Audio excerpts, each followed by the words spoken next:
All video content on the Cultivation Audiobooks channel is summarized in the description. Please read carefully to choose a novel that suits you.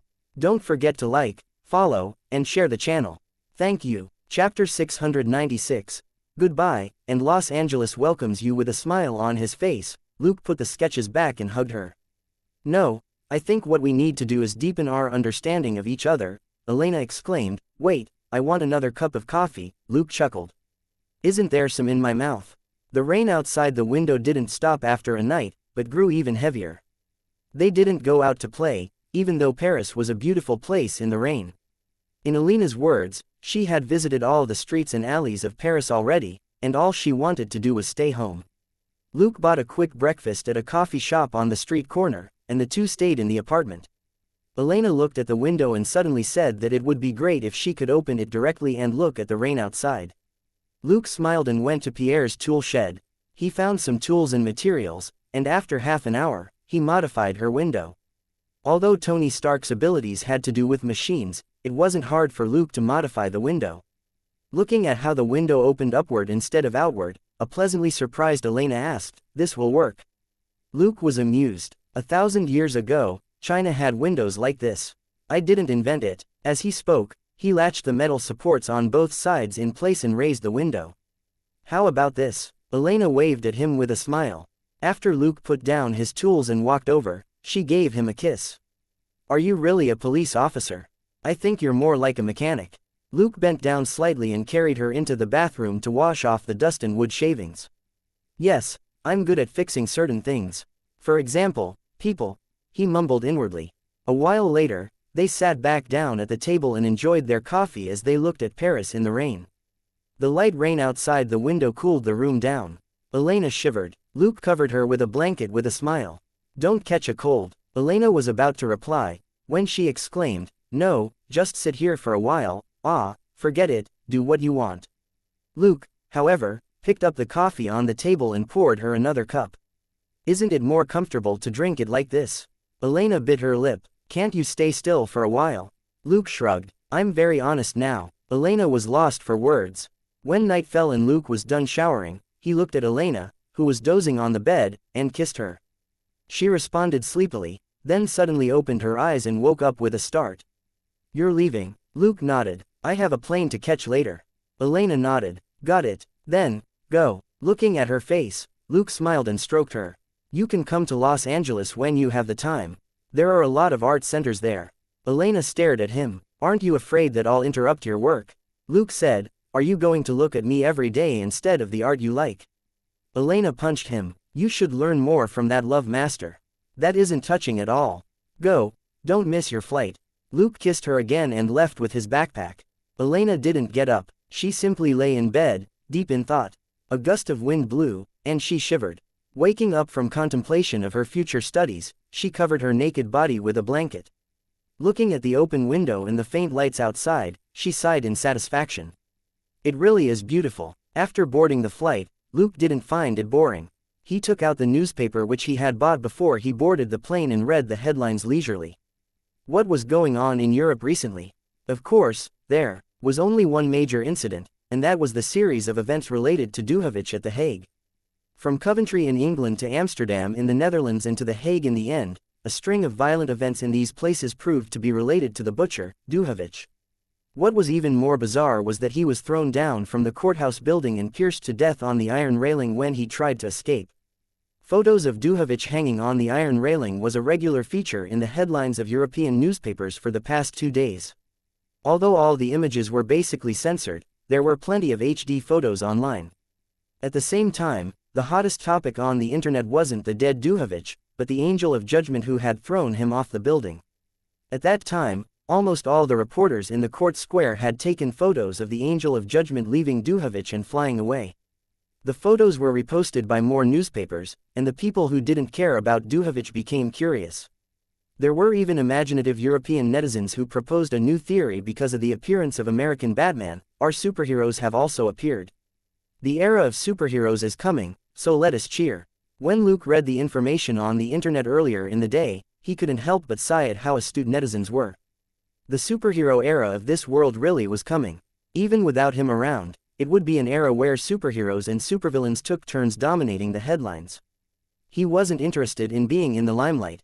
He was more concerned about public opinion in the newspapers.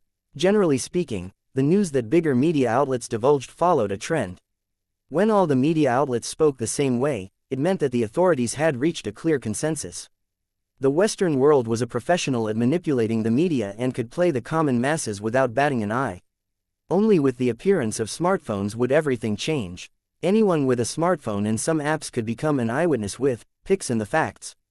It would be even harder to hide the truth and fool the public. Luke had been looking forward to this era for a long time. The plane took off at night and landed at night. Breathing in the summer air of Los Angeles, Luke felt a sense of homecoming. He was very satisfied with the experience and credit points in the system from his personal operations this time. Host's experience: 46,350 90,000ths credit, 35,050. He had earned 16,000 experience and credit points in 4 days, which was very efficient. After killing Duhovich, the system gave him 3,000 experience and credit points in one go, which proved that this guy truly was a butcher. The last day he spent with Elena made him even happier, and the entire journey ended perfectly. After taking a cab home from the airport, Luke washed up and went to his workshop. He hadn't done any work with his hands in the last few days, and they were itching. Chapter 697. Breakfast and gifts. A lot of adjustments needed to be made to the white wolf armor, and new ideas and modifications could be incorporated. That was what personal equipment was like. When you discovered it wasn't efficient enough, you had to make the improvements yourself, and nobody could help you. A certain tycoon could actually share a lot of the basic tasks with other people. However, the basic operations always took up a lot of time and were very difficult to speed up by relying on talent alone. Fine, this was where Tony Stark shone. But Luke only had the tycoon's abilities and not the gift of inspiration. Thus, he chose to do honest work with his hands. It was fine being an ordinary person. He was so engrossed in his work that he didn't come back to his senses. Until someone knocked on the door. Putting his things away, he opened the door. Seeing Selena with a toothbrush in her mouth, he patted his forehead and smiled. "Sorry, I forgot to make breakfast." Selena waved her hand casually. "It's fine. I just bought a lot of seafood from San Gabriel Valley with Claire and Gold Nugget yesterday." "You can slack off." Luke was stunned. "You went to buy ingredients?" Even Gold Nugget going out to buy the ingredients was more likely than Selena doing it. Forget Claire, kids rarely paid attention to what ingredients there were at home. For example, in Luke's previous life, he would only look for the sausages and meat at home when he wanted to have a barbecue with his friends. Selena was angry. "Can't I do it?" Looking at his silent smile, she sighed. "Fine." Gold Nugget said that it's been a long time since we had seafood. While you were gone, it wanted to try something new and weird. Luke walked out of the workshop and closed the door. Picking her up, he carried her to the living room. "Fine, fine, fine. I'll do it for all of you." Selena said. "We also bought 3 Chilean king crabs. Remember to cook those." Luke hummed and asked suspiciously, "Just 3?" Selena chuckled. "Once each for me, Claire, and Gold Nugget." Luke rolled his eyes. "Got it, I won't fight you for it." Selena quickly said, "That's not what I meant. The boss's prices are even more expensive than last time. I was hoping that you could go negotiate with him when you get back." Luke said, "Let's eat these first.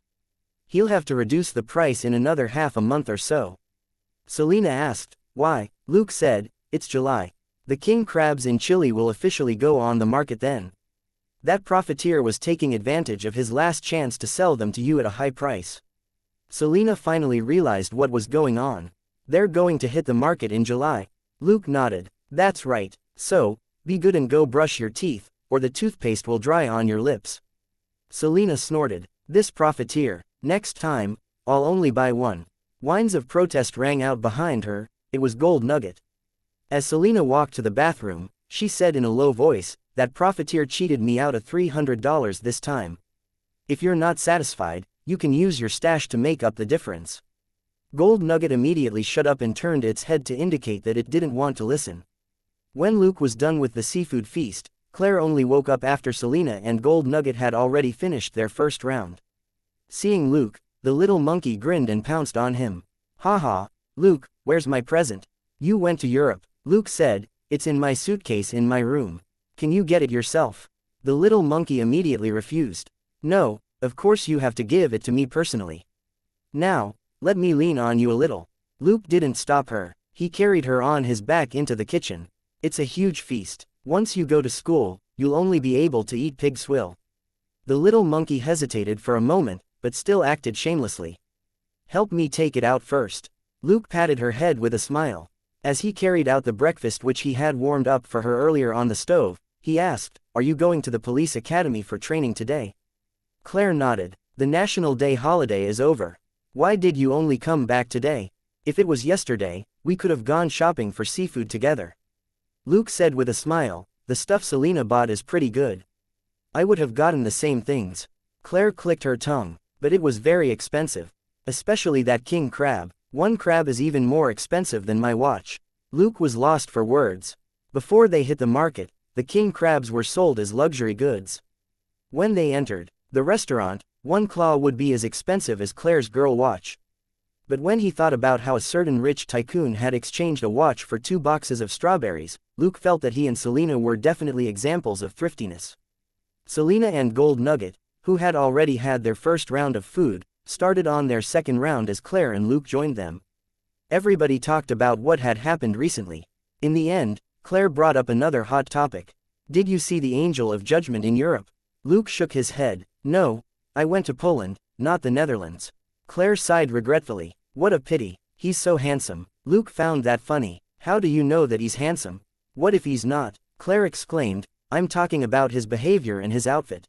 Just you wait, a bunch of cosplayers in white armor will appear in college in the next few days. Luke smiled and hit her on the head. Isn't your super idol Batman? How can you abandon him just like that? You're already bored with the old. Claire was angry. Who said that? Batman is my real idol. She then abruptly changed the topic. The Angel of Judgment is good too. But white doesn't seem cool. I prefer black. Luke raised an eyebrow. Then I picked the right gift for you. Most of it is in dark colors. Claire snapped out of her admiration for her idol. What gift? Go check it out with Selena after you're done. The dark ones are yours, and the rest are Selena's, said Luke with a smile. The little monkey was very sensible, but she was also a teenager. After this period of time, Luke realized that her taste ran toward dark colors like black. This was understandable. When they were young, they wanted to be more mature and cool, but when they got older, they wanted to be more lively. After stuffing the prawn dumplings and crystal dumplings into her mouth, the little monkey dragged Selena out and called for Luke to give them their gifts. She liked to accept gifts from others with her own hands. She said it was more satisfying. Selena, on the other hand, rummaged through Luke's suitcase. Doing this couldn't exactly be said to be mature behavior. Luke felt that she was only doing this because she was treating it like a treasure hunt, just like a typical kid. When they got their gifts, they asked in unison, "You bought me this?" Luke shrugged. It's Poland, it isn't far from Bohemia. Claire was suspicious. But I don't think the Bohemian style is really from Bohemia. Chapter 698. New case. Old enemy. Luke put his hand to his forehead. Are you sure you want to discuss the relationship between Bohemia and the Bohemian style with a man who doesn't know anything about fashion? The little monkey was lost for words. A moment later, she said, Sorry, my bad. Selena, on the other hand, looked at the English labels on some of the clothes and didn't say anything. Of course they weren't from Bohemia. Luke had bought them from a shop in the airport. The little monkey wasn't that observant, while Selena couldn't be bothered.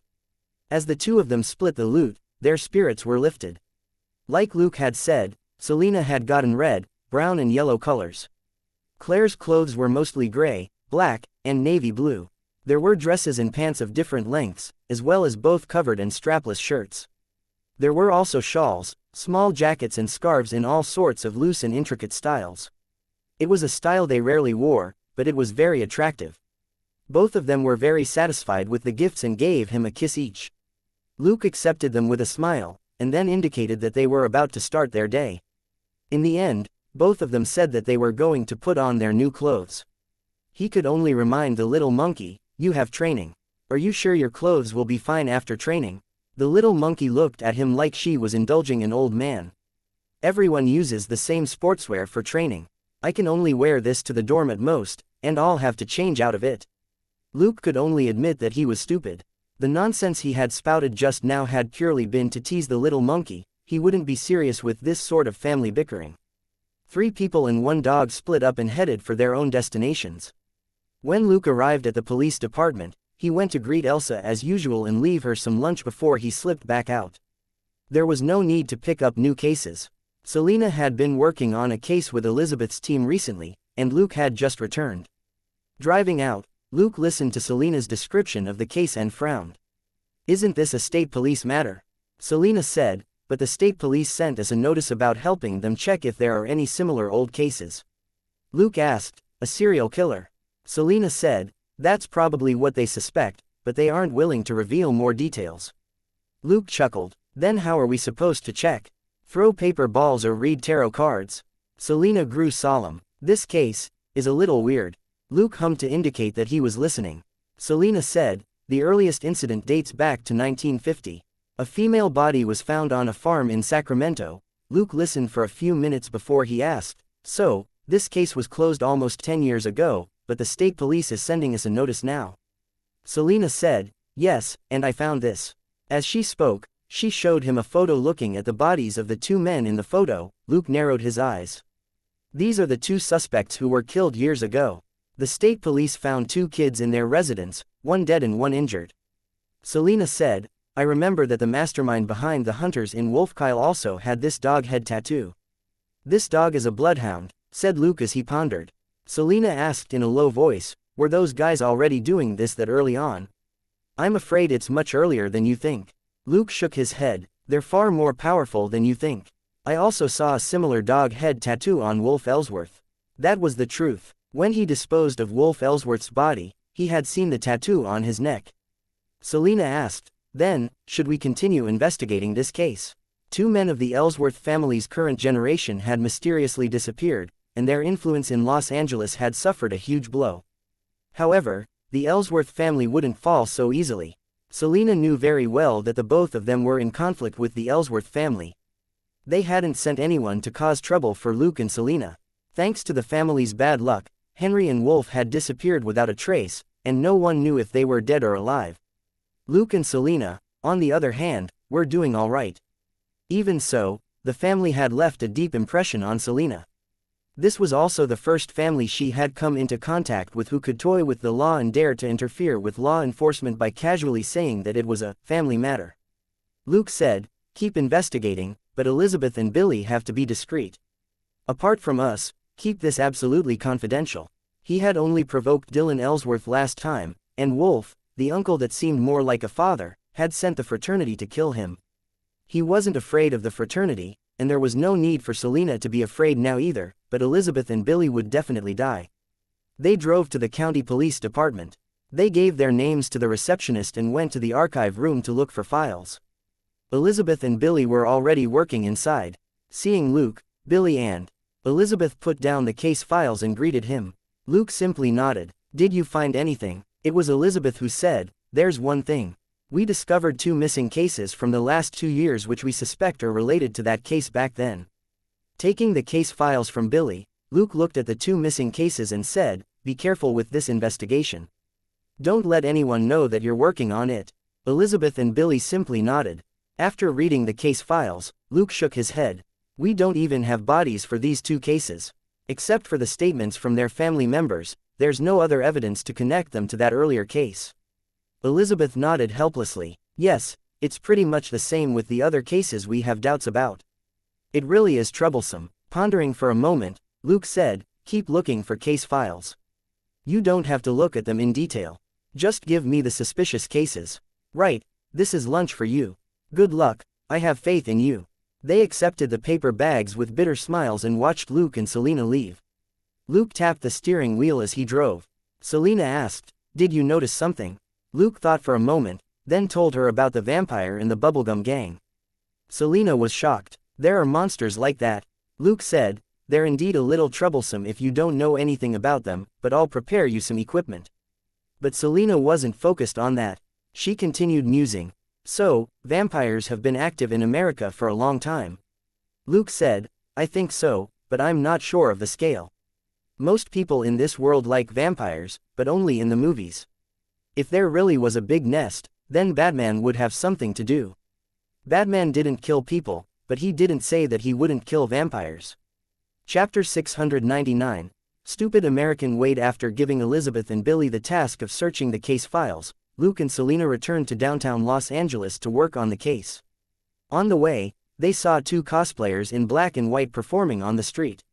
Although their clothes were fake and their movements were clumsy, everybody could tell at a glance what they were doing. Batman vs. the Angel of Judgment. This was what fans from all over the world had been doing in the last 2 days. Looking at the Angel of Judgment, who was flapping his wings like a white chicken, and Batman, whose small bat wings were carried over from playing a Christmas devil, Selena suddenly asked, "Was Europe very dangerous?" Luke grinned. "No, it was very relaxing." Selena nodded and said, "This world is getting more and more dangerous.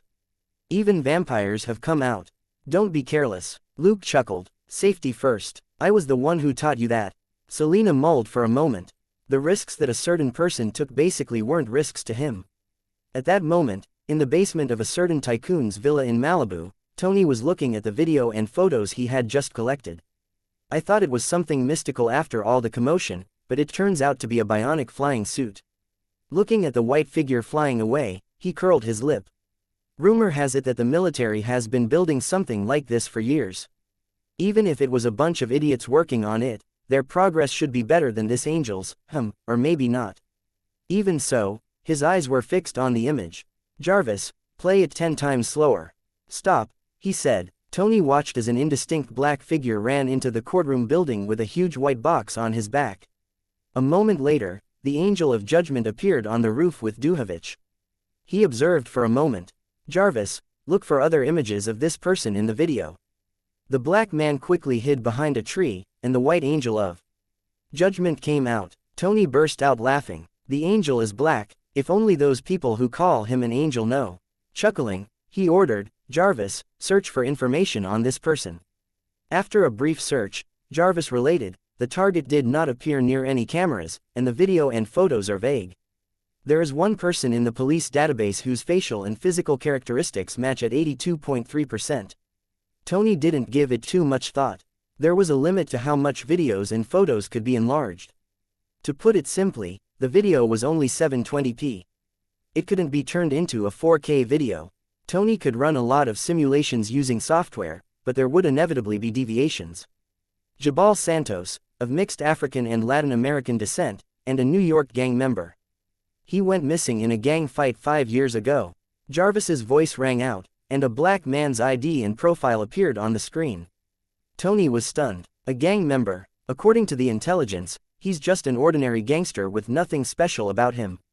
He was incarcerated 7 times, 4 times on charges of robbery, 2 for severe bodily harm, and once for carrying illegal drugs, Jarvis reported. Tony shook his head. That doesn't make sense. Why would a New York hooligan go to Europe as a messenger of justice? Did Duhovich kill his family? Jarvis said, Jabal Santos was abandoned outside an orphanage in New York when he was a baby. There's no information on his parents. He moved around between 4 foster homes when he was growing up, but all of them are in America. Tony put his suspicions aside for the time being. When I go to bed, find out what the relationship between these family members and Jabal is like. Jarvis said, Sir, you haven't slept for 32 hours. Do you want me to start investigating now? Tony waved his hand. Wait, I have another idea. Let me. Miss Potts is waiting for you outside the lab, sir, Jarvis reminded him again. Tony put down the parts he had just picked up. Fine, I'll take a break first. Even so, he couldn't help but glance at the flat white box on the screen. Recalling the retractable function of an extraterrestrial weapon that he had bought not long ago, he was inspired once again. He had to hurry up and send Pepper away on some pretense later, then come back and work on his new ideas. Muttering to himself, Tony left the lab. In the southern hemisphere at that moment, an exploration team was taking a break in the Amazon jungle. Captain, we've found traces of another indigenous tribe, a team member reported to Wade, who was drinking water. Wade said, I hope we find the right person this time. Damn, my D***CK's going to grow mushrooms if we stay here any longer. The team member didn't pay attention to him. Then we need to prepare something in return for information. Wade said, can't we just give them some glass balls? Didn't someone do this before, exchanging glass balls for gold? Right, do they have gold here? The team member said, Maybe, and there are a lot of gem mines. Wade said, how about some gems? The team member said, Captain, don't forget our mission. Wade nodded and waved his hand impatiently. Got it, I've taken the money, the mission comes first. After that, he couldn't help but ask again, by the way, if I get some gems in exchange, that's fine, right? The team member said, you can give it a try. Half a day later, Wade cursed as he was dragged out of a grass shack by two team members. Damn it, these natives actually want USD. Aren't they a tribe? How do they even know what USD is? The lips of the team member who was still in the grass shack twitched. Don't you know that a lot of Americans have been here before? The natives know that good stuff can be changed with USD. He could only squeeze out a smile and gesture at the interpreter next to him. So, if you can give us any useful leads, we're willing to pay $10,000, damn it, don't expect me to fork out the money. My pay doesn't include this, the captain roared. The team member's smile stiffened, but he immediately rejoiced. Fortunately, the natives didn't understand English.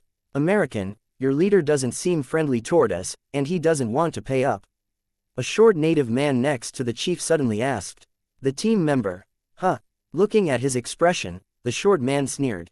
You always think you can use glass to get gold and gems from us. Your captain isn't the first idiot to try that. Tell me, are you as stupid as he is? The team member smiled bitterly. Of course not, I'm the one in charge of money. Otherwise, they would probably already have to ask for a second batch of funds from the company even before they could board the helicopter.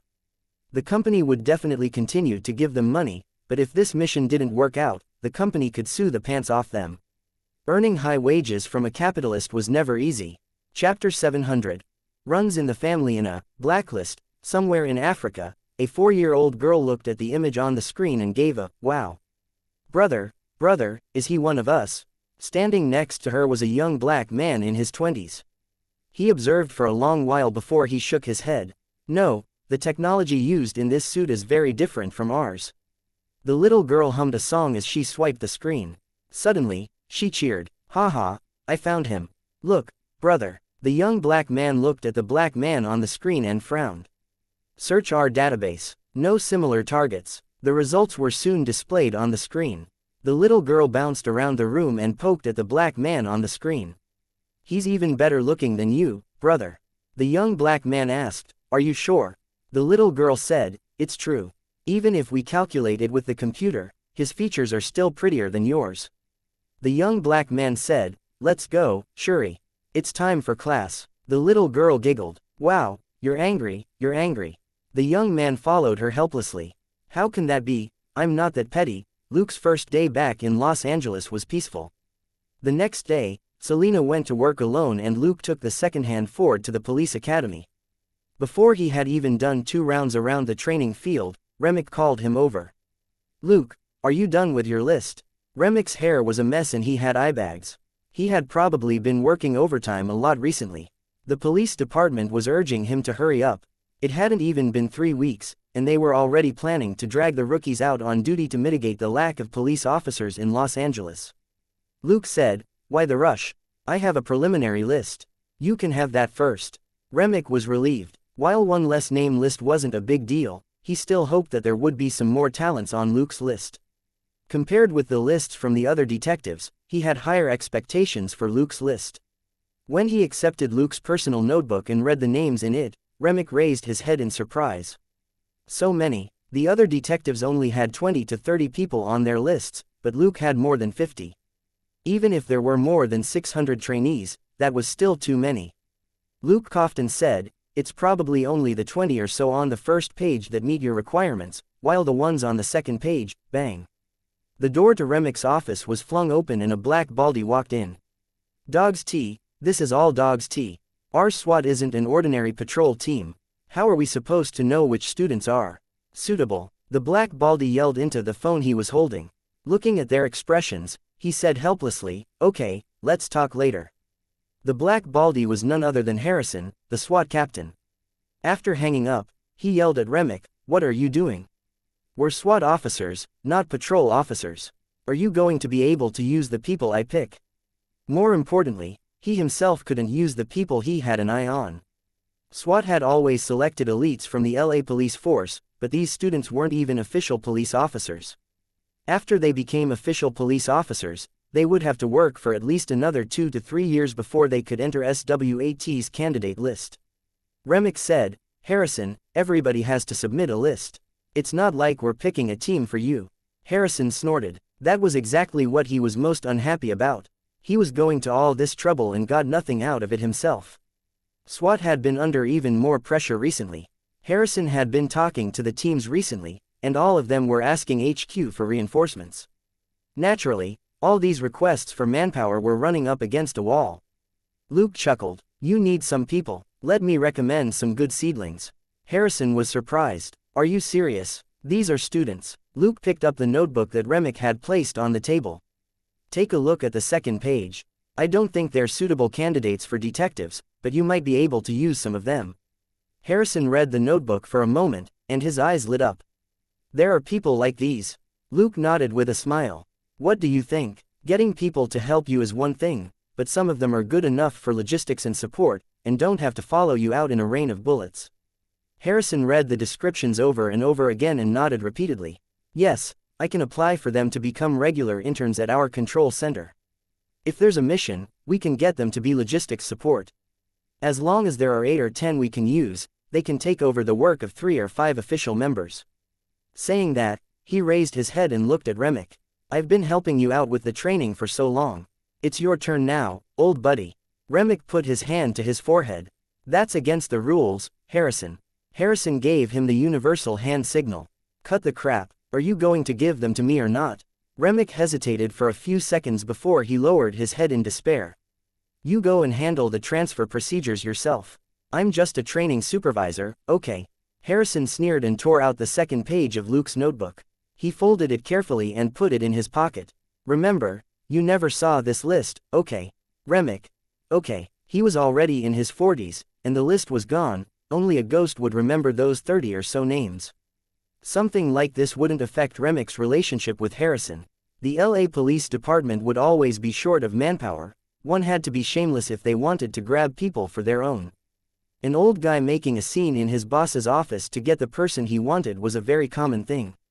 And generally speaking, a boss wouldn't do anything to a capable veteran who could get things done, much less refuse to give his subordinate any support.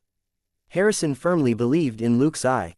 He was in desperate need of help, so he was quick to take Luke's blacklist. The people on the list had more shortcomings than strengths, but those strengths really stood out. Harrison was a professional captain who had trained newbies for more than 10 years. He could definitely squeeze out their value. At that moment, Luke asked Remick, "Is Claire Coulson on any of the other lists?" Remick was stumped. For a moment before he understood. "She's yours, sister." Luke gave him an affirmative answer. "She already has an acceptance letter from USC, so," Remick naturally understood, but he still sighed. "Your sister's name is on everyone's lists. Did you teach her?" Luke was amused. "You'll have to ask her father that. He's been a town sheriff for more than 10 years. Remick was enlightened. "It runs in the family." No wonder. He became even more friendly after that. Chapter 701. Is Miss Jenny angry? Police families were quite popular in the police department, even if it was just one in a small town. The less of a heritage that a person had, the more they valued it. In some American films, boasting about forefathers included things like the earliest passengers on the Mayflower. Those who didn't know better would think that they were members of aristocratic families who had been sent to establish themselves in the Americas. But Americans liked to talk about this sort of history.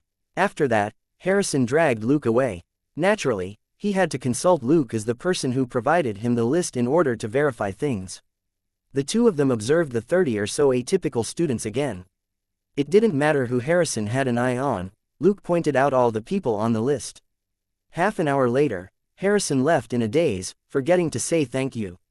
He was already thinking about how to get these oddballs onto his team as interns and to develop their biggest potential. Luke also left. He had already given the list to Remick, and didn't need to come to the police academy often. He could just take a look in passing whenever he picked Claire up.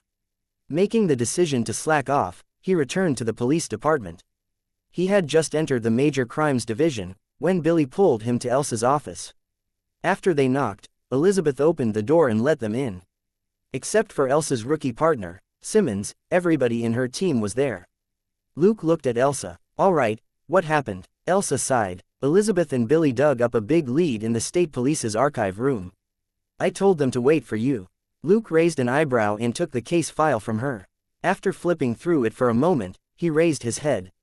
30 missing cases, all of them girls and children. Elsa nodded solemnly. Yes, look at where they went missing. Luke flipped to a map and saw the red dots on it, which had the dates of the crimes. 27 cases happened in an area 50 kilometers around Ellsworth City. You haven't checked the Ellsworth police's files yet, have you? He asked. Elizabeth shook her head silently. Luke looked at Elsa. Do we continue investigating? Staring at Elizabeth and Billy, Elsa said a moment later, this is as far as we go with this case. Don't mention anything related to it. Elizabeth said, Boss, this. Elsa leaned forward in her chair, spinning the pen in her hand. Whatever evidence you find, you won't be able to bring down the Ellsworth family with it. You'll only drag your family down with you. Nobody likes their dirty laundry being aired, much less a big family. She sighed and continued, you won't get any credit for this. Even Ellsworth's political enemies wouldn't want you to do this. If you just want answers, then keep quiet and wait. With that, she waved her hand, indicating that Elizabeth and Billy could leave. After the office door was shut once more, Elsa looked at Luke. You're going to investigate? Luke chuckled. Boss, aren't you afraid that I'll piss off the Ellsworth family this time? After a brief silence, Elsa said, what happened before was just a power struggle between the big shots. It has nothing to do with us, but this case is beyond my expectations. If you don't want to investigate it, fine. I'll give it to someone else. Luke said with a smile, you only have Elizabeth and me under your command. Don't tell me you want to do it yourself. Boss, how long has it been since you've worked a case like this? Aren't you afraid they'll make you disappear? Elsa smiled bitterly. Don't scare me, I know how serious it is. Luke, however, waved his hand. I'll look into it. If we don't use the police department's resources and channels, there'll be less chance of problems popping up. He then looked at Elsa. But don't ask about this case anymore. Just pretend that you don't know anything. Elsa's lips twitched. Wasn't that what I told Elizabeth? Why are you teaching me now? But seeing Luke's calm expression, she nodded slowly. Like she had said, they wouldn't get any credit for working this case, and the police department wouldn't protect them. The Ellsworths had extensive connections in Los Angeles and in the police department. Once they got wind of any news, they would just create trouble for the investigation. This was power. After they left, Luke and Selena spent the day working other cases. When they returned home at night, they had dinner, trained, and worked overtime as usual. As Luke sat in the living room and pondered which big shot to look for to confess whatever intelligence they had, his phone rang. After the call connected, Jenny asked right away, where are you? Luke said, at home. Come to my place. I have something to ask you, Jenny said decisively. Looking at the time, Luke felt that he could spare some time, and said, okay. Do. Jenny had already hung up. Luke was stumped. Was the young lady angry? She didn't even say goodbye. On his way over, he felt a little awkward. The initial plan in going to Europe was to score some points with Miss Beth and gain some benefits for their phone company. In the end, he had realized that it was a great opportunity to earn some experience and credit. Between experience and credit or money, he chose experience and credit. After all, money could be earned sooner or later, but experience and credit points were never enough. Now that he thought about it, it seemed that he hadn't completed his mission. Maybe he would have to work harder later so that Miss Jenny could vent her anger. Ever since he personally modified Jenny's security system, he would directly enter the villa's underground garage via a secret passage after sending Jenny a message to open it.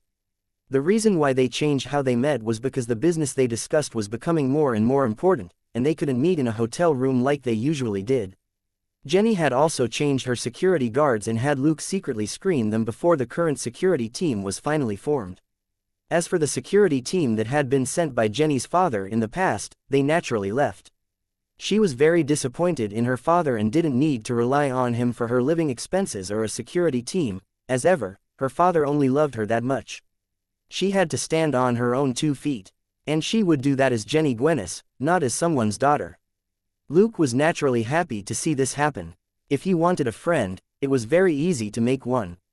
On the other hand, the reason he and Jenny were able to maintain a connection was mostly because of their mutual needs. He needed a business partner and a rich bigshot who could stand in the limelight. Rather than cozying up to one, it was better to groom one himself. Thinking about Jenny's recent progress, Luke still felt that he had to convince her with both the carrot and the stick. Taking a hard-line approach wasn't the way to get along with a partner. Chapter 702. Very good news. Entering the study on the second floor, Luke saw Jenny's back. This villa might be worth close to $3 million, but naturally, it didn't have a very nice view. In fact, the window in Jenny's study only looked out onto a small area dozens of meters away. It wasn't grand at all, but it was quiet. Luke coughed. "Hi, good evening, beautiful Miss Gwennis." Jenny slowly turned around and stared at him. A moment later, she charged at him. Luke raised his hands. "Wait, let me, Their lips and tongues tangled passionately for a long moment before Jenny finally let go, panting but still clinging to him. She exclaimed, "How did you do it? Unbelievable. Darling, did you use some spell on Miss Beth?" Luke wanted to scratch his head, and could only carry her to a chair and sit down.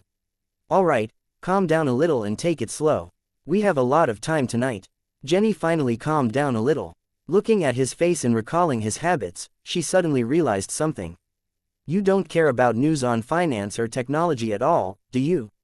Luke chuckled. "No, you know I don't understand any of that."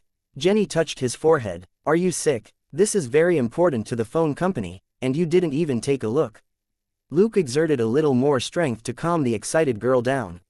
"I like it when you tell me the news. That gives me even more satisfaction."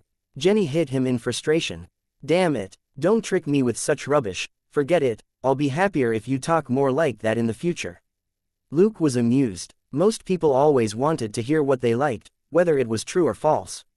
Jenny then told him the great news about the phone company. Island Dragon Electronics suddenly announced that morning that a serious accident at one of their production bases would affect their chip production plan for the second half of the year, though the orders for major clients would still be completed as per contract terms. Luke didn't understand what was so great about that. Doesn't that mean that the production of the chips for our phones will also be postponed? Jenny, on the other hand, looked at him strangely for a long time. She couldn't help but kiss him again before she said, "That's what the newspapers said. But this afternoon, I received a notification from Island Dragon asking me to go over and discuss revisions to the chip production plan." Luke didn't say anything and continued listening to her. "In the end, I met Beth Patrick Thompson in person and made a deal for our chips to be supplied in advance," said Jenny. Luke was confused. "Wait, something serious happened at Island Dragon's production base. On one hand, they said that delivery of goods would be delayed for some clients, but on the other hand, they're going to supply our chips in advance. What's going on?" Jenny smiled. "On the surface, it's probably because of the problem at the production base, but their workers also can't earn a salary for nothing. Before resuming supply for the major clients, these workers will first process chips for other clients, and won't be transferred back until the problem at the production base is resolved." Luke rubbed his forehead. "Wait, can they use their workers like that? This wasn't like laying bricks, there was no need to move anywhere. Why did this just sound like nonsense?" Jenny smiled again, but this time, it was a mocking smile. "Do you know which company's contract deadline was put off?" Luke rolled his eyes and suddenly asked, "The Thompson family's NTC phone company." Stunned for a moment, Jenny asked in surprise, "How did you know? Oh, you actually read the news and pretended not to know." Luke shook his head and said with a smile, "If you want me to guess and you didn't say it outright, the answer is probably the one that doesn't make the most sense. Is there anything more unreasonable than a daughter refusing to supply her own father's phone company with chips? I think there are very few." Jenny sighed in admiration. "Fine, Detective Luke, you're right, in part. Island Dragon is blocking the supply of chips to the Thompson's NTC company. Can you guess why?" Luke asked. "Is it a family conflict over money?" Jenny nodded. "I pretended to let slip our visit to her father's place, and her expression didn't look right. At that point, she sighed. Also, she couldn't hide her state back then from me. Disappointment, pain, anger, conflict." Luke hugged her and said, "Wait, I lied a little just now." Just as Jenny was reminiscing, Luke interrupted her thoughts, and she asked curiously, "What lie?" Luke said, "I think I know why Miss Beth is unhappy with her family. When I went to Poland to investigate, I saw only her own security team searching for her, while no one from her family showed up. Jenny was suspicious. It's not like you would know who the Thompson family sent to investigate. Luke said, I investigated a few people in key locations near the hotel where Beth went missing who were most likely to be witnesses with leads. I spent a little more money and learned from them that only one group of people was investigating. It was Beth's personal security team. Jenny was confused. Maybe they hadn't gotten that far in their investigation. Miss Beth is worth at least billions. Why would her father send out such an unprofessional investigation team when such a heavyweight member of the family is missing? Luke sighed. The Thompson family is powerful and influential. This wouldn't have happened if they really wanted to investigate. Jenny immediately understood. When there were too many coincidences, it didn't make sense. When Beth went missing, it could only be because someone wanted her to be. Looking at her, Luke comforted her.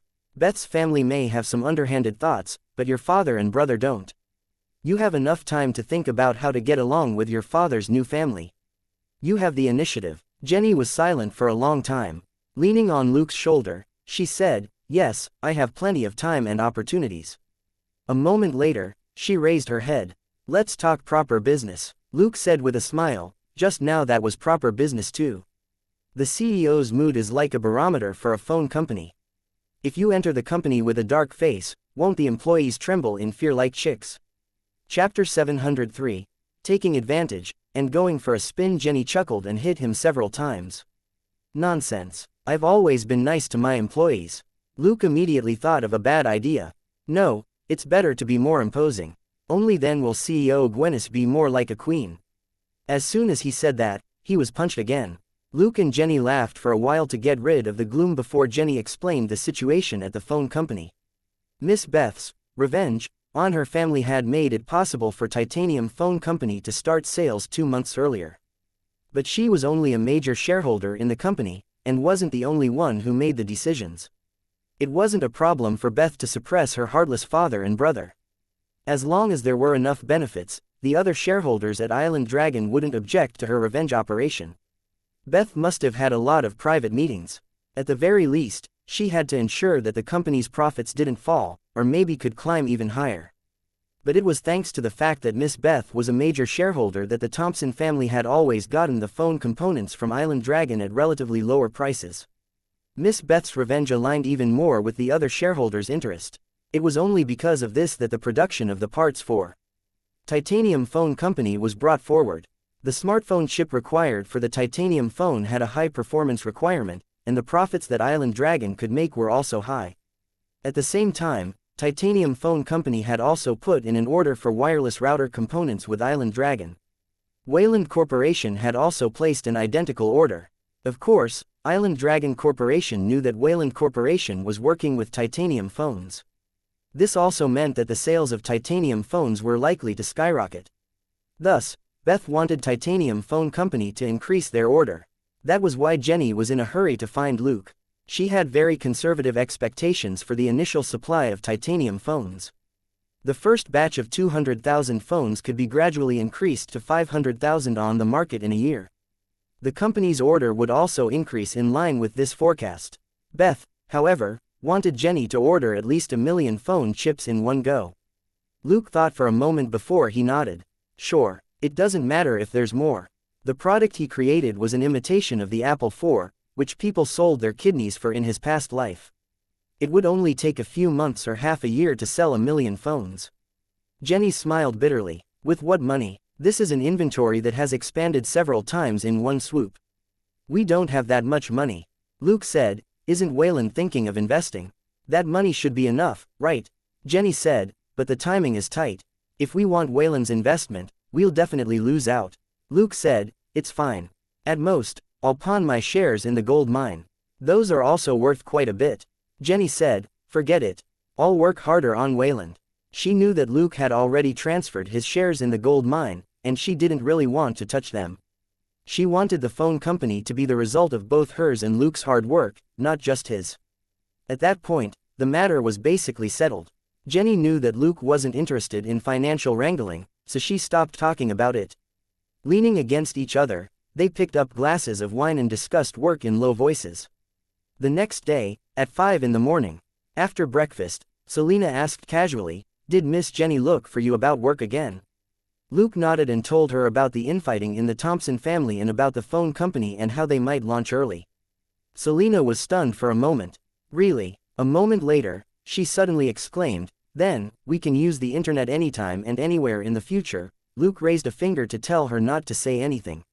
He hadn't outright said anything, but Selena had been with him for a long time, and her fake phone had similar functions. It was just that without access to a wider user base, it couldn't demonstrate its full potential. Once mobile wireless was launched, certain functions of the fake phone would be enhanced exponentially. But this was too sensitive an issue. At the very least, people like them who held shares in the phone company couldn't say anything. With this, Luke could make up for the flaws in their intelligence network. He had only had the system for a short time, and didn't have enough manpower, connections, or funds. It was wishful thinking to establish in a year a first-class connection network that would otherwise take decades or even generations to construct. Before they truly took off, the cell phone would be his eyes and ears and wouldn't draw too much attention. When other people obtained intelligence, most of them had to be traded for benefits. The intelligence that Luke needed was mostly for earning experience and credit points. He was going to do all he could to become a black hole for intelligence going in and nothing coming out. He would secretly swallow the information that was useful to him, and wouldn't touch anything that wasn't related to it. For his current situation, the only thing he needed was experience and credit points. Money and power weren't enough for him to take huge risks. Laying low was the route to survival. In the next few days, Luke and Selena spent most of their time in Los Angeles. Occasionally, they would go for a spin in other parts of California. They put on disguises when they went out investigating. Luke dressed like a hip-hop teenager, while Selena wore the bohemian dresses he bought.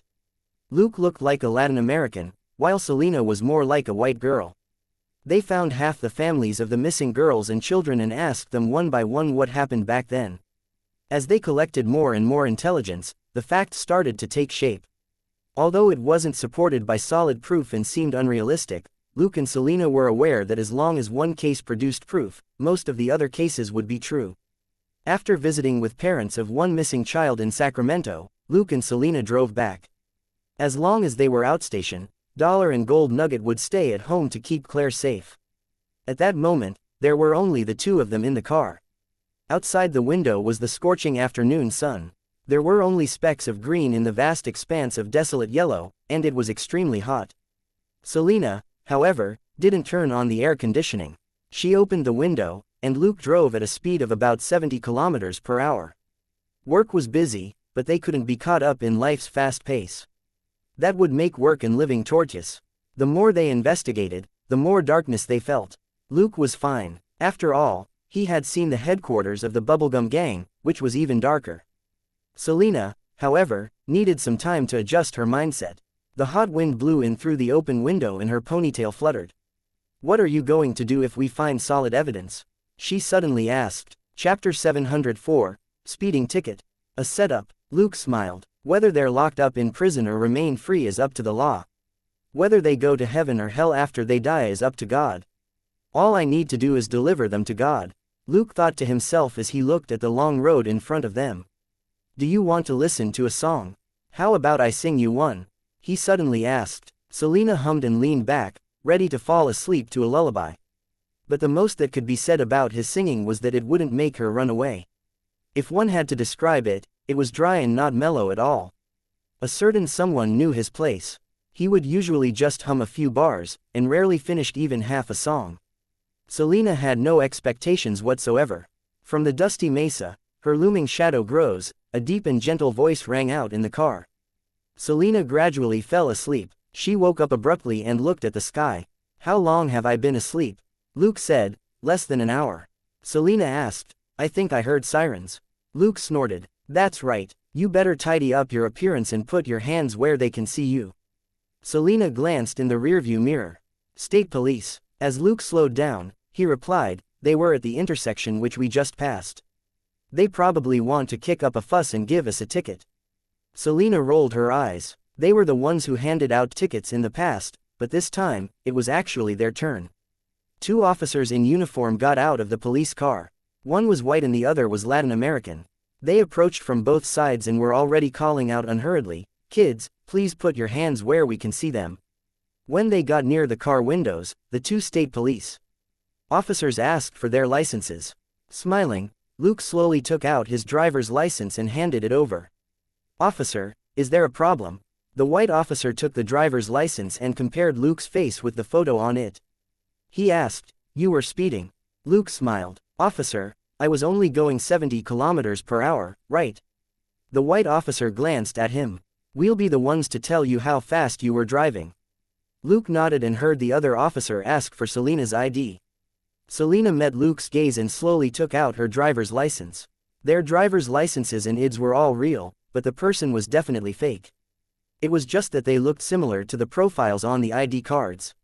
"Okay, get out," said the white officer outside Luke's car. Luke and Selena got out of the car without saying anything.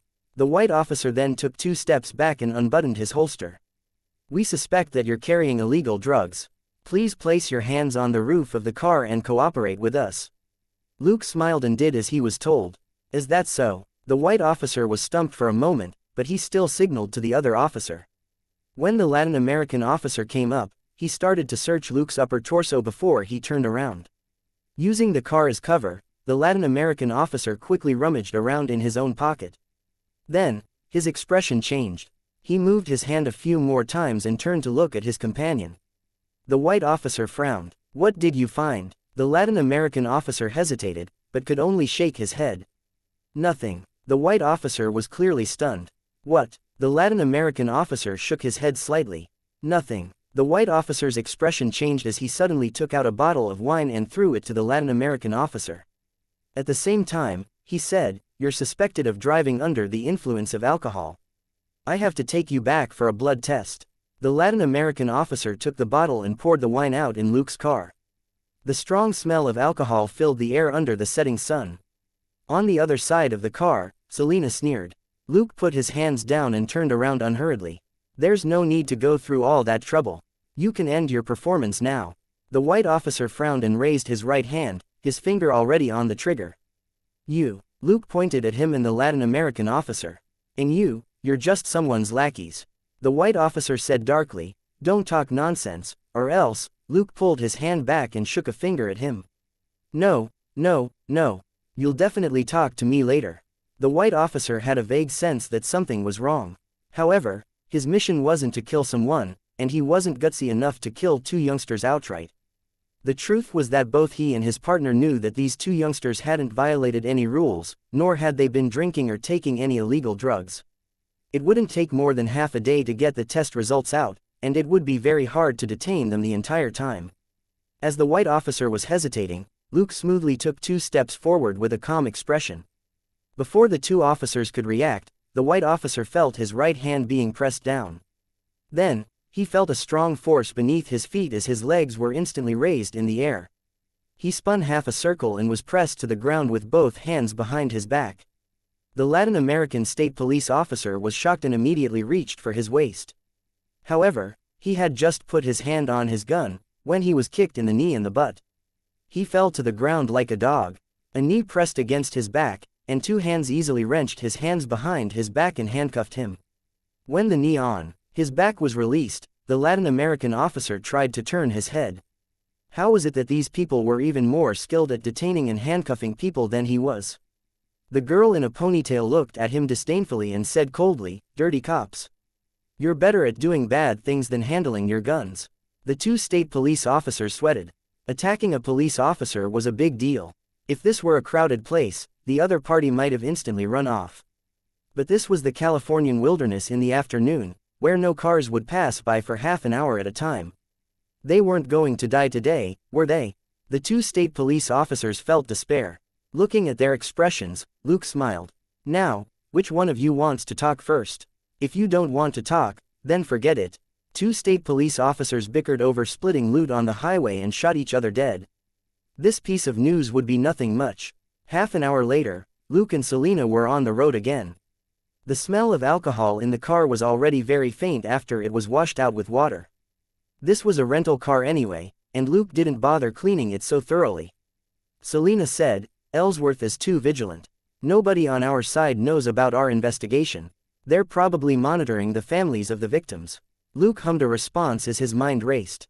After a brief silence, Selena asked, "What are you thinking?" Luke said, "It was the state police who wanted us to investigate this case, and now they're the ones investigating our identities. 10 years ago, it was also the state police who closed the case." Chapter 705. Looking for help with the investigation, so, Selena looked at him. Luke nodded thoughtfully. "So, we're not going to investigate." Selena. "Huh," Luke chuckled. "Isn't it fine to just let the person who dug out this case continue investigating?" Selena frowned. "Are you sure?" Luke said, "Yes, he had already clashed with the state police lackeys today. If he continued investigating, he might have to directly kill a few dirty cops. Dealing with the Ellsworth family head-on was too inefficient. It was easy for them to increase their vigilance and hide evidence. Luke wasn't a judge and he didn't need evidence to take them to court. But if he wanted to destroy the Ellsworth family's influence in Los Angeles, he couldn't do it alone. Also, he preferred to hide in the dark and create the best opportunity to take action. On the side of the road, the two state police officers found the keys to their handcuffs hundreds of meters out in the wasteland and unlocked them. They looked at each other in shock.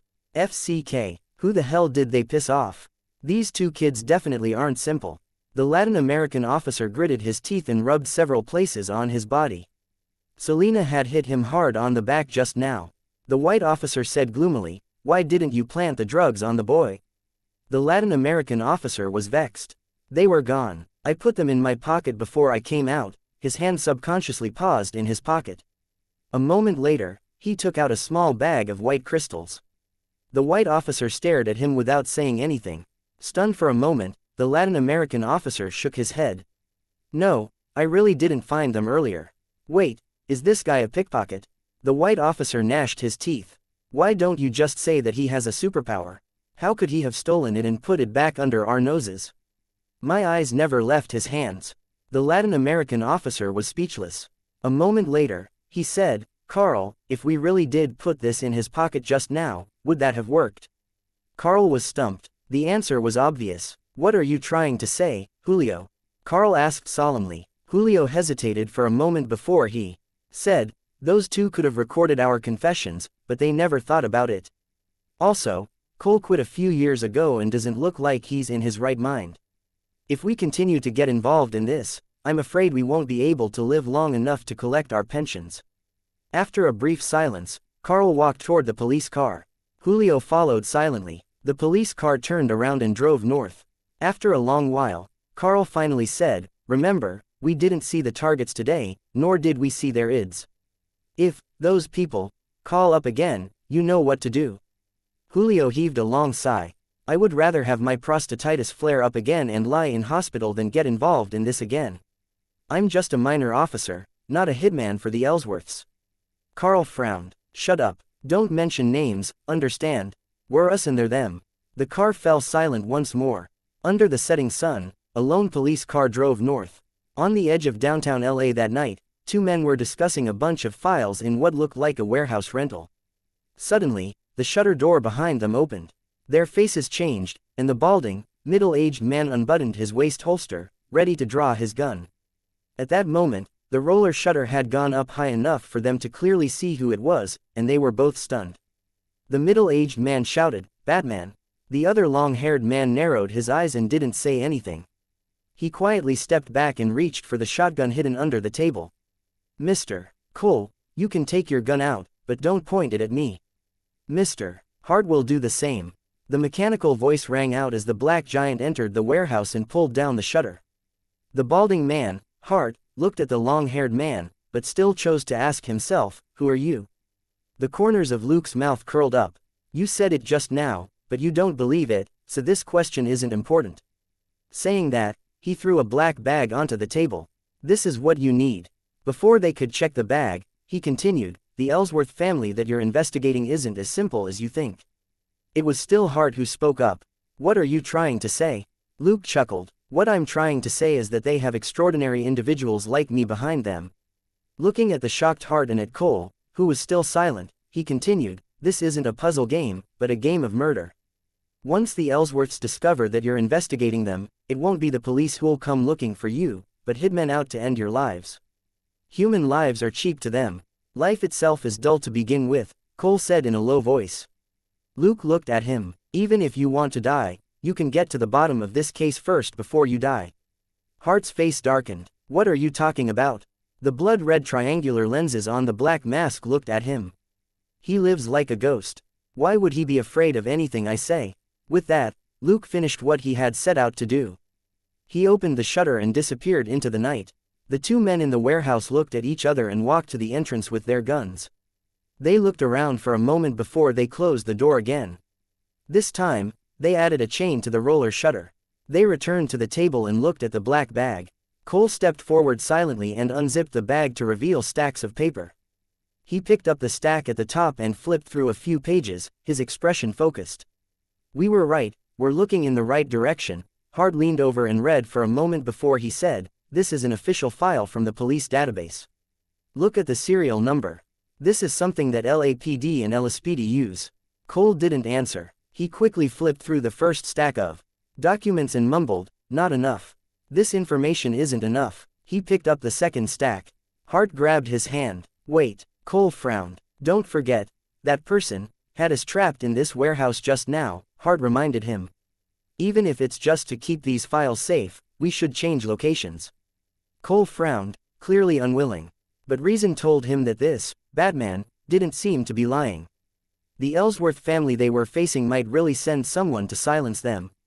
They looked at each other and quickly packed up. Chapter 706.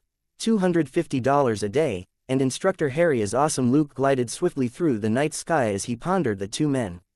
Cole and Hart were the state police officers who had been in charge of the old case in 1995, but one of them quit more than 8 years ago, while the other one quit more than 3 years ago.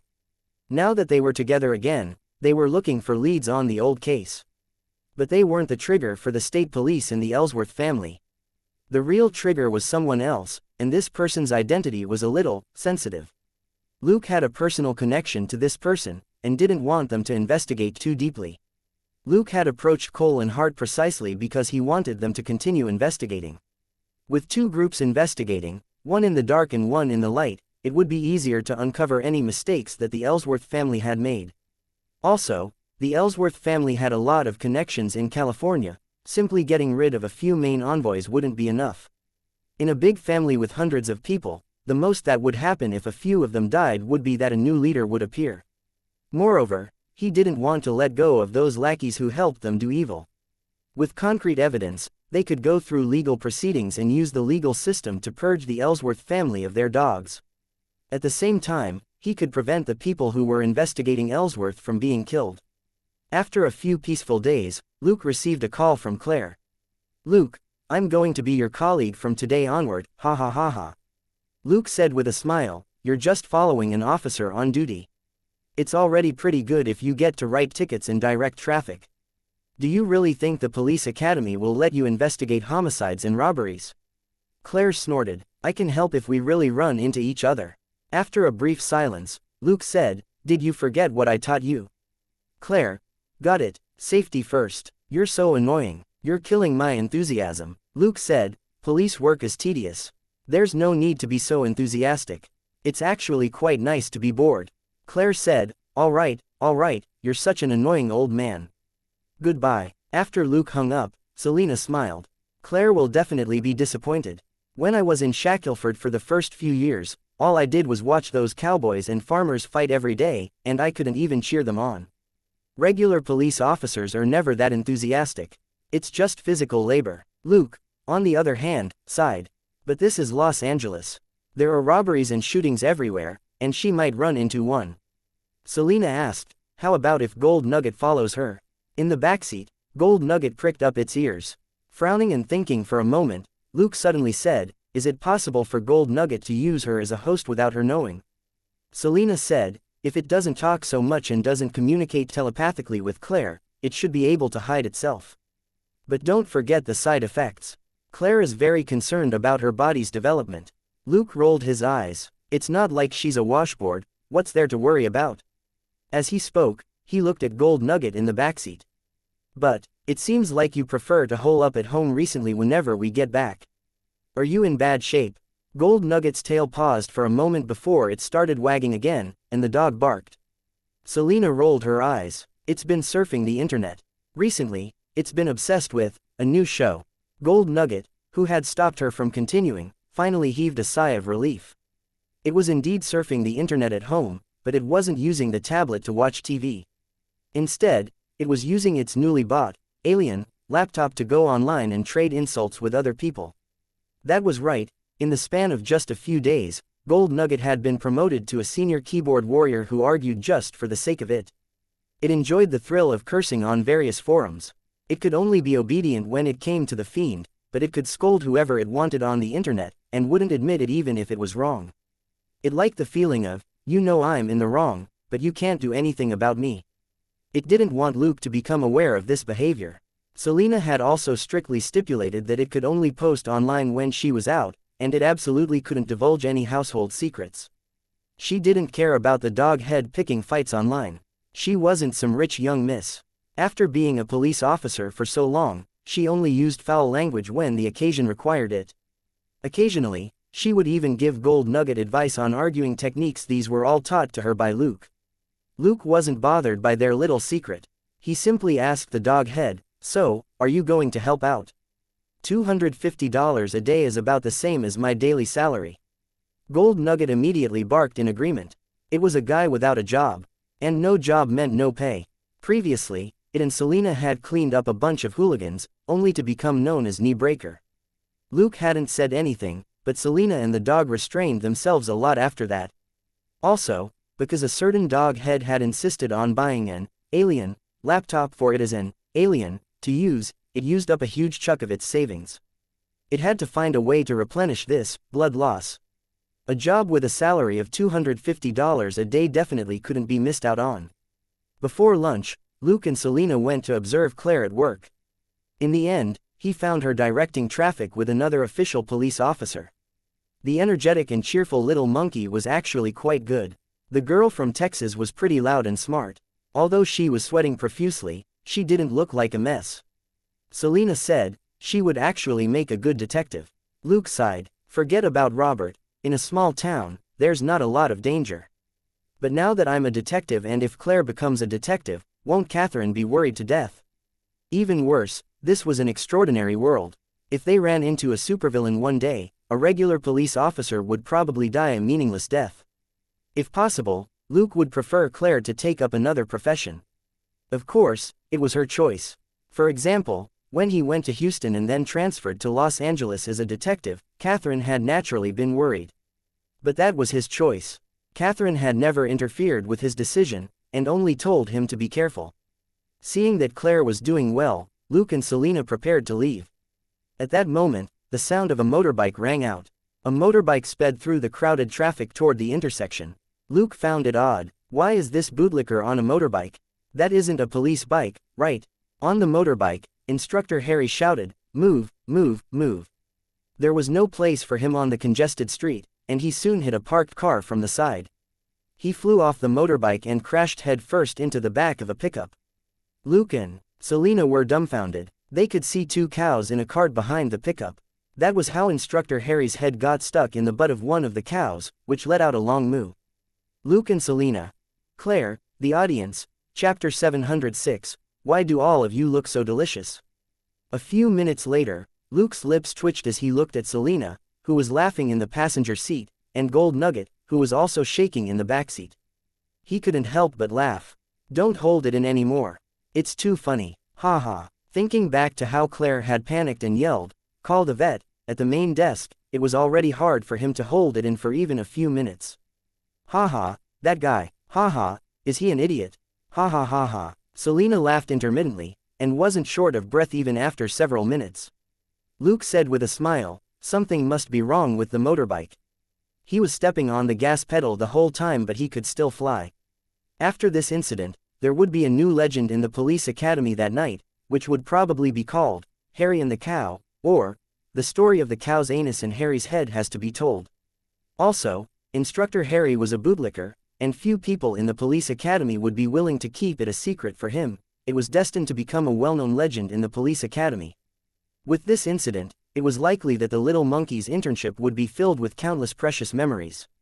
Furthermore, it wasn't an embarrassing memory of herself, but of her instructor embarrassing himself. It was definitely worth it. 10 to 20 years later, she could still share with others, on my first day as a police officer back then, my instructor XXXXX. Thinking about it, Luke felt regretful. If he had known earlier on, he would have gone to the police academy as well. He might have run into Instructor Harry then. Luke and Selena picked Claire up after work that day and said that they would have a feast at home to celebrate her first day of work. Luke's temporary instructor ID was still useful, and he easily took the little monkey out of the police academy. When they got home, Luke gave Claire a glass of water. She drank 2 mouthfuls and chatted with him for a bit before she fell asleep. It wasn't a drug, of course. It was just a relaxant, and coupled with Luke's basic hypnosis and mental communication, she temporarily entered a half-asleep state. She would still be promptly roused by a loud noise. At that moment, Selena stretched out her hand and gently placed it on Claire's back. A ball of golden liquid flowed from her hand into Claire's back. Dollar suddenly trembled. Frowning, Luke asked in a low voice, "What's wrong?" The part of gold nugget that was on Dollar's body waited for a moment before it replied, "She has some sort of energy in her body too. It's delicious." Luke was stunned. "She does?" Gold Nugget said, "That's right. Why do all 3 of you have delicious energy? Do Robert and Catherine have it too?" Luke frowned. "How does Claire's energy compare with ours?" Gold Nugget. Let me try." Luke narrowed his eyes. "Did you forget what I said?" Gold Nugget shuddered, and only then remembered that this host was the fiend's sister. It immediately explained, "I didn't eat much. I only ate a little." Looking at Luke's calm face, it quickly added, "No more than 1%. Luke finally nodded. Frightened, Gold Nugget didn't dare steal another bite. After a brief silence, it said, "This energy is more like the one in your body, Luke, but there's very little of it. Could it be hereditary?" Claire and Luke were cousins, so it was possible. Luke, however, shook his head. No, he had a system, so he was sure that he hadn't inherited any super abilities. The energy which Gold Nugget had, eaten at the very beginning, was the elementary self-healing from the system upgrade. Thinking for a long moment, Luke then said, "Don't do anything to the energy in her body, understand? Observe her for 2 days first." Gold Nugget was a little disappointed, but understood what Luke meant. After a long period of repeated examination and analysis, Luke basically confirmed that the energy in Selena's body would gradually recover after she ate and her nutrition was replenished. Thus, he allowed Gold Nugget to absorb a small amount of the energy, and examined Claire every now and then. It was hard to say what it would be like for Claire. If the energy consumed by Gold Nugget couldn't be replenished, and the little monkey turned into an old monkey overnight, Luke would definitely kill it. Gold Nugget now understood that everything else didn't really matter. At most, Luke would cut off its snacks or food. But since this was the family that Luke cared about the most, if it was greedy and courted death, it would be annihilated. After this interlude, 2 people and 1 dog were a little distracted. Gold Nugget couldn't eat the delicious food in front of it, so it went back to its room to surf the net. Its keyboard was already crying out to be used, and it needed to vent its frustration on the internet. Luke went to cook in the kitchen, and Selena followed him in. Watching him bustle around for a moment, she said, "How about Gold Nugget secretly tail Claire?" Luke shook his head and said, "There's always a danger in doing something. I can only reduce the possibility that something might happen to her. That's enough for the time being." Selena didn't say anything else. When she was with Luke, she had experienced a lot more dangerous situations. Back in Shackelford at the beginning, when she and Luke were far from as strong as they were now, the Carlos family had come to get their revenge. Unlucky people couldn't avoid bad luck. On many occasions, one needed luck to survive. Claire suddenly woke up 20 minutes later. Looking at the empty living room, she scratched her head in confusion. Why did I fall asleep so suddenly?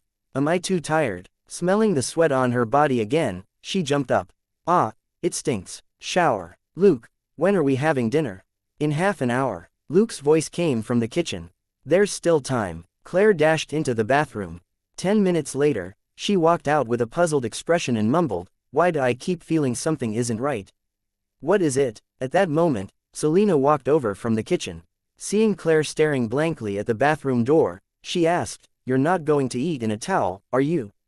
The little monkey finally came back to her senses. "Ah, I was thinking about something." Saying that, she entered her own room. A moment later, she put on a t-shirt and pulled Selena along. "Haha, something fun happened today. Let's talk in the spa later." Selina glanced at her. Are you sure it was fun? Thinking about how Claire's words at dinner later would carry the flavor of cow dung, well, Selina could take it. Selina's father worked on a ranch, and she wasn't repulsed by the smell of cow dung too much. But Instructor Harry, who had gotten his head stuck in *T, was a little disgusting. Claire unknowingly ate a lot of food during the long dinner, and rambled on mindlessly. Even though Luke and Selina had witnessed Instructor Harry's tragic accident for themselves earlier in the day, they couldn't help but laugh when they heard her recount of it. Chapter 707. Let's go to a live broadcast. Not only did Claire vividly describe the scene of Instructor Harry's traffic accident, she also described how he was revered after he returned to the police academy. Now, whenever he heard a cow moo, Instructor Harry would feel uncomfortable all over. There weren't any cows at the police academy, but with a master ventriloquist around, the sound of a cow's moos would ring out in the school every now and then. They didn't stop eating and chatting until late at night. Before Claire went to bed, Luke gave her something that looked like a watch. The little monkey looked at it curiously. Why isn't there a brand? Luke said, I made it. It's not a watch, even if it also tells the time. Claire nodded and put it on. It doesn't look bad, but the style is too masculine. Luke said helplessly, it can detect and record your body data. Claire found that odd. Why are you giving me this? Luke said, seeing how you lack nutrition, I might be able to make you grow taller. Claire hit him unhappily. I'm not short. After that, she still couldn't help but ask, can I really grow taller? Luke said, this is just a monitoring device, not one for treatment. Even doctors have to do a check first before they treat an illness, alright? Claire said resentfully, you're lying to a kid. That being said, she obediently put on the monitoring device and went to bed. Luke smiled. Although the little monkey was full of energy, she was only 1.67 meters tall. She was half a head shorter than Selina, and a full head shorter than Luke. She had always envied Selina's long legs. Luke could only be glad that she had never met Vanessa, or she would go crazy with jealousy. The next day, he went to work as usual. In the afternoon, however, he received a call from Professor Lawrence Hayes. After a brief conversation, his expression turned solemn. After he hung up, Selina couldn't help but ask, will there really be another earthquake? As he drove, Luke said, that is Lawrence's prediction. Looking at the scenery outside the window, Selina sighed. I hope he's wrong this time. Luke didn't say anything and simply sent messages to Jenny and Claire. That night, Professor Lawrence Hayes returned home, exhausted. He had looked for all the people he could today, and even pulled some strings, but nobody dared to help him out. He had already done his best. Even though he knew that a catastrophe was right around the corner, he had no way of letting anyone else know. He didn't turn on the lights when he entered the house. He simply threw his bag to the side and went into the kitchen in a daze. He picked up a cup and opened the fridge. Then, he just stood there, still thinking of ways to get the warning out. How long are you going to stand there for? A cold mechanical voice rang out, scaring Lawrence so much that he dropped the glass. A black shadow flashed over and kicked out so that the glass cup landed lightly on the table next to him. Lawrence looked at the person in front of him in surprise. You're Batman, Luke said. I know you, Professor Lawrence Hayes. You said something you shouldn't have on TV the other day. You're now on the station's blacklist. That's right, they don't dare let me do a live broadcast anymore. Lawrence smiled bitterly and didn't care about the black giant anymore. He grabbed a bottle of wine from the table next to him. I've been paying attention to you. I heard that your research has produced new results, right? Said the black giant. Lawrence twisted the cap off and said in frustration, the earthquake I mentioned last time really is coming, but nobody is willing to help me. The black giant asked, do you want to get the word out to everyone? Stunned for a moment, Lawrence paused in raising the bottle, and the wine was about to spill. Luke kicked the bottle back onto the table. I can help you, but are you willing to pay the price? Lawrence. What price? I don't have much money. I can only get together over 100,000. At most. Have you ever heard me ask anyone for money? The black giant waved his hand. The price is this: if your prediction is wrong, you'll go to prison, and those who suffered losses for no reason will curse and deride you like crazy. After a brief silence, Lawrence shook his head. Since I dared say it last time, I'm not scared this time. Luke said, that's because the earthquake really happened after the last live broadcast, but will it happen again? Lawrence said firmly, the data I gathered is clear, it'll happen again in the next 72 hours. I'm sure of it." The black giant was silent for a moment, his dark red lenses flashing, before he finally said, "Then, have you prepared what you're going to wear for the live broadcast? I think you should at least change into a clean set of clothes so that people will more readily believe you." Lawrence looked down at his wrinkled and smelly shirt and was embarrassed. "Give me 10 minutes. 15 minutes later, Lawrence clutched his stomach and tried his best not to piss his pants as he shouted, "Hey, can't we take a cab or something?" Luke jumped again with Lawrence hanging from a buckle in his hands and glided toward the ABC TV station not far away. "Do you think I can take a cab to the TV station dressed like this?" Lawrence tried not to look at the streets and buildings that flashed by as he roared, "I think that if you were willing to call ahead, the TV station would have sent a car to pick us up." After a brief silence, Luke said, "Batman isn't omnipotent. If someone dresses up like this next time and runs over to give fake news, should the people believe it or not?" Lawrence wasn't stupid. A fool wouldn't have been able to become a professor at the California Institute of Technology. He had never considered the matter of how Batman could prove that he was Batman. Now that Batman had brought it up, Lawrence just needed to do a simple and logical analysis to know why this person, who should be the real Batman, wasn't willing to use his identity to issue an earthquake warning, even if it would be simpler than Lawrence stepping forward, and easier to win people's trust. Soon, they landed on the top of the building. "Lawrence, what do we do now?" Luke said, "Go down and find a studio for you to do a live broadcast." Lawrence, is doing a live broadcast that simple? Are you kidding me?" The professor cursed inwardly, but followed him obediently. Without any hesitation, Luke went straight to a studio. It was currently doing a 9 p.m. talk show. The host was a middle-aged Caucasian man with a serious-looking face, but his words when he spoke were much lighter. The host, who was called Colin, was a famous talk show host in America. The talk show named after him was one of the most popular shows in Los Angeles as well as the rest of America, even if each episode was only 10 minutes long. Chapter 708. Interview switched to a live broadcast. Luke knew about the Colin show because he would watch it occasionally to adjust his mood. At that moment, the studio was busy. Colin was talking to the guest in a low voice, making final preparations for the live broadcast. Suddenly, the door to the studio was pushed open. At first, nobody noticed. But as the black giant moved forward, the staff cried out one after another, and everybody turned to look. They couldn't help but exclaim, "Batman!" Luke said, "I'm going to use this studio to broadcast some news." "Who's in favor and who's not?" Nobody said anything. It wasn't that nobody was opposed, but those who wanted to object didn't know what to say or didn't have the guts to speak up. The eyes of the producer and director of the show, as well as the host, Colin, lit up. "Sure, I've been meaning to interview you for a long time. Batman, I'm a huge fan." Luke tilted his head and looked at the Batman graphic on his t-shirt, and his lips twitched. "A hulking fan like you should stay as far away as possible." He suddenly remembered that in his previous life, there always were big hulking men who screamed about wanting to have children with so-and-so idol. But Colin wasn't actually like that. He was a true fan. "Thank you for your cooperation." Even as Luke thanked them, he threw a rope dart behind him to wrap tightly around the door handle of the studio entrance. Nobody was scared by the move. Conversely, it excited many people. What was Batman's specialty? Firstly, he could fly. Secondly, he was very skilled with rope darts. The way Luke sealed off the door proved that he wasn't a fake cosplay fanatic. But a moment later, Colin cried out, "What? I'm not interviewing you." The people who were bustling around paused. Being the first person to interview Batman was definitely explosive news, and it was worth breaking some rules for. But if Colin wasn't interviewing Batman, it would be a big problem. Unless there were immense benefits to be had, everything had to be done according to the rules. Batman as a guest on the show could suppress the rules and regulations. It would be hard if it was anyone else.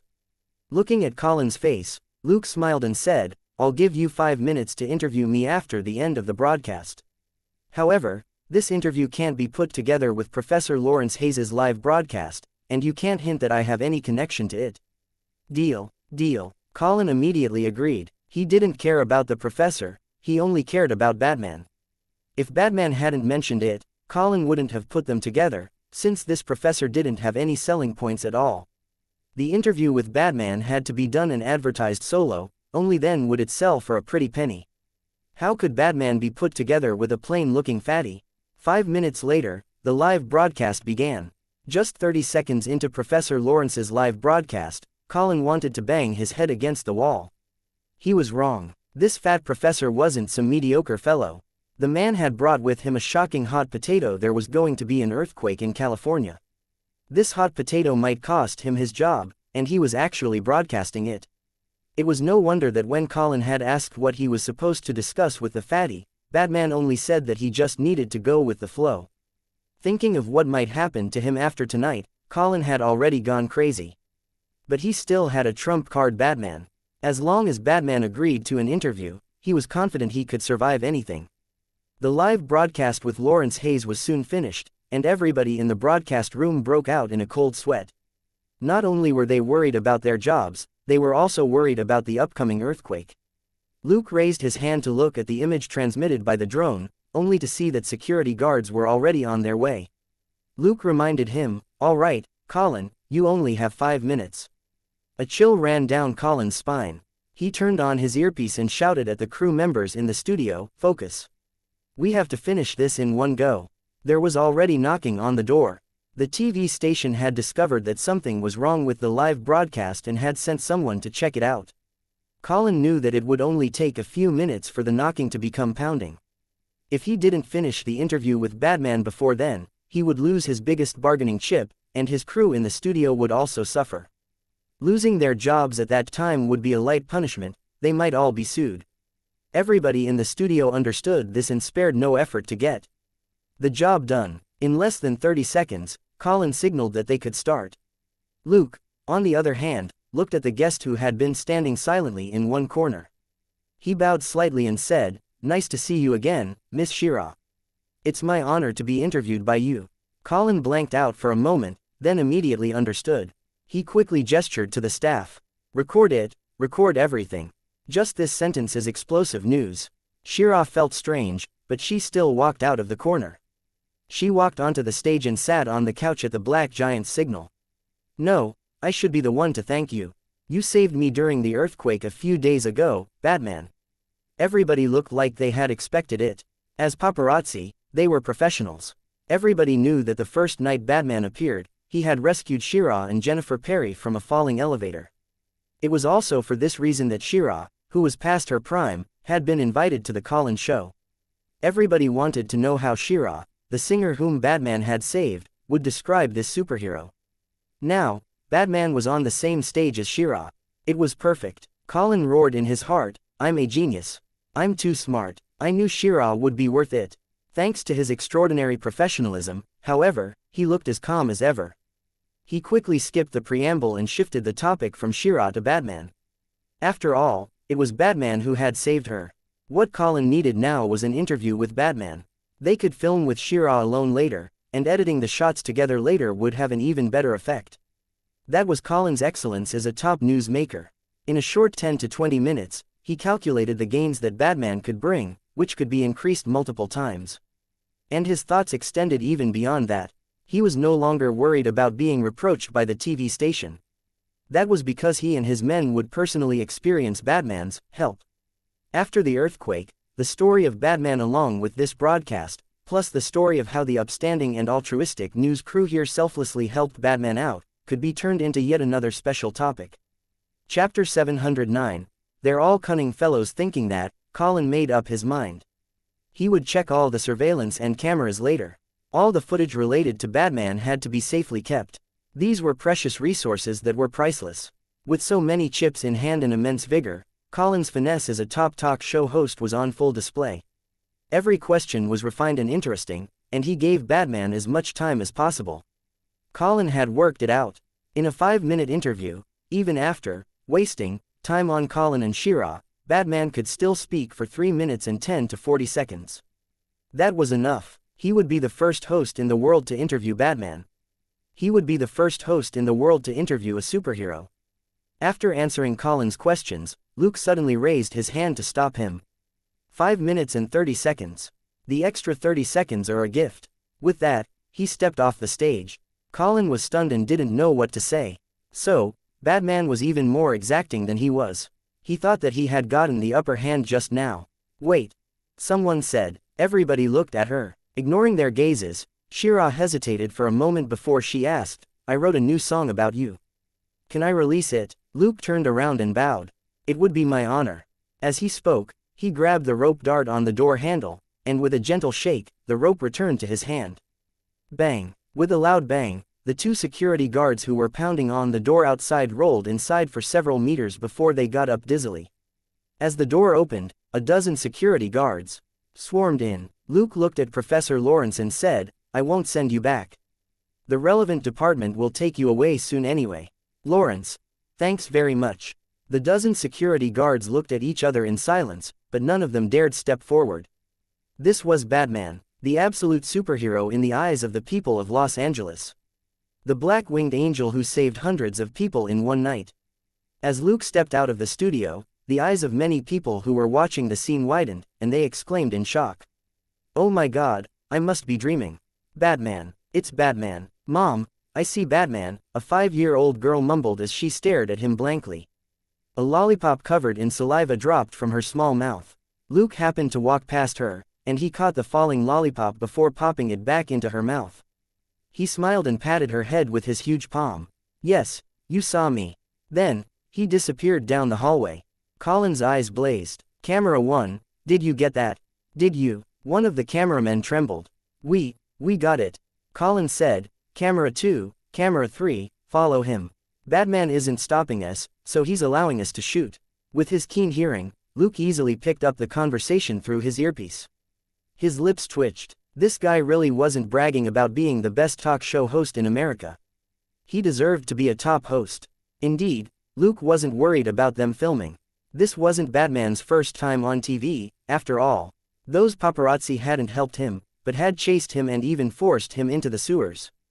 Ignoring the cameramen and the crowd that was following him, he walked up to the rooftop and sped up before leaping off the roof. In the night sky, he glided half a circle in the air before he sped west. Colin asked, did you get that? 2 and 3, did you get a shot of him flying off? I did. I didn't miss anything. I got it too, no problem. I got it on camera 1 as well. Boss, we're going to be rich. The professional cameraman gasped. He had chased them all the way up here with his camera, and his camera was the best. He was certain that his footage was the best. This world always gave those who were prepared and willing to work hard a chance. Yes, Colin said in a low voice as he clenched his fists. Colin, what are you doing? An old man roared at the door. Colin turned around with a smile. Boss, you have no idea what I just took. The white-haired old man's face was flushed as he roared. That's right, I have no idea what meds you just took. Do you know how many calls I've received? The CIA, the FBI, the Department of Homeland Security. Colin quickly walked over and hugged the old man before planting a kiss on his face. Boss, what they want is the footage in our hands. Footage of Batman, not me. The old man, who was wiping his face in disgust, was stunned. Footage of Batman, it's new. Colin, it's new. Less than half an hour old, and it's interview footage. I did an interview with Batman, understand? The old man's expression changed. Let's talk in my office. All of you can go back to work. Don't tell anyone what happened just now, before the show airs.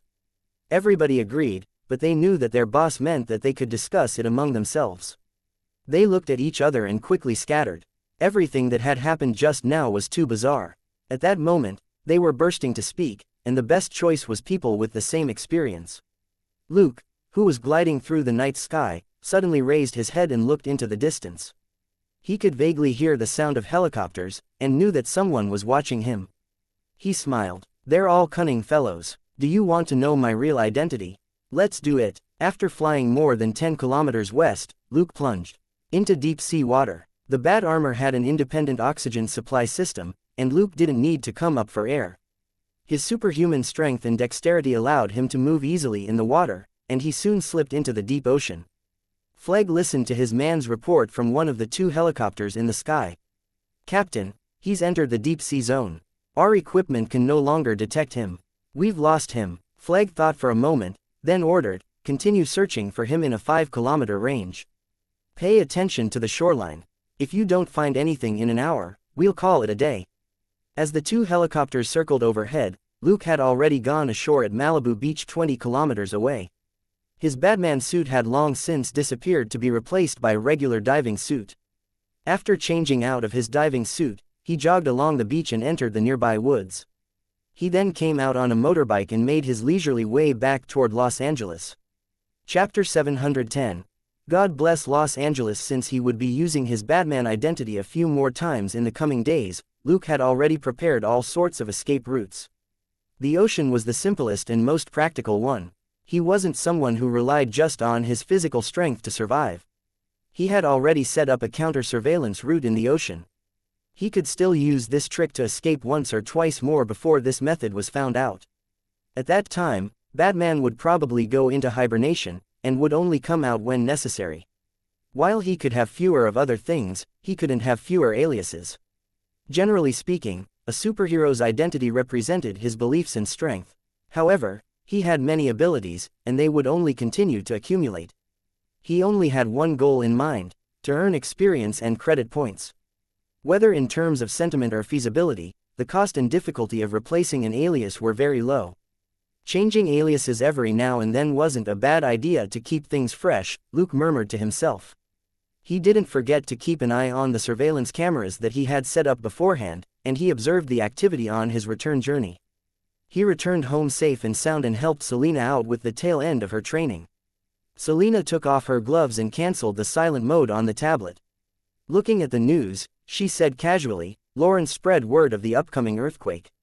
Luke sighed. "It's a little unkind to say this, but I really hope that his prediction is wrong." Selina walked up to him and rubbed his head. "All right, we're not God. We can't protect everyone. I know you're doing your best." "That's enough." Luke chuckled. "Thanks. Good boy." Selina rubbed his head again and walked out of the training room. "Okay, I'm turning in early. We need to conserve our strength in these 2 days. It's fine to just make sandwiches tomorrow morning." Luke hummed and said, "Okay." Selina was telling him not to waste his time and energy on making exquisite desserts. It was true that Luke didn't need to cook to calm his mood in the next 2 days. Since Selina had brought this up, he could save more time and make more preparations. So, he had always planned to slack off. Since Selina had said so, he couldn't waste her good intentions. In the morning, Gold Nugget looked at the 2 identical breakfasts and stared at Luke suspiciously as it whined. Selina picked up a sandwich and said, "Okay, this is a top-quality steak and tuna sandwich. If you don't like it, don't eat it. I'll buy you pig swill at the police department later." "How does that sound?" Gold Nugget straightaway swallowed a sandwich in one gulp to show its determination not to eat pig swill. When it came to food, if Selina didn't have any complaints, Gold Nugget didn't dare grumble about Luke's cooking. The world was full of fast food and pig swill which tasted much worse than what Luke made. It also didn't want to be punished by being the only one to eat pig swill while the 2 of them had a feast. Luke asked casually, "How's Claire?" Gold Nugget barked softly. Luke nodded. "Keep observing and don't sneak a bite." Gold Nugget whined aggrievedly. Luke said, "You said yourself that the energy is harder to resist than tasty food." "I'm just reminding you." Gold Nugget lowered its head again and cried silently in its heart. "I was only describing the taste of the energy back then. Why has it become your basis for giving me a warning now?" After Claire got up and had breakfast, Luke put a food box in her car. "The food in the police academy isn't nutritious enough. If you're not careful, you won't grow." The little monkey was suspicious. "Are you sure?" Luke said, "In any case, just have some when you're hungry. The cafeteria won't always be open for you." The little monkey thought for a moment and agreed. She didn't say anything else and drove off. Luke, Celine and the dog got into the car and drove to work. "Claire will still be suspicious, right?" Selina couldn't help but ask. Luke said, "Who asked Gold Nugget to be a glutton?" Gold Nugget was displeased and barked. Luke said, "It's not a bad thing that you can eat. It's nothing to apologize for." Gold Nugget turned its head away and refused to talk sense with Luke anymore. It had never been able to win. Luke was right. When Gold Nugget formed a symbiotic relationship with a host, it needed the host to provide it with energy. Thanks to an innate trait, it didn't have to eat its host's body. It wasn't a bad thing for its host to have a huge appetite. But Claire was probably going to be paranoid again today. The little monkey was no fool. Gold Nugget, however, was unperturbed. "HMPH, don't look down on me, fiend. I learned a lot from you." They arrived at the police department at 8:20 a.m., and it was as busy as they had expected. All the officers had harried expressions, and few of them were fooling around. A subdued air had already enveloped the police department. Professor Lawrence Hayes, who predicted the first earthquake, last night predicted that another earthquake is imminent. Dustin was already standing in front of the whiteboard when they entered the Major Crimes Division. Pausing for a moment, he continued, "Those who don't know the exact details, ask your partners later. Leave has been cancelled, and everybody is now on standby." Everybody nodded silently. "Weapons, ammo, bulletproof vests, be fully equipped. I don't want to hear of anyone dying in the line of duty." Dustin said solemnly, "Keep in touch with the teams who are on duty, and be ready to support each other at any time. Don't be afraid to look embarrassing. This isn't the time to talk about dignity." Everybody nodded again. After a brief pause, Dustin said, "May God bless Los Angeles." He didn't lay out a concrete action plan since one had already been set up after the last earthquake. This time, it was just a routine operation. Luke and Selena were assigned to the firefighters like before. After they left, Claire called and told them that all the students of the police academy were to enter the city to help maintain law and order. That was because traffic in Los Angeles was already starting to become a problem. Since last night, people had started to head toward places without skyscrapers. Some had even chosen to leave for small towns on level terrain on the outskirts. This large overnight migration was causing a huge traffic jam, especially on the roads outside the city. Drivers were burning with anxiety. Small car accidents and scrapes were happening all the time, and it was easy for anxious car owners to start quarreling or even fighting. There were traffic jams 1 or 2 kilometers long on every road.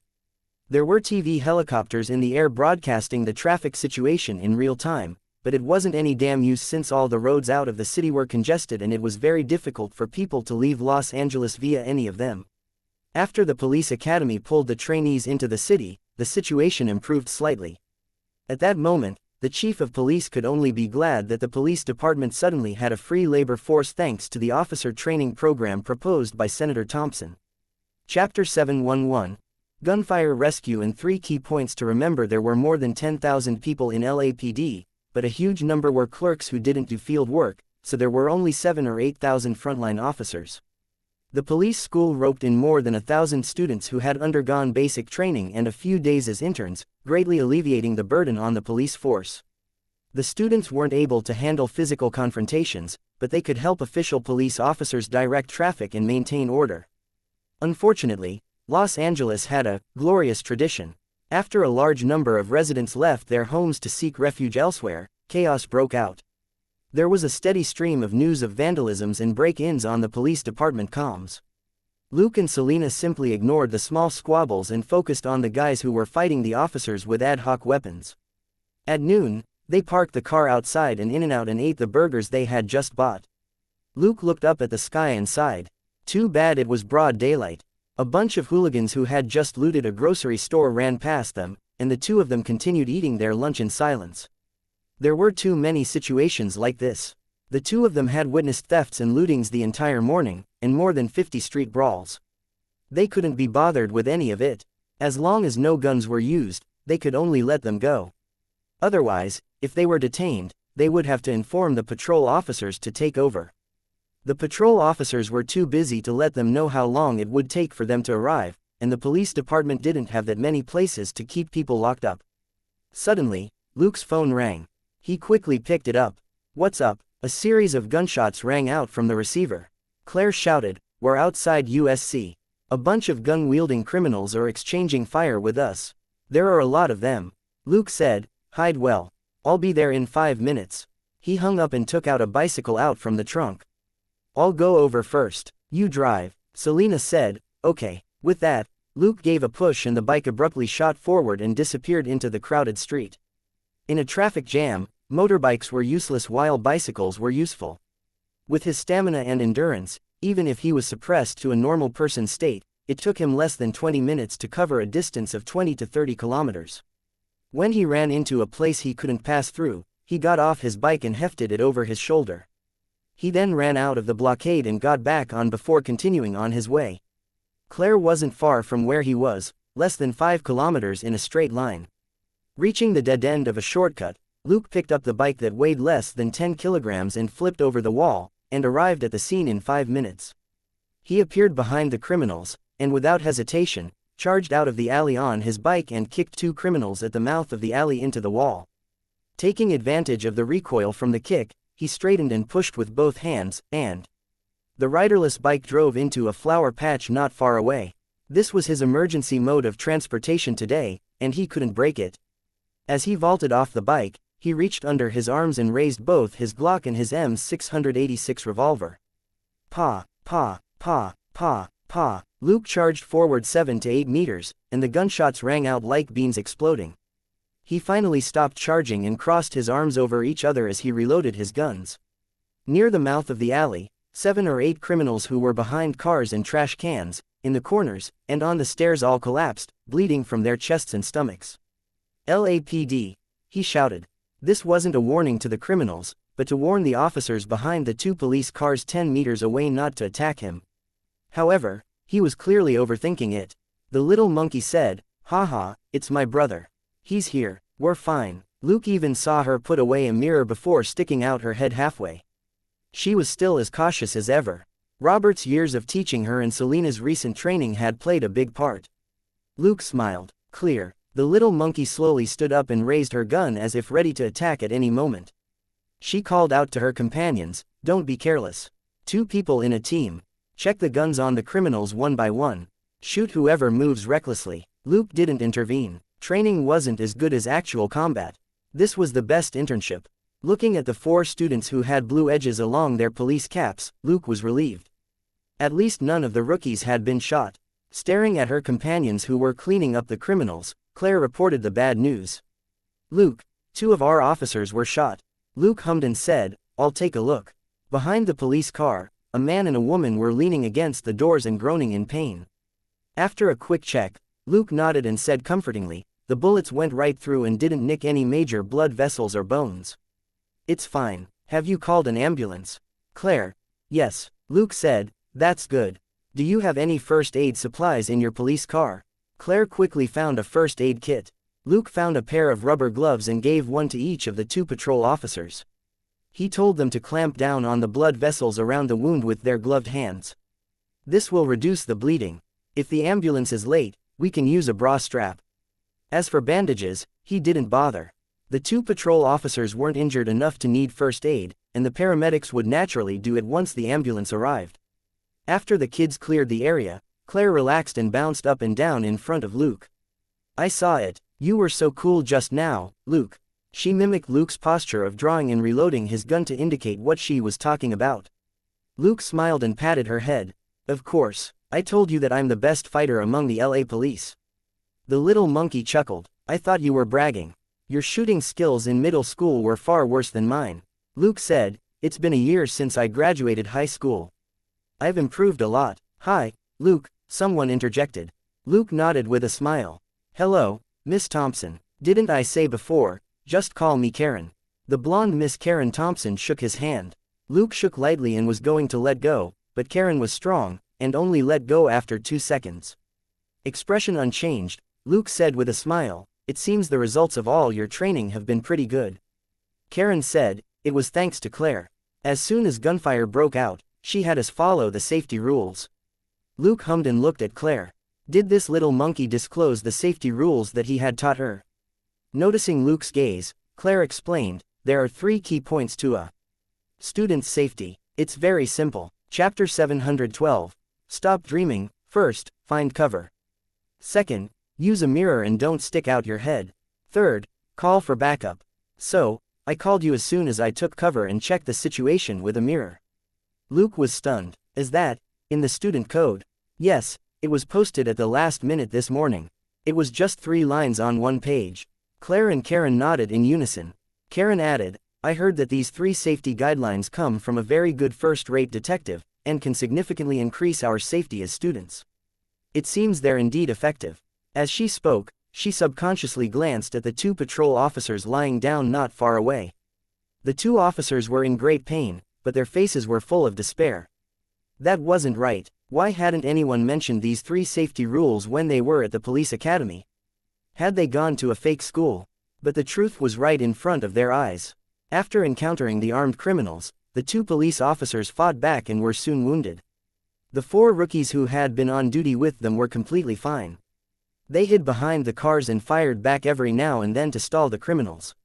Claire, in particular, had been observing the situation in the mirror.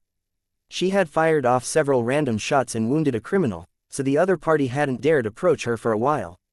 The police and criminals were in a deadlock. There had been traffic jams everywhere in Los Angeles today. If it wasn't for the rookies' perilous marksmanship, they would have been surrounded by criminals before reinforcements arrived. The students were young and uninjured. They could retreat, but it would be hard for the 2 wounded officers to escape. Actually, it was Luke who had specially taught Claire how to shoot with a mirror. It was an extremely simplified version of gunfighting that he had calculated using his own combat experience, gunfighting skills, and complementary math operations. He simplified the complicated situations into several shooting methods. Claire only needed to analyze the situation slightly and aim her gun in a particular range to hit the enemy. This method was more suitable for patrol officers. After all, they could call for reinforcements the moment they started fighting, and there was no need for them to take action. After chatting for a while, Luke reloaded his gun and gave Claire 5 clips. Claire was stunned. "I have another clip here," Luke said. "With your stamina and shooting skills, it'll be best if you can suppress the criminals with more bullets." 2 clips won't be enough. Claire and Karen were speechless. They were each using a Glock 17, a close-range firearm with 17 bullets in each clip. Luke had given Claire almost 100 bullets, enough for a small-scale battle. After everything was done, Luke went back on his bike. Watching Luke leave, Karen suddenly grabbed Claire and pressed her down under her arms. "Tell me, are we good friends?" Claire said. "Hey, stop groping me, or other people will think you're interested in me." Karen didn't care. "First, are we good friends?" Claire said. "Remove those big lumps from my shoulders, and we'll still be good friends." Karen finally let her go. Claire said, "All right, what strange thing do you want from me?" Karen was the daughter of a rich family who wanted to become a police officer in pursuit of a colorful life. During training, she met Claire, this playful buddy, and had immediately dropped to her knees to worship this ultimate boss. Karen had tried out many extreme sports with Claire, but her athletic talent was limited, and whatever they did, she wasn't as good as Claire. But it was also because of this that their relationship was far better than that of other students. Karen said, "I'm going after Luke." Claire took out a bottle of water from the police car, drank a mouthful, and then sprayed it in Karen's face. Vexed, Karen said, "What are you doing? He's your brother, not your boyfriend. Wait, don't tell me you hate other girls chasing your brother, like those sisters in the movies." Claire wiped the corner of her mouth with her sleeve. "Forget it, my brother's girlfriend in high school was the cheerleader captain. We're pretty close." Karen took the tissue from Claire and wiped her face as she asked, "Then why are you so agitated?" Claire glanced at her out of the corner of her eye. "For the sake of our friendship, I'll be blunt, I'm afraid my brother won't want a girlfriend like you." Karen was stunned. "Why, am I not beautiful, or does he feel inferior?" Claire patted her forehead and hooked an arm around her neck as she whispered in her ear, "Because he has a female friend." Karen pondered for a moment and was surprised. "You mean a friend with benefits?" Claire shook her head. "I don't know exactly, but in any case, he's never mentioned a girlfriend." Karen frowned. "Then can't I chase him?" "At most." Claire looked at her in disdain. "Luke is 19. What do you think a regular handsome 19-year-old man who doesn't have a girlfriend, but doesn't look for women, does?" Karen thought for a moment. "Do handicraft at home." Claire was dumbfounded. A moment later, she said, "You dumb woman. He definitely has a female friend, but she isn't his girlfriend, so he didn't mention it to me." "Got it." Karen wasn't convinced. "How would you know?" Claire said, "He occasionally goes out at night, and the clothes he's wearing the next morning have a faint smell of perfume on them. The quality isn't any worse than what you use, either." "What do you think it could be?" Frowning and thinking hard for a moment, Karen cried out in frustration. "Damn it, there really is a rival." "Claire." "What?" Karen looked at her. "I have to say that I was touched by Luke rushing over to save me just now. Also, after he took down those criminals, he smiled gently when he looked at me." Karen's gaze drifted. In the summer afternoon sun, that bright and beautiful smile as dazzling as Apollo's, her words started to get poetic. "Stop." Claire raised her hand. "Pa." Karen felt pain on the back of her head as the little monkey whacked her.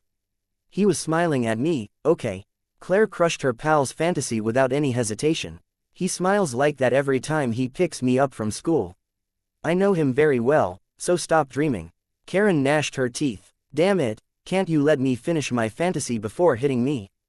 They were speaking in very low voices, and the two patrol officers lying nearby didn't hear the details. They could only smile bitterly. Students, we're a little dizzy. Can you help us tell the ambulance to hurry up? We don't want to die. Only then did the two girls react and stop their small-scale battle between buddies. On his way back, Luke met Selena on the road. He folded the bike, threw it back into the trunk, and got back into the car. Selena said gloomily, "The traffic is so bad I almost want to take a helicopter." Luke said, "Wouldn't you still need to look for a place to take off from first anyway?" "Let's go." Selena asked, "How's Claire?" Luke said with a smile, "She didn't lose even a strand of hair. She even shot and injured a criminal." "That's good." Selena didn't say anything else. Claire was under Gold Nugget's protection, so she was completely safe, which was why Luke could calmly ride his bike over. Although he sounded relaxed, he still treasured his sister very much. After a busy day, Luke and Selena picked Claire up after work. Today, the police academy didn't require students to return to the school. After reporting to their instructors, they could go home and rest. There were two considerations for this step. Firstly, everybody had heard the rumor about the earthquake, so the students should be allowed to go home for a look after a busy day. Secondly, traffic was always congested in Los Angeles, and the school bus couldn't pick up the students who were scattered everywhere. Principal Lassad decisively told the students to return home and keep in touch. If there really was an emergency, the students could report to the nearest police department themselves, or they could directly contact the patrol officers and help maintain order. When they picked Claire up, Karen came over and said that she wanted to hitch a ride and talk to Claire. Claire didn't say anything, but looked at Luke. It was up to him. Luke simply told Karen to get in. They slowly drove home and went to wash up. Claire had an ensuite, so Karen naturally went to her room. By the time they came out, dinner was already in the oven, and Luke and Selena were having drinks in the backyard. After an exhausting day, everybody was a little lazy to chat. Luke and Selena were in better shape, while Claire could be considered an old hand at training. Karen had been yelling all day while on duty, and after the first intense gunfight of her life, she fell asleep on the deck chair. Luke simply had Claire put a thin towel over her, and the three of them moved further away to read the news and chat occasionally. The sun gradually set and night fell. After napping for an hour, Karen woke up just in time for dinner. After resting for a bit, everybody was in the mood to chat and eat. The main topic of conversation was what they had seen during the day. Both Karen and Claire were very worried about the upcoming earthquake. The city was already in chaos before the earthquake. What was it going to be like if it happened? Luke didn't say much to comfort them. He simply reminded them to be careful after the earthquake happened. For example, on no account should they rashly enter a danger zone before the earthquake stopped. Secondly, they couldn't ignore their own safety just to save someone. Those who would take advantage of the situation wouldn't care about their good intentions, they would only focus on their youth and looks. By 9 o'clock, they had finished dessert and drinks after dinner, and the conversation finally came to an end. Miss Karen wanted to get her family to send a car to pick her up. But her driver told her that it would take him at least an hour to get there, given the chaos and heavy traffic. Everybody was lost for words when they heard that. Didn't that mean that Karen wouldn't get home until midnight? Luke thought for a moment before he said, "I'll send you back." Stunned for a moment, Karen was secretly delighted and quickly nodded. Okay. She couldn't help but steal a glance at Claire and Selena. She noticed that Selena didn't seem to care at all. Claire gave her a disdainful look, but didn't say anything. Karen secretly gave Claire a thumbs up and followed Luke to the garage. A moment later, a small scooter puttered out of the garage. Suspicious, Claire turned around and asked Selena, "Why does Luke have a motorbike like that?" Looking at the tablet in her hand, Selena replied casually, "That's a Vespa." Claire was confused. Huh, is it famous? Selena raised her head. "Don't you know that your brother likes Audrey Hepburn?" Claire tilted her head and thought for a moment. "I think he mentioned it." Selena said, "This Vespa scooter is the one that Audrey Hepburn rode in Roman Holiday. I don't know where your brother got this antique, but he fixed it himself." Claire was lost for words. Luke was actually a fan of Audrey Hepburn. Wait, that wasn't right. She was already a grandmother by the time she passed away, right? She smacked her lips. I thought Luke was interested in Karen. Selena chuckled. Is Miss Karen interested in Luke? Claire asked. You can tell. Selena got up lazily, took off her t-shirt and shorts, and entered the spa. I'm not blind. Too bad. Forget it. Claire also took off her t-shirt and shorts. She entered the spa and hugged Selena's shoulders. Tell me, what's too bad? Selena turned on the tablet in her hand and activated the spa's massage function. Water gushed over their exhausted bodies. She sighed comfortably. It's a pity that she's way not up to standard. Luke isn't looking for a girlfriend for now. Claire didn't really care if Luke had a girlfriend, but was more interested in something else. Won't someone like Karen do? From Claire's point of view, Karen was pretty good. She graduated from a prestigious university, had good manners, and was also pretty. Karen did have some of the common failings of a rich young miss, such as being insensitive about spending money and saying things that inadvertently hurt the pride of the poor, but she didn't deliberately look down on ordinary people. These shortcomings were also being gradually changed during her police academy training. But Selena actually said that she was not up to standard. With two hands behind her head, Selena turned to look at the naughty monkey and smiled. Someone got there before she did, and she's far more qualified. Claire immediately realized that her speculation had been correct. Luke had a female friend, and Selena was saying that the woman was better than Karen. Looking at Claire's expression, Selena patted her head. Don't think too much. Your brother is a ladykiller. There are a lot of girls who like him. Claire's interest was piqued. Who? He isn't here, so tell me. Selena rolled her eyes and asked casually, right, has Luke ever said anything about my love life to you? Claire subconsciously shook her head. No, Luke wouldn't tell her about someone else's private business, much less Selena's. Selena shrugged. So, he's never brought up anything about his love life. I have nothing to say. Claire's eyes widened. You, so cunning. Selena chuckled. Hee hee. Elsewhere, Luke chatted with Karen as they rode the scooter to her house. It was even more chaotic in Los Angeles at night. Coupled with the pedestrians on the streets, Luke could only slow the scooter down to 20 kilometers an hour. He had put in a lot of effort to repair this old Vespa. He would feel bad if he even so much as scraped the paint. The scooter circled the streets for half an hour before it finally reached Karen's house. Seeing that Luke was about to leave with a smile, Karen couldn't help but invite him in. Come in and sit for a bit. She paused for a moment before she said, you must be a little tired after sending me back. Luke was amused. It's fine, I'm strong. Karen. He waved goodbye to Karen and rode off on his scooter as he murmured to himself, it's almost 10 at night. What will your parents think if I go in to rest? He understood Karen's intent, but he really didn't have time to mess around with a young miss, especially one who was in search of thrills. He wouldn't be in Los Angeles for long and had a lot of work to do. He didn't want to waste his time hooking up with Karen. Riding on the scooter, he avoided areas with more cameras and deliberately passed through areas that lacked surveillance. He also beat up a few gangsters who wanted to rob him. Those hooligans didn't recognize the scooter, nor did they know how valuable it was.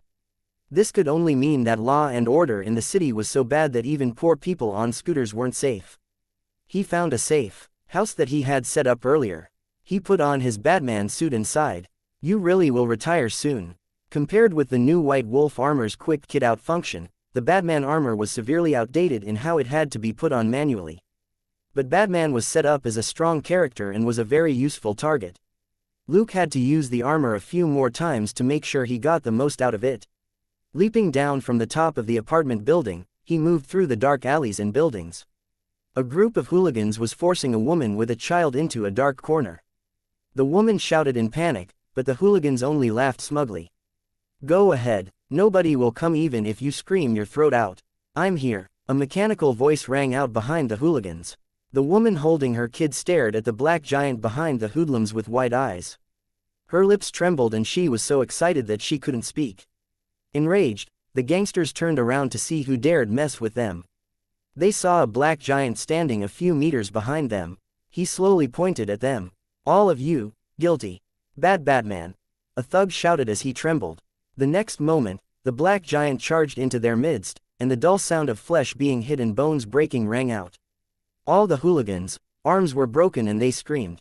Luke showed them no mercy. He picked out the gunmen and broke their thumbs and index fingers.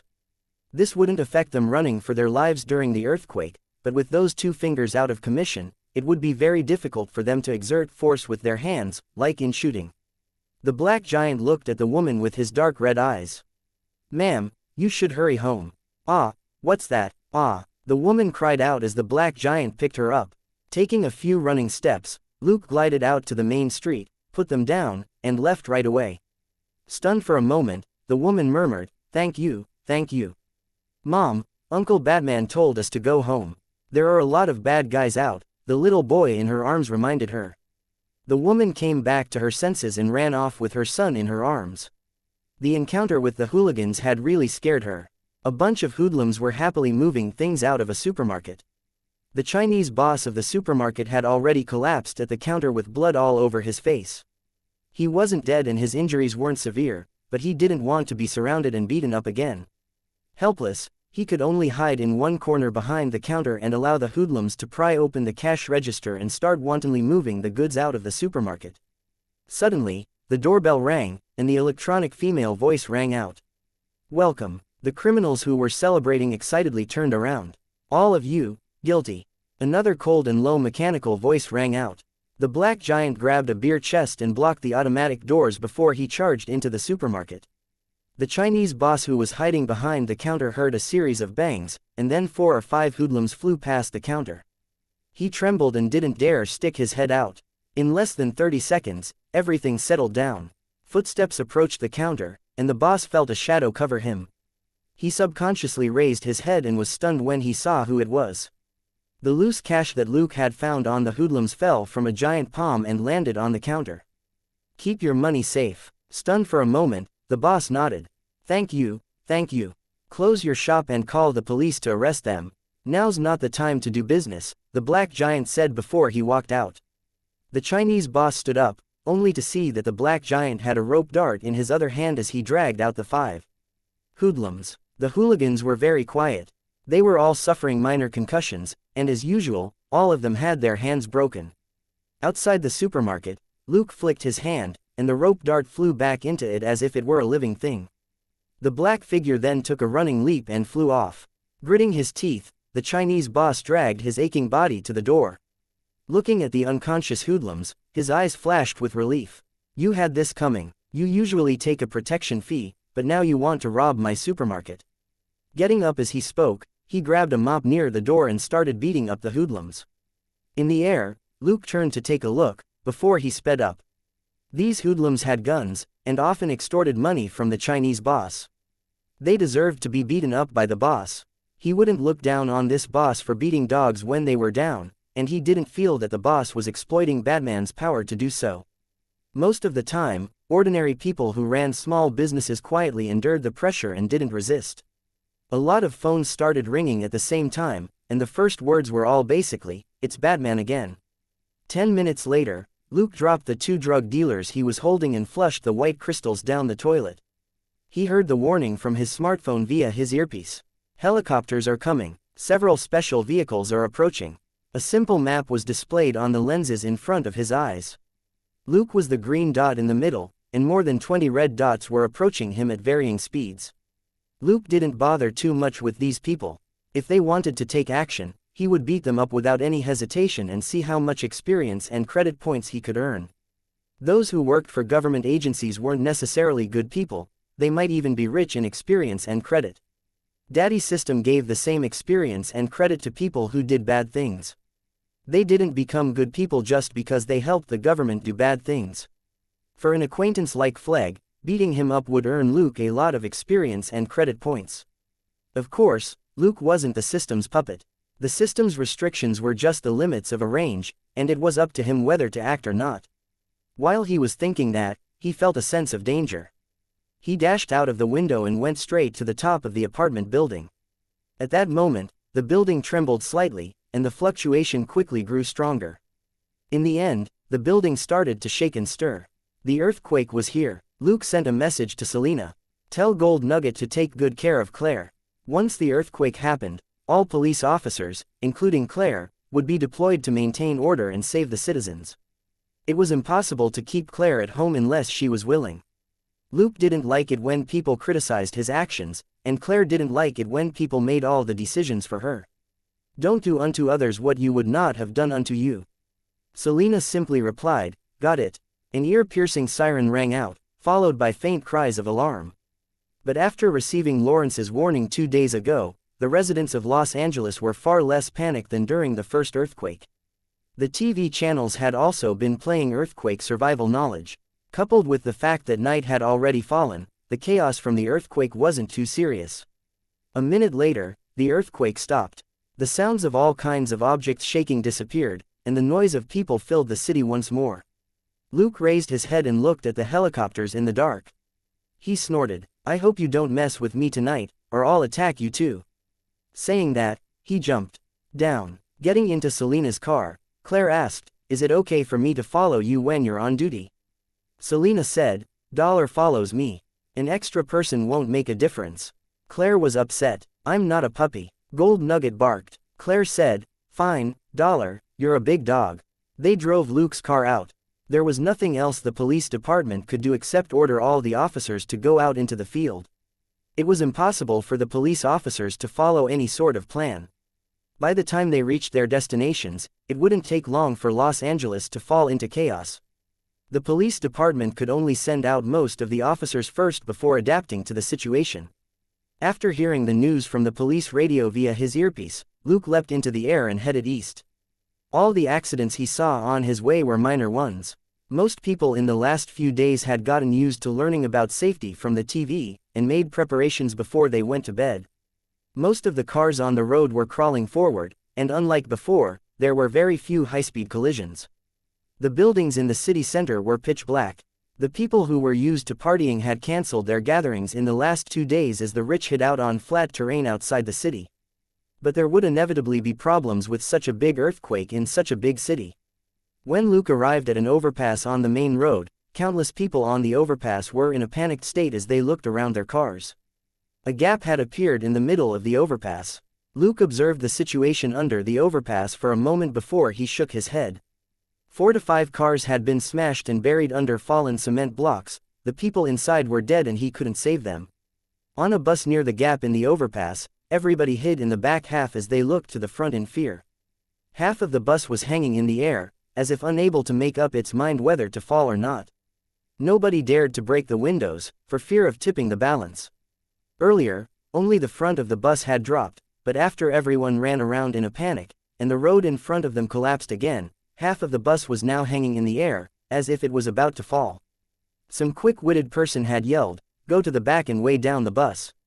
Only under everyone's weight was the bus able to maintain this balance. This was the center of the overpass, which was 20 meters to the ground below. Only God knew how many would survive the fall. Luke landed behind the bus and tied rope darts to the guardrails on both sides of the road before he locked down the tires. Someone spotted him and exclaimed, "Batman." Everyone in the bus looked over. Luke just said, "I'm going to break the glass. Don't panic, and help the person in front of you climb out." Not long ago, in a villa on Malibu Beach, a gentle male voice rang out. "Mr. Stark, Lawrence's system has issued a high-risk alert." Tony stopped what he was doing and looked up. "What level?" "An earthquake with an estimated magnitude between 7.2 and 7.5. It will happen in 10 seconds, Jarvis reported unhurriedly. Tony cursed and ordered, "Mark 1, get ready." Jarvis said, "Mr. Stark, you have yet to test the prolonged operation of this armor. A lot of calculations are incomplete. It's too dangerous." Tony said, "Jarvis, my dad always said, do first, talk later, okay?" After a brief silence, Jarvis said, "Please wait to don the armor after the earthquake in case of danger." Tony said, "Got it." As he spoke, he put out the light screen in his hand. "Remember to record all data from the moment I set out until I return. Remember to record everything about that guy." His eyes flashed with eagerness. "Batman, you're finally here." Half an hour ago, Jarvis had been monitoring LAPD's comms, and when the AI reported Batman's appearance, Tony started making preparations.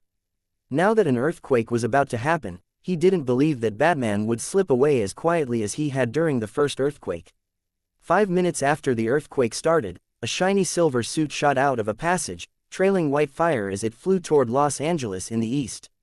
Luke smashed the rear window with his fist and tore it open. The people at the back helped push the people near the window out.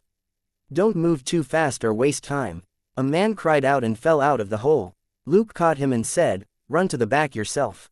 Stunned for a moment, the man watched Batman catch and put down a woman and a kid. He helped them up and ran to the back, still saying, thank you, Batman." Very soon, half of the 20 or so people in the bus were out, and the bus's balance could no longer be maintained as it started to tilt forward. The people in the bus panicked. Luke said, "I'll keep it stable.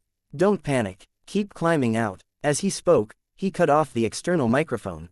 "Activate auxiliary support." With a light clanging sound, 2 alloy frames suddenly popped out from the sides of his legs.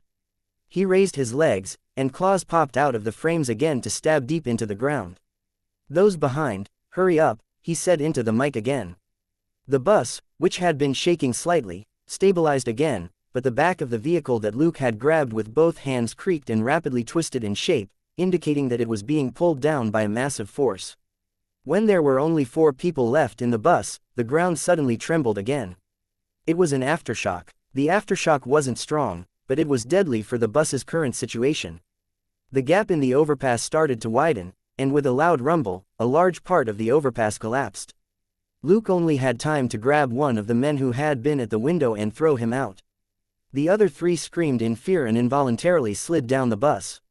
"Launch arms supports," Luke said. 2 alloy frames suddenly shot out of his hands and pierced the back of the bus. The bus shook violently and settled again.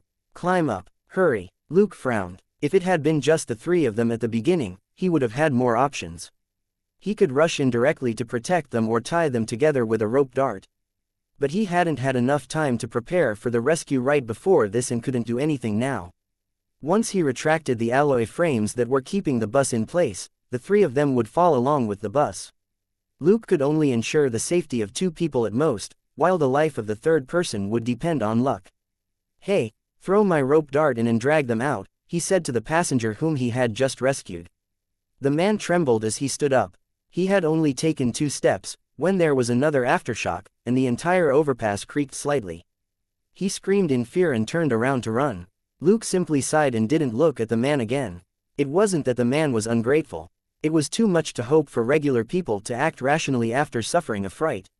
His mind raced as he started to make preparations. If the 3 people inside couldn't climb back up, he would retract his support frames and rush into the bus to save them. Whether the 3rd life could be saved would depend on luck. At that moment, his AI system warned him, "There's a flying object approaching from the northwest at close to Mach 1 speed." Luke looked at the sky and frowned. "A missile? That seems a little slow." The exhaust trail looked like that of a missile, but this thing wasn't that fast. AI program. This object is about 2 meters in height and is similar to a human. No similar missiles have been found in the database. Staring at the approaching object, Luke's eyes suddenly widened, and he subconsciously exclaimed, "WTF?" To be able to make someone as cool-headed as he was cursed was truly unexpected. In less than 10 seconds, the thing flew over him and stopped after a beautiful arc in the air. Amidst the dazzling blaze of flames, intense rock music rang out. "All you women who want a man of the street, big guy, it looks like you're in a bit of trouble." A playful voice rang out. Luke rolled his eyes. "Save your nonsense for after we save them." Inside the armor, Tony raised an eyebrow and acknowledged Batman's composure anew. There should be some applause for his entrance. Well, fine. This guy didn't have any hands or legs free. That was the price of inferior skills. Tony curled his lip as he once again looked down on the guy's skills. The silver armor dropped down and landed under the gap in the overpass. The next moment, Luke's expression changed. Retract leg support. There was a huge force pushing the bus up from below, and with Luke's help, the bus was pushed back onto the overpass. He entered the bus and quickly tossed the 3 people out of the hole. "Get off the overpass. It might collapse at any moment." The 3 of them had been lying on the ground like dead fish. When they heard what Luke said, they struggled to get up and run. However, even though they were running for their lives, they couldn't help but look back. Standing at the hole in the bus, Luke raised his head and looked at the magnificent silver armor which rose into the air again, jet flames under its feet. He cursed inwardly. "FCK, can someone tell me why this young master is making this thing now?" He hadn't been kidnapped yet. Tony, who was in the air, was clearly excited. Okay, I saved him for you. Let's fight one round. When Luke heard that, he knew that the Tycoon hadn't changed his mind yet, and that this Iron Man prototype armor was actually used to make trouble for him. I admit defeat, he said immediately. In the air, Tony, who was using the jet engines to maintain his balance, swayed for a moment and almost spiraled off into the sky. What? As long as you save more people than me tonight, it's my loss, said Luke as he ran into the traffic behind him. Tony said, don't run. Do you think I'll fall for your tricks? Luke, however, had already reached the end of the overpass, and he pulled a driver out of an SUV. Did you buy insurance for this car? The driver was terrified. I did. Go. You can tell them that I smashed your car, said Luke as he pushed the driver away. The alloy frames on his armor stretched out, and he exerted force. The SUV that had been stuck at the end of the overpass and unable to move was sent flying and fell off the overpass. Luke wasn't done. A freight truck driver, who was about the same size as Luke, was scooped out as well. Luke then started up the truck and pushed the cars next to it aside before crashing through the guardrail. Luke jumped out of the truck before it fell. He said to the driver of a car who had just gotten onto the overpass, turn back. Get out of here. The driver quickly did as he was told. He didn't want to be asked if he had bought car insurance. Although he had, he didn't want to see his car being thrown down like garbage. After the two vehicles blocking the road were taken care of, the cars on the overpass were finally able to turn back. As long as they got off the overpass, there were wide open spaces everywhere, and they wouldn't be in any danger. After clearing the traffic, Luke took down two guardrails not far from the end of the overpass and instructed cars to drive onto the wide plain so that the cars behind them could move. Otherwise, the hundreds of cars on the road wouldn't be able to turn back. Nobody dared object. Everybody had seen Batman push two vehicles off the overpass. Batman was clearly more concerned about human life than property. After Luke was done, the silver armor flew over with flames trailing behind it. I've taken care of the congestions in the east and south. I've won this bet. I'm going to make a winner's request. Luke, however, chuckled. No, you didn't win. Don't tell me your math teacher didn't even teach you how to count heads, right? I didn't have a math teacher at all. Tony frowned. Jarvis, count the number of people we saved. The locations of all the cars in the east and south flashed past his eyes, and a number popped up, 156. And the number of people here in the west, 197. Sir, excluding the last 3 people on the bus, you still saved 41 people less than the other party, Jarvis reminded him. Damn it, there was a lot of traffic on the west side, and there was also that bus. Tony cursed in frustration. With Jarvis's help, he instantly knew why he had lost. Luke had picked the road with the most number of victims. Including the dozens of people on the bus, it added up to more than 10 cars worth of passengers. Luke, on the other hand, didn't say anything. He knew that Tony had Jarvis, and it wouldn't take him more than a second to calculate the numbers. He simply flew up. If you want to compete with me, come with me. Let me see what your big metal toy is like. Tony chuckled. He actually said that I'm a big metal toy. Me, a big metal toy. Luke was disinclined to indulge the Tycoon. After all, the man had a poisonous tongue. There was no need to give Tony Stark face since he didn't need anyone to do so. He would fight for his own honor. 2 figures charged into the city one after another. In the air, Tony exclaimed, apart from the exoskeleton, you also have an auxiliary propulsion system.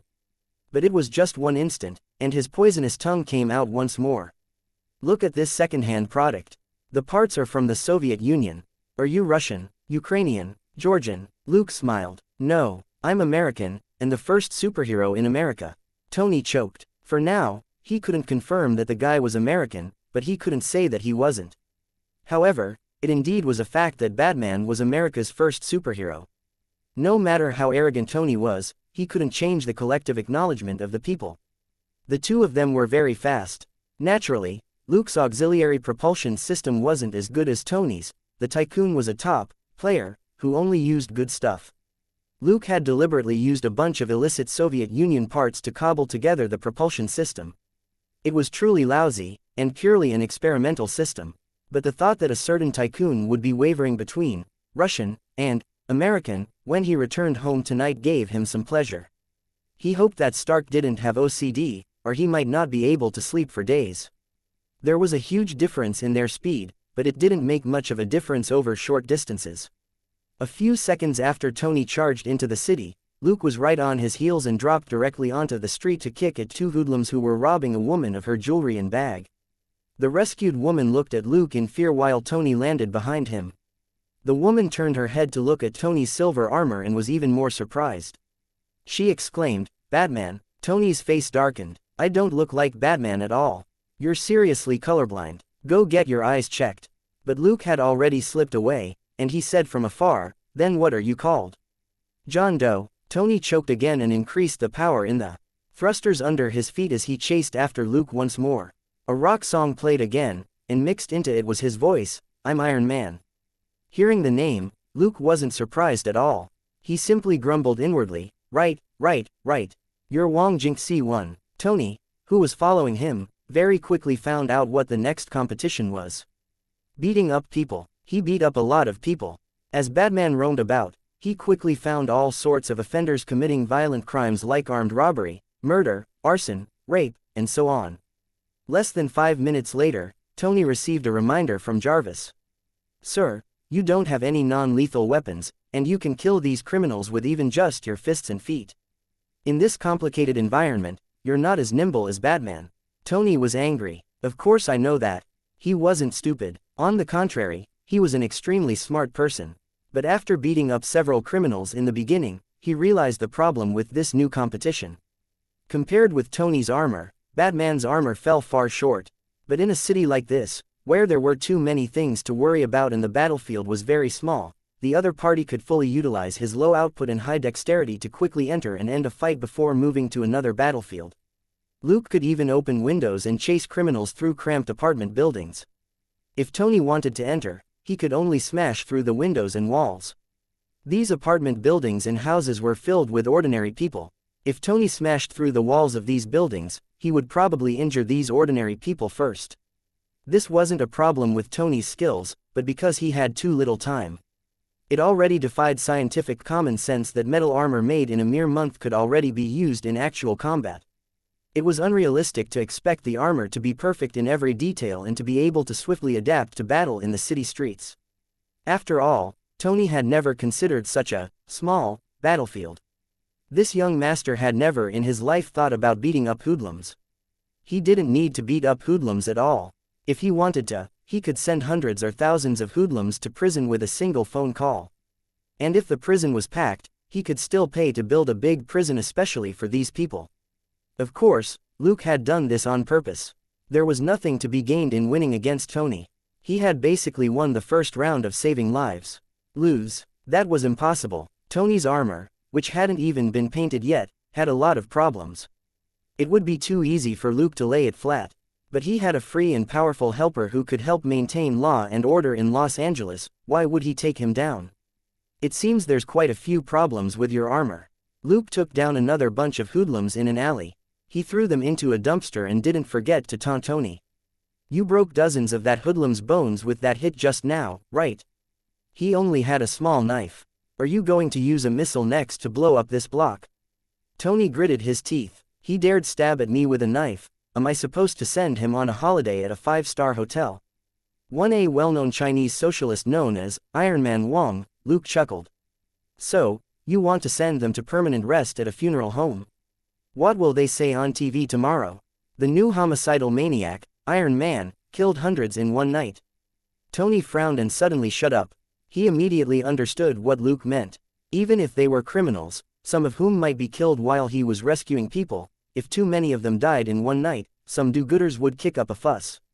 In this society, some people protested cruelty when chickens were killed for fast food restaurants. If so many people were killed, Iron Man would definitely be labeled a murderer. Thinking quickly, Tony suddenly realized something.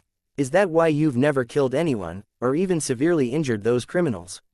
Luke glided away again. "At least you're not stupid." "Tony." "What? Excuse me." Luke didn't have clear memories of his previous life, but he vaguely remembered that the politicians would make a big deal out of superheroes who injured civilians. He didn't know exactly if they were superheroes like Tony. His memories from decades ago might eventually become a reality, but logically speaking, this was an issue that would crop up sooner or later. Take SWAT, for example. Hostages had been injured during a recent rescue operation which 2 of Harrison's team members had been on. After that, the 2 team members were taken to court by the injured hostages, and were suspended from work during the investigation. And they were law enforcement officers just doing their jobs. Superheroes, including Batman, weren't law enforcement officers. They were vigilantes. They were precisely the sort of people whom the law disliked the most. The law was the product of the justice system. Vigilantes, on the other hand, circumvented the system and took justice into their own hands. They were fundamental opposites. Luke pondered this matter distractedly as he roamed Los Angeles with the new big baby Iron Man. A few minutes later, Tony suddenly sped up and flew in another direction. Haha, found them. Luke snorted and broke the hands of 2 arsonists before he followed Tony. If he could access the police comms, so could Tony. It was just that until now, there had been no news of any large-scale criminal activity, so Tony hadn't had a chance to overtake Luke's score. In less than a minute, Luke swooped down from the sky and kicked a criminal holding an AK. Tony said, "Charcoal head, you're late." As he spoke, the pulse cannon in his hand shattered the windows of a car, and 2 criminals several meters away were cut by the glass from the explosion as they covered their bloody faces and screamed. Dropping to the ground, Luke advanced quickly. He swung one fist, and the arm of a criminal who was holding a gun bent. When he saw those transformer-like arms, the criminal screamed miserably. "But I'm still in the lead," Luke said. He swung around and the cape on his back hardened, the tip sweeping over the wrists of a criminal on the side who had just turned around. 2 bloody lines appeared on the criminal's hands as they dangled lifelessly and his rifle slipped to the ground. My hands," Luke said, "you can still use them to eat." Of course, the man could forget handling a gun for the rest of his life. In one moment, dozens of criminals outside a bank were flanked by 2 people. One criminal aimed his rifle at the silver armor and shouted, "Go to hell. Go to hell, you meddling fool." Pushing off from a wall, Tony switched directions and landed behind the criminal, and knocked him on the head with one finger. Dong! There was a loud and clear rap, and the criminal collapsed with his eyes rolled back. "Sir, you found a non-lethal way to attack," said Jarvis without missing a beat. Tony's lips twitched. "I can only hit these hooligans with my fingers in my super armor." In the beginning, he had built this armor to face off against Batman. The gap between expectations and reality was too big. As he spoke, he turned around and stretched out his hand. Bang! A garbage can was sent flying by the pulse cannon and hit 2 criminals. "This is very suitable, but, sir, I have to remind you that the power supply for the armor is starting to become unstable. It's best to return immediately," Jarvis warned. Annoyed, Tony ran a few steps and directly smashed into a car to send 2 criminals who were hiding behind it flying. Looking at the data from Jarvis, he did a quick analysis. "It's just a minor problem from sustained use of the thrusters. It'll be fine if I don't use the pulse cannon or fly." This was the most common problem with experimental models. They weren't stable enough. A lot of defects wouldn't become clear without continuous operation and field tests. For Tony, this was a good opportunity to collect data on his armor, and he couldn't miss it. Looking at Luke, who charged forward and knocked 4 or 5 armed criminals into the wall, Tony sighed. This guy's skills definitely aren't bad. His armor is a low-level model built for this sort of fighting in the city. Luke didn't care at all if Tony could beat him or not. A certain young master's arrogance was something that spilled over the horizon. It was impossible for him to plot against Luke. Since he had chosen Batman as his opponent, he wouldn't let anything taint his victory. Taking advantage of the moment when Batman was saving people, Tony directly flew over with a blast. Such a victory was meaningless. It was like how a boxing champion wouldn't find a bunch of hoodlums to beat up his opponent and send him to the hospital before their match. Only by defeating his opponent head-on in the boxing ring would his reputation and takings increase dramatically. Tony had to beat Batman fair and square to satisfy his sense of superiority. After Luke arrived, he quickly cleaned up a few of the most dangerous criminals and rushed to the back of a small car. He picked up 2 female officers who were hiding behind the car and escorted them to a corner not far away. "Wow, Batman!" The eyes of one of the female officers sparkled as both her hands groped his chest plates. Luke tossed her firmly into a corner, before he helplessly pulled off the other girl who was also fondling his chest and said, "Hide properly." With that, he turned into a black shadow again and charged up the wall. He ran 5 to 6 meters over the side of the wall before he somersaulted and kicked backward. 2 criminals who had been shooting at them were kicked in the chest and sent flying 10 meters away. They rolled over the ground before they stopped moving. "Wow, Claire, he's so handsome," exclaimed one of the female officers excitedly. The other officer was also watching intently from the corner. "Enough, Karen, you say everyone's handsome, you just said that you were going to marry that Iron Man. HMPH, you fickle woman. I hereby declare that you've been removed from Batman's #1 backup force." Karen, dream on. Naturally, the 2 female officers were Karen and Claire. Unfortunately, they had chanced upon a premeditated bank robbery. After seeing Professor Lawrence's warning about the earthquake, a large gang of robbers were going to seize the moment after the earthquake to destroy the bank's vault. For this huge job, they had sent more than 50 people. Claire had initially been tagging along while Selina was on duty, but Elsa suddenly called and said that emergency backup was required elsewhere. Selina hadn't planned to go, but Claire didn't want to become a burden. She repeatedly promised that she would follow the main unit carefully and wouldn't mess around. In the end, Selina chose to leave. Firstly, it was Elsa who had asked, and Selina had to go in Luke's place. Secondly, since Gold Nugget was protecting the little monkey, it was safe. Selina could also confirm everything about the little monkey through the connection between Gold Nugget's clones. Finally, she also asked Luke in a text, and he agreed. Humans needed to grow. Luke had made the best preparations for his sister's growth, and couldn't interfere any further. Not long after Selina left, Claire's patrol squad encountered the robbers, and the 2 parties immediately started fighting. In fact, the extremely busy patrol officers didn't want to fight at all, but they couldn't just watch the robbers blow up the vault and move the money. The robbers weren't willing to let go of their prize, so they started fighting at the bank entrance. A team of 10 patrol officers and 8 students was very weak against 50 robbers. A small portion of the robbers locked them down far from the bank entrance. Karen had been a step too slow when she was moving and got stuck behind a car. In order to protect her, Claire was also stuck behind the car. They could only lean back against the engine and didn't dare fight back, for fear of attracting the criminals' gunfire. The robbers were too focused on the vault to continue closing in. She and Karen were hiding to one side of the area of conflict. It wasn't dangerous, and Claire didn't call Luke over to beat them up. The patrol officers were severely outnumbered, and couldn't provide enough firepower to cover the girls' escape from behind the car. It was precisely that moment when Tony rushed over to snatch heads after finding this place through the patrol office's request for backup. When Tony's silver armor fell from the sky, Karen was stunned for a moment before she exclaimed, "Wow, this Iron Man is so handsome." Claire had agreed at the time, but a moment later, a black giant fell from the sky, and her attention was no longer on the silver figure. Mecha or robots were mostly a man's romance, while Batman's mysterious and heroic temperament was mostly a woman's romance. This was purely a difference in taste between men and women.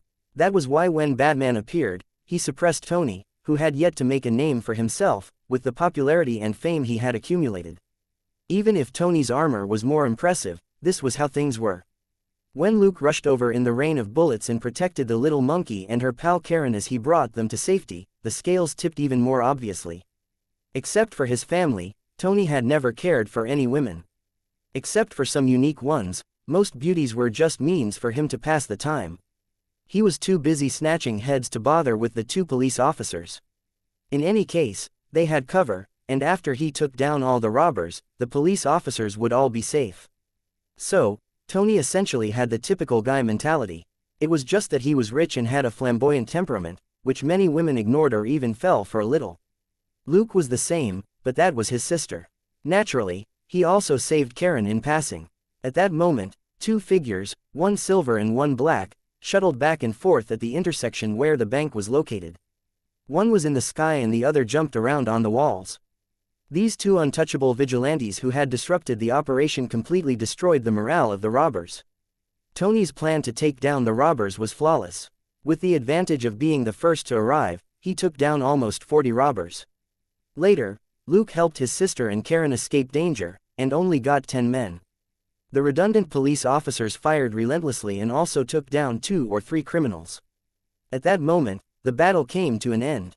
Because of the overload on his body, Tony had turned on energy-saving mode, and his combat style was similar to Luke's. He used the armor's super strength and defense to jump around the battlefield and hit the robbers in the head with his fingers.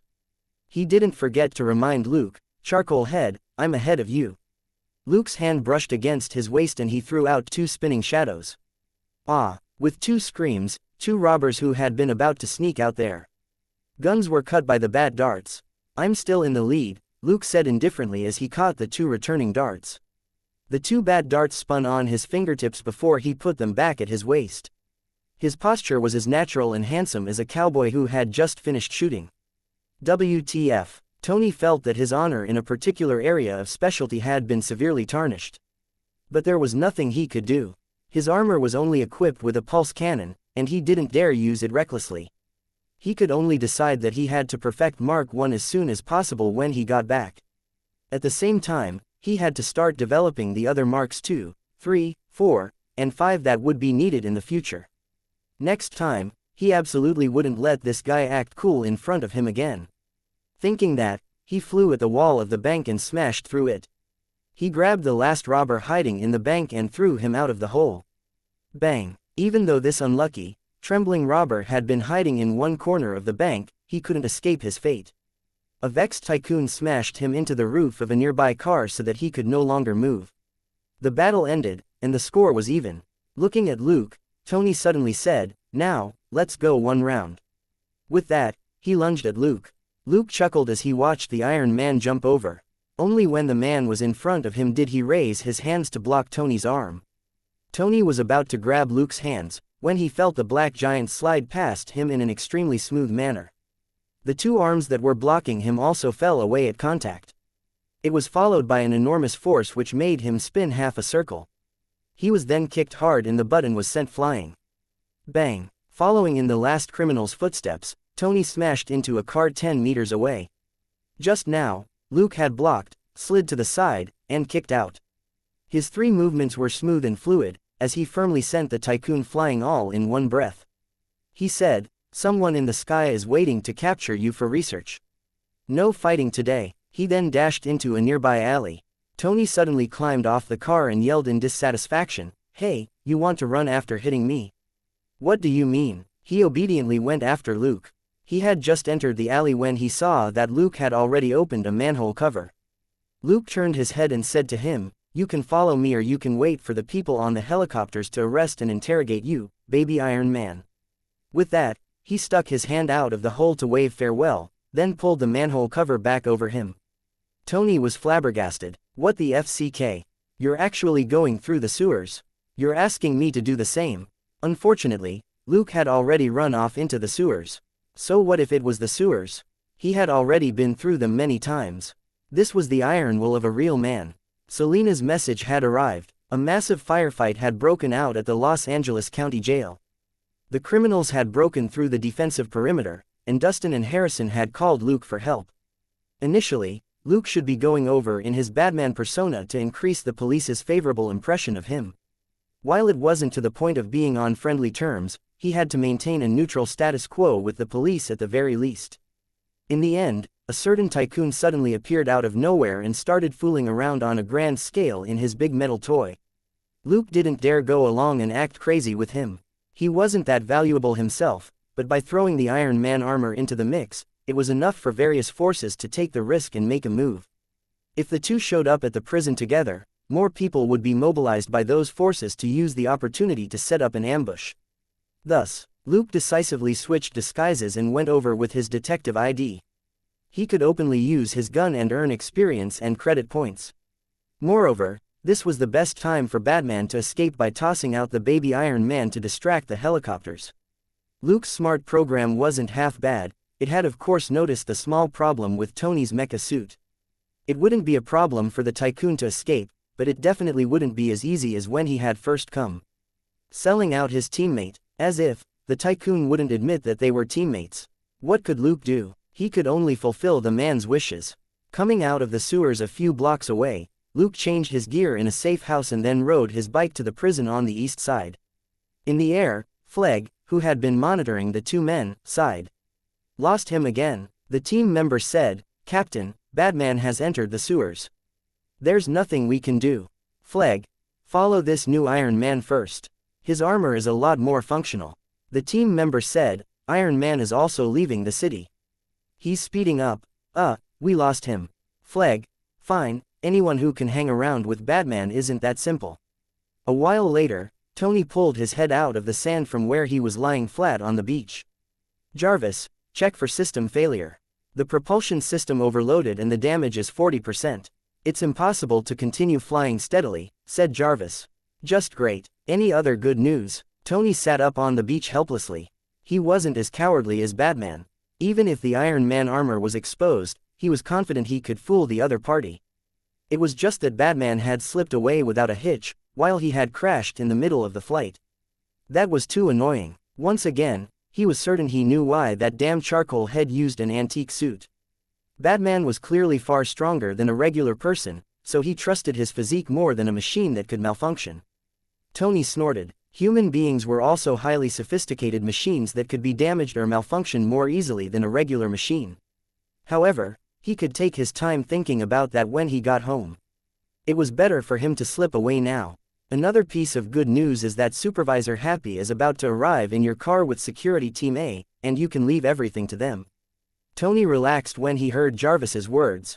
It was Happy's responsibility to clean up the tycoon's mess. Sitting on the beach, Tony looked at the dark sea and mumbled to himself, that guy has some brains. Just now, Luke had warned him that someone wanted to reap the benefits of his armor, and the tycoon didn't want to reveal his Iron Man suit for now. It was Tony's personal treasure. He didn't want it to be filched by anyone, nor did he want a bunch of Iron Man lookalikes to steal his thunder. He was Iron Man, not some energy-generating Tin Man. Thinking this, Tony suddenly slapped himself. His iron palm hit the helmet with a clang. Damn it, what Tin Man? I'm Iron Man. Luke sped through downtown traffic on his bike. After flashing his badge, he hitched a ride on an SUV on the road outside the city and headed straight for the Eastern Prison. The driver glanced at Luke in the passenger seat as he drove. God, what's wrong with Los Angeles? Even a kid like you is a police officer. Are they going to make you kids face armed criminals? That's so irresponsible. Luke's smile didn't waver. Mr. Adrian, I'm a formal, trained police officer. You're wrong about LAPD.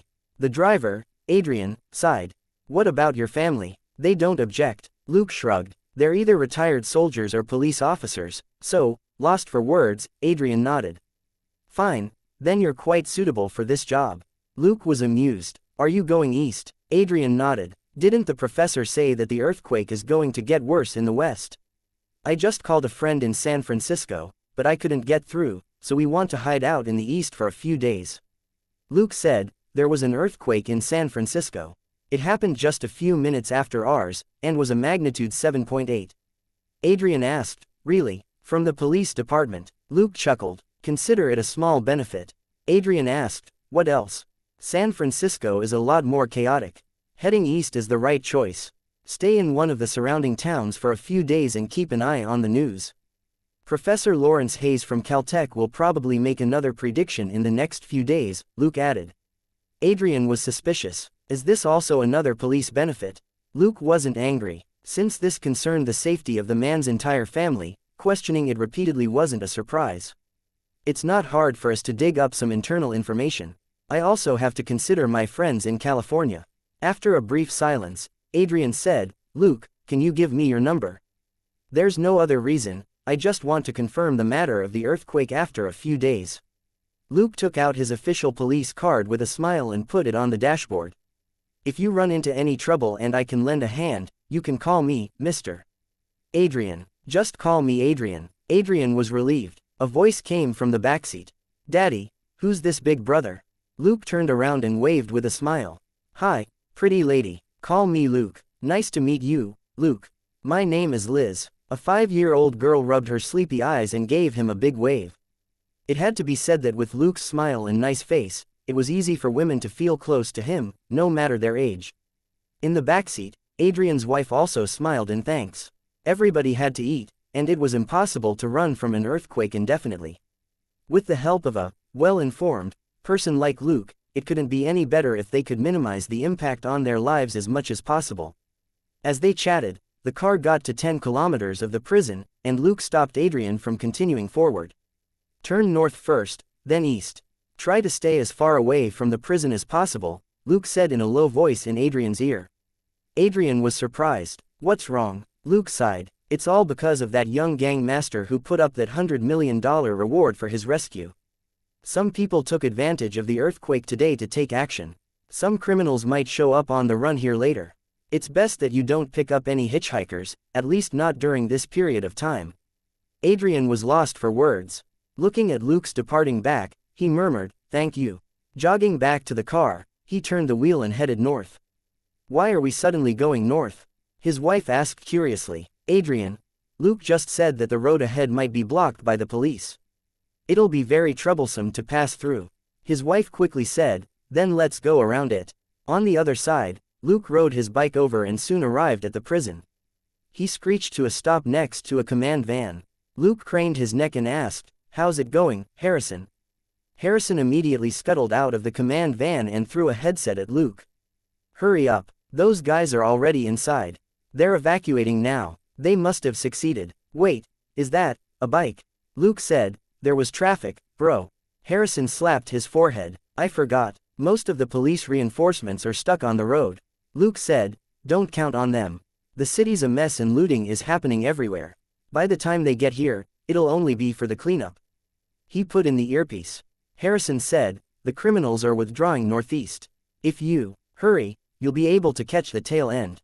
Luke said, "Got it. I'll get going first." He got on his bike again. Harrison climbed back into the van. "Falcon is here. Attention, all units. Falcon is on a bike. Snipers, don't hit the wrong person."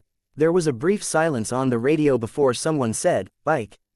"Yes, a bike. Otherwise, would he have run dozens of kilometers here?"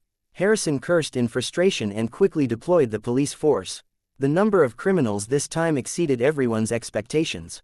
There were more than 300 of them. Some of them were particularly tricky. They wore bulletproof vests and could still move quickly even after being shot.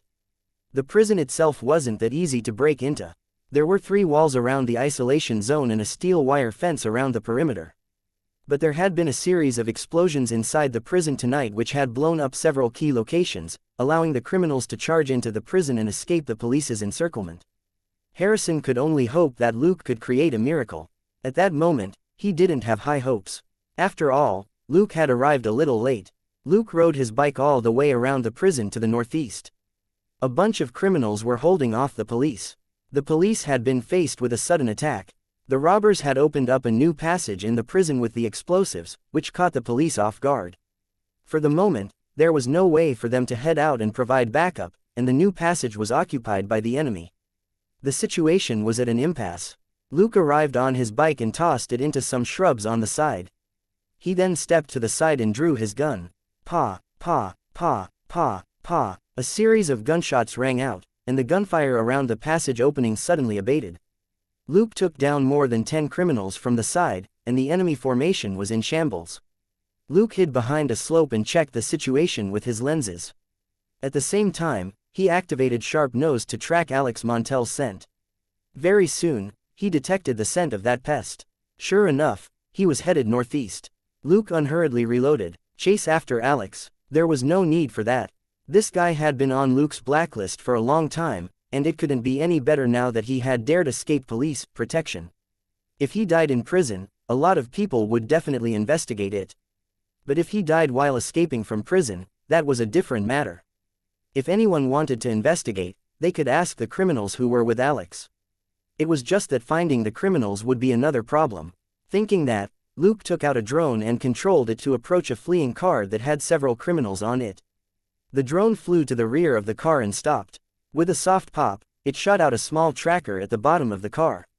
Looking at the yellow dot on his fake phone, Luke nodded in satisfaction. He then picked up his gun and reloaded before he stood up again.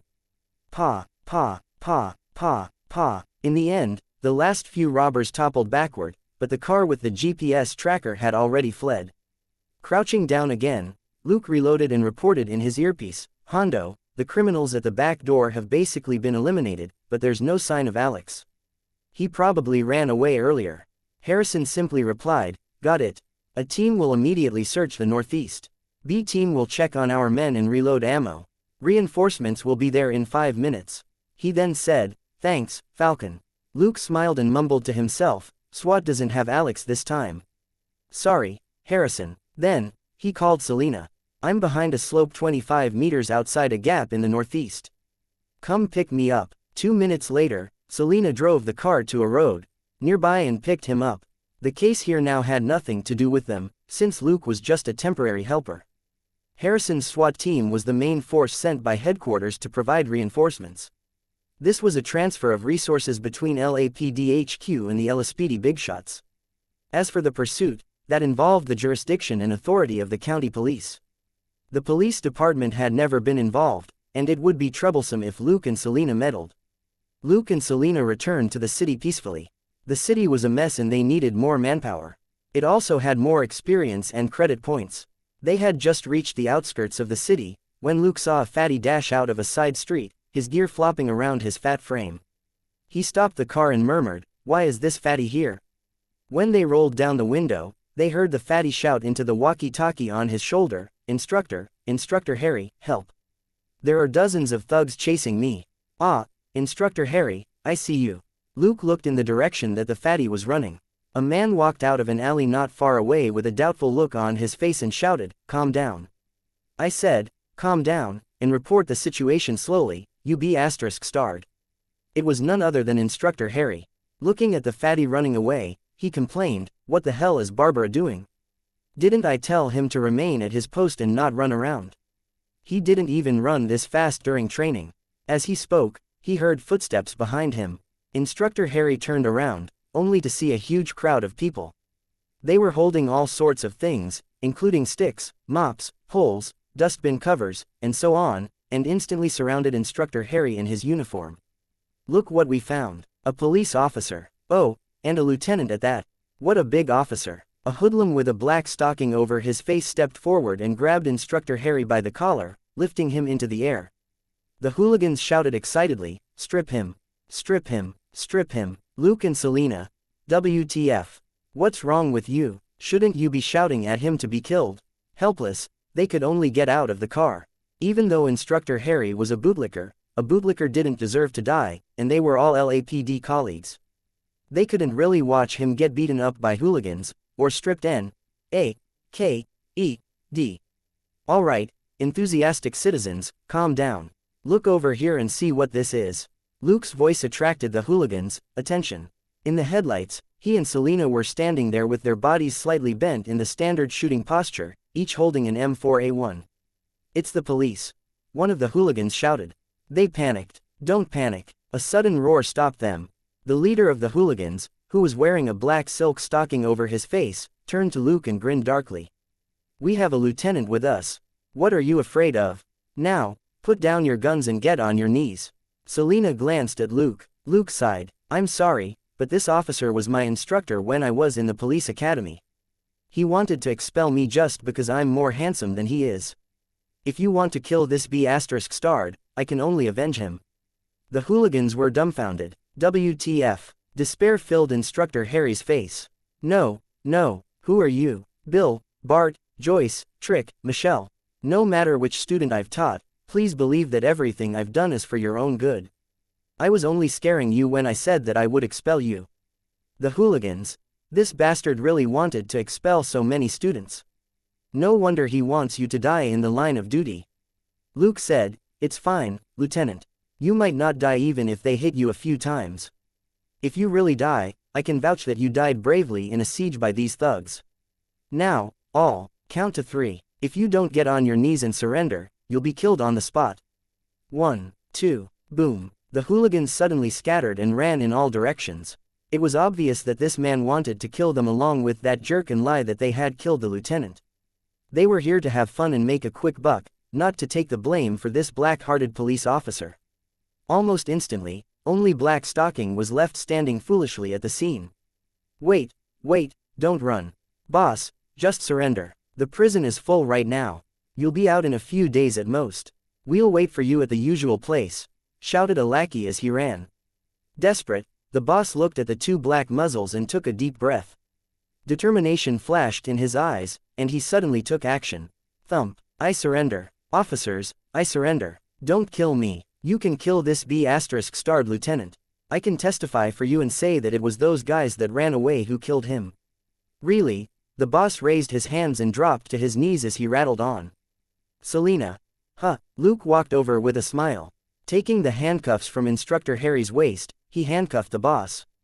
Lieutenant, you can call your men back to escort him, he said to Instructor Harry, who was lying on the ground in a cold sweat. Instructor Harry asked in a shaky voice, which batch are you from? What's your name? Why don't I remember teaching you? You never taught me. I was just lying to them.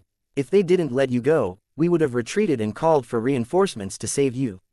How could we really attack? Luke smiled. Instructor Harry asked, what? Luke picked him up and continued, but reinforcements will probably take hours to arrive. By then, we wouldn't be able to ensure that you're still alive. We could only take a risk and test them, but they really ran away. Instructor Harry. The boss was speechless. Selena. I knew it. At that moment, a police car drove over and stopped at the end of the street. An old man with silver hair stuck his head out from the driver's seat, as if to observe the situation around him. Instructor Harry narrowed his eyes and was overjoyed. It's Principal Lassard. He must have brought reinforcements. Luke and Selena looked at each other and didn't say anything. They simply retreated behind the car.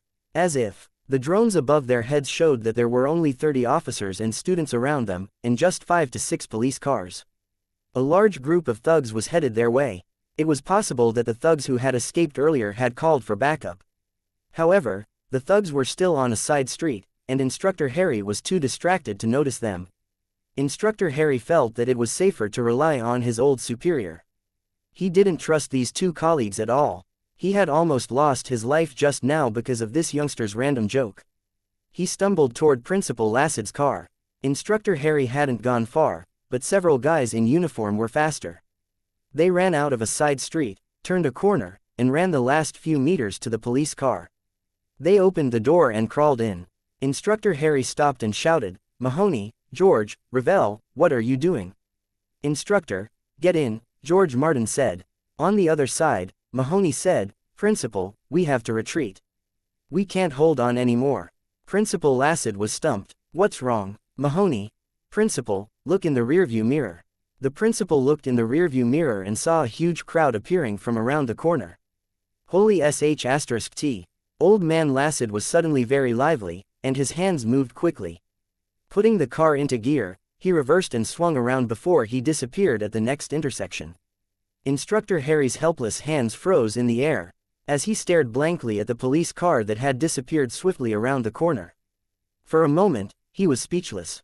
Footsteps rang out and a group of people surrounded him again. Wow, look what we found. A lieutenant, what a big officer. Luke and Selena rolled their eyes. Principal Lassard wasn't loyal and the students couldn't be bothered with Instructor Harry anymore. Instructor Harry was an eyesore in the police school. Nobody wanted to die for him while running for their lives. This time, Luke didn't bother to say anything. There had been too few of them earlier, and they could be taken care of with just a few threats. Now, there were at least 100 thugs, who might not be intimidated by rifles. Let's go. I'll use tear gas grenades, and you can shoot 2 stun grenades in between, he said to Selena. Luke and Selena walked to the back of the car and opened the trunk. They took out 2 big guns, M79 grenade launchers. Both of them loaded their ammo. Luke was slightly faster and fired 2 tear gas grenades. 2 balls of smoke suddenly exploded at the intersection dozens of meters away. The aggressive thugs were stunned and quickly fell into chaos. Coughing and screams came out of the smoke. A moment later, Selena pulled the trigger. Bang! A stun grenade landed near Instructor Harry, and he and a group of thugs were instantly laid flat. Luke used 2 more tear gas grenades to drive the crowd away. After observing for a moment, Selena fired a second stun grenade and took down a small group of people who were trying to incite the crowd. The main force collapsed, and without them, the instigators finally dispersed. We're done. I'll bring Harry out. Luke threw the M79 into the car and jogged over.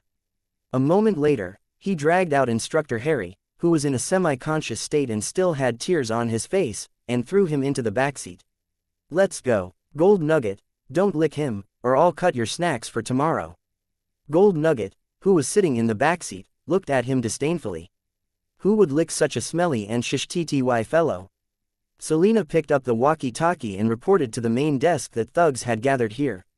The people who had gathered were no longer just gangsters, many of them were poor people who were messing around. It was the traditional group show in Los Angeles, a riot.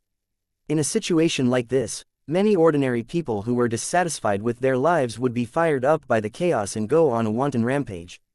There wasn't much the police department could do. Once a large-scale riot broke out, easily hundreds of thousands of people would be involved. Traffic in the city was still a pain, and the thousands of police officers on duty couldn't gather enough strength to deal with such a large-scale riot. Luke wasn't in a hurry. He simply told Selena to drive home. On the way, he ran into Principal Lassad, who had escaped 2 blocks away. He stopped them and threw Instructor Harry, who had recovered slightly, into Lassad's car. They could only take Instructor Harry as they ran since Luke was still on duty.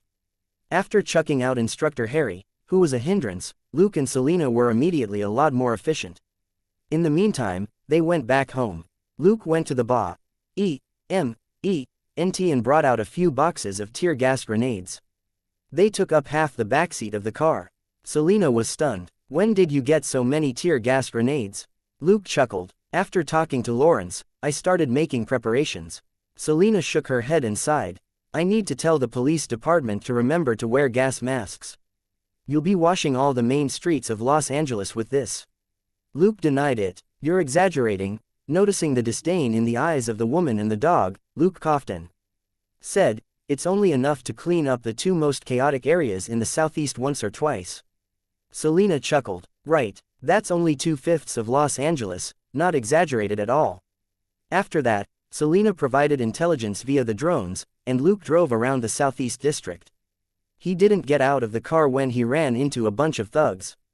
He simply shot a few tear gas grenades through the open window to break up the situation. Ever since the incident in Boomtown, Arizona, Luke had done some research on non-lethal weapons. His own tear gas grenades covered a wider range and were more durable and effective. Since he knew that an earthquake was coming, he had naturally put a huge bunch of the grenades in the trunk, along with a handful of stun grenades. Stun grenades could be used in certain situations.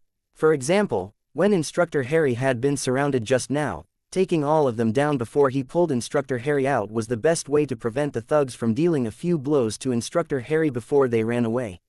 Most of the riots happened in areas where jobless people gathered. Most of the participants weren't professional criminals, but ordinary people who were taking the opportunity to vent. Hive mentality and a rebellious spirit were the reasons why these ordinary people joined the riot and wreaked havoc everywhere. Luke didn't want to kill these ordinary people, so he could only drive them away. His self-made tear gas lasted for a long time and was very effective. Soon, the area was filled with this powerful tear gas.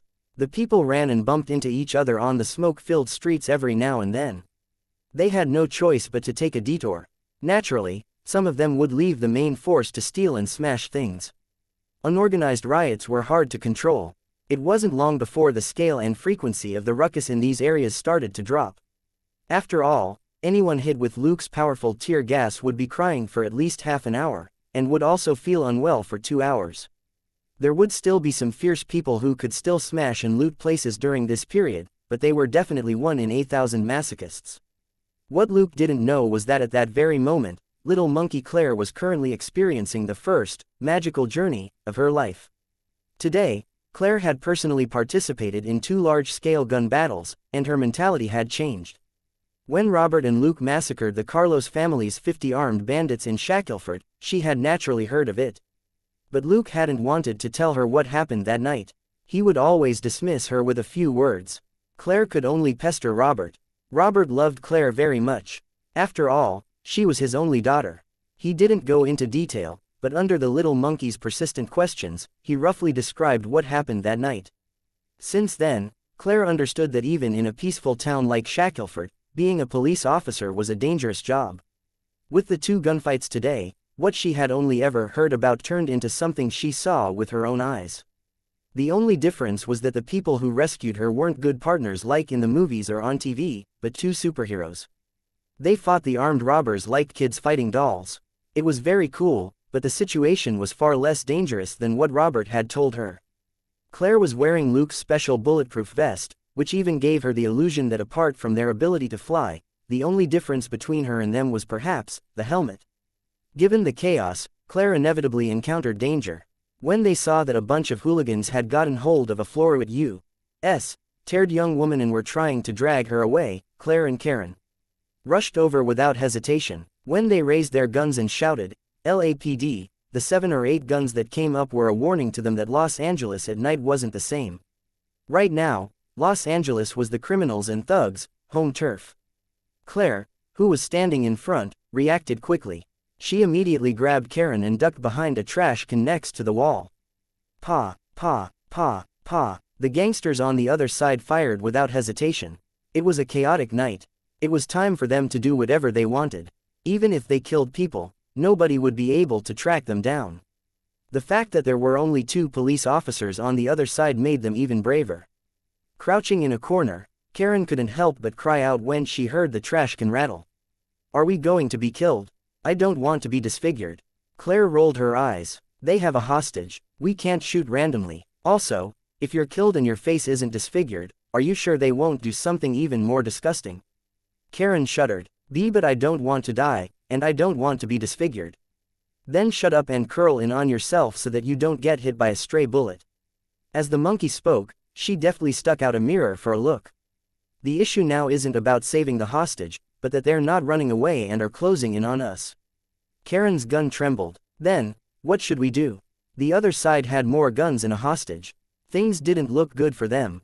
Claire stuck out her gun and recalled the key points of mirror shooting which Luke had explained to her. After a brief calculation, she pulled the trigger. She had to decisively stop them from approaching, or they were doomed.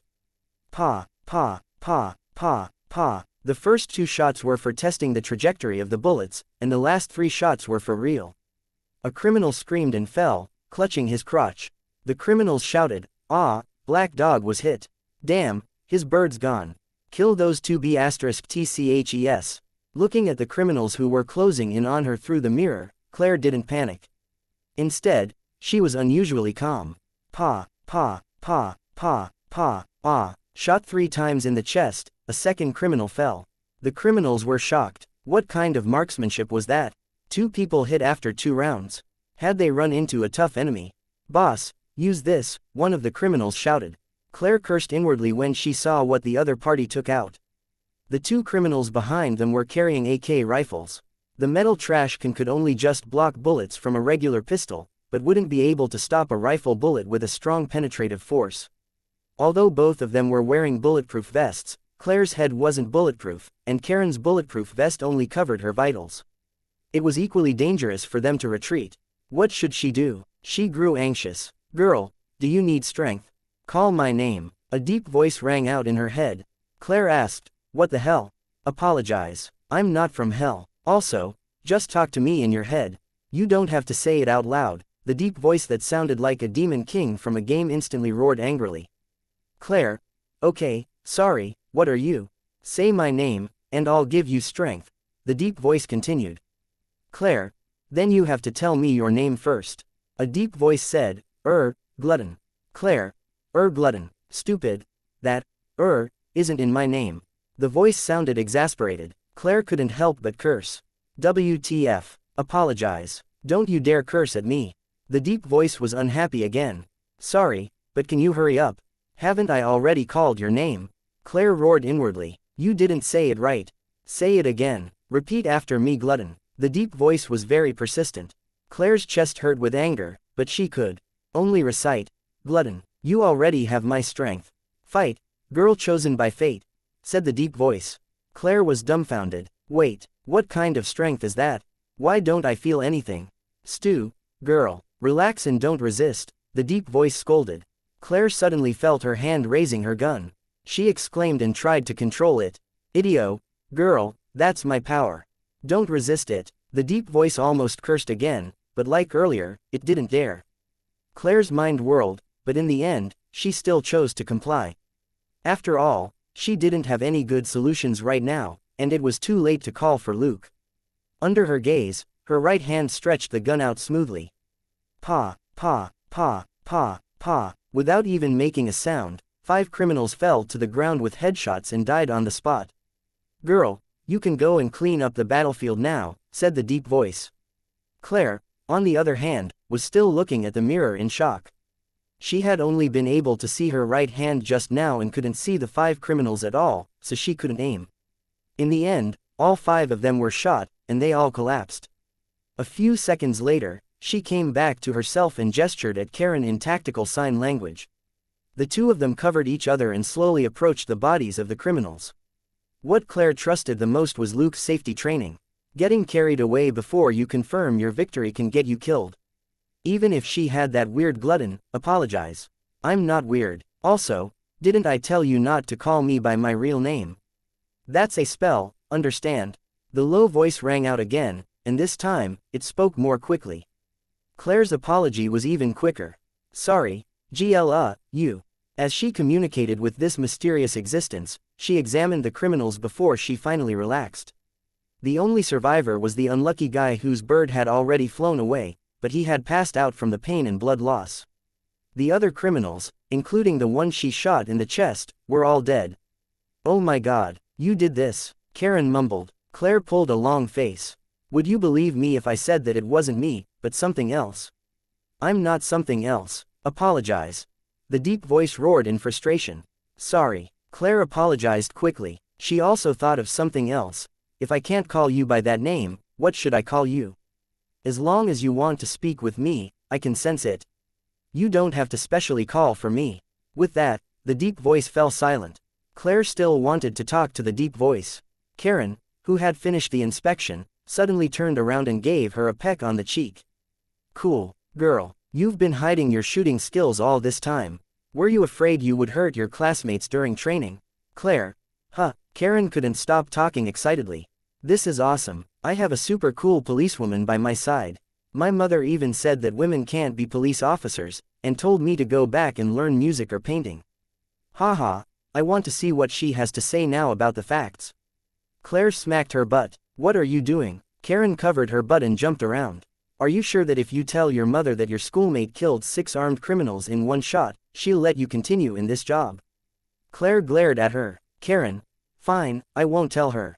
But you can't keep this a secret from the police department, right? You'll have to write a report when you get back. Do you need my help? Claire recalled how Selena had told her about the investigation, report and psychological evaluation that followed the shooting and killing of a suspect, and she felt her head ache. How can you help? Karen said, I have an uncle in LAPD internal affairs, so you know what I mean. Claire.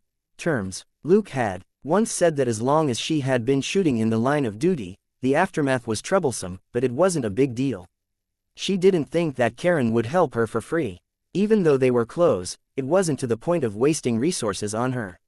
Firstly, from now on, you're my personal shooting coach, and combat coach, said Karen excitedly. Claire sneered. In your dreams, I'll only be your consultant for 2 hours a month. Take it or leave it. Karen. Deal. Stunned for a moment, Claire finally understood. You were prepared for 2 hours anyway. Karen smiled without answering. Secondly, I'm chasing your brother. You have to help me. Claire refused decisively. No way. Looking at Karen's face, she added, I won't make trouble, but if you want to chase him, do it yourself. I don't have time to play this childish game with you. Karen thought for a moment before she nodded. Deal. She knew that while Claire seemed cheerful and generous, she had a strict bottom line. Whoever tried to force her would only rebound even harder. Karen's family principle was to get as much of the best benefits as possible. Quitting while she was ahead was also a family teaching. Claire, on the other hand, mumbled to herself, I would be crazy to help you go after Luke. If you're rejected, you can only complain angrily to me. She also knew that Luke had very little patience for people other than his family. However, his cold nature was usually hidden by his gentle appearance and manners. Of course she wouldn't agree to such a hot potato of a condition. After the 2 friends reached an agreement, they let the patrol officers know to clean up the mess. Luke didn't know that some unreliable dog head had finally done something completely unreliable. He and Selena were busy chasing thugs around the city. That night, he earned a lot of experience and credit points from throwing out over 1,000 tear gas grenades. With his tear gas grenades, the mob quickly turned from gangs of hundreds to small gangs of 10 to 20 people, and then into groups of 3 to 5. As he broke up these troublemakers, his experience and credit points went from around 100 to between 30 and 50 points. Ultimately, They weren't even worth 10 points. However, that didn't stop him from working hard the whole night. He earned more than 5,000 experience and credit points from taking down these small fry. He had also earned more than 2,000 experience and credit points from saving some people and beating up others with Baby Iron Man at the beginning. His experience in the system had also increased to 55,730 90,000ths. Credit points, 44,230. Luke was satisfied. After he did 2 rounds of the Southeast District, the chaos from the earthquake finally passed. As the sun rose, the riots gradually settled. Claire was already asleep when Luke returned home. She had called at 7 in the morning to tell Luke and Selena that she had already returned home and eaten, so they didn't have to worry about her. After a quick shower, they heated up the sandwiches which they had prepared beforehand and had breakfast. Selena went straight to bed. Luke, on the other hand, sat quietly in the living room and read the news on his tablet. As expected, the news in Los Angeles had exploded once again. The TV was full of news about the various earthquakes, including the one in San Francisco, which was much worse. They probably wanted the people of LA to feel a little better. At the very least, Los Angeles wasn't the worst off from the earthquake this time. Thanks to Professor Lawrence Hayes's early warning, the number of casualties from this Californian earthquake wasn't as high as they had expected. Only 37 people had died in Los Angeles in the earthquake, and 76 in San Francisco. Of course, it was only the number of deaths that was small. Too many people had been injured, and it was very hard to come up with an estimated number. Also, there had been huge riots in Los Angeles and San Francisco last night. By morning, it had basically been confirmed that the riots in Los Angeles wouldn't continue to grow, and instead were slowly settling down. San Francisco, however, wasn't so lucky. The riots there continued even during the day, and many poor people from the surrounding areas had charged into the city to make a quick buck. Naturally, it was a huge headache for the police department there. In contrast, while LAPD was very busy, the utterly exhausted officers felt bursts of pride when they saw the riots in San Francisco. Los Angeles and San Francisco had never been on the same level. This was one of the biggest crime cities in the United States.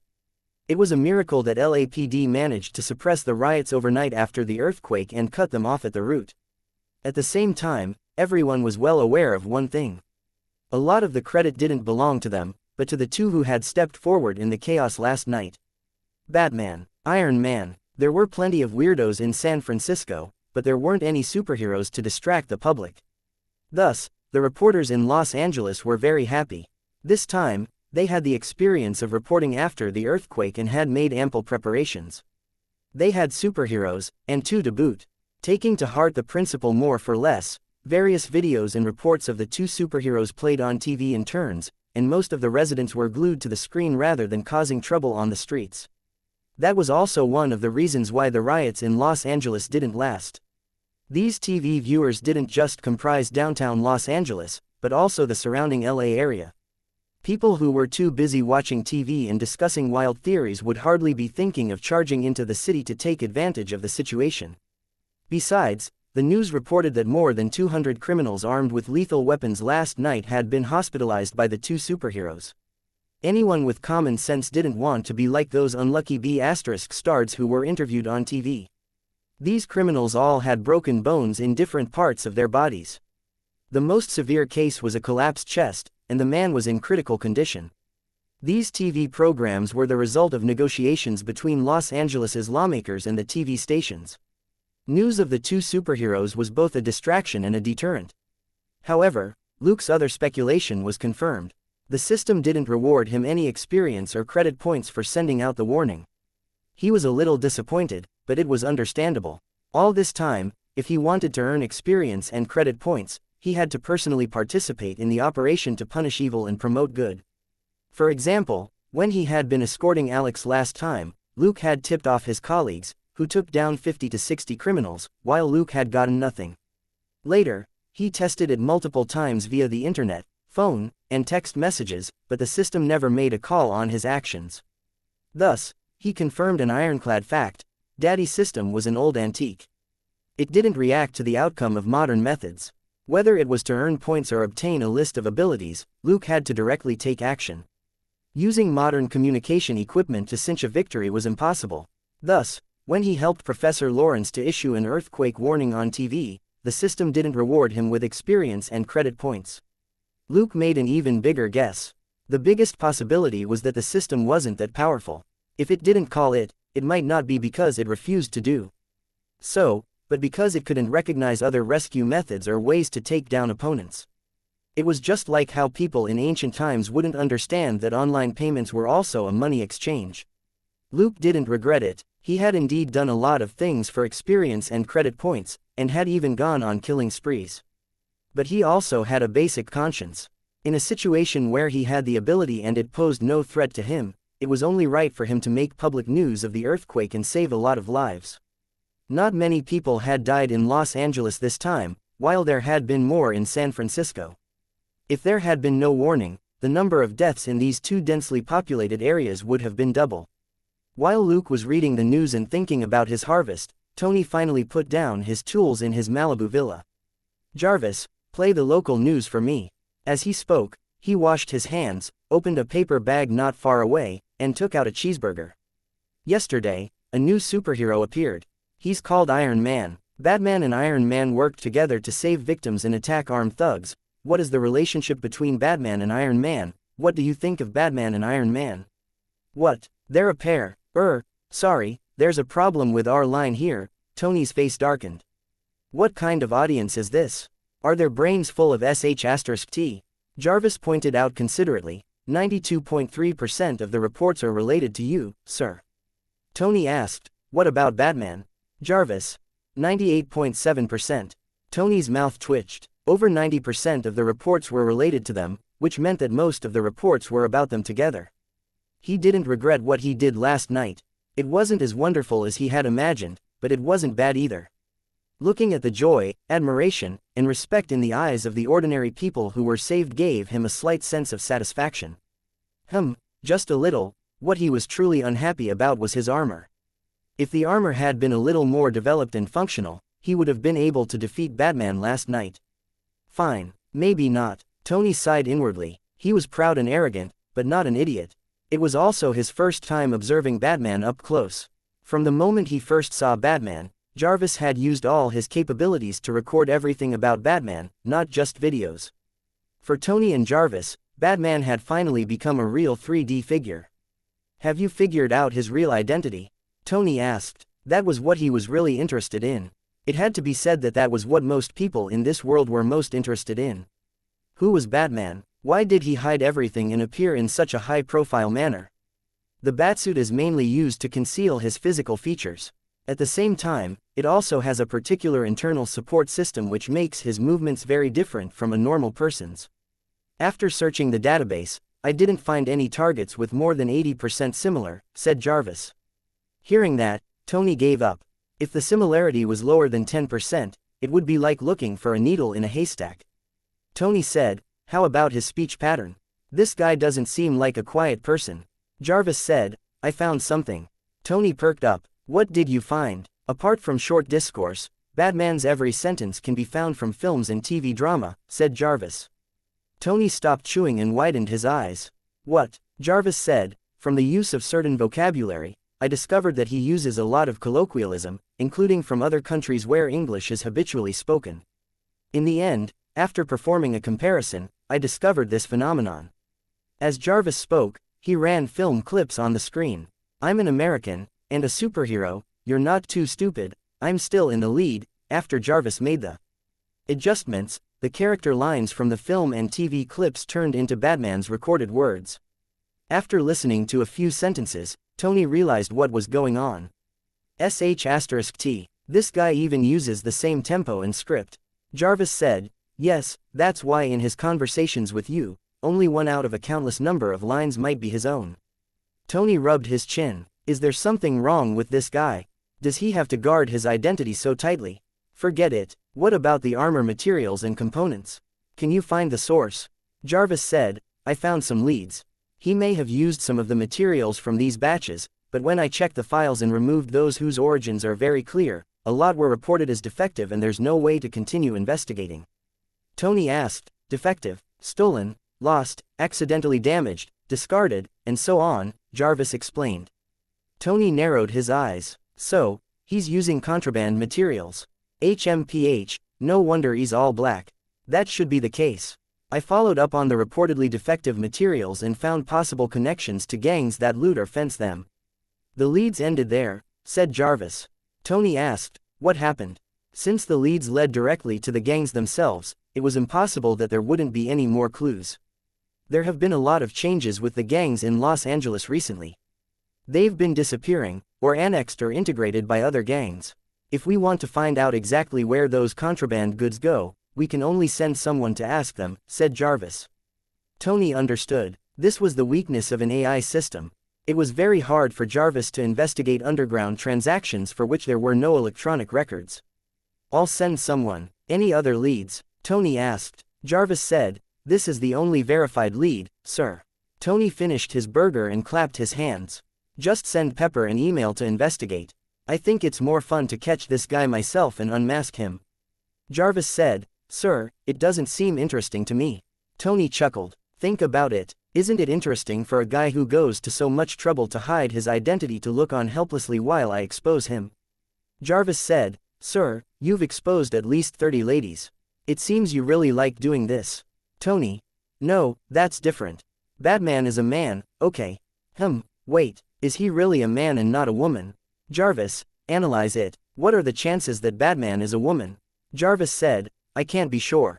While my programming has determined that his mode of operation is more like a man's, I have my reservations. After a brief silence, Tony nodded. That's right. This guy is hiding his identity so deeply that this could be a deliberate smokescreen, no matter if he acts more like a man or a woman. At this point, he slapped his forehead in frustration. This guy is definitely doing it on purpose. Making random guesses won't get us anywhere. Forget it, back to work.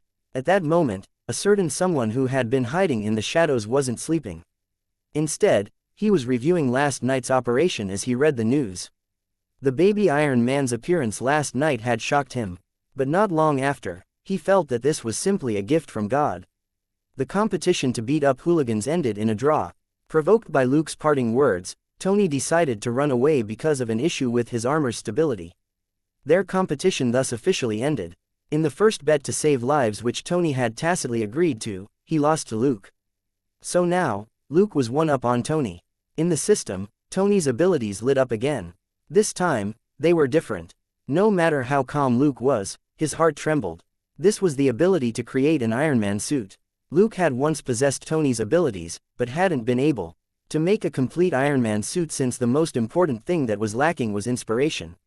Without that sort of explosive inspiration, nobody could make a metal suit without a design plan in 1 month and even launch it straight into battle. From what the smart program recorded last night, this metal armor of Tony's should be Mark 1.5. It was much better than the Mark 1 model that he had cobbled together in the cave, but it wasn't like the Mark II model since its thrusters had malfunctioned after just a few minutes of hard work. Thus, it could only be considered a 1.5 version. This also meant that the suit's stability issue wasn't a small one, and not enough consideration had been given to the overall situation. Tony also didn't have time to consider the overall situation. The suit had been built to clash with Batman, an extraordinary human being. Tony's thought was that the stronger, the better. Last night, Luke had taken the initiative first and made use of Tony's pride to convince him to tacitly agree to save people first before their competition. On this point, Luke felt a little apologetic toward the tycoon. But in the face of experience and credit points, he had no time to waste on the man, and took decisive action. Moreover, since Tony had already made a Mark 1.5 suit, whether or not he would still suffer that critical turning point in his life was another problem. Luke didn't really care. Tony had the potential to be a hero. Thus, his mistakes were always earth-shattering, and he would improve even faster in the future. He was always someone who stood in the limelight. Without this kidnapping, he would still have other trials. As the savior of the world, he would eventually choose that path. That wouldn't change. Even if something really did happen to Tony, Luke didn't mind lending a hand. The tricky thing was that it was only 2004, and there were still 3 to 5 years until Tony was attacked. It was impossible for Luke to keep an eye on the tycoon's movements for that long. This was Tony Stark, a super magnate and national weapons supplier. As long as there was the slightest hint that Tony was being monitored, a lot of people would investigate, including S.H.I.E.L.D. The certain black baldy's attention on Tony had never once wavered. Even if that person technically was a good guy, Luke didn't want to provoke him beforehand. Suppressing the urge to upgrade his suit immediately, he entered the Ba.E.M.E.N.T. and used the smart program to go over his last operation and ensure that he hadn't missed anything. Tony Stark's abilities weren't going anywhere. Controlling one's irrational impulses was also an important lesson.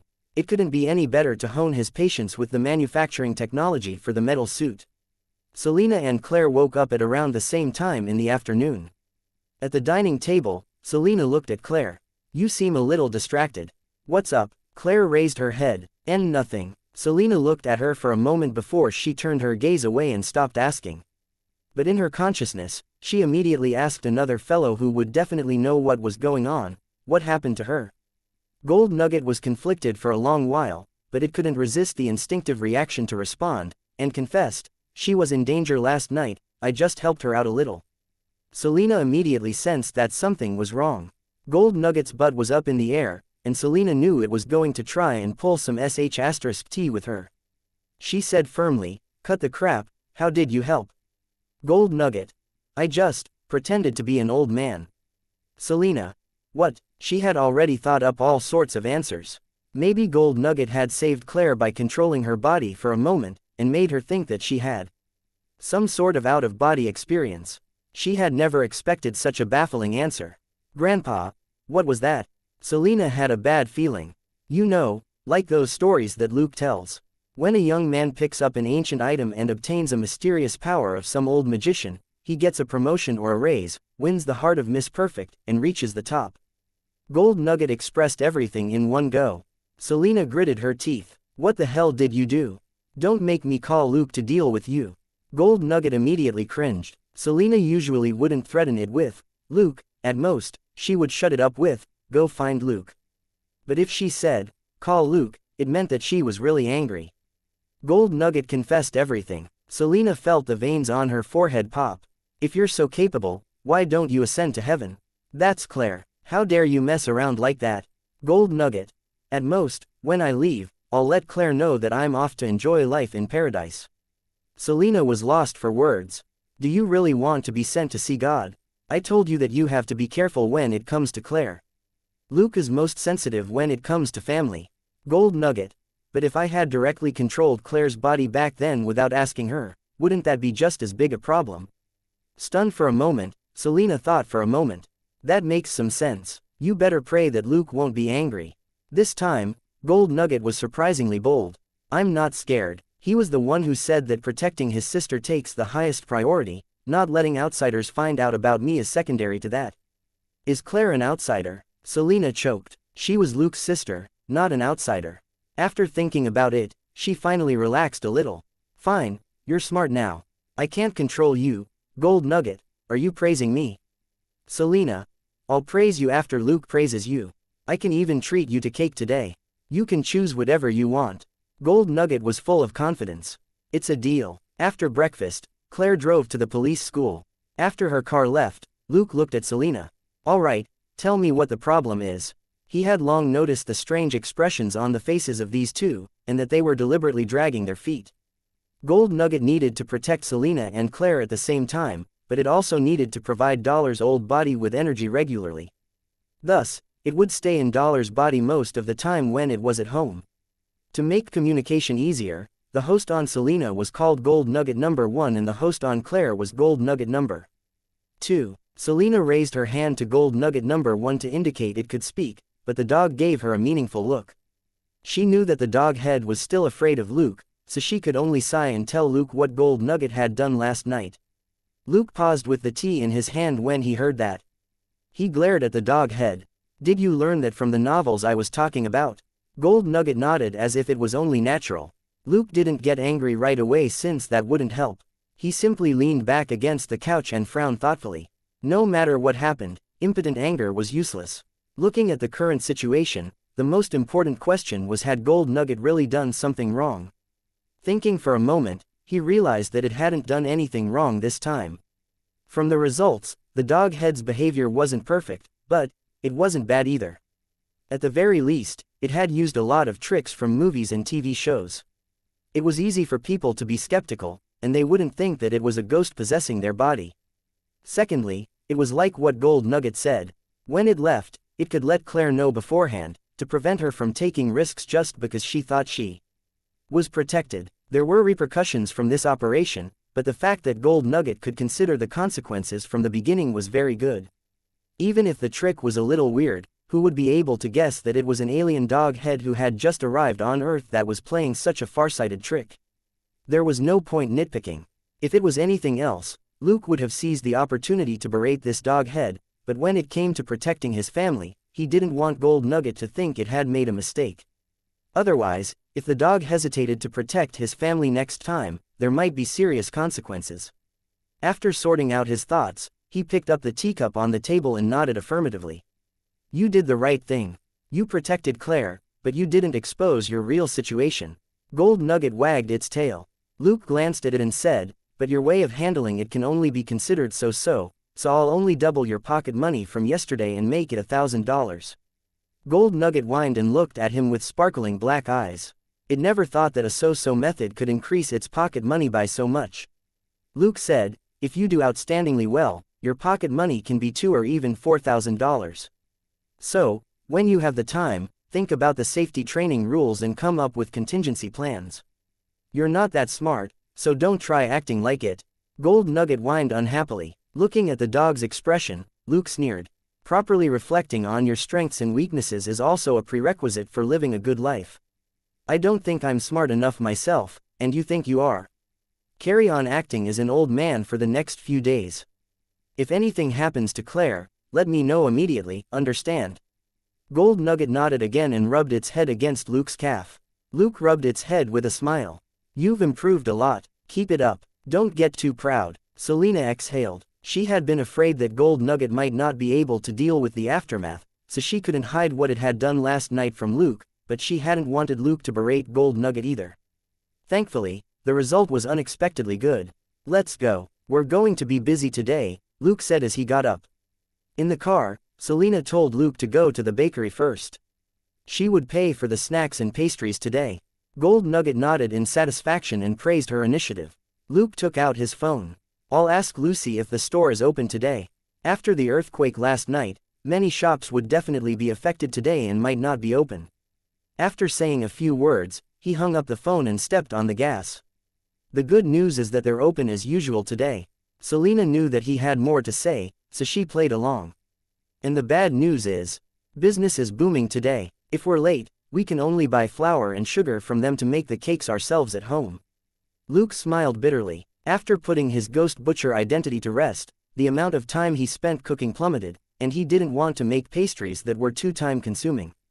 But today was meant to be a reward for Gold Nugget, and Luke clearly couldn't use the ordinary pastries he made as a reward. Lucy was an employee at the bakery they frequented. The prices at the bakery were on the high end, so business was usually moderate and there rarely was a long line. Today, however, there weren't many bakeries in Los Angeles that were still operating as usual. Gold Nugget whined. It was well aware of the difference between this shop and a regular bakery. It didn't want to eat pig swill at all. Luke smiled. All right, Lucy specially put aside an entire tiramisu cake for us in the kitchen. She guessed that we would want it today. Selena snorted. Wow, she even considered that for your sake. Tell me, how many times has she given you her number? Luke said with a smile, the second time we went, I got her number. Did you forget that we bought over 100 pastries and became her biggest client? Selena was lost for words. As soon as he said that, she remembered. Even when Luke went on business trips, Selena used Luke's VIP client status at the bakery, and Lucy would be as enthusiastic as always. Thanks to Luke's astonishing purchasing power, Lucy always hit her monthly sales ahead of schedule and received a huge bonus for it. Of course, Luke wasn't stupid enough to tell Selena that Lucy had called him privately several times to ask him out for coffee. The main thing was that he was too busy at night to pick up girls. Luke frowned when he reached the bakery. Selena also looked at the bakery not far away. It was noisy and a lot of people were running over. But they weren't running fast and didn't look especially scared as they looked at something. Many people even ran across the street and craned their necks to watch. Luke and Selena looked at each other. Dear God, please let our tiramisu be safe. Selena was a little worried. She had promised a certain dog head a delicious cake, and it would probably mock her if she failed. Luke said, although I want to comfort you and say it will be fine, the probability isn't very high. Gold Nugget was a little nervous.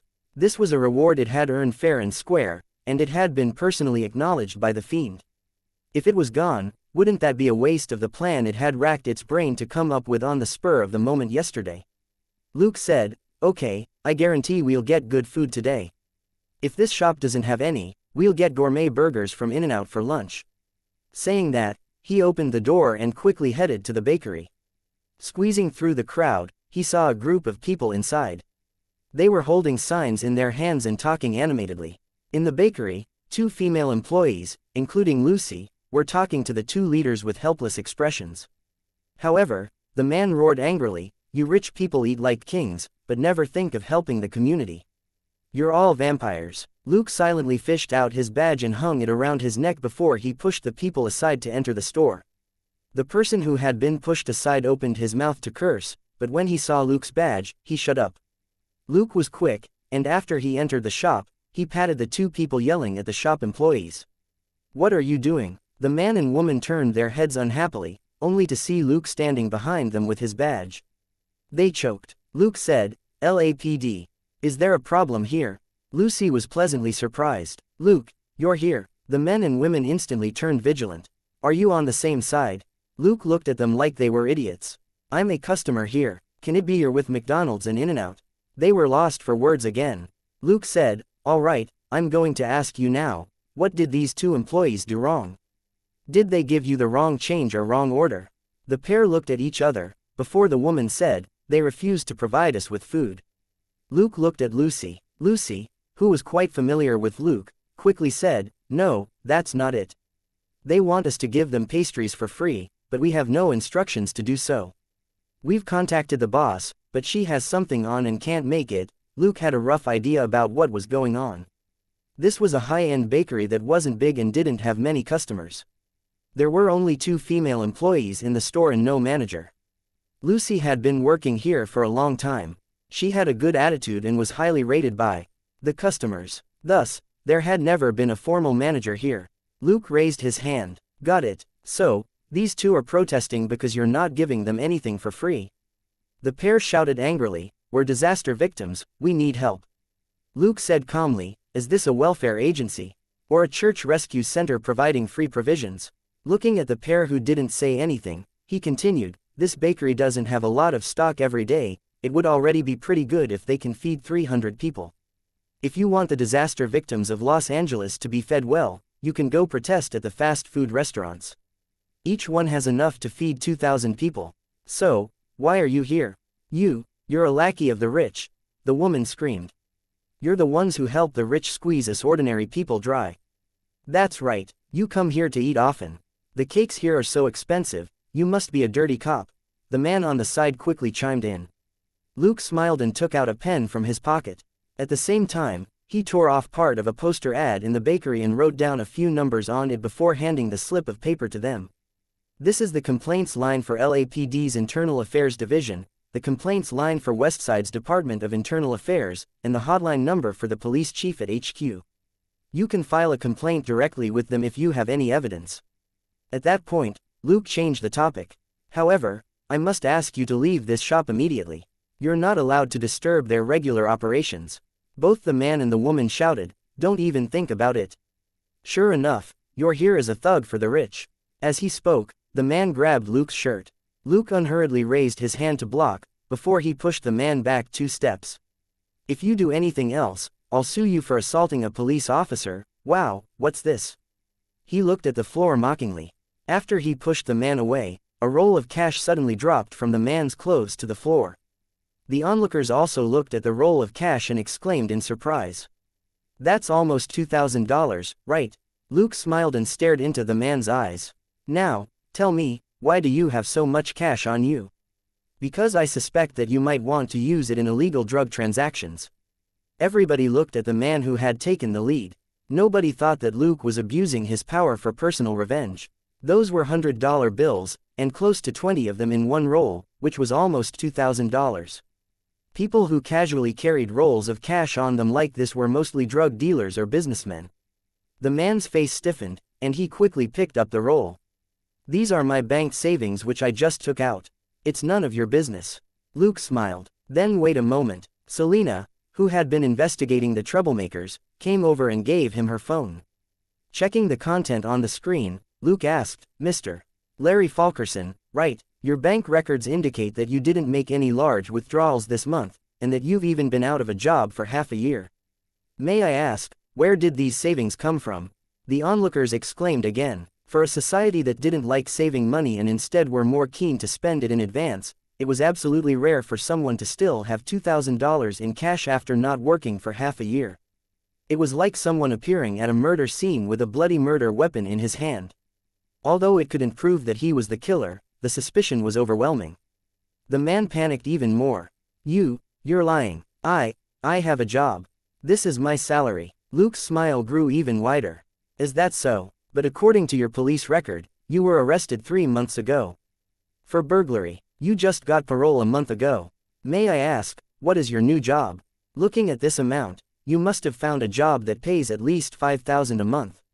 The spectators were in an uproar. How could someone who was still on parole after committing a burglary find a job with a monthly salary of $5,000? The man was completely defeated by the information. His face was pale and his eyes grew unfocused. He didn't dare look Luke in the eye as he turned around and left. "Nonsense. I don't want to talk to you." Luke didn't stop him. Unless the protesters directly smashed up the shop, he really didn't want to bother with protests like this. If it had been any other bakery, he wouldn't have bothered. But there were too many troublemakers here, and the police detention center was as packed as the trains in China close to Chinese New Year. Capturing a few dozen people over such a small matter would just make things difficult for the officers at the detention center. He simply looked at the woman. "Miss Mary Johnson, do you want me to read out your police record? It has a lot of words." There was fear all over the woman's face as she turned around and fled. Luke's line of sight didn't linger on her. Instead, his gaze swept over the other protesters. Most of them were scared and quickly left the shop. In fact, Selina had only investigated the leaders for now, but looking at their clothes and behavior, Luke was certain that there weren't many who had clean records. A bunch of thieves and robbers running over to a bakery to cause trouble wasn't exactly righteous. Some didn't leave, hesitant expressions on their faces. Luke ignored them. How could these few people compare with the dozens of customers outside? As he had said, the bakery was a place of business, not a charity. Lucy and the other employee weren't obliged to give them the pastries for free. Those belonged to the shop, not to them. He turned around with a smile. "I don't think there's a queue anymore. Can I buy a cake now? We're counting on them for lunch today." Lucy nodded quickly. "I'll get it for you right away." Surrounded by the customers who had just returned, Luke walked out with a few boxes of cakes. In the car, Selina chuckled. "Shouldn't we be thanking the guys who protested just now? If it wasn't for them, we wouldn't be able to buy so many cakes." Luke said, Yes. Thank you, scoundrels, for helping us chase away the customers in the queue and saving us both time and pastries." Selina had already opened a box and was eating a Napoleon cake. She gave Gold Nugget a portion as well. Satisfied, she said, "It's a good thing we're not patrol officers. Otherwise, we would have to deal with all this crap for the next 2 days." Luke hummed in agreement. As police officers, boring work always took up the bulk of their jobs, especially for patrol officers. Most of the time, regular patrol officers whiled away the time by wrangling and wasting spit, and didn't use their guns to solve problems. Thankfully, Luke and Selina were in the Major Crimes Division, so they didn't have to worry about these things most of the time. When they reached the police department, Luke knocked on the door. "Boss, don't tell me you haven't had lunch yet." Elsa said a few more words, then put down the phone and leaned back in her chair. "I think it'll take me less than 2 years to become a supervisor. Dustin dumped a whole load of admin work on me in the last 2 days. Do you know how annoying it is?" Luke waited for Selina to come in before he closed the door with a smile. "Wow, don't say that. At this rate, you'll be promoted to captain before you turn 40. What's so bad about that?" Elsa opened the box he put down and took out a slice of tiramisu. She sighed in satisfaction. "This is still the best. But if I eat this in my office every day, I'll definitely become a 200-pound fatty before I turn 40. Luke said, then sign up for a fitness program. Haven't you always been going to those combat training and yoga classes? Elsa said, the combat classes were suspended since the last earthquake, and the yoga classes will probably stop for now as well. Luke was lost for words. Elsa said, the cases have piled up recently, but apart from the ones of earmarked, don't spend too much time on them. Luke said, got it. Let's go. At that moment, his phone rang. When he took out his phone, he looked at Dustin's office since the call was from Dustin. Dustin's office, however, was empty. Luke picked up the call, and Dustin's voice rang out quickly. Luke, number 2304 on Cicero Street on the east side. Hurry. Luke suddenly stood up and said to Elsa in a low voice, Dustin's in a gunfight. I'll give you the address and more details later. Putting in his wireless earpiece, he sent Elsa the address once he got it on his phone, then ran out of the office with Selena. A moment later, their car rushed out of the parking lot and sped east. Dustin didn't hang up, but he was clearly occupied and could only talk to Luke occasionally. He had run into an attack by armed criminals in a luxury apartment building. Their firepower was very fierce, and there were about 20 of them. Many of the patrol officers who had rushed over were overwhelmingly suppressed by the criminals. After determining that the situation was critical, Dustin called Luke as soon as possible. Nobody in LAPD could compete with him. However, the criminals he was facing were indeed extraordinary. Although they didn't look like they had any sort of professional training, they were very good. Two of the patrol officers who had rushed over to help after hearing the gunshots had already fallen. Dustin could only pray that SWAT's helicopter arrived soon, or that Luke was quicker. Otherwise, he would probably be killed today. Dustin, take the files and go. A determined female voice rang out behind him. Dustin shot twice at the criminals to deter them from charging forward without any qualms. He said, Jennifer, why don't you go look for some flammable items to throw out and slow them down? It's no use. They're here to silence me. They drew away the nearby police force on purpose. I won't survive, the woman called Jennifer said bitterly. She had a black satchel on her back and was holding a pistol. Dustin grabbed her pistol and gave him hers. Help me reload. The clip is on my left belt. Jennifer shook her head helplessly, but quickly reloaded the gun. Dustin cautiously took out a mirror. This thing had become very popular recently, and many police academy students said that it was practical. When the gunfight first started, Dustin had gotten Jennifer to give her the small mirror she was carrying. He checked the situation on the other side, calculated the angle, and stuck his gun out. Pa, pa, pa, ah. One of the criminals was unlucky enough to be hit by this blind shot and screamed as he rolled back into the corner. Don't worry, I called LAPD's strongest backup. He'll be here in 10 minutes, Dustin explained, in case Jennifer gave up. Jennifer. SWAT, the man who single-handedly killed more than 30 criminals during the Nakatomi Plaza robbery. Jennifer was stunned for a moment, but then immediately stretched out her arm and fired 2 shots as she cooperated with Dustin and forced 2 criminals to retreat. She couldn't help but ask, is it that King of Kills detective that everyone in the department has been talking about? Dustin reloaded his gun. That's right, as long as he gets here in time, I guarantee that all the criminals here won't last more than 10 minutes. Jennifer said, how can you? Forget it. I'll look for some alcohol and see if I can make some Molotov cocktails. Dustin grunted and fired twice more. You better hurry. They're getting impatient. In fact, the criminals weren't just impatient, but super annoyed. Initially, their target was a woman who lived alone and was only a lawyer. Logically speaking, killing her wouldn't take more than a minute. Their main mission was to search her place and retrieve important information. In the end, when they swaggered out of the elevator, they met Dustin's eyes just as he was walking out. From that gaze alone, they instantly confirmed that they were enemies. Dustin yelled, LAPD, don't freeze, before he suddenly jumped back into the apartment. Sure enough, the criminals didn't waste any time. They simply opened fire and destroyed the nearby wall. Dustin didn't back down. He drew his gun and fired a few times, and managed to hit a criminal. He had been a detective for a long time, and had worked many major cases with his old partner, Roger. Even though he hadn't participated in a frontline battle for a long time, he had kept up with his shooting practice and hadn't lost his gun sense after 20 years of training. Coincidentally, a tenant downstairs had just happened to call the police about being robbed. A patrol car thus arrived at the scene behind the criminals. When the two officers heard the gunshots, Dustin yelled for reinforcements from inside, and they immediately joined the battle. The criminals had no choice but to attack both sides at the same time. Even if someone had made some arrangements in the neighborhood earlier and there weren't many police officers patrolling the area, 4 to 5 police cars arrived in 5 minutes, including 2 detectives from the Major Crimes Division. Furthermore, all police cars in Los Angeles were stocked with rifles and enough ammo to deal with intense violence. The firepower of 10 armed police officers was no less powerful. Both parties instantly tangled together. Luke turned on the police siren in a rare move and shot forward in the car. Thankfully, there wasn't much traffic in LA today. A large number of people had gone to hide in the surrounding areas, and there were also a lot of people who had taken leave from work, so there were fewer cars on the city streets. Going at 140 kilometers per hour in the city, Luke reached the address which Dustin had given him in 7 minutes. The car screeched to a stop 20 meters away from the apartment building. Luke got out and ran.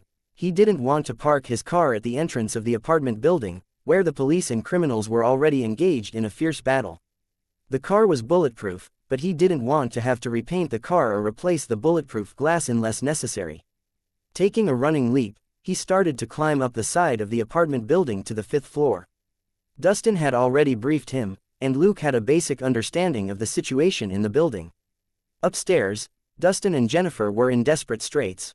Dustin had run out of bullets. Even if he had been carrying a few extra clips in the last 2 days, he only had 5. Under the pressure of more than 10 rifles, he had no choice but to increase his gunfire to slow the enemy's approach. It was thanks to Jennifer's Molotov cocktails that the bullets had lasted so long. She lit them and threw them at the elevator, blocking one of the criminals' attacks. But the criminals were also anxious. 2 more police cars had arrived. At this rate, they would be surrounded by more than 100 police officers in less than half an hour, who would most likely be SWAT. LAPD had been in a bad mood for the past 2 days. The police officers who arrived all knew that one of theirs was under attack and that the situation was critical. So, when reinforcements arrived, they didn't waste any time and simply took out their guns, ready to kill all the criminals. "We'll charge in together. Only when we complete the job will we get the remaining 80%, the masked criminal leader roared. Seeing their boss charge out of the stairwell, the criminals no longer hesitated. "We'll charge in together," or, "go and charge in." These were 2 different operations, not to mention the boss had mentioned the money. The 7 or 8 criminals pulled away slightly. Moving in single file, they charged toward Jennifer's apartment. Dustin smiled bitterly and growled into his phone, "Luke, are you coming or not? I'm about to meet God." Hearing Dustin shout, Luke cursed inwardly and climbed even faster. At that moment, he had only reached the 3rd floor. The criminals finally broke in and started sweeping the apartment with their rifles. Pa, pa, pa, pa. 4 criminals collapsed from headshots. Luke exerted strength with his left hand, the Glock in his right hand still aimed at the door as he pulled himself up. The other 3 criminals subconsciously followed the gunshots. Pa, pa, pa. Their heads exploded as well. Luke entered the apartment. "Clear. Boss, where are you?" The bathroom door opened a crack, and Dustin looked out with a face covered in dirt. "If you came any later, you would be collecting my body." Luke chuckled. "I'm done here. I'll go downstairs now, huh?" His face changed, and he quickly helped Dustin up and put him aside. He also gave him the Glock and the clips. "Guard the door." Dustin was stunned. Luke walked over to the bathtub and helped Jennifer up. Jennifer's back was exposed, and there was a pool of blood. Dustin gritted his teeth. "Damn it, Jennifer, you were shot." Jennifer forced a smile. "It's fine. It's just one shot." Unfortunately, even though she had been hiding in the bathtub, she had still been hit by a bullet. Luke, however, turned around and gave Dustin a look. "Call an ambulance." Then, he turned around and said with a smile, "Beautiful ladies shouldn't get hurt." Jennifer's eyes were hazy. "Who are you? Are you the King of Kills detective? I can't see your face clearly." Luke quickly lay her down on the floor and ripped the cloth around the wound. "You must be seeing things because I'm too handsome." "Don't praise me too much." Jennifer murmured, "No, but you do look like a boy I had a crush on in high school." He also had black hair and a smiling face. Dustin's heart sank. It wasn't that he was jealous. Luke had blonde hair, and Jennifer was a tight-lipped person. Saying something like that to a stranger like Luke before the battle was over could only mean one thing: her consciousness was starting to fade. And when that happened after being shot, it usually meant massive bleeding. Luke frowned and took out a pair of rubber gloves from his backpack. "Jennifer, can you talk about the boy?" He then said to Dustin, "If the ambulance doesn't arrive in 10 minutes, she might die." Dustin's hand shook, and he let off 2 shots that were aimed outside. "Boss, don't waste any more time. Her liver and blood vessels were nicked. I can only stop the bleeding for now," Luke said in a low voice. Dustin quickly took out his phone and dialed a number. "This is Dustin, apartment 2304 on Cicero Street. Do whatever it takes to get an ambulance here in 10 minutes. It's a gunshot wound and bleeding in the liver." The other side said a few words, and Dustin roared, "She can't hold on for much longer, hurry up and send someone over." The other side no longer said anything. It was clearly unwise to argue now. Every moment wasted was a delay in saving Jennifer's life. Luke quickly took out a small bag of first aid supplies and used them on Jennifer. He only knew how to stop the bleeding temporarily. There was no way he could perform a more professional surgery here. Slowing the bleeding was the most he could do. He took off his gloves and put them in a plastic bag. Carrying Jennifer out of the bathroom, he placed her on the couch in the living room. "I'll clean up the criminals downstairs so that the paramedics can come get her. Boss, monitor her condition. Call me if anything happens." With that, he went out. Dustin stood guard at the door, but his mind was in a mess when he looked at Jennifer, who was lying on the couch. As Luke went downstairs, he communicated with Selena and told her to tell the police officers outside the building to open fire. The remaining criminals were distracted by the intense gunfire, and before they could react, Luke opened fire under the cover of this concentrated firepower. Before the criminals knew it, they fell one after another. After reloading the M686 twice, Luke said to Selena in his earpiece, "Okay, tell them to stop. They can come in and clean up the bodies. Don't block the paramedics, way later." After waiting 10 seconds, Luke shouted, "LAPD. You can come in now." He stretched out a hand at the top of the stairs and waved his badge. After confirming that there weren't any jumpy individuals, he walked out and said, "A civilian was shot upstairs and is in critical condition. Clean up the bodies so that they don't block the stretcher later." With that, he went back upstairs. In Jennifer's apartment on the 5th floor, Luke checked on her again and asked, "Where are the paramedics?" Dustin dialed the number again and spoke impatiently before he hung up. "It'll be at least 5 minutes." Luke frowned. At this rate, the chances that something would happen to Jennifer were still pretty high. After all, it would still take the ambulance time to return to the hospital. However, there were emergency blood bags in the ambulance which could make up for Jennifer's blood loss for the time being. At that moment, Luke raised his head and looked at the door. A middle-aged man with gold-rimmed glasses cautiously stuck his head in. "Excuse me, officers, what happened? Jennifer." Luke looked at the man who cried out in shock and entered the room. "You are Bruce Banner." The middle-aged man was a little anxious. "Jennifer, what's wrong?" Luke asked. "How do you know Jennifer?" "She's my cousin." When Bruce saw Jennifer's torn and bloody clothes, his face twisted. "Is she hurt?" Luke said. "The criminals shot her just now. She's losing blood quickly." "What?" Bruce quickly stepped forward to survey Jennifer's injury. Luke didn't stop him. The man had a gentle temperament, and Luke's mental connection told them that the man didn't mean any harm. Besides, he had no weapons, no muscles, and no signs of training. He was just an ordinary person, or rather, a weak geek. Selena came up at that moment. When she saw Bruce, she asked curiously, "Is he a doctor?" Bruce came back to his senses at her words and turned around. "She's lost too much blood. It's dangerous. Where are the paramedics? She needs surgery as soon as possible, not a temporary measure to stop the bleeding." Luke looked at Dustin without saying anything. "Dr. Banner, I've heard Jennifer mention you." Seeing Bruce's anxious expression, Dustin slapped his face hard with both hands. "The ambulance is on its way. There are professional emergency doctors on it, but they can't fly over." Bruce could tell that Dustin was nervous and helpless. Since the ambulance was on its way, there wasn't much more he could say. He could only pace around. "We have to hurry. Jennifer isn't doing well." On the side, Luke quietly took the first aid kit from Selena and examined the syringes. If anything went wrong later, he could use these first to buy time. More importantly, Gold Nugget had quietly followed them. He pulled the dog head to a nearby room and quickly typed on his phone. When the dog head saw the request on the phone, it immediately shook its head. What a joke. When I heal someone, it's a full recovery in seconds. How can it just stop at repairing major blood vessels? But under Luke's gaze, it could only type out a simple word on the phone, uncontrollable. Luke rubbed his head. Gold Nugget could save Jennifer. Jennifer was bleeding internally, and Dustin and her cousin Bruce had seen her condition with their own eyes. If the paramedics arrived and discovered that all her injuries had disappeared, how were they going to explain that? Being able to instantly recover from a near-death injury was something that many big shots would pay close attention to. Suddenly, he heard Dustin shout, "What?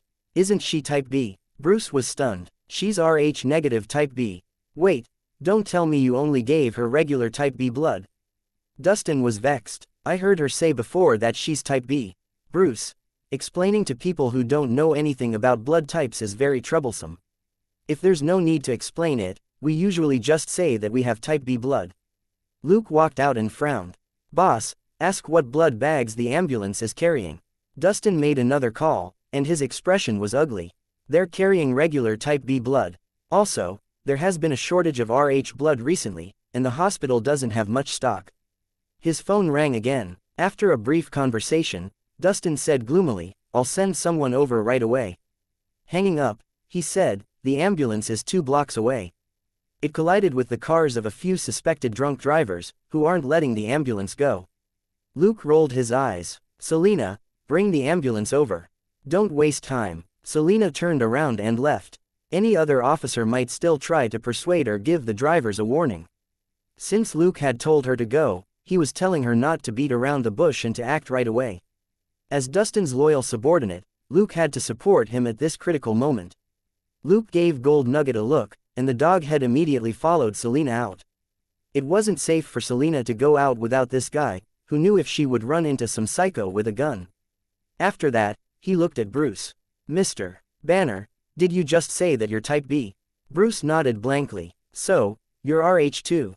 asked Luke. Bruce nodded again. Luke searched the first aid kit and took out an IV. "Let me ask you something first. Do you have any infectious diseases?" Bruce shook his head. "No, my last checkup was only a month ago." "Now, are you ready to give blood to save your cousin, Mr. Banner?" asked Luke as he looked at that honest face. "Bruce, what?" A moment later, Bruce was lying down on the couch next to his cousin Jennifer. He had an IV needle in his arm as his blood flowed toward Jennifer. Dustin finally relaxed slightly. After a brief hesitation, he gestured at Luke. They went to the hallway outside.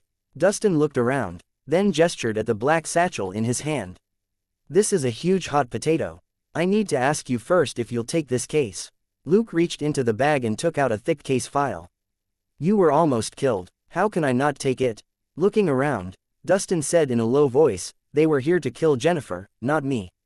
Luke was stunned. "Then how did you?" Knowing what he meant, Dustin smiled bitterly. "When I came out for dinner today, I received a call from Jennifer. She said that she discovered something big with this case and wanted to consult me." Luke nodded and continued reading the case file. A moment later, he raised his head and asked in the same low voice, "Ellsworth?" Dustin nodded. "Do you know how Jennifer and I met?" Luke shook his head. "Because of you," said Dustin. "When you took care of Dylan Ellsworth last time, she took note of you and wanted to contact you through me." Luke. "Then how did it turn into you saving the damsel in distress?" After that simple handover, they returned to the apartment. Luke found a copy machine in Jennifer's apartment and copied the case file. He then put the copied documents into the folder, stuffed it into the black bag, and threw it into one corner of the apartment. Naturally, the original documents went into his own backpack. 5 minutes later, the paramedics rushed into the room with a stretcher. "Where's the patient?" Everybody pointed at Jennifer. A doctor quickly went over to check and was shocked when he saw the simple blood transfusion setup. "What are you doing? A direct blood transfusion can kill a person, you understand?" Luke said, "We get it. She was shot more than 10 minutes ago, and she has Rh negative blood. This gentleman here is her cousin and has the same blood type. You need to start first aid as soon as possible." The doctor was speechless. They didn't have any Rh blood in the ambulance. What he said was just a knee-jerk reaction. The moment Luke said that, the doctor reacted. This sort of emergency blood transfusion was clearly field treatment. It was a temporary life-saving measure under restricted conditions, and naturally wouldn't completely comply with the hospital's standard emergency treatment. If they had waited to give her a blood transfusion at the hospital, she might already be dead. Take her downstairs, the doctor said simply, then looked at Bruce. It's best that this gentleman comes with us. We don't have any RH blood bags. After saying that, the doctor was in a bind. There was only one stretcher, and Bruce was acting as the blood bag. It would be dangerous for him to run along with them. Luke helped Bruce up. I'll take him. Just don't let anything happen to yourselves. The doctor was lost for words. Who was the professional here? Very soon, the cousins were brought downstairs and into the ambulance. Let's go, boss. We'll take them to the hospital, said Luke. The three of them got into the car and cleared the way for the ambulance. Gasping for breath in the backseat for a moment, Dustin then said, "Thank you, Selena." Selena asked, "Huh?" Dustin asked, "You did it, right?" Selena smiled. "Boss, they were just a bunch of hooligans." Dustin didn't say anything else. In an emergency, it was still his loyal subordinates who were more reliable. There was no need to say any nonsense, nor did he have to beg for help. Soon, the police car arrived at the hospital with the ambulance, and Bruce was pushed in on a stretcher. The man looked helpless. "Hey, I'm not a patient," Luke said. "We'll talk to the doctor, but Jennifer needs you, understand, Mr. Banner." Stumped for a moment, Banner nodded with a bitter smile. "All right, as long as we can save Jennifer." With that, he was pushed away. Luke and the other two followed Jennifer to the ER and looked at the red light. Dustin stared at the light for a moment before he sat down and waved at Luke. After Luke sat down next to him, he said in a low voice, "Recently, the Ellsworth family has been looking for people who are targeting them. I suggested that Jennifer do nothing for the time being, but it seems that she didn't listen to me." Looking at Luke's doubtful eyes, Dustin sighed. "I'm partly to blame. I used my connections to find a lot of leads for her. We were actually exchanging information about Ellsworth over dinner." Luke's eyes were sincere, but Selena couldn't help but look away. Bullshit. A lonely middle-aged man who would rather hide in his office and eat spaghetti every day was actually willing to take the time to have dinner in a restaurant. She jeered inwardly. Ignoring the fact that his poor excuse wouldn't fool his two smart subordinates, Dustin continued, "She just told me that she took advantage of the earthquake last night and found key evidence of the Ellsworth family's crimes." Luke had a strange expression on his face. "Boss, where did that state police investigation file and videotape come from?" Jennifer has long been paying attention to Terry Rodri, a deputy commissioner with the state police. His wife is from the Ellsworth family, and he used that to climb to his position. Dustin smiled bitterly and lowered his voice involuntarily. Jennifer found out that he's wiped the Ellsworth's asses many times, and concluded that he must have something shady on his hands. He stopped. Looking at his face, Luke said, "Don't tell me Jennifer used direct force." Dustin sighed and nodded. Terry was preoccupied with hiding from the earthquake last night. She found an opportunity to knock him out with a taser and grabbed the briefcase he was carrying. The briefcase contained the case file and videotape. We speculate that this might be a secret trump card which Terry left for himself. Nobody in the Ellsworth family knew about it. Luke was lost for words. How much guts could a person have? Jennifer was definitely a hero for daring to go up against the Ellsworths in California. Dustin didn't have any misgivings about telling Luke the truth. These things weren't obtained legally, and will become inadmissible evidence in court. So, she was asking me how they could be used. Just as I was about to leave, those people showed up to silence her. Hearing Dustin's words, Luke nodded. "What were you planning to do?" Dustin said, "The Ellsworths are too powerful in California, and this might be covered up." At my suggestion, Jennifer contacted an acquaintance at the FBI. "Then, those criminals showed up?" asked Luke. Dustin nodded gloomily. "I'm worried about her acquaintance. Jennifer only hinted that the intelligence she had was related to a major power, and we were attacked half an hour later." "There's something wrong with that acquaintance," Luke said confidently. "Does he know about you?" Dustin said, "Probably not before the gunfight, but it might be different now." There was no way that news of this gunfight, which involved dozens of people and a heavily wounded person, could be hidden from the Ellsworths, who had eyes and ears everywhere in Los Angeles. Luke sighed. "Boss, sleep on the floor at the police department for the next few days." Dustin shook his head. "Jennifer is still here." After the nurse walked away, Luke said in a low voice, "I left a copy of the evidence in the apartment building. I told Elsa to delay them from taking it away. We still have some time before they get their hands on the fake and confirm its authenticity. Dustin frowned. What do you want to do?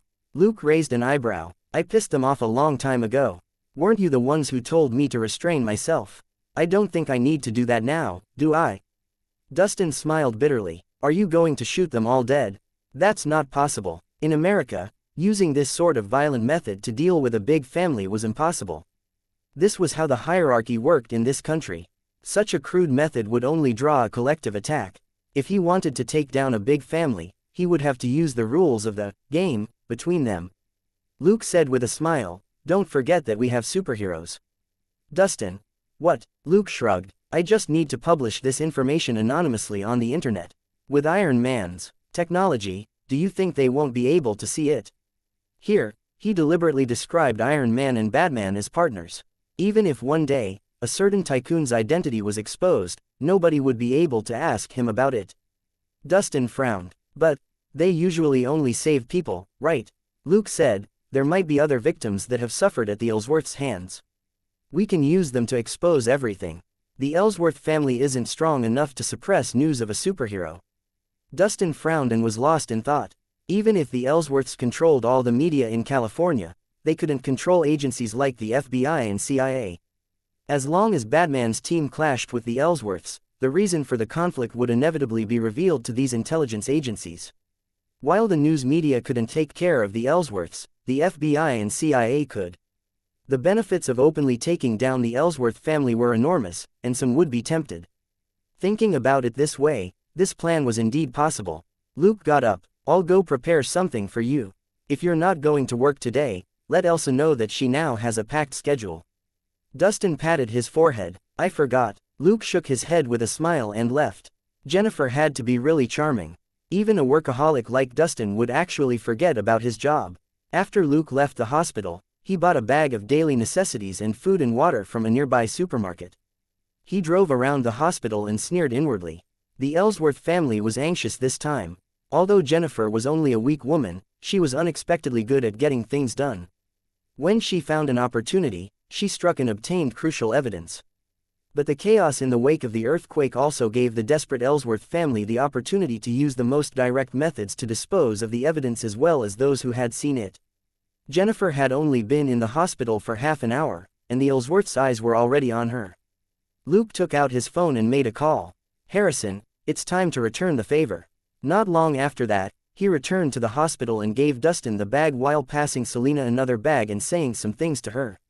Selena took Gold Nugget to the bathroom. A moment later, Selena returned after doing one round, and gave Luke a long satchel in passing. She was also carrying a long satchel which contained an M4A1 and clips. Luke and Selena walked to one side of the hallway, and hidden from sight by Selena, Luke put some clips into the satchel. Will they really come running into the hospital to murder someone? Asked Selena as she looked at the tablet. The image on the tablet was being transmitted from a drone cruising above the hospital. Luke put a lollipop in his mouth. Want one? Selena said, I'm busy. Help me unwrap it. Luke took out 2 lollipops and unwrapped them. He stuck one in Selena's mouth and the other in Gold Nugget's mouth. Jennifer obtained the case file using electroshock therapy, and it can easily become inadmissible evidence. As long as the information is exposed, however, their nest in Ellsworth City is definitely done for. It would be strange if they didn't try anything. Selena murmured, this time, it's going to be a head-on confrontation. Luke chuckled. The enemy will never give us enough time to fight back, but we must stand on the side of justice, like LAPD. Selena shrugged. What if they want to get us suspended first? Luke said, well, they have to be more famous than Tony Stark.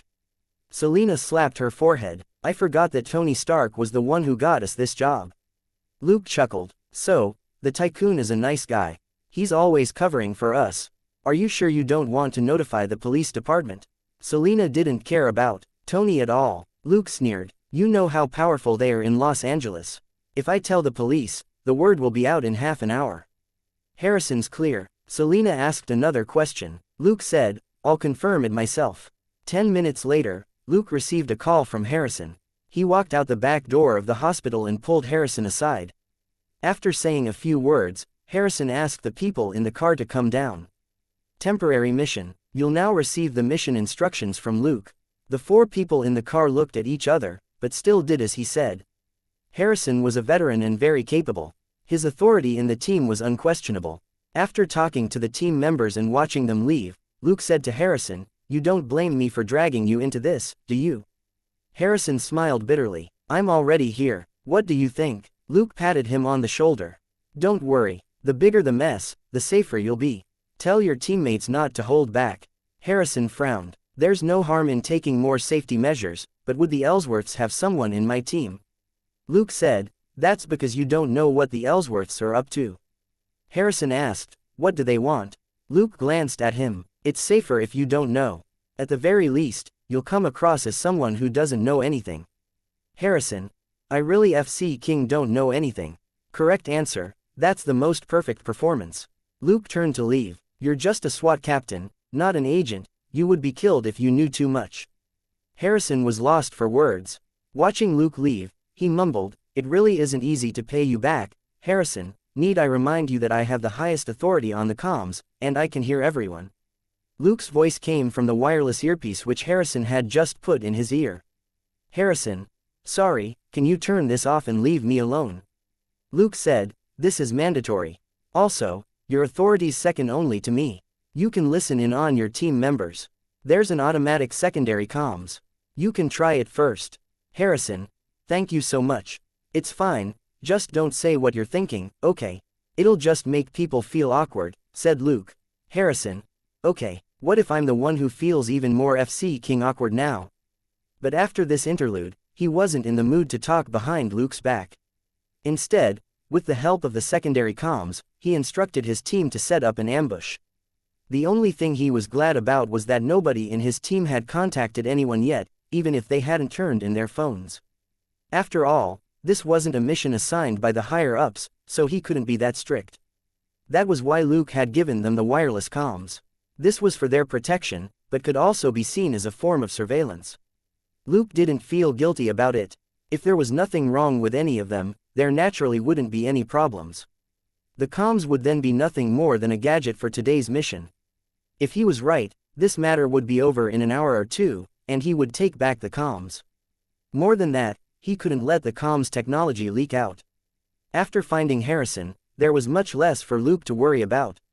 Now, all he had to do was put on a show and let the Ellsworth family dig its own grave in front of everybody. Thinking that, he walked over to Dustin outside the ER and gave him a big bag. Dustin asked, "What's this?" "A bulletproof vest, a helmet, and a weapon," Luke said simply. "The people coming in won't just stop on the first try." Dustin subconsciously reached for his phone. "I can call for backup." Luke grabbed his hand and said, "It's too late. Within 10 minutes of us getting here, suspicious people in the hospital already started spying on us. Calling the police in advance will only be delaying the attack, and won't put an end to it altogether. Boss, we need to blow this matter up." Dustin eventually stopped reaching for his phone and frowned. Luke said, "Put on your bulletproof vest first, boss. You haven't been on the front line for a long time." Dustin said, "I took down a few of them earlier." Luke said, "Put it on before we talk, okay?" Dustin quickly put on his bulletproof vest and asked in a low voice, "You brat, how big do you want to make it?" Luke tilted his head and thought for a moment. "It has to be the hottest news in Los Angeles tonight." Dustin asked, "You want to kill them all outright?" Luke grinned. "No, I have to do my best to keep the attackers alive. At the very least, their mouths have to work fine. It's much harder for a living person to keep their mouth shut than a dead one." Harrison's voice rang out in his earpiece. "Luke, are you sure you don't want backup? We've already detected more than 30 suspicious people, and that's just what we've found." Luke said, "Your top priority is to ensure your own safety. You're just reinforcements, and you can also be witnesses to prevent me from being framed." Harrison, "Got it, be careful." Selena's reminder arrived very quickly. 2 ambulances entered the underground parking lot, but their license plates aren't right. Judging by the load on the tires, there are at least 6 to 8 fully armed individuals in each ambulance. The truth was that her communication with Luke had the highest authority, and nobody else knew about it. Luke nodded and patted Dustin's shoulder. "Don't be nervous when you hear gunshots later. Guard this place. I'll take care of them." Dustin nodded silently, slung the especially long satchel with the rifle in it over his shoulder, and leaned against the wall in one corner. That way, he had a line of sight on either side of the hallway, and could instantly take out his rifle and start shooting if he needed to.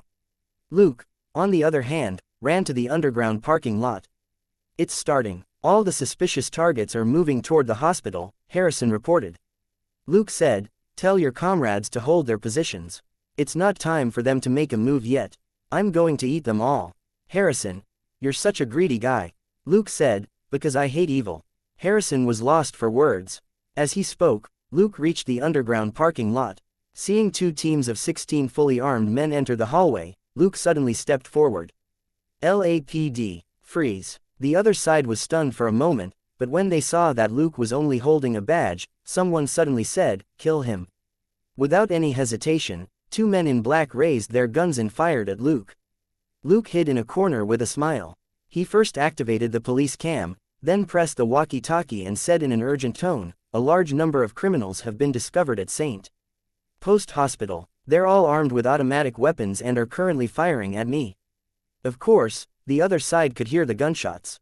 "Please hold on. Reinforcements will be there soon."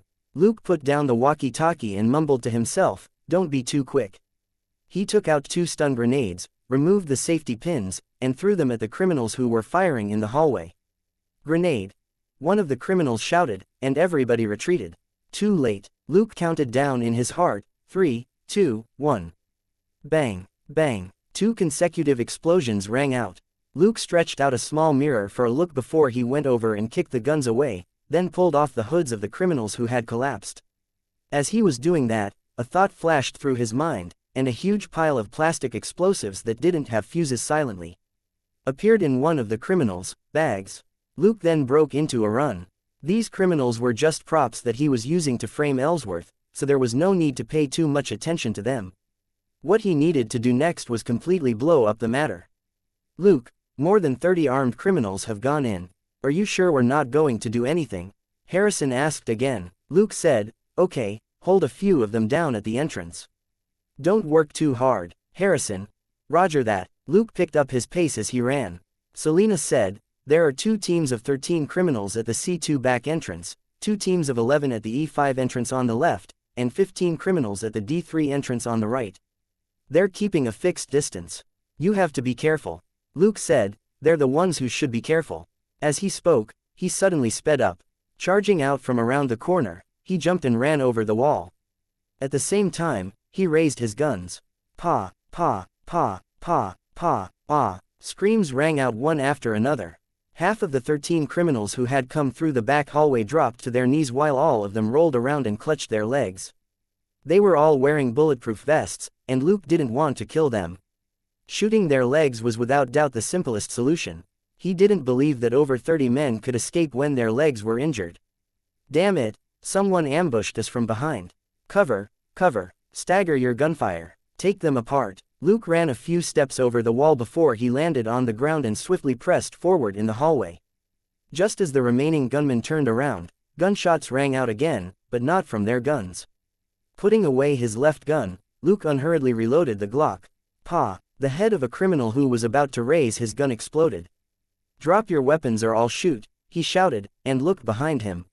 He had deliberately torn off the camera that was on him and left it around the corner, so it couldn't continue recording. Despite the injuries to both legs, the dozen criminals who were screaming were scared into shutting up. They had never encountered a police officer who fired in public without prior warning. Luke quickly picked up their guns and ran off.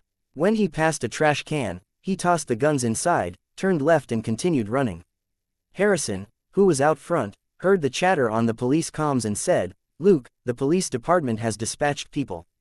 Luke said, "Very good. You were the first to come to my aid, right?" Harrison's mind whirled and he got it. Luke had asked them to be witnesses.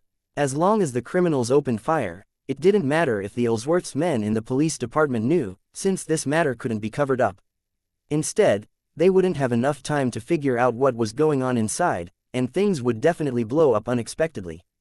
Like the arrest of the numerous criminals who had charged into the hospital with guns. "I've disarmed more than 10 people in the parking lot and at the back door. Let the patrol officers know to take over," said Luke. Pa, pa, pa, pa, Bang, bang, bang, bang. There was the sound of intense gunfire in his earpiece. Harrison frowned. I've taken down more than 10 criminals on the left side. Just keep an eye on the criminals in the front, said Luke. We've caught up with them, but there are too many people in the hospital, Harrison said helplessly. As Harrison spoke, there was a burst of gunfire in front of him which kicked up dust and debris. But police reinforcements arrived very quickly. Numerous patrol cars arrived with their sirens blaring. A large number of police officers rushed into the hospital and began to surround the criminals near the entrance. The situation had turned around. Seeing that things weren't looking good, the criminals started to retreat to a side door. The two leaders charged through a door and shouted, "Clear," before the group retreated in single file in the direction of a hallway that was only 10 meters away. Two small shadows were tossed in lightly from the side door, one in front and the other at the back of the group. Bang, bang. After two explosions, all the criminals collapsed. In such a narrow passage, stun grenades were just that powerful. Luke said, "Harrison, have the patrol officers come to the side entrance on the left. I've subdued them." As he spoke, he collected their guns and left. At that moment, a fully armed person appeared outside the emergency room. After a brief hesitation, he raised his gun, kicked the door open, and charged in. Passing through a partition, he entered the operating room. The doctors and nurses in the operating theater looked at him in surprise. Seeing the gun in his hand, everybody obediently raised their hands. The man quickly walked over to the operating table and looked at the wounded man. "Why is it a man?" Applause rang out behind him, and he abruptly turned around and aimed his gun at the door. Luke walked out unhurriedly. "You can get back to work, doctors. I'll take care of this criminal." The man's hand trembled. Luke, however, didn't look at him. He turned around and asked, "Do you want to say something?" Another person walked out of the darkness. The man had been perfectly hidden in the dark. It wasn't until he spoke that his location was exposed. "TJ, why are you doing this?" The doctors and nurses looked at them nervously. Their bulletproof vests and badges indicated that they were police officers, but the criminal in the black hood was closer to the operating table. How could they feel like carrying on with the surgery? Luke said, "Harrison, I'm only doing this for you. If he doesn't drop his gun in 3 seconds, I'll shoot him." The man in the black mask in front of him trembled. He had seen how terrifying Luke's marksmanship was, or he wouldn't have taken advantage of the chaos to avoid Luke and come straight to the ER. "Pa," he decisively threw the pistol away. Losing his job was better than losing his life. Besides, he hadn't done any real damage yet. There was always the chance he could wrangle his way out of this in court. If he fought Luke, not only would he lose his life, his reputation would also be ruined. Dead people couldn't defend themselves. A moment later, Luke and Harrison were standing outside the ER. Harrison looked exhausted. "Can you give us some space, Luke? I can pretend I didn't see anything." Luke shrugged and left. The man in the black mask was one of Harrison's 4 team members. Luke had met T.J. McCabe before, but he wasn't familiar with him. The reason why the man had gone to the ER was simple. He was just another dirty cop who had come to kill Jennifer for the Ellsworths. Unfortunately for him, Luke hacked into the hospital system as soon as he arrived and changed Jennifer's surgery records. Other than the frontline paramedics, anyone else in the hospital would only be able to find this operating room. If the Ellsworths men were more attentive, this would only be able to delay their attack. But they were clearly in a hurry and didn't notice Luke's trick, which was how he had managed to hook T.J. McCabe, this little fish. Harrison, on the other hand, was the pitiful one. He was going to lose another team member. Luke silently said his condolences to the captain. They had already passed through 2 hallways and had reached another one where Dustin was still looking around warily. Luke stepped forward with a smile. "It's all done, boss." Dustin was relieved. "How did it go?" Luke said, "If they can still send 100 or 200 people over, we can handle it." Dustin was relieved. Luke didn't joke when it came to business.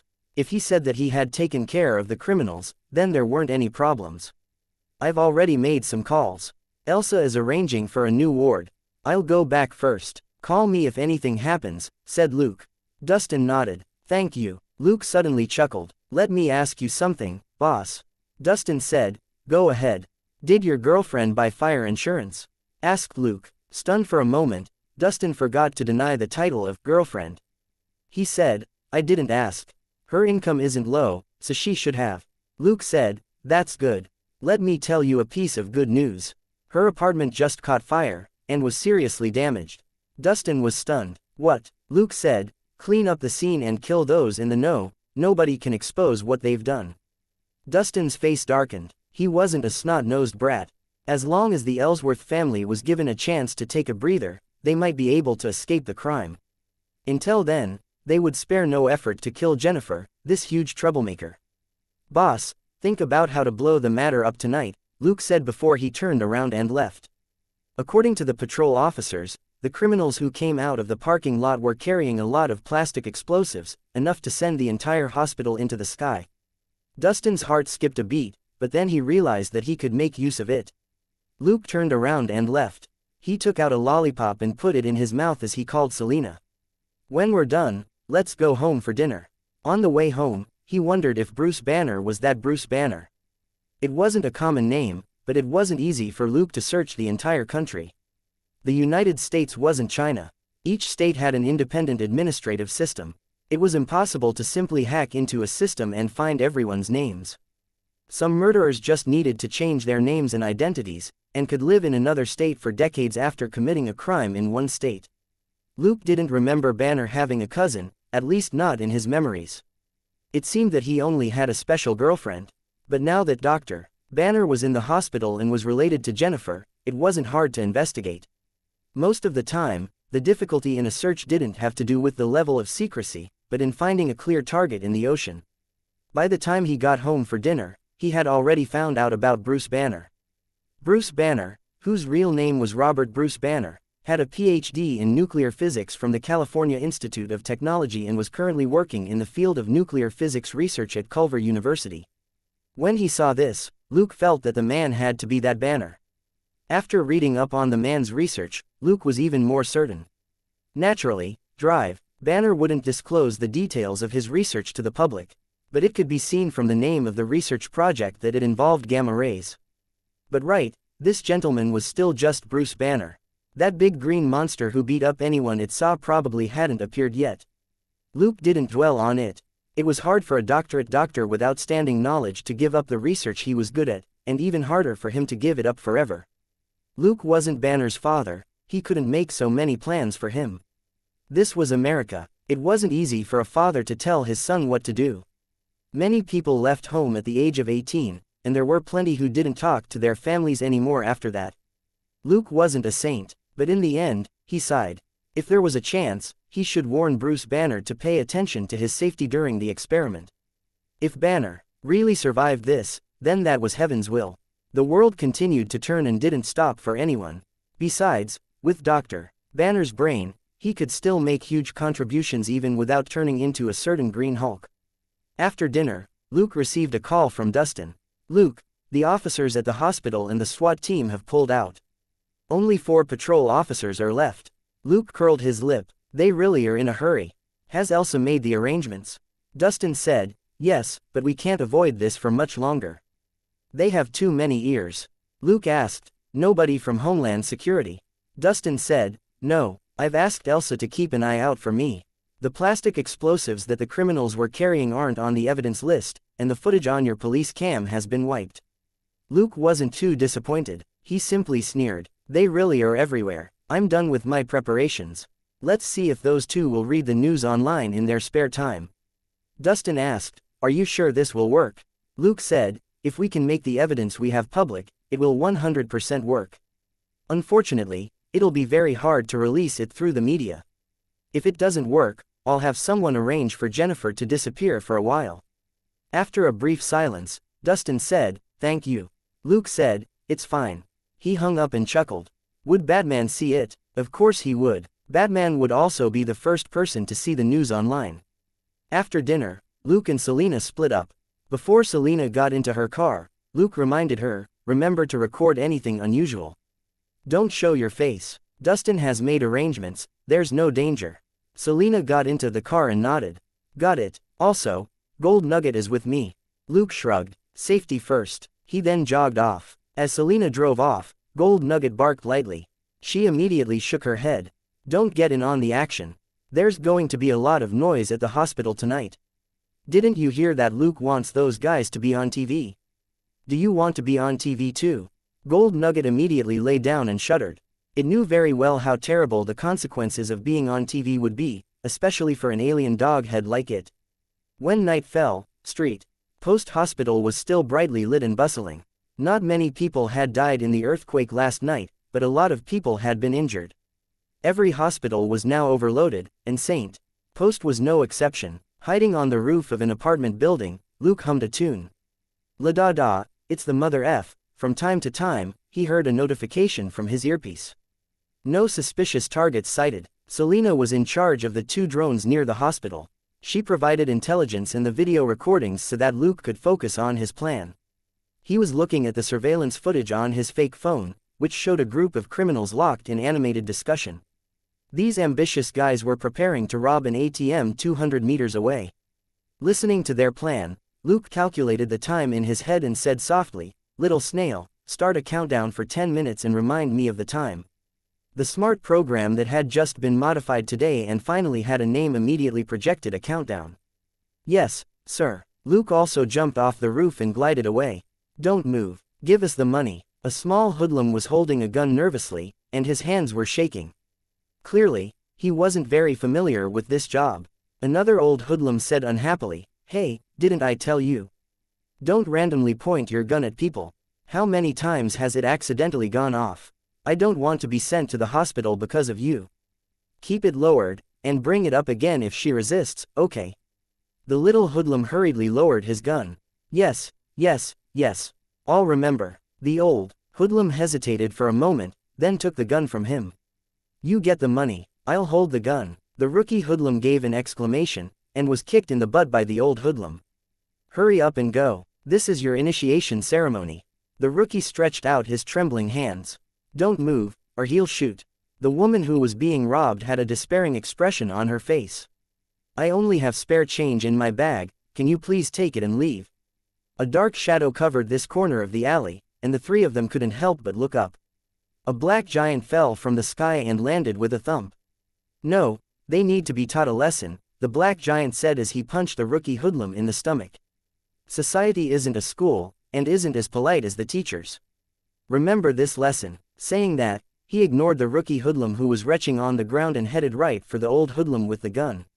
The old hoodlum's face stiffened. "Batman, Batman." Luke took the gun from him and released the clip before he held the gun in both hands. With an unpleasant sound, the pistol was twisted into a pile of scrap metal. "You, guilty," he said in a low voice and squeezed the old thug's right index finger. The old hoodlum clutched his right hand and screamed, "It'll be your entire right hand next time." After that, Luke checked the surveillance footage, and then shot out his grappling hook and flew off. The woman ran off down the alley. She wasn't afraid of these 2 unlucky B***stards. Batman had just been here, and she didn't believe they would dare attack her again. Looking at these 2 pitiful bundles of experience and credit points, Luke knew that even if he hadn't come, the 2 hoodlums would at most take the money and leave. The woman's life hadn't been in any danger. This was just a prelude to Batman's performance tonight, so Batman's appearance at St. Post Hospital would be reasonable. He had to keep acting to make it even more reasonable. Leaping off the building again, Luke faintly heard the voice of the woman on the phone after she ran out of the alley. "Is this the TV station? I saw Batman. It's $200 for a lead, right? Also, he saved me. You said an interview costs more, right?" His lip curled up. He didn't object to people using news on Batman to make money. Those who were trying to make extra income usually had it hard in life. He helped these people, but was also using them. It was understandable that someone would take the opportunity to make some money. He wasn't some big shot. Batman wasn't a manifestation of his convictions, but a sock puppet that could be used. He needed these rescuees to spread the word and generate more discussion to increase his popularity so that it would be easier for him to take action in the future. For example, tonight, boom, not far away, there was a loud crash as an excavator crashed into an ATM on the street. The hoodlums cheered excitedly. "That's awesome. That's how you do it. Hurry up and dig them out. Money. There has to be a lot of money inside." Luke shook his head helplessly. This was an ATM, not AFC King Vault. The most that a few ATMs put together could have was hundreds of thousands. They actually used an excavator to rob an ATM, but these people had probably stolen the excavator as well. Thinking about it in another way, robbing an ATM and not a vault was understandable. There were too few people in this world who would try to understand someone else's point of view. Luke understood the robbers, hopefully, they would understand him later. In the distant night sky, the spotlights of several helicopters had already appeared and were rapidly approaching. Luke circled round in the air and glided down. The criminal who was driving the excavator suddenly realized that the light on one side had disappeared, and that something was blocking his view. He turned his head and saw a black giant outside, and a giant hand reached in. Ah! With a strange, drawn-out cry, he was pulled out and flung away to smash onto the roof of his accomplice's car. The group of hoodlums, who had been in high spirits just a moment ago, suddenly fell silent. Looking at the black giant jumping down from the excavator, they gritted their teeth and shouted, "Bat, bat, bat, Batman." Luke frowned in displeasure. How uncouth. What the hell was bad, bad, bad, Batman? He grabbed the clothes of the two hoodlums who were the closest to him and lifted them into the air. They looked into those bloodshot eyes as the cold mechanical voice rang out, "You, guilty." All the hoodlums screamed, "No, no, spare us." They were all loyal fans of Batman. After watching TV the last few days, everybody knew that as long as Batman sentenced the criminals he caught, at least one bone in their body would be broken. Crack, crack. The two hoodlums jumped around as they hunched over their hands, but they were secretly relieved. Only the little fingers on their right hands had been broken, which was Batman's lightest punishment, and was more of a warning. Looking at the accomplice who was lying on the roof of the car and could only moan faintly, they felt that it was great that they didn't know how to operate an excavator. Driving an excavator might net them several broken bones. The remaining hoodlums looked at each other for a moment before they suddenly fled in all directions. Luke swiped his waist and threw out two bat darts. Ah! Two screams rang out, and the two leaders who had been overseeing the robbery collapsed, clutching their thighs. Luke put the darts back into his pocket and left. He could only give these hoodlums a light punishment. Although picking up an ATM with an excavator caused quite a stir, they hadn't hurt anyone. "Dustin has already sent 4 officers to the back entrance," Selena said. "Luke, copy that." The AI program reminded him in its cute little voice, "Sir, the trap has been triggered. Do you want to activate it?" While Luke had been torturing those hoodlums with the excavator, he had still been paying attention to that side. He immediately ordered, "Confirm. Activate the trap." Boom. A thick column of smoke rose hundreds of meters away. Luke turned his head at the noise and smiled. Batman noticed the hospital. Batman was going to fight crime. Batman shot out his grappling hook. Batman flew off. In the air, Flegg looked speechlessly at the helicopters not far away. Why do these paparazzi have such sharp noses? The team member next to him laughed. Anyone who reports Batman's whereabouts will receive a reward of $200. Anyone who has had direct contact with Batman will receive $500 if they agree to an interview. There are even bigger rewards, like for those who have actually interacted with Batman. The paparazzi now have all the people of Los Angeles under surveillance. They're much more popular than we are. Flegg was speechless. Trust the masses, mobilize the masses. From the people to the people. These were truly words of wisdom. A secret agency like theirs couldn't compete with a TV station. "What's Batman doing now?" Flegg asked. The team member said, according to the logistics team monitoring the TV programs, he first rescued a woman who was being robbed, then stopped some hoodlums who were robbing an ATM a street away. Flegg, looks like he isn't too busy today. Get ready, we're going to try contacting him today. Boom. Flegg and his team members turned around. What's going on? The scout at the front of the helicopter immediately replied, "It looks like street post hospital. There seems to have been an explosion, and there's a lot of smoke. There might be a fire." Flegg frowned. What the hell? From his intelligence network, there had also been news of a suspected terrorist attack at St. Post Hospital in the afternoon, but he hadn't followed up on the details. An ordinary explosion, even if it was an attack, wasn't his responsibility. The scout said, "Boss, Batman went to St. Post Hospital. It seems that the explosion just now attracted his attention." Flegg nodded helplessly. "Follow him, mister. Batman is someone who helps others the most. He'll definitely take a look if there's an explosion." However, seeing that the nearby TV choppers had also chosen to do the same thing, he sighed again. "I really want to use an RPG to destroy them." His team member said, Boss, we would be tried in military court and executed. Fleg. I know, which is why I haven't picked up an RPG already. It only took Luke more than 10 seconds to cover a distance of 500 meters, and he headed straight for a smoke-filled room in the hospital. Activate thermal imaging. The scene in the room immediately appeared on his lenses. Looking at the two red figures in the room, Luke smiled. Got you. He then charged through the broken window. Even though the two inside had just been hit by the stun grenade, their reactions weren't bad. The moment Luke entered the room, they fired without hesitation. Luke didn't dodge or evade as he approached the person closest to him. Both of them exclaimed, "Batman." Their movements slowed down for a moment. Luke grabbed the man and threw him out the window like a bowling ball. The man flew out the window like a cannonball, and Luke turned around, his cape covering his back. The last person subconsciously pulled the trigger, but he was cursing inwardly. Ordinary bullets were useless against Batman. This was the truth that many criminals had personally tested. Now, it was his turn to taste it. The black figure that was as big as a hill wasn't clumsy at all. In fact, it was extremely fast. The cape flashed, and a huge palm shot out from behind it to grab the person's neck. Bang! Grabbing the guy, Luke sped up and jumped out the window. Bang! There was a dull thud as Luke landed in the small square in the middle of the hospital. The man whom he had just thrown out was still limping and trying his best to escape. Luke smiled. Want to run? You're going to be on live TV tonight. Rumbling footsteps rang out for an instant before they disappeared. The guy who was running couldn't help but turn around, only to see a huge shadow gliding over. Freaking hell, you're shameless. This guy cursed inwardly. They had always been the ones to bully ordinary people with their physical advantages. Now that they had encountered a superhero who bullied them with his equipment advantage, they instantly felt despair. A huge shadow quickly enveloped him, and a hand grabbed his neck as he was lifted up. The scenery around them went by quickly, and in less than 10 seconds, the two of them found themselves in the square in front of the hospital. At the same time, several snow-white pillars of light swept over from the sky and enveloped the three of them. When the TV helicopter arrived, looking for Batman, they saw him holding two criminals in his hands. Almost everybody who saw the two people held by Batman subconsciously agreed with this scenario.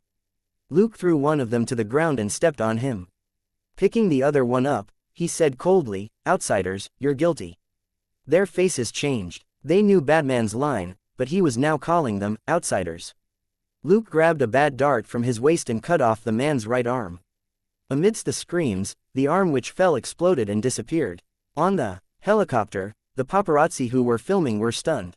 Fleg was also stunned. What was going on? Something didn't seem right. Countless people had studied Batman's operations. Everybody agreed on one point. Even if he was deliberately putting on a show, the most he did was break the bones of the criminals, and he had no intention of torturing them. Why did he suddenly cut off the man's arm? What was even more outrageous was what happened to the man. Why did his arm explode and disappear when it was chopped off? Luke, however, didn't stop. He switched to the other person and cut off his left arm with the bad dart again. Throwing the two guys to the ground, he stepped on their other hands and said coldly, "Outsiders, this world belongs only to us humans, not you filthy blood-sucking bugs." The two vampires screamed and didn't say anything. Luke had stepped on their hands one after another. The paparazzi on the helicopters were all stunned. It was rare for Batman to use such brutal methods, but they weren't sure if it was really brutal. After all, the two men who had had their arms cut off were really weird. They didn't look human. 2 helicopters landed near the square, and 4 people got off on each side. Luke looked around and smiled inwardly. They were all old acquaintances. The person on the right ran faster and shouted from afar, "Batman, we're not hostile. We just want to talk to you." Luke turned his head. A few seconds later, the leader on the other side also shouted, "Batman, can I have a few minutes of your time?" Luke said, "Show me your IDs." Both parties were stunned, but they took out their IDs. At that moment, Fleg hesitated, but the man on the other side stepped forward and gave Luke his ID. "Hello, Batman, I'm Phil Coulson, an FBI agent." Fleg cursed inwardly, but could only step forward and hand over his ID. "I'm Rick Fleg, an FBI agent." Luke secretly smiled, but said, "The FBI sent 2 of you at the same time. We're not from the same department." That was Fleg's words. "It's just a minor problem with internal coordination." That was Phil's words. Luke's gaze paused on the ID card in his hand for a moment as he looked at the familiar surname Coulson. A strange feeling welled up in his heart. There were thousands of people called Phil, but Coulson was from S.H.I.E.L.D., he should be the only one, right? What a joke. But now wasn't the time to think about it. He handed them back. What do you want? Flegg said, them, and to talk to you. Phil waited for him to finish before he said, same here, but I can wait until you're done.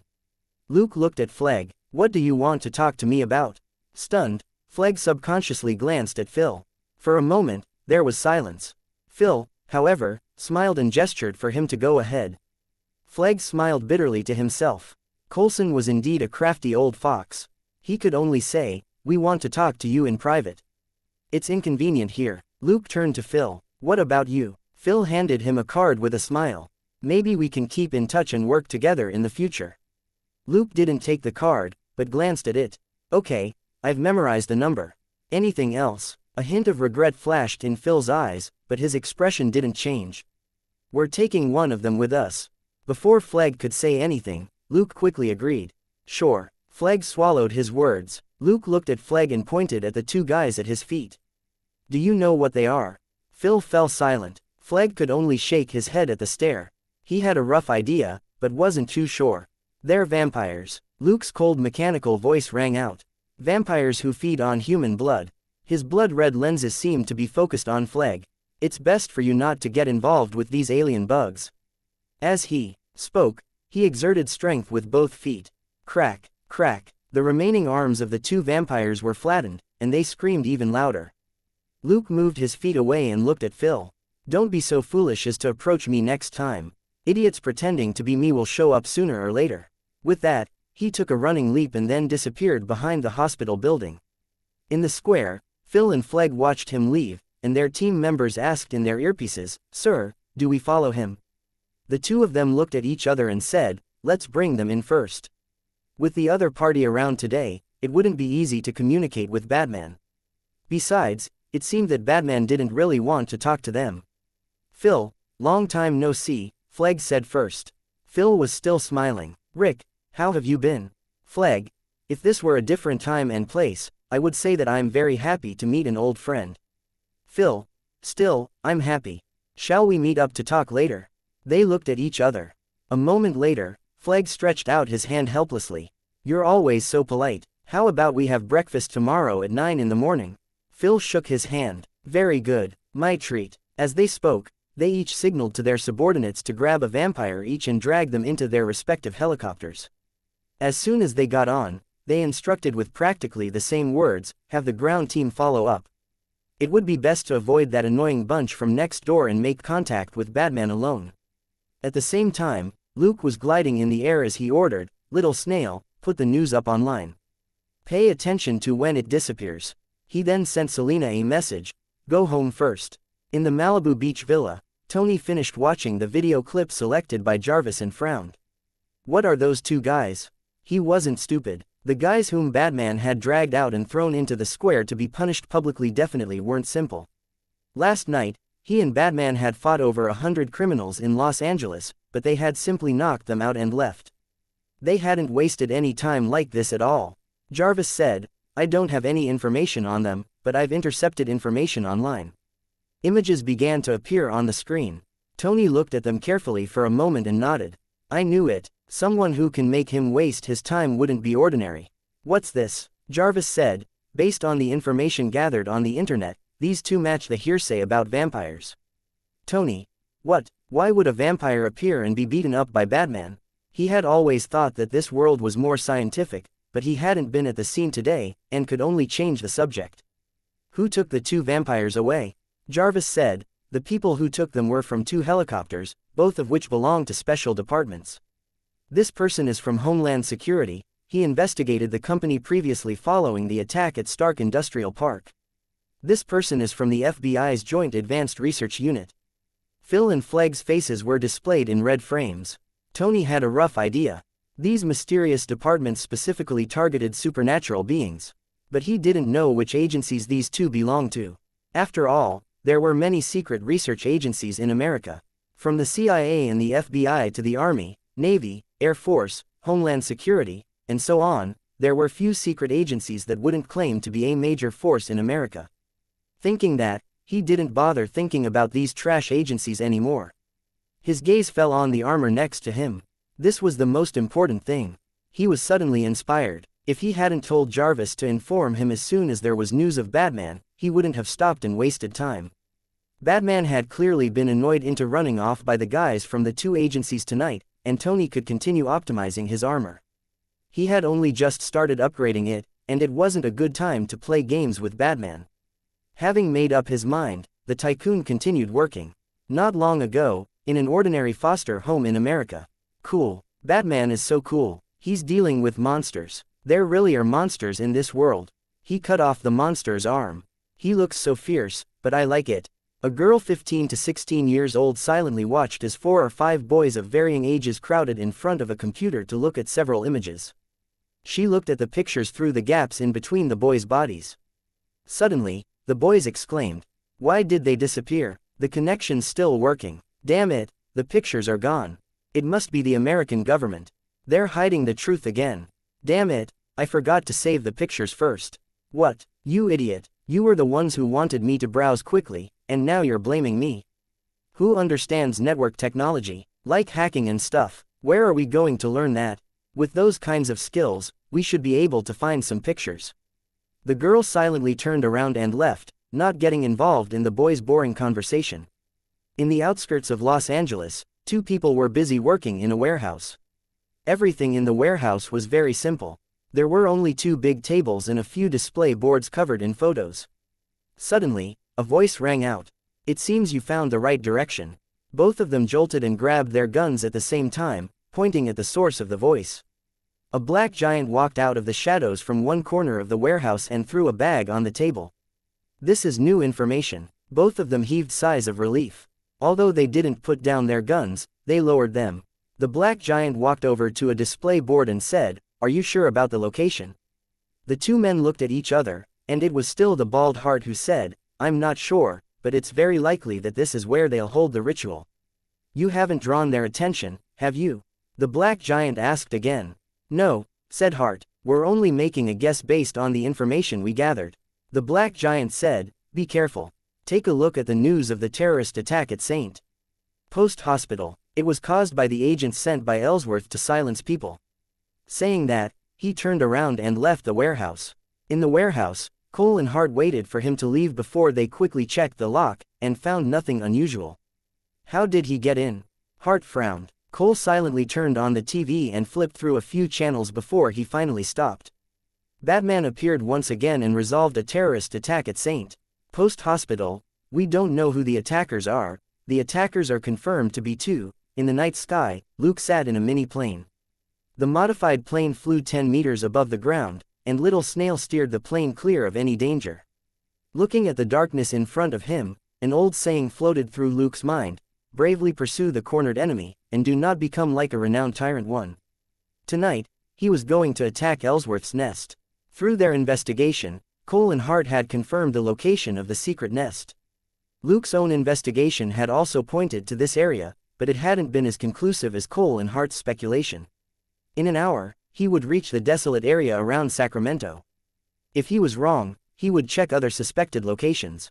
It was just that those suspected locations were in Sacramento's city center. Unless necessary, Luke didn't want to fight in the city center. If everything happened out in the open, the Ellsworth family could only suffer in silence. It wasn't like they could announce to the public that their master's nest had been destroyed. Like the 2 hybrid vampires who had been caught tonight, they would never admit that they had any connection to it. Luke sneered and swiped over his tablet as he prepared for the cleanup operation later. 50 minutes later, he put the plane into this inventory, and the cape behind him hardened in the air. The 2 drones rose into the air and flew around a stone castle that was overgrown with weeds. Inside the stone castle in this wilderness, people were running around and moving various items to a convoy in the center. Looking at the 5 people who were clearly abnormally warm, Luke knew that he had found the right place. For 5 vampires to appear in such a remote place, it could only be the Ellsworth family's nest. With a thought, the black giant swooped down. They were talking among themselves. "Are we really leaving? Don't even think about having fun. Damn it, they pissed off Batman."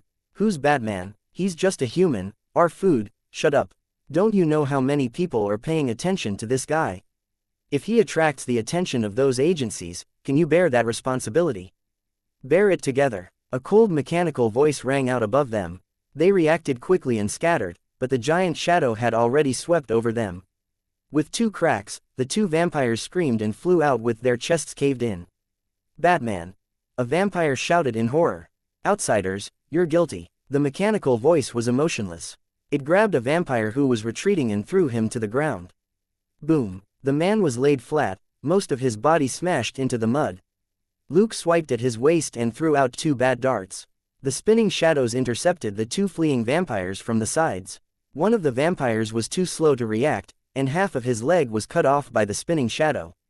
He screamed and fell. The other vampire had barely stopped when a huge shadow covered him and broke his neck. Bang! He lost control of his limbs and fell to the ground. Luke's blood-red lenses flashed as he looked at the crowd that was charging at him. He flicked the two bad darts that flew back, and they spun out again. He didn't stop. He took out more bad darts from his waist and threw them out. A series of screams rang out, and a group of people who had just surrounded him collapsed. Their legs were all cut. Luke suddenly raised his head and looked at a shadow. He heard the rumble of an engine. The next moment, something big broke through the stone wall. It was an armored car. Luke's eyes flashed as he charged at the front of the car. Activate all support frames. Maximum stress mode. He pressed his hands against the front of the car. Support frames shot out from his arms and legs in the shape of a palm to brace against the front of the car and the ground. Boom! The rear end of the armored truck jerked.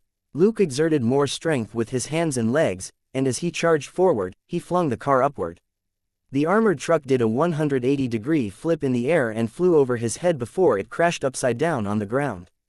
There was silence. The Ellsworth family and the lackeys of the outsiders are guilty. The black giant roared and turned around to kick the side of the armored truck. The armored truck made an unpleasant screeching sound as it was sent flying 7 to 8 meters over the ground. Everybody was gobsmacked for one moment as they looked at this dreadful scene. Sir, the support frames have sustained 15% damage.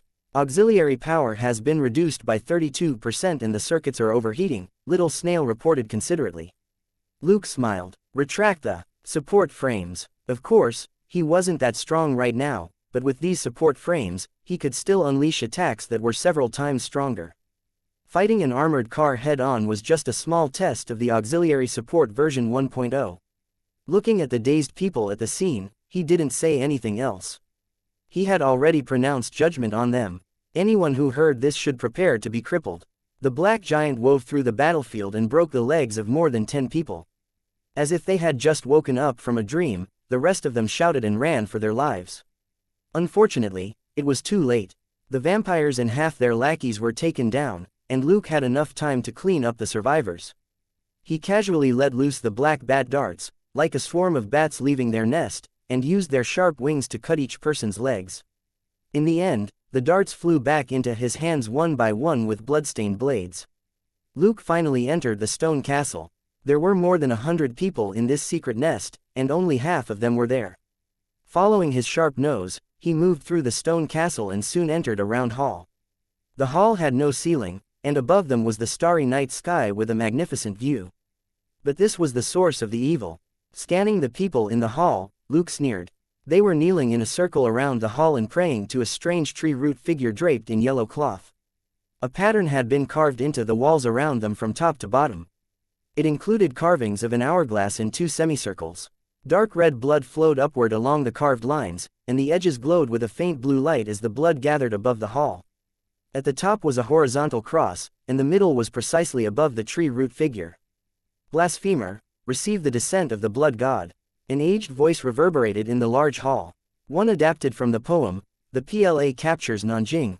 Luke raised his head and saw an old man standing on the cross in the air. He was the one who had spoken. At his words, the prayers of the crowd grew louder and echoed in the hall. The blue light of the pattern on the walls glowed even brighter. The figure standing under the pattern shuddered, and the body exuded a blood-red mist which drifted up to the cross. Luke smiled and took out 2 smoke grenades from under his cape. He threw one at the tree root figure and the other at the person in the air.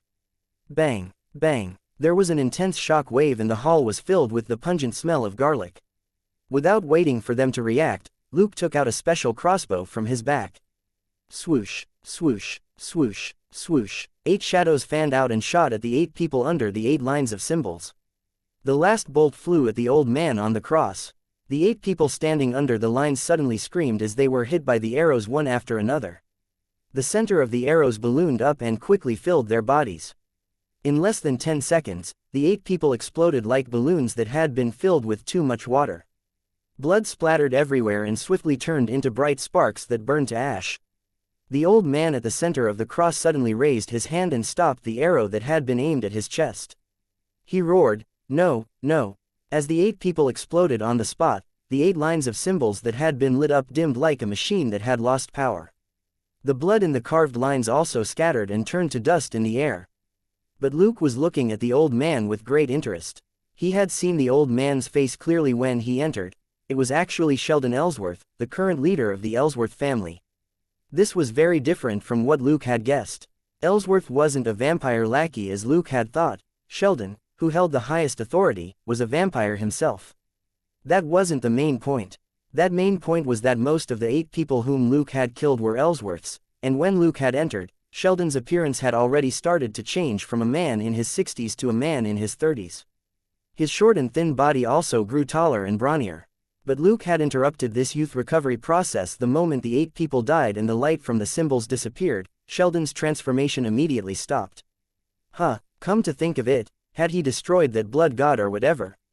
Luke wondered. While he was more wary of this thing, he wasn't too scared. He had gained a lot of information on vampires. According to the vampires, the blood god wasn't actually some god. It was just how they described the perfect state in vampire legends. In this blood god state, vampires were no longer afraid of sunlight, silver weapons and concentrated garlic essence, and their speed and strength were also greatly enhanced. From this description, it was clear that the main function of this blood god state was to make up for the vampire's weakness, but there was no mention of what this enhancement looked like. It was just described as power on par with the first vampire. None of the vampires and servants that Luke had interrogated knew how powerful the first vampire was. Luke didn't pay much mind to this. Even vampires were human once, and they had the same bad habits as humans like vanity and bragging. But just to be safe, he interrupted the ritual as soon as he entered. It didn't matter if he was a blood god or not, but a dead Sheldon was definitely the best Sheldon. Thinking quickly, Luke stuffed his crossbow into his cloak and put it away in his inventory. On the cross above, the furious Sheldon jumped down as he lunged fiercely at Luke. The corners of Luke's mouth curled up under his mask. Why did all these vampires like to soar through the air? This old man didn't look like he could fly.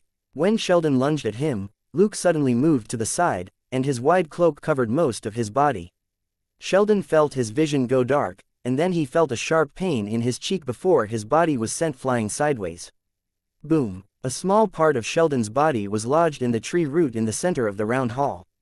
Just now, Luke had used an irregular movement similar to a capoeira dance move and combined it with a bit of the Chinese skirt leg technique, covering his movements with his cape. He then used the momentum to kick Sheldon in the face. As Sheldon was sent flying, Luke regained his balance and charged forward. He grabbed Sheldon's leg, which had only just started to struggle, and pulled it out, before he turned around and smashed Sheldon onto the ground.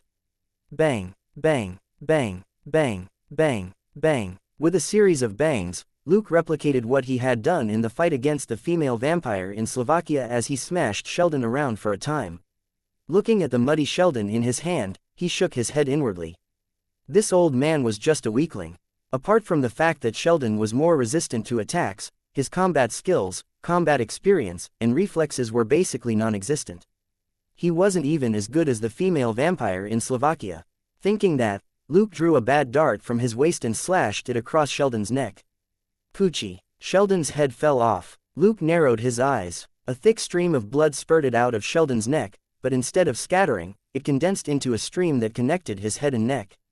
In the blink of an eye, Sheldon's head was pulled back to his neck by the pillar of blood, until there was only a slight scar which still glowed with flame. Sheldon cried out in pain.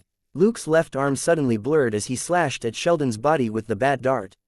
Kai, kai, kai, kai. The sound of flesh being cut rang out as 7 or 8 bloody wounds appeared on Sheldon's upper body and he fell apart like a broken doll.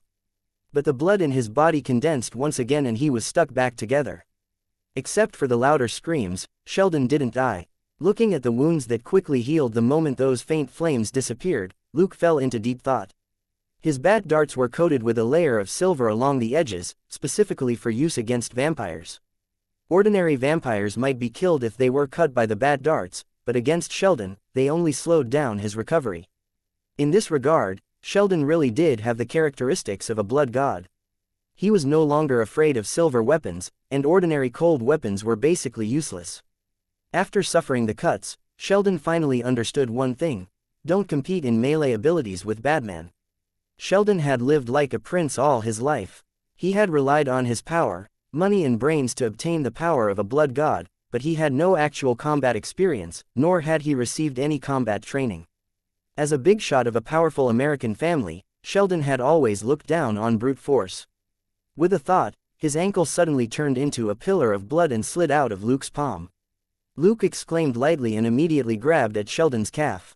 This time, most of Sheldon's leg turned into blood, and he successfully evaded Luke's grasp.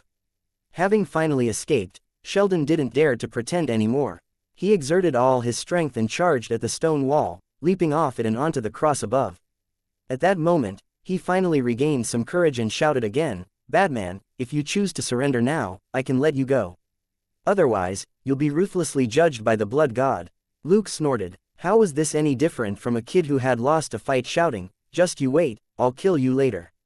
Sheldon didn't have any combat experience, and would actually do something so stupid.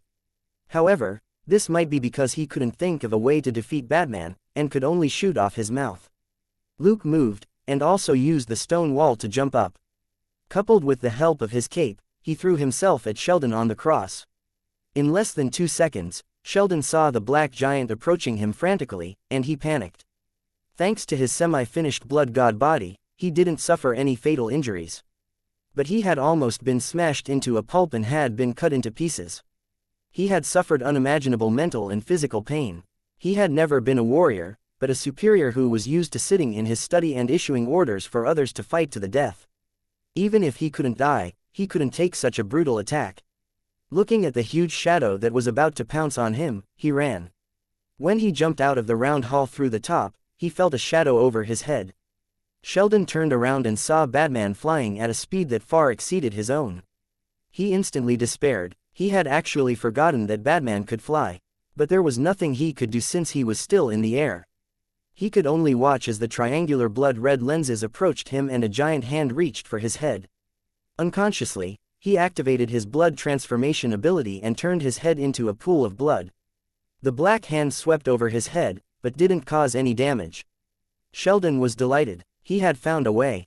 His blood transformation could completely counter Batman's punches and kicks. As long as he didn't panic, there was no need to be afraid of him. At that moment, his head returned to normal, and he saw a crossbow in Batman's other hand. He decisively used blood transformation again. Pooh, pooh, pooh, pooh, pooh. Blood spurted out of his chest. Sheldon screamed and suddenly fell to the ground. Luke unhurriedly took out a case and replaced the empty one in the crossbow.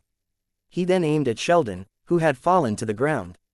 Pooh, pooh, pooh, pooh. Another 9 special arrows hit Sheldon, and were distributed evenly from top to bottom. Just now, Sheldon, who lacked combat experience, had temporarily lost his sight when he dodged Luke's left hand with blood transformation. He didn't see Luke take out a crossbow with his right hand and shoot a special arrow into his chest. These arrows contained a lot of special drugs that could fend off blood clotting, and the injection process was completed instantly. This was exactly what Luke had used to kill the 8 vampires in the round hall. It was so effective that it was almost an instant kill. On the other hand, a newly minted blood god had just been shot 18 times in a row. Bang! Sheldon crashed heavily to the ground and roared in pain. The parts of his body that had been injected with the anticoagulant rapidly expanded, as if he was being buoyed up by a dozen rubber balls. His face also swelled up and deformed under the effect of the anticoagulant. Only a pair of eyes were fixed on Luke, angry and frightened, but Sheldon couldn't say anything. He could only roar, "Kai, Kai, Kai." With a series of explosions, the various parts of Sheldon's body exploded until he turned into a pool of black and red blood that stained the ground 10 meters away. A moment later, the black and red blood lit up with bright fire and was extinguished. Ash blew in the air, and Sheldon disappeared from this world without a trace. Hell is yours. Go to hell and fulfill your dream of becoming a god.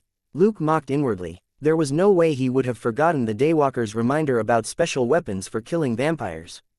The source of the vampires' power was their blood. Naturally, the special weapons should take this into account. Luke had long prepared the anticoagulant doses, and it seemed they were quite effective. Sheldon, that half-assed noob, was almost instantly killed. To keep things short, his battle with Sheldon took less than a minute, and most of it was just Sheldon wasting his time. Luke returned to the round hall. Looking at the lackeys in the hall who were still crying and unable to escape, Luke was very satisfied. The 2 tear gas grenades that he had thrown out earlier were made with highly concentrated garlic essence. When a vampire inhaled it, it was like inhaling concentrated sulfuric acid. Ordinary people, on the other hand, would at most cry a little when they inhaled the garlic. Well, fine, it seemed that they would also cry very miserably. Assessing the effect of the tear gas grenades, Luke stepped on everyone until they were crippled, before he returned to the clearing outside the castle. The situation in the clearing was very interesting. Relying on their extraordinary physique, the 5 heavily wounded vampires grabbed the lackeys who were injured in the legs and bit their throats as they started to suck their blood. When Luke came out, the vampires had just finished feeding. Luke didn't say anything. After the vampires were full of blood and roared, Luke walked out of the castle quietly. He casually pulled out the heavy machine gun from the overturned armored truck, then walked toward the roaring vampires. Bang, bang, bang, bang, bang, bang, bang. The 5 vampires screamed again. This time, Luke smashed up their limbs with the gun before he sent them flying with kicks. The 5 vampires could only roll on the ground in pain and despair like maggots. Ignoring them, Luke opened the door of the armored truck and pulled out 2 people. Looking at them, Luke smiled. Life was full of surprises. These 2 were old acquaintances of his, and they were actually together. They were Dylan Ellsworth, the Ellsworth young master, and Alex Montel, the European mafia heir. Luke had noticed earlier that some of the people who had rescued Alex were in the castle. Last night, during the prison break, the car he had placed a tracker on did indeed enter Sacramento. This way, he didn't have to run all over Sacramento.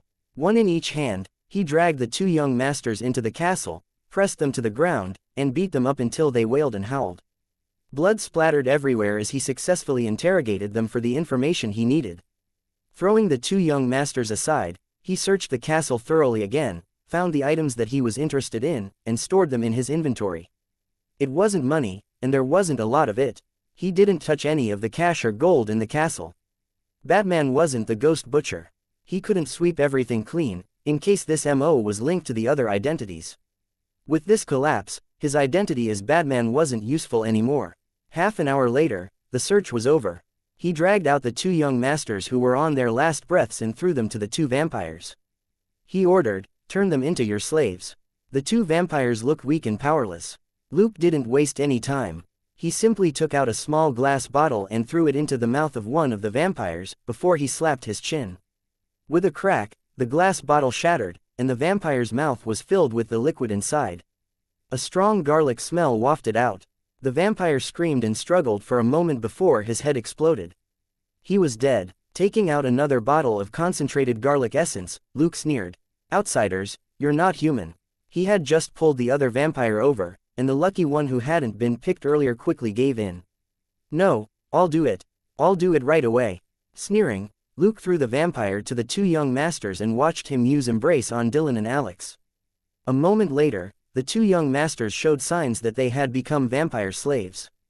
Luke nodded in satisfaction and jumped to the top of the stone castle. He took out a prepaid phone and sent a short message to the number on Phil's card, before he tossed the phone aside. After everything was done, Luke leapt away from the den. In the morning, Selena came out of the training room. "You're back. What do you want to eat today?" Luke asked as he came out of his room after his shower. Gold Nugget answered quickly, "Woof." Luke said, "Fine, let's have seafood soup." Selena glanced at him. "If you're busy, just let it eat raw meat. There's plenty of tuna anyway." Gold Nugget whined in dissatisfaction. Luke shook his head with a smile. "No need. Today won't be too busy." Maybe he wouldn't be busy for the next few days, Luke thought to himself. 20 minutes later, Luke was watching the news and asked with a smile, "What's the situation?" "The explosion at St. Post Hospital made it on the news, and it was a suspected air raid." Dustin's side is fine, and people from SWAT and the Major Crimes Division went over, said Selena. Luke asked, "How about Batman?" Selena said calmly, "There's only the footage of him grabbing the two monsters and cutting off their arms, and the people from the two helicopters taking over." Luke didn't think much of it. Last night, the pictures and articles were online for only 10 minutes before they disappeared. But he had achieved his goal. Nobody could be sure that Batman wouldn't have seen the relevant information in just a few minutes.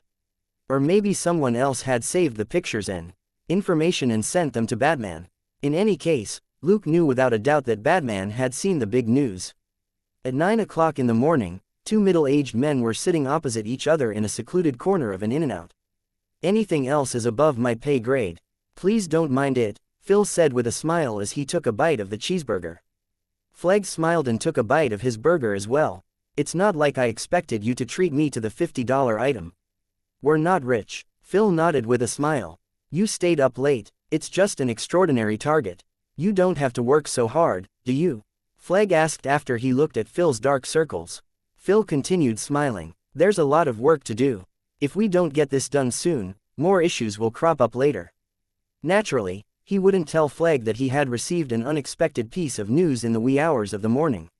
He had had no choice but to work overnight and deploy all his team members to catch 6 vampires and over 100 crippled people at once. If this matter wasn't handled properly, it would cause a huge commotion. SHIELD wasn't an American law enforcement agency.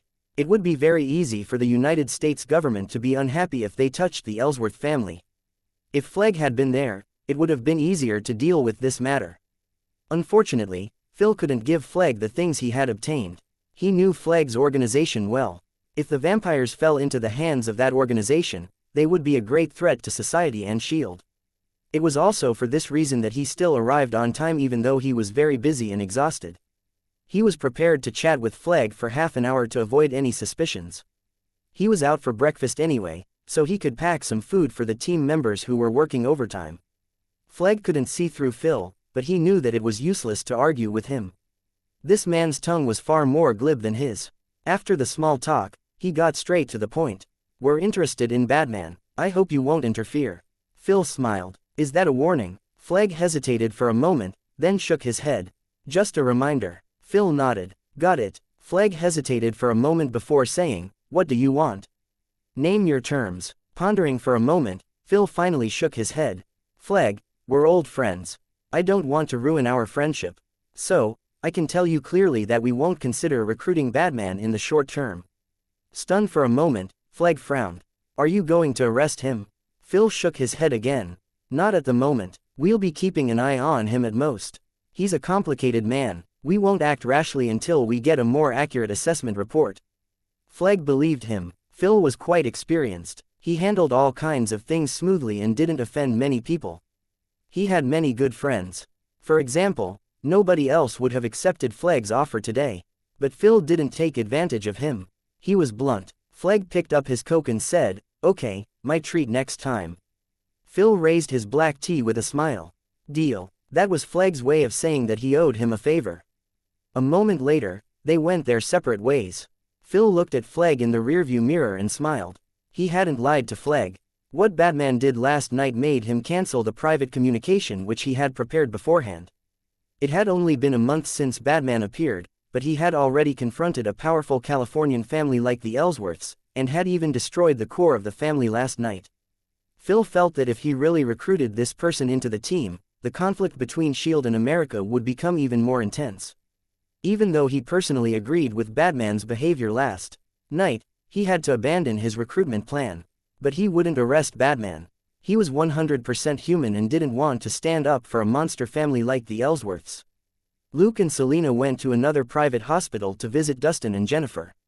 After the Ellsworths evacuated most of the officers from the hospital last night, Dustin had Jennifer transferred to this private hospital with the help of Elsa's team, leaving only an empty ward.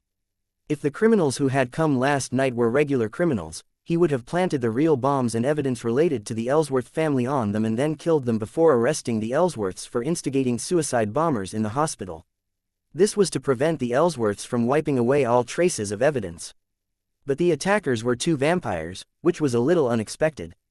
After making sure that the two vampires had broken into the room, Luke detonated the smoke-stun grenades that he had set up earlier to create a loud noise so that Batman, who was nearby, would be drawn over. As long as Batman went over, he would naturally find a way to catch the two attackers and make them appear on TV together. These paparazzi were free third-party witnesses. There was no need for Luke to take photos or deliver the footage himself, the reporters would do the rest. In the end, Flegg and Phil were drawn over as well, and Luke didn't even have to wrap things up. As for Sheldon Ellsworth, who had been killed in the stone castle, this old man was extraordinary. Luke had thought that Sheldon was a human lackey controlled or tempted by the vampires. But in fact, after the old man found a way to get the embrace and save his body that was dying from cancer, he grabbed the vampire that had embraced him in a pre-planned move and put him in a semi-conscious state. Naturally, Sheldon wasn't under the vampire's control. He directly drained the unconscious vampires, True Blood, and replaced him as a real vampire. That was more than 10 years ago. After that, Sheldon gave his son Henry Ellsworth his power on the surface while he hid in the dark and secretly captured vampires. At the same time, he picked out his clansmen who were on the verge of death and turned them into vampire slaves. The vampires that Luke had killed last night were what Sheldon had accumulated over the past decade. Sheldon wasn't a vassal of the vampires, he was a blood-sucking vine that clung to the vampires and had been trying to leech off them all this time. Sheldon hadn't been fond of Henry in the last 2 years because the ill Henry didn't want to abandon his human identity. He tried his best to use science to save himself and continue being a human bigshot. As for Henry's brother, Wolf Ellsworth, he had long been a staunch member of the family cult established by Sheldon. The murder games he played were proof of his loyalty. At the same time, Wolf was the link between Sheldon and the Bubblegum Gang, and also the link with the European vampires. It was through Wolf that Sheldon plotted against more than 10 vampires from the Bubblegum Gang, and had his family take the lead. That was why Sheldon was furious after Wolf Ellsworth went missing. In comparison, Henry cared more about his human power, while Wolf was Sheldon's good son.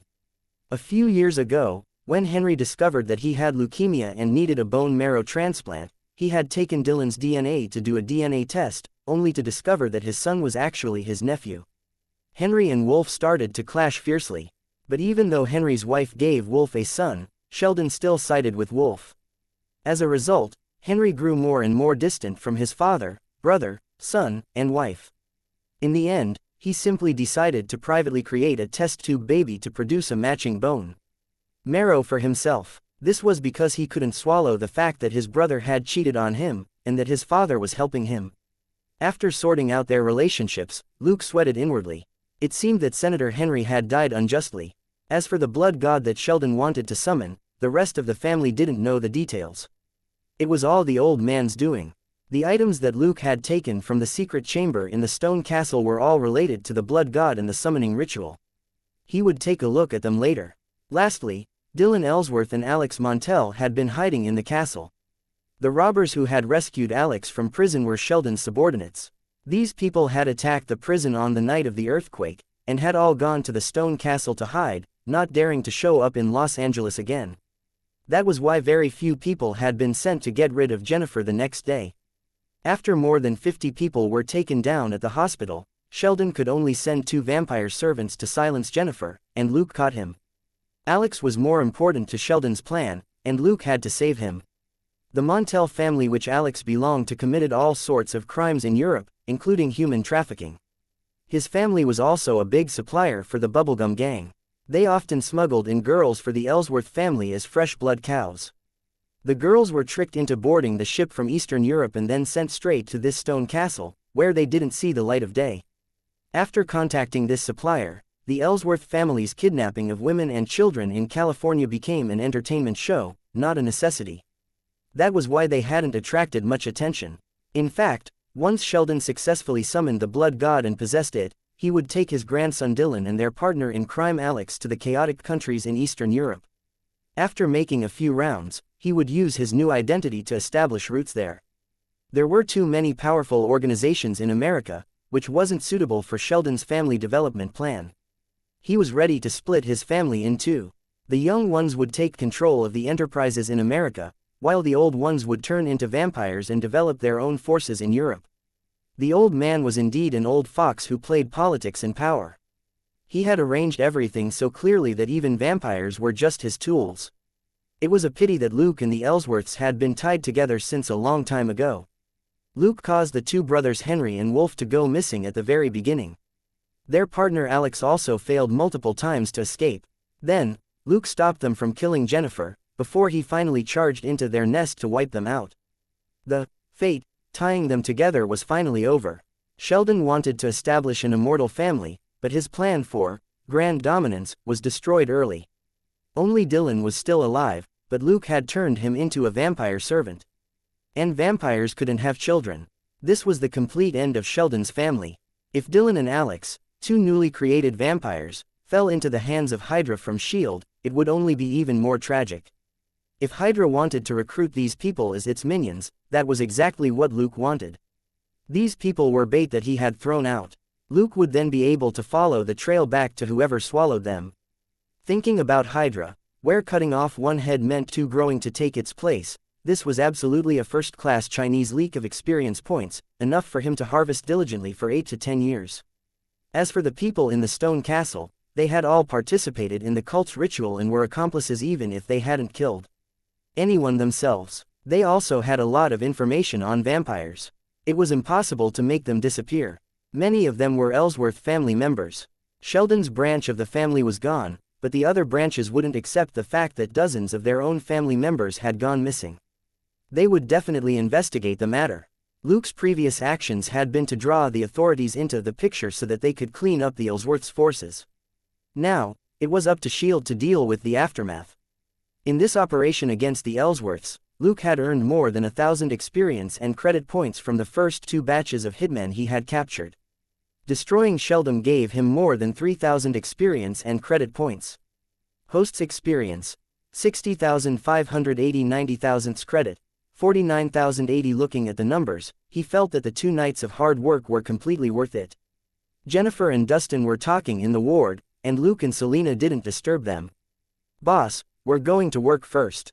Just let Dustin know that we were here," Luke said to Elsa. Elsa was exhausted. "Okay, take a break if you have time. It's safe here for now," Luke said. Elsa nodded. They specialized in different things. Luke was better at dealing with emergencies, and Elsa was the professional when it came to arranging the finer details of hiding a person. Naturally, she wouldn't let him handle this sort of cleanup. He had already done enough. Luke couldn't tell her that the Ellsworths could no longer protect themselves, so no one would come after Jennifer anymore. Several vampires and a large number of cult members from the Ellsworth family had fallen into the hands of S.H.I.E.L.D., which was even more damaging than the paper evidence which Jennifer had. The Ellsworths couldn't clean up their mess even if they wanted to. The truth was that it was Jennifer who had first alarmed the Ellsworths. For Dustin's sake, Luke hadn't prodded her along in her investigation, in case she found evidence and was killed. Who knew that Dustin, that lecherous old man, would help her out? In the end, Jennifer didn't escape the fate of being found. Thankfully, Jennifer escaped with her life, and Dustin, a lonely middle-aged man, saved the damsel in distress. The Ellsworths had suffered a great defeat, and the outcome was perfect. On the 3rd day after the earthquake, Los Angeles was still in chaos. But the city was on the way to recovery. Professor Lawrence Hayes became the country's top earthquake specialist overnight. After he became famous, he didn't get carried away. Instead, he became even more cautious. As a prominent representative of the field, he was still committed. When Luke called him, the professor's personal speculation was that an earthquake of this scale wouldn't happen again, but smaller ones might happen in the future. He would reconfirm this result again before saying anything, but he might never announce it on TV again. After all, even if he had predicted 2 earthquakes in a row, that didn't mean that he would always be right again in the future. Given his current reputation, one wrong guess would result in far worse consequences. Jenny called him. "We're about to start promoting the cell phones. Do you have any suggestions?" Luke found that odd. "Isn't that your specialty? Why are you asking me?" Jenny asked. "Did you say that you know Shira?" Luke thought for a moment. "We're acquainted," Jenny said. "Let her be the first spokesperson for the titanium phone." "How does that sound?" Luke said. "She doesn't seem to have enough influence right now." Didn't you say that we have to look for the most popular young female idols to endorse the phone and attract a young crowd? Jenny said, I wouldn't have considered her before, but she should become a hot topic for the young crowd soon. Luke. What? Jenny asked. Don't you watch TV? The ad for the call-in show has been airing for 2 days. Luke immediately got it. That lousy ad about meeting Batman. Jenny said, it is a little lousy, but it's big news that Batman is on the call-in show, okay. Also, Batman was She-Ra's special guest. Do you know how many young people are waiting to see Batman's interview? Once the show airs, her net worth will probably skyrocket. Luke said, fine, when you contact her, you can say that I was the one who introduced you to her, but business is business. I don't care what the final price is. Jenny said, that's all. Bye. She hung up. Luke. So you just called me for an introduction? What he didn't know was that She-Ra had become popular again in the last 2 days. Luke hadn't noticed because he usually watched the news after the smart program filtered things out. He rarely paid attention to ads. Besides, he already knew that Batman was going to be on the call-in show, so he didn't think anything of the ad at all. Now that Jenny had brought it up, he finally realized what was going on. As the first person to be interviewed on the same stage as Batman, how could She-Ra not be popular? Many people would want to know how she had invited Batman to be her special guest. Attention was a celebrity's life force. This was even more so for most singers.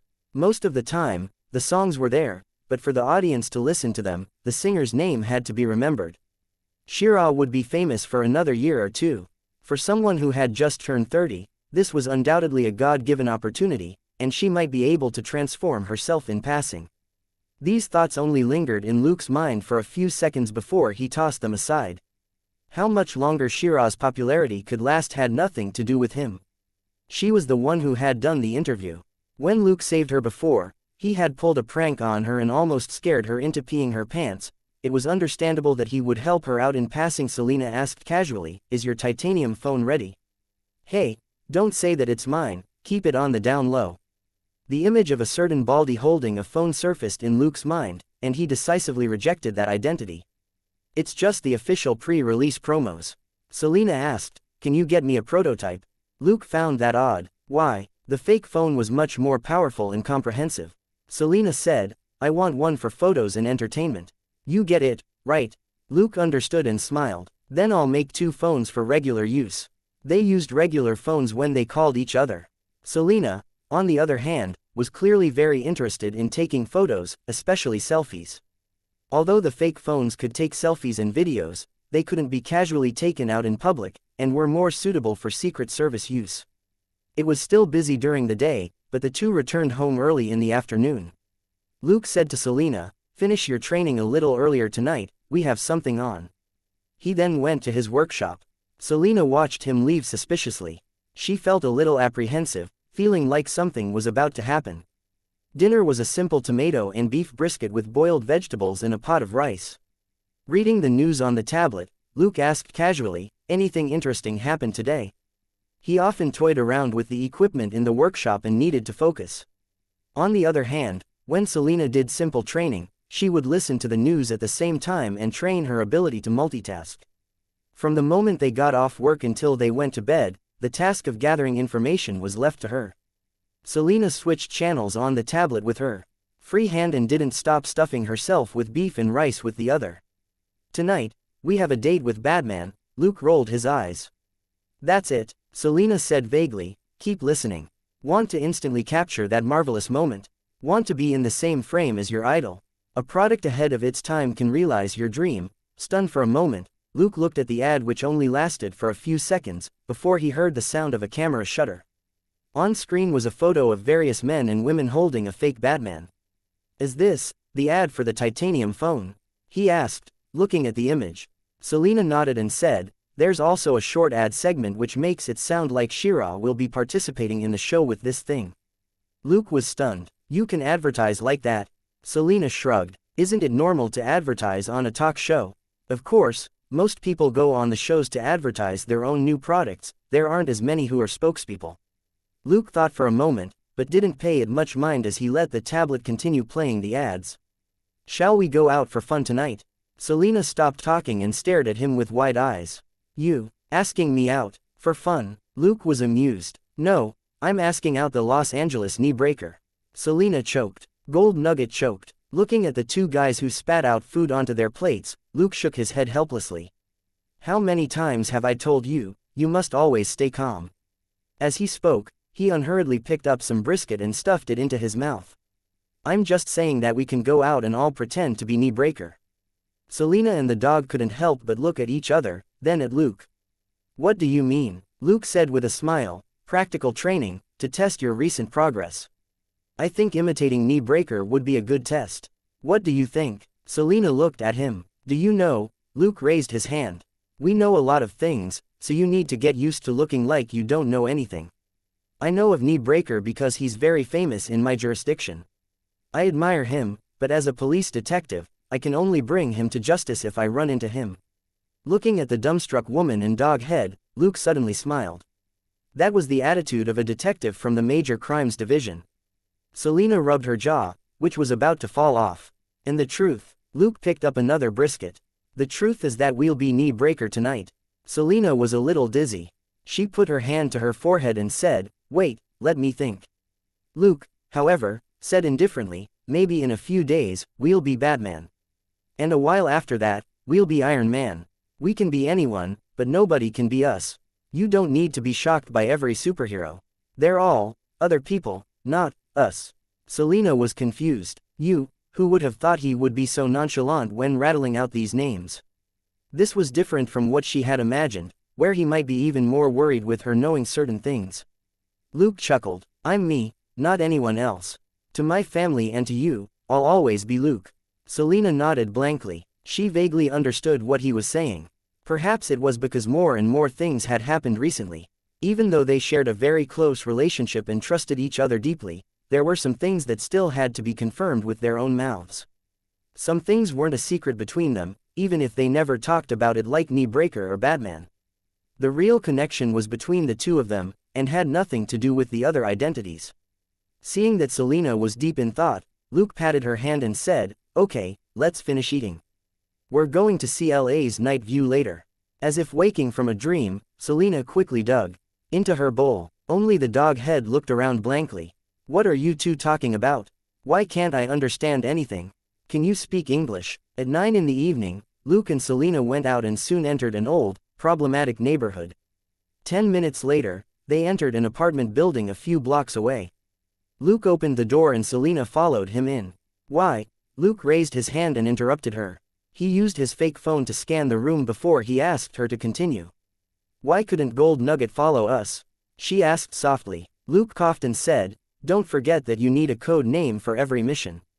Selena said, fine, Terminator. Why didn't you let Hellhound come with us? Luke said, because if we stick together, it'll be very easy for people to remember us. Even if we need to look out for each other, it's best if we stay away from each other. I'm here today, so he doesn't need to follow us too closely. It's her. Selena corrected him. Luke was stunned. Are you sure Hellhound is female? Selena shrugged. Don't forget, Bill, is female. Luke said with a strange expression, that works too. It's safer that way. As they talked, Luke took out various equipment from his bag and quickly put them on. With Luke's help, Selena put on a suit that she had never worn before. She stood in front of the mirror and exclaimed, cool. The armor was pitch black and looked like a form-fitting design, but it actually wasn't. It was just enough to change the body's physical characteristics. The soft-looking fabric was some sort of new material produced by Stark Industries' research team. It would harden when it was hit and absorb a certain amount of kinetic energy before releasing it at a fixed time. Tony didn't use it in his armor because it didn't match his design. But Luke liked it very much. This suit of armor was similar to the original Batman suit. It only had two functions, bulletproofing and concealment. Because it was still a shell, it didn't have most of the functions added. For now, Luke had to rely on some gadgets to complete the armor. This was mainly because Luke hadn't had the time to perfect it yet. However, considering that the two of them would only be dealing with weak chicken gangsters tonight, the armor was already excessive. After putting on her armor, Selena looked at Luke, who was wearing a silver-gray suit that made him look like a robot. But if one looked carefully, they would see that it was just a design, and that there was nothing mechanical about it at all. It was just like clothes painted on human skin, but it wasn't clothes at all. Wait, why don't we have matching equipment? Selena was dissatisfied. You're like a robot, but I'm like a black cat. Because my set is called Terminator, and yours is called Beast, Luke asked. Also, are you sure you want to be like me, with a waist 1 meter thick? Selena looked at his tall and sturdy body, and then at her obvious curves despite her disguise. She decisively gave up on pursuing the matter. Terminator, are we heading out? The visor of her suit was up, and as she spoke, she was surprised to find that her voice had turned into a strange and cute electronic voice. Luke was amused. As you say, Commander Beast. His was the deep voice of a man. He had done it on purpose. From the very beginning, he had given Selena's armor the voice of a minion, while his was the Terminator's. Selena was vexed. What's that sound? Why does it sound weird? Luke said, I think it's cute. Selena said, really? Well, it does seem like fun. Then, listen to me. Let's go, Terminator. She waved her hand. Luke turned around and opened the door. Luke and Selena snuck up to the roof and took running leaps. Ah! Stepping hard on the ground, Selena jumped. Waving all her limbs in the air, she easily flew 7 to 8 meters in the air. Before she reached the ground, she adjusted her posture and landed steadily. What was that? Luke jumped down nimbly as well. Please use the internal comms. Don't make a fuss on the external mic, Commander. Selena. Fine, I forgot. Luke could only suppress his laughter. He had pictured a person crying out in alarm in the voice of a minion and flying through the air, which was exactly what Selena had done. Your shoes can change your height and the soles can eliminate the brunt of the force. At the same time, the new material has the ability to store up power charges. This is the default setting, and you can adjust to the other settings and familiarize yourself with them, he explained. Selena said, cool. She stood there for a moment before she suddenly grew suspicious. Why does this armor support system sound like the voice I'm using? Luke said, it's the default setting. You can change it if you don't like it. Selena asked, is that what your support system sounds like? Luke nodded. Selena rolled her eyes and ordered, switch to Terminator mode. Yes, Commander, said the support system, which sounded exactly like the voice of Luke's armor. Luke smiled indifferently. Okay, let's go. Selena gave the order again, and then hopped in the direction of her destination. Luke said, Commander, hopping isn't an essential action of your armor. You don't actually have to learn to hop like a rabbit. Idiot, I'm just familiarizing myself with the functions, got it? Selena pouted. No, I'm the commander tonight. Luke smiled. Okay, I'll listen to you. They were heading out with new prototype armor tonight, so it didn't hurt for her to have some fun. The reason why he had brought Selena out to play was simple. The Ghost Butcher had to disappear for a period of time. Batman had been too active recently, and last night had been a big one. Flegg and Phil had both started to contact Batman, and Luke had achieved his goal of using the Batman persona to distract the public.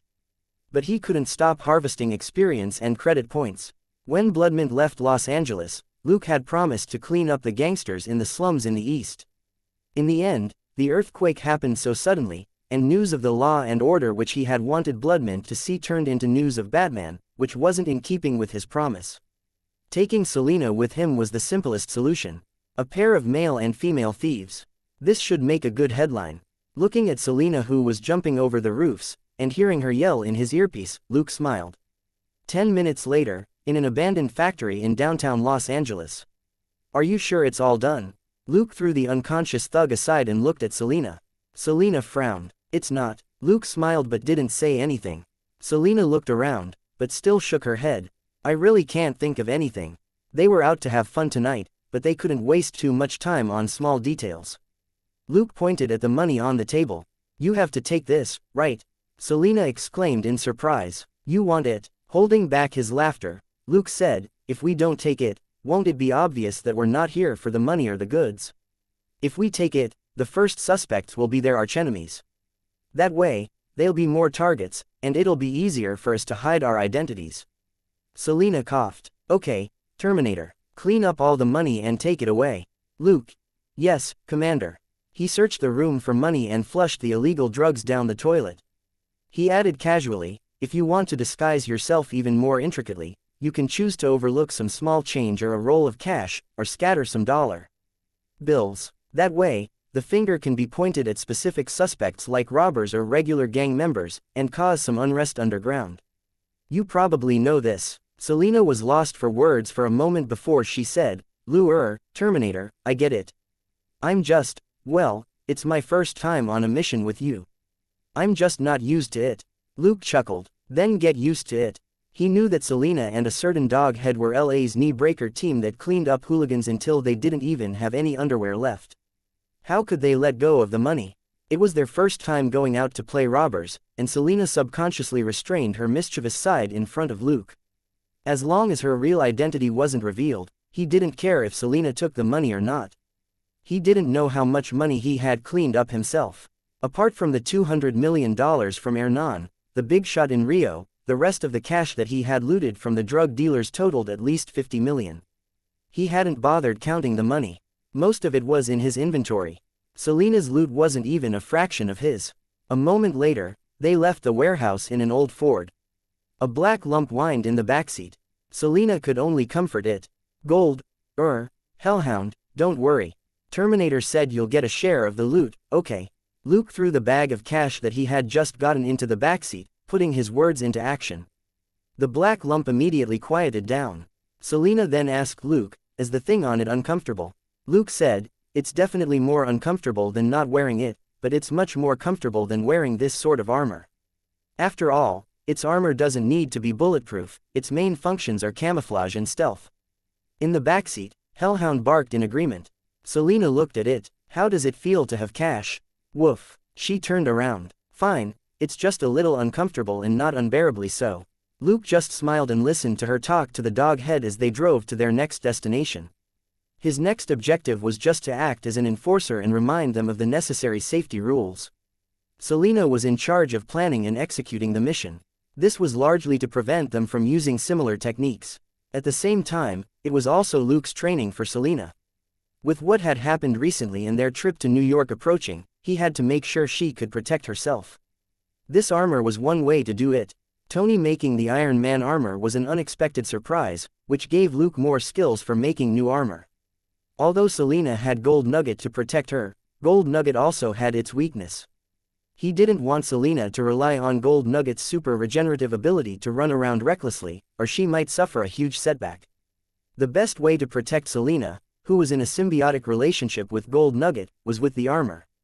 It was just like how he had elementary self-healing but still protected himself with armor and bulletproof vests. Even though Luke had tested his elementary self-healing many times and proven how extraordinary it was, he wouldn't treat it as a regular strategy in battle. Naturally, it was best to hide this ability as much as possible. That was why he didn't say anything even though Selena had never shown him her complete symbiotic form with Gold Nugget. It wasn't a matter of trust between the two of them. Based on his understanding of Selena, it was very likely that there was something wrong with the symbiotic form, such as, it was ugly. Just like that, they swept through 7 or 8 gangs.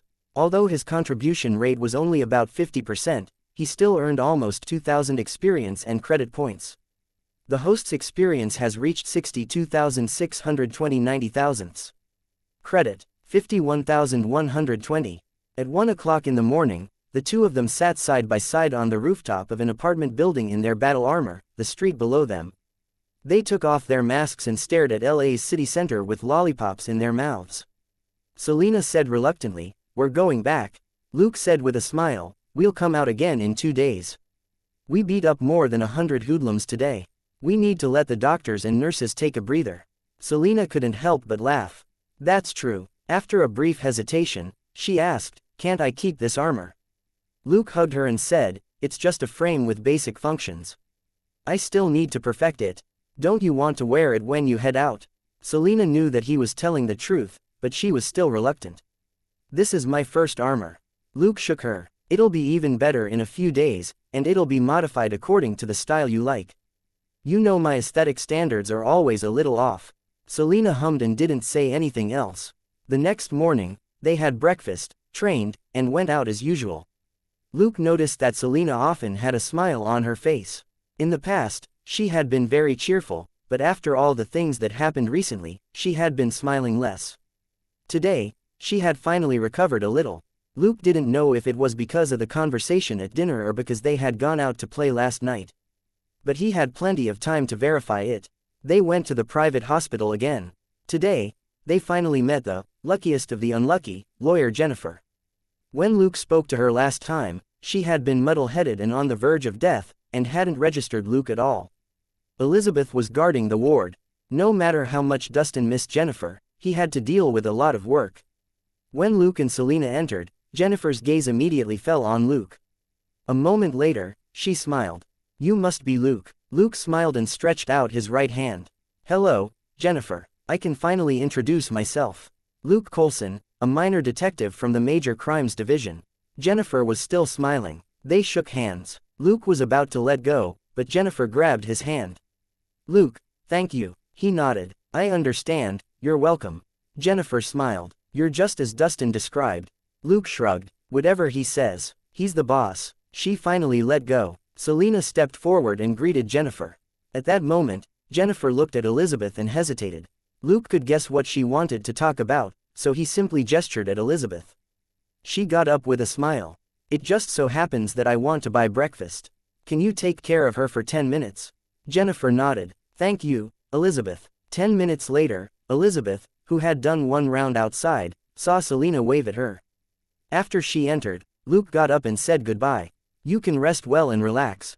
Leave this to us." Jennifer nodded tiredly. "Okay, thank you." Luke smiled. "Just doing our job." After they left the hospital, Selena asked, "The Ellsworths?" Luke said, "It should take a few days for official news to come out, but it's unlikely that they'll continue to cause trouble in Los Angeles. Kick a man when he's down." Now that the family was under investigation, it was unknown how much power they could keep. The entire Ellsworth family was like a huge net that couldn't be destroyed so easily, but a large part of it would definitely disappear. At the Stone Castle, Luke had only taken the secret files on the blood god sacrifice. He hadn't touched the evidence of Sheldon and the others selling people as livestock for blood as well as their own amusement. Just a small portion of these things could wipe out Sheldon's political power, and the Ellsworth's influence in other circles would come under suspicion. No country would want a vampire on the political stage. Humans had limited lifespans. How could they compete with a vampire who could live for hundreds of years? When they arrived at the police department, they found many detectives still talking in the Major Crimes Division. Listening to them, Luke walked over to Sonia's desk with a strange expression. "Nobody wants to work today." Sonia looked away from the screen and said, "That's right. We were discussing Batman's first appearance, and no one's in the mood to go out." Speechless for a moment, Luke said, "Seriously?" Sonia looked at him strangely. "Are you an alien? Aren't you excited at all?" "It's Batman." Luke raised his hands in surrender. "But Batman doesn't pay our salaries. He probably doesn't need us detectives to become his loyal fans, right?" Sonia said, "Fine, that makes sense. So what I'm more concerned about," she pouted at the screen. Luke looked at the screen and saw that it was playing the call-in show from last night. But there was no Batman on screen, only Shira talking on a phone. Luke asked, "Titanium phone?" Sonia said, "Yes, I'm very interested in one as well, but it hasn't been released yet. I'm already thinking of buying one." Luke smiled. "You want to take a photo with Batman too?" Sonia said, "No, this thing is very useful for gathering intelligence. It's like a portable computer. At the very least, it can send basic texts and images. We can't go out for work with a laptop, but we can bring phones out, right?" Luke said, "That's true. I've already started saving up. I'm going to buy one as soon as it's released on August 8th, said Sonia. Luke raised an eyebrow. "Saving up? Don't tell me you can't afford a few $100. Sonia was vexed. "I don't have any money. I'm still paying back my college loan, and that will be for a long time. I can only save a bit on some cosmetics." Luke said, "It's fine. You have good skin. Going without for 1 month won't be a problem for you." Sonia's face turned even darker. "FCK off. I don't want to talk to you." It was because she was close to Luke that she didn't curse him roundly for joking about her skin. Luke slipped away with a chuckle and checked in with Elsa before he left again. Claire, on the other hand, called him. "Luke, the police academy is preparing to give the students special treatment this week." Luke didn't think much of it. "Oh, is it a bonus?" Claire said, "I wish, but that's just a dream. There was a new notification from the police academy that students who performed well during this earthquake can sign a letter of intent with the police department and become official police officers in 2 months. Luke asked, "And you're on that list?" Claire nodded. "What do you think I should do?" Luke fell silent. Claire had come to Los Angeles for college, but she had gone to the police academy out of curiosity. Now, this little monkey really looked like a police officer. In the end, Luke said, "Don't be in a hurry to make a decision. The training isn't over yet. Think about it for a few more days. But no matter what your decision is, you have to be responsible for your future." Claire was a little disappointed, but she still hummed in acknowledgement and hung up. Looking at the indecipherable expression on Luke's face, Selena said, "If you're worried about her, why didn't you recommend that she go to college?" Luke sighed. "Since Claire asked me about it, it means that she's already considered it. She's also a police officer. I'm her brother, but I can't help her make a choice." Selena said, "But that's college. I wanted to go to college when I was young, but unfortunately," Luke said gloomily, "even I didn't go to college. How can I convince Claire?" Selena was lost for words. This reason really was too hard to refute. The most helpless thing was that he was now still doing very well. Even if Claire went to college and then came out to become a police officer, she might not be able to do as well as Luke. A 19-year-old level 3 detective would probably become a sergeant in his early 20s. Few people in the whole of the police system could rise up in such a way. Selena quickly dropped the matter. Claire was Luke's sister. If he didn't want to interfere, she certainly wouldn't. A moment later, she was amused. "Hey, aren't you attending a police academy?" Luke said, "That's right. I haven't been in a number of days anyway. I'll go find Remick and see if he has a task for me." Noticing Selena's mocking gaze, he shrugged. "Fine, I'm going to ask him about this promotion. I might be able to give Claire more time to think about it." Selena turned around and took out 3 chocolate lollipops from the box. "Want one?" Luke said. Yes. The 2 of them and the dog arrived at the police academy with lollipops in their mouths. After finding Remick, Luke simply stated his purpose. Remick didn't have anything to hide. The police department doesn't have enough police officers. This is a special case this time, and City Hall has given the department the green light. As long as you've been a student for 3 months, you can become an official police officer. He then looked at Luke and said, "So, you made it." Luke nodded knowingly. This rule also applied to his student batch. Over 1,000 students had been given the green light. In the future, if anyone wanted to question Luke's police academy record, they would have to go through the records of nearly 1,000 students. But that was just a small issue. He had long made arrangements for his identity as a police officer. What if a student doesn't take the position now, but takes it in a few years? He asked. Remick was stunned for a moment before he understood. "Your sister?" Luke nodded. "I'm just asking. After all, there's no harm in going to college." Remick certainly approved. How did he get to this position? First of all, he obtained a decent college degree. Remick knew many police officers who only graduated from high school and community colleges and worked hard for more than 10 years, only to be promoted to sergeant. If they were lucky, they could make lieutenant. A diploma was a key indicator that determined the upper limit of most people. With a diploma from a prestigious university, one would have a huge advantage when it came to getting a promotion. But after thinking for a moment, he shook his head. If your sister is going to attend university for the next few years, she still has to redo the training. That's the rule. Luke wasn't too surprised. "Thanks, Remick." Walking out of the building, he looked at the girls on the training ground and walked over. Claire, Karen and Hux were chatting on the grass. Hearing his voice, the 3 of them turned around. Claire was stunned. "Luke, why are you here?" Luke said, "I'm a temporary staff member at the police academy." Karen, however, had already stood up to hug him. "Thank you, Luke." Noticing Selena's strange expression, Luke asked calmly, "Why are you thanking me?" Karen patted her forehead. "You saved us that day. You left too quickly. I was going to treat you to a meal." Selena didn't say anything as an amused look flashed in her eyes. This young lady was quite proactive, but she was far from being Jenny. It wasn't until they chatted for a bit that Luke and Selena learned that Class D-15 was on break today. Even though Los Angeles was still a mess, the rookies weren't machines, nor were they seasoned police officers. Karen took the initiative again and suggested that they find a place for lunch. It was her treat. Claire hesitated for a moment, but in the end still offered to help. As Selena gave a half-smile, Luke accepted the invitation. He and Karen also chatted a lot throughout lunch. After a meal at a Santa Monica seaside restaurant, both sides said goodbye and went their separate ways. Selena then said with a smile, "Wow, these ladies are real elites.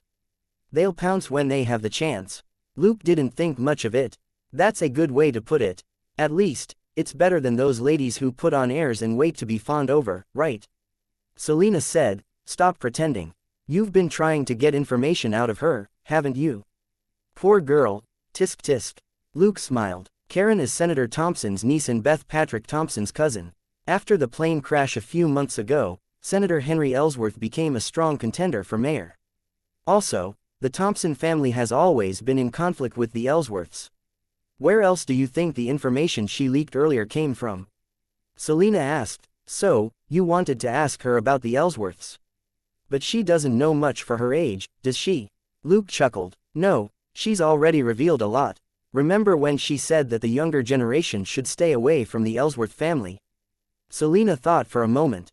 "She did say that. Is there a problem? It also means that the Ellsworth case has already spread among the politicians, and it must be a serious problem, or these young people wouldn't have noticed," Luke explained. "After all, it's not rare for rebellious young people looking for thrills to get involved in killing games and evil cult worship." Selena nodded. "That's true," Luke said. "These families in the political circle are much more sensitive than ordinary people. The fact that the news spread among them means that the Ellsworth case can no longer be covered up. They're all trying to avoid this earthquake in California." Selena asked, "Are the Ellsworths that powerful? Once their luck runs out, will the whole of California be affected?" Luke said, "When an avalanche happens, not a single snowflake is innocent." Selena asked, "What do you mean?" "Even if most people don't know what the Ellsworths did, they're accomplices," said Luke. "These people might not be vampires or have killed anyone with their own hands, but they're definitely corrupt and abusive. Have you forgotten how Wolf Ellsworth broke into our interrogation room and took Mr. Dillon away? Do you really think Dustin wanted to let that scum go?" Selena nodded and got it. Luke had never liked opponents with no bottom line.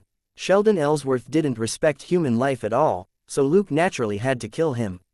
In the next few days, the political scene in Los Angeles changed, just as Luke predicted. The FBI already officially made public the news that they were investigating evidence of Sheldon Ellsworth's crimes, and had obtained major results. Sheldon's faction began to crumble. As for the rest of the Ellsworth family, they drew a clear line between themselves and Sheldon as they tried to protect themselves. But how effective these actions were would depend on the depth of their involvement and their own PR efforts. They wouldn't be able to clear their names so easily in front of a bunch of enemies who were waiting to take advantage of them. On the surface, Luke discovered that more than 20 mid-level Ellsworth employees had suddenly disappeared. Whether they had escaped or were arrested, it was a heavy blow to the Ellsworth family. Judging from Dustin's relaxed expression, he knew that the situation was favorable for him and Jennifer. Elsa and Elizabeth returned to work, no longer needing to take turns to protect Jennifer. The only thing that puzzled Luke was that Dr. Bruce Banner, Jennifer's cousin, had left, and never visited her again. It was normal for cousins to not have as close a bond, but Banner hadn't seemed like that when he was donating blood. From what Jennifer said, it was clear that they were quite close. After all, Banner was at the California Institute of Technology, which was located in the small city of Pasadena on the outskirts of Los Angeles and half an hour's drive away. Like a moving blood bank, Banner had rushed over and given Jennifer hundreds of milliliters of life-saving blood before he disappeared. It was a strange situation, but Luke didn't think much of it. Perhaps Banner was that type of cousin who was cold-faced but warm-hearted. He was afraid of being thanked, so he holed up in his lab after doing something good. This would happen quite often in the future. Thankfully, as part of the registration procedure, the hospital had Banner's phone number. Luke obtained the number easily and sent a message to Dr. Banner. Of course, he couldn't word the news so simply or bluntly in a text message, he could only tell Banner not to let his life or work be affected because of what happened to Jennifer. When Dr. Banner received the message, he smiled bitterly and thanked Luke briefly. Unlike what Luke had imagined, that Dr. Banner had been in a hurry to return to his laboratory to continue his work. The doctor had been on break recently as the laboratory had stopped operating due to a lack of funding. Since he had been forced to take a break, he came back to Los Angeles to look for his old school friend to see if they could give him some inspiration. Putting down his phone, Drive, Banner sat on a wooden bench inside the college and mumbled, "The experiment isn't going anywhere. I just wanted to have a heart-to-heart chat with Jennifer, but she was severely injured and hospitalized. Has my luck been so bad recently that I implicated Jennifer?" In fact, the old friend whom he had arranged to meet today suddenly said that he had something urgent to attend to, and would only be here later. The doctor, who had huge doubts about his blood, could only stare blankly at the clear sky. After getting rid of the Ellsworth family that he had long held a grudge against, Luke finally relaxed. Luke and Selena's work hours were cut down a little, and they went home at 4 p.m. every day. The new skills which Luke had acquired from Tony Stark recently had to be put to good use on the new armor. Selena and Gold Nugget's equipment also had to be slowly modified. Luke even stopped with his personal hobby repairing and replicating old machines for the time being. Apart from regular training, he spent the rest of his time immersed in the knowledge of these new skills. Generally speaking, there were several clear milestones related to Tony Stark's skills. The first and most important one was naturally the appearance of the metal armor. This meant that Tony had finally started to become a superhero in terms of strength. Of course, that was only in terms of strength. As far as his mindset was concerned, he was still far from being a superhero. But this didn't have an impact on Tony's big brain, which was like a tech whiz cheat. He was inspired endlessly as he resolved all sorts of major problems in making and using the armor. The reason why Luke was able to create the Terminator armor and the Beast armor so easily was because Tony had done a lot of research when it came to solving the problems with his own armor, and he had personally tested the products many times. Tony had verified that most of these things couldn't be applied to his metal armor. But Luke wasn't making metal armor, so he could use them. Tony barely leaked anything about the metal armor, but Luke wasn't bothered. In any case, he would only sell low-end products like what he had given Damon and Mindy. Of course, if he really dared supply them with top-grade armor, it wouldn't take more than 3 days for the father and daughter pair to be sent to certain secret agencies for interrogation. Thus, low to mid-range products could still be of some use. They weren't easily coveted, and were cheap and abundant. Damon and Mindy could buy 2 sets with $500,000, and they even came with small accessories. The only thing he had done when he was free in the last few days was to use the remaining components to assemble 3 unbranded smartphones. He, Selena and Claire each had one. The 3 of them were supposed to meet at a small park in the area where Claire was on duty, for Luke to pass her the phone and have lunch together. Selena had already used her fake phone before, and naturally knew what this so-called prototype was like. The little monkey had no idea, however. She fiddled with the phone excitedly for a while before she suddenly realized that something wasn't right. Why isn't there a logo on this phone? Isn't it a titanium phone? Luke made a shushing gesture and said in a low voice, "Come closer. I'll tell you." Then, he whispered in her ear, "I know someone at the top in the titanium phone company. Keep it to yourself, otherwise, if everyone else asks you to get a prototype for them, what will you do?" The little monkey nodded quickly. Many of her classmates at the police academy were looking for a way to get their hands on a titanium phone beforehand.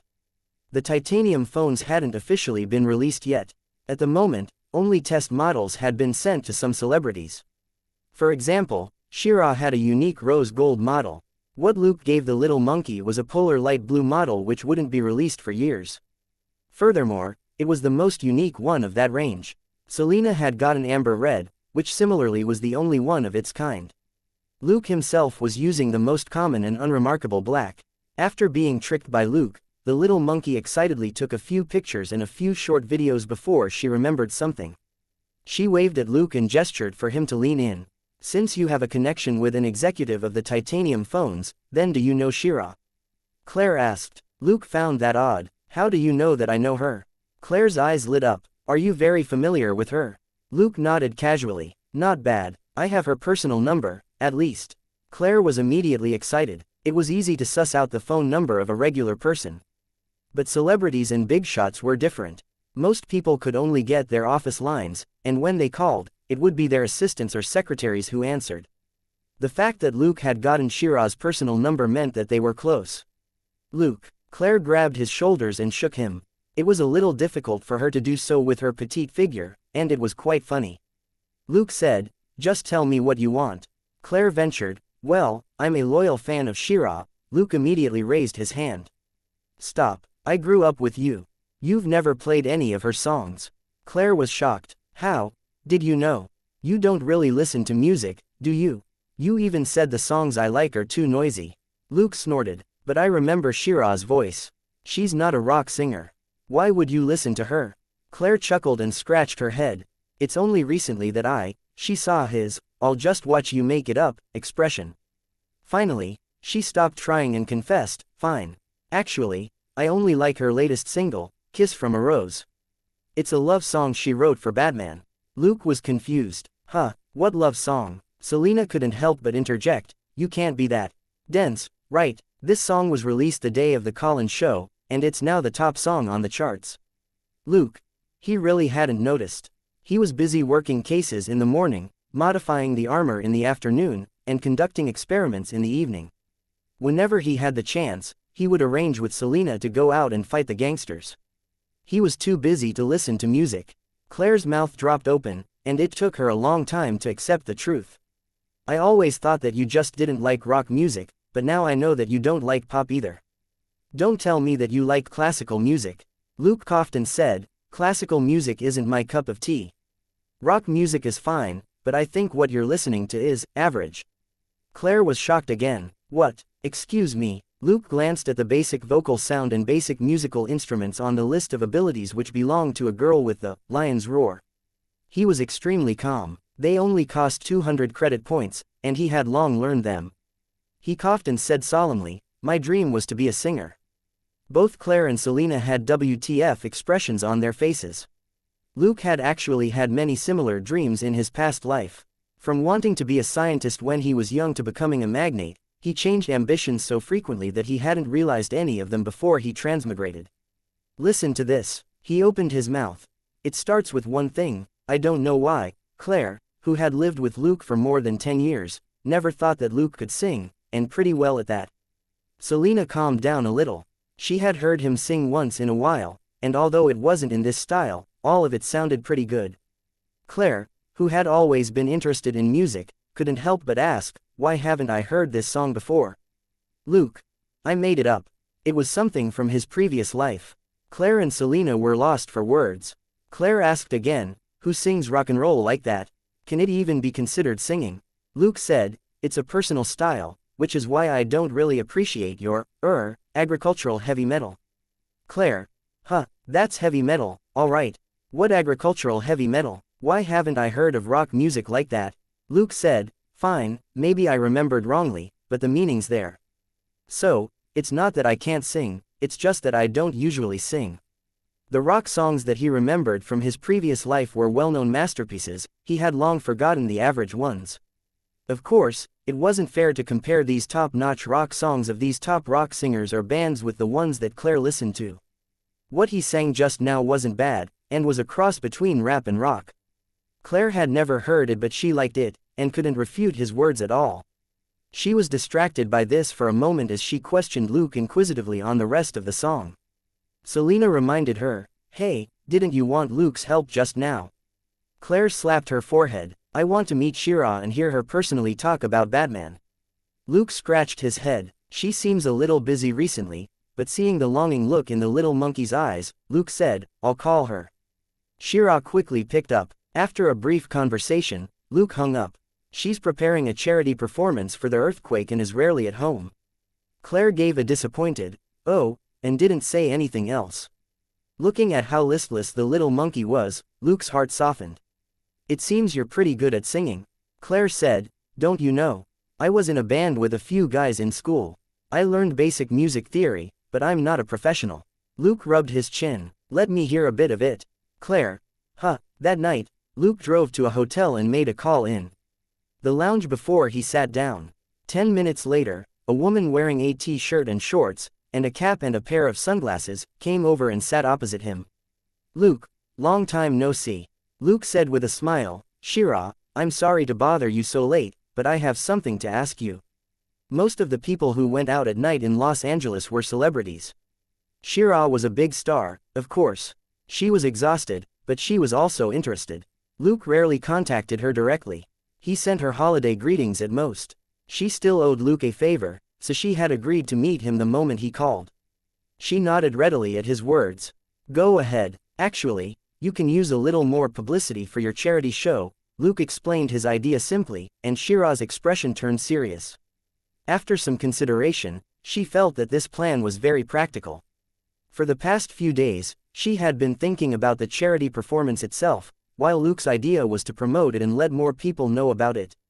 It wasn't too difficult or too big to do, and could be done as a dress rehearsal for the performance. And the song, she raised the biggest question. Where can I find a suitable new song? A new song was required for this promo event. It had to be in line with the theme of the charity show, and be something that could be sung by a lot of people. Luke took out a piece of paper with a smile. I got someone to write a song. You can take a look first. Shira was surprised. You found someone. She picked up the song sheet and took a look, and couldn't help humming lightly. Luke waited for a few minutes. Seeing that she was still trying to figure out how to sing the song, he couldn't help but tap the table. Shira, wait. Shira came back to herself and looked up at him. Huh, what? Luke said, you can take your time looking at the song. As long as it's for charity, you don't have to pay for it. It's up to you to decide if you want to use it or not. Shira looked at him in surprise. After thinking for a moment, she suddenly smiled. If there's something you need, you can tell me. Luke chuckled. I have a sister who's curious about your new song in Batman, but you've been busy recently. Shira raised her hand. I can specially make time to chat with her. There's no need for the two of us to be so polite, right?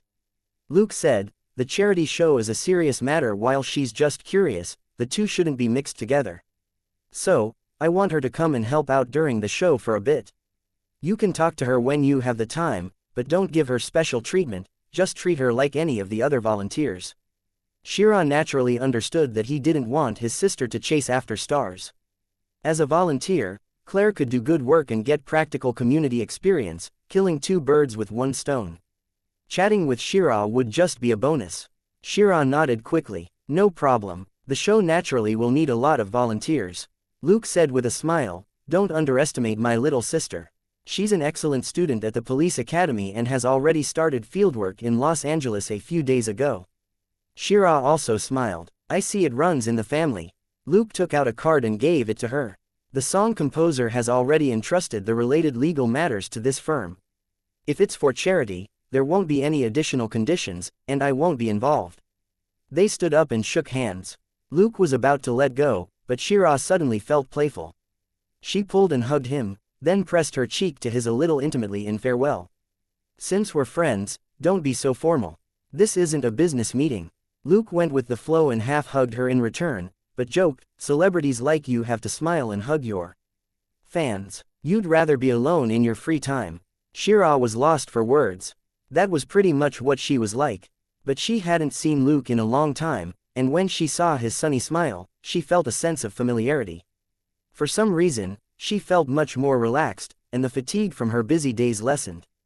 As a big star, she was always mentally stressed and guarded. From the ups and downs of her career to being crushed by her peers, the rubbish media reports and scheming people, she couldn't help but feel anxious. Luke didn't want to waste time on meaningless suspicion, so he used a few tricks. Using basic psychology and basic hypnosis, coupled with a bit of mental communication, it was very easy for him to comfort Shira. Of course, he had no intention of hypnotizing her. He just wanted her to relax and treat this meeting as a regular chat between friends. After saying goodbye, Luke left. After driving for a while, he frowned and suddenly turned the car into an alley. He turned off the engine, opened the door, and got out in one smooth movement. A moment later, a car stopped at the mouth of the alley. Someone got out of the passenger seat and carefully entered the alley. The person in the driver's seat looked around. Suddenly, the passenger door opened. Before the driver could react, someone grabbed him by the neck and pinned him to the seat. Who are you? Why are you following me? The driver struggled. What are you talking about? Let go of me. Luke pressed the driver's face to the seat and searched the glove box with his other hand. Let me see. Hee, so it's the paparazzi from Moonlight News. The driver remained stubborn. So what? I'm going to sue you for attacking me. Luke ignored him. Your driver's license is here as well. Look at you, Mad Karen. Your home address is XXXXX. I'll remember that. Remember, don't let me catch you on camera doing anything bad, or I'll release your personal details to the tabloids.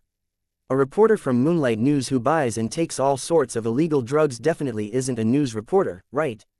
The driver was horrified. You, nonsense. I don't. Luke said, okay, since you're so innocent, we'll wait for the private investigators to follow you for a month. If they don't find anything, they'll follow you for another month. What do you think they'll get?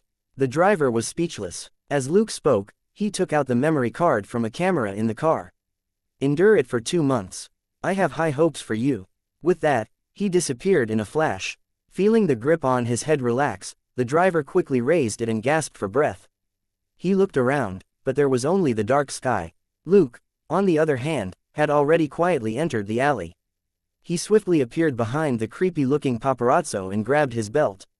Ah! The paparazzo gave a strange yell as he was flung into a metal dumpster, and Luke slammed the lid down. After doing all that, he was in a good mood. Batman had been forced into the sewers by the paparazzi several times. Today, the paparazzi had even dared to follow Luke and take photos. He now let them have a taste of the stench for themselves. In the car, Luke transferred the memory card to his fake phone. After a few glances, he had no choice but to accept it. These paparazzi were really good. In some of the photos, the angle made it look like Luke and Shira were kissing. Coupled with that last cheek-to-cheek and Shira's happy smile when they said goodbye, these photos could really paint a vivid story. There would be no way to escape titles like, appearance of Batman's underage love rival, and, Shira tempting a young sapling. American tabloids had played with shocking headlines like this for decades, they were proficient at it and had no boundaries. Fortunately, Luke had chosen a public location like the lounge. If he had gone to Shira's room, just 2 photos of him entering and leaving the room would turn him into Shira's little sex friend. He didn't know whether to laugh or cry. He could only rejoice that he hadn't driven his own car over, but a rental. It wasn't a big deal to go on TV, but it would be troublesome to go on TV as part of a Batman and Shira sex scandal. He wasn't a masochist and didn't want this sin pinned on him. After she returned home, Selina looked at Luke suspiciously. Did you sneak out to beat up people? Why do you look so happy? Luke washed his hands and made some tea before telling her what happened tonight. He showed her the photos on the phone. Selina examined the photos and burst out laughing. These guys are really good at finding angles. Most people would think that you're Shira's boyfriend. Luke said helplessly, I don't want to be in any weird headlines, but you can't keep down the determination of people to create news even when there is none. Selina tossed the phone back and took his cup for a sip of her tea. Don't forget how popular Batman is now. There are too many people eyeing Shira. Don't think you're still the same as before. Luke took his teacup back from her and took a sip. In any case, I've finally made arrangements for Claire. I'll call her tomorrow. Selina said, I'll send her a message and see if she's asleep. Luke was stunned. It's so late. What else can she be doing? Selina sent the message. She looked at him speechlessly for a moment before she said, they're having the standard get-together for the new cadets. She's asking if we want to go over. Luke said, it's a girls' party. I'm not going. Selina said, there are guys and also a lot of naked dancing girls. Luke said, do you think I'll believe that? 10 minutes later, Selina narrowed her eyes and smiled at how fast Luke was driving. Didn't you say that you don't believe me? Luke said, seeing is believing. I want to confirm it with my own eyes. Selina burst out laughing again. She knew that Luke wasn't there for the topless girls. He was there to watch Claire. It wasn't an issue of trust. Young people were impulsive and did all sorts of weird things, it wasn't uncommon for them to lose their lives. Luke wasn't worried about Claire losing her life, he just wanted to see how she was doing. If she was easily led astray, she may as well quit being a police officer and focus on her studies in university. 20 minutes later, Luke and Selina snuck into the party. The party was a kilometer away from the police academy and next to a lake. There was also a meadow and woods, and a small beach. It was both quiet and secluded, and there was plenty of space to move around. There were all kinds of cars parked on the edge of the woods, and there was a bonfire on the beach. A large group of people were laughing and drinking beer. Selina was wearing a loose orange bohemian dress and looked more laid back than usual. Luke was still the same. He was wearing a loose shirt, casual pants and a pair of sneakers. He looked no different from a high school student. Without attracting anyone's attention, They blended into the crowd. Luke sighed. Claire would be able to drink as much as she wanted here. There were a lot of cadets in this batch who were more than 21 years old, and they could easily buy a lot of drinks. Nobody would be nosy and forbid her from drinking. However, Claire, who was chatting with Karen and Hux in a low voice in the center of the clearing, only sipped on her beer. Luke gave her a tick in his heart. To be able to control herself in this situation and not drink wildly like the rest, she had good self-control. In comparison, Karen and Hux were far more free in their drinking. There was a set of speakers on the beach playing dance music, and it was actually Shira's old song. This big star's popularity had skyrocketed recently, and she was charging toward the top. If she did what Luke told her, she might really be able to become one of the top female singers. It was just that her methods were a little unorthodox. But luck had always been part of a successful person's strength. Luck was a necessity for most top celebrities. Strength alone wasn't enough to guarantee that they could stand out from the millions of competitors. Looking at the dancing crowd, Luke reached out to Selena and asked, "May I have the pleasure of this dance?" Stunned for a moment, Selena then smiled and stretched out her hand. "As you wish." They were surrounded by people dancing and chatting. The people who were chatting were gathered to one side of the fire as the others danced enthusiastically around it. It was the kind of dance where they took off their clothes and capered about wildly. Of course, Luke and Selena didn't join in on the fun, but danced on the edge. It wasn't like this was a state competition, and no one had outstanding dance skills. The people who were dancing on the fringe were just huddled together as they whispered to each other. It was the same for Luke and Selena, but their topic of conversation was a little different. "Look, someone's hitting on Claire," Selena alerted him in a low voice. Luke didn't think much of it. Plenty of boys chased her when she was in high school, and there were even more when she joined the cheerleaders. "She knows her limits," Selena said. "At least 4 guys have hit on her since we got here, one more than Miss Karen." How come I usually don't feel that she's so popular with the guys?" Luke chuckled. "What about you? Did no one chase you at Knox High?" Selena sighed. "It's different. Now that I think about it, if it wasn't Latino guys, even the more serious guys still just wanted a bit of fun. Most of the white guys also thought that I would be easy to hook up with." Luke gave a light, "Wow. And then, I seem to recall Robert helping you deal with a few minor disputes." Of course, that was something he and Robert had talked about after Luke and Selena became colleagues. Selena chuckled. "I knocked out the teeth of 3 white boys who tried to drug me, and got my hands the drug which they had on them." Luke understood. The 3 boys had lost their teeth, which was proof that she had hit them. But with the drug as evidence, if the school dared to touch her, they would be accused of discrimination. "Actually, my teacher almost convinced me to hand over the drug," Selena said in a low voice. But Robert rushed over and pushed the teacher back. Luke hummed in response. If she had handed the evidence over, the school would inevitably turn it into a small incident. Selena, as the perpetrator, might even have been expelled in order to quell the situation. After all, she was just a Latin American. I remember that when Robert entered the office, he immediately locked the door and pointed his gun at the teacher's head and said, "Do you believe that even if I shoot you dead, I can still prove that you were going to help those little B***stards destroy evidence that they tried to attack my niece?" Selena's movements slowed down and she stared at the night sky. "Niece." Luke found that odd. Selena chuckled. If he didn't say that, he wouldn't be able to intimidate the other parties so easily. Luke nodded. "That's true. It wasn't until I became a sheriff in Shackelford that I realized that the police weren't that great." Selena couldn't help but laugh. Because it was Robert who was amazing, not the police. Luke also laughed. That was right. Even if Robert wasn't the sheriff, he was still as hot-tempered, and dared to point a gun at the teacher's head. Luke asked, "The teacher didn't sue Robert?" Selena burst out laughing, her whole body shaking. "I was there. I really think that if the teacher had said anything else, Robert would have blown his head off.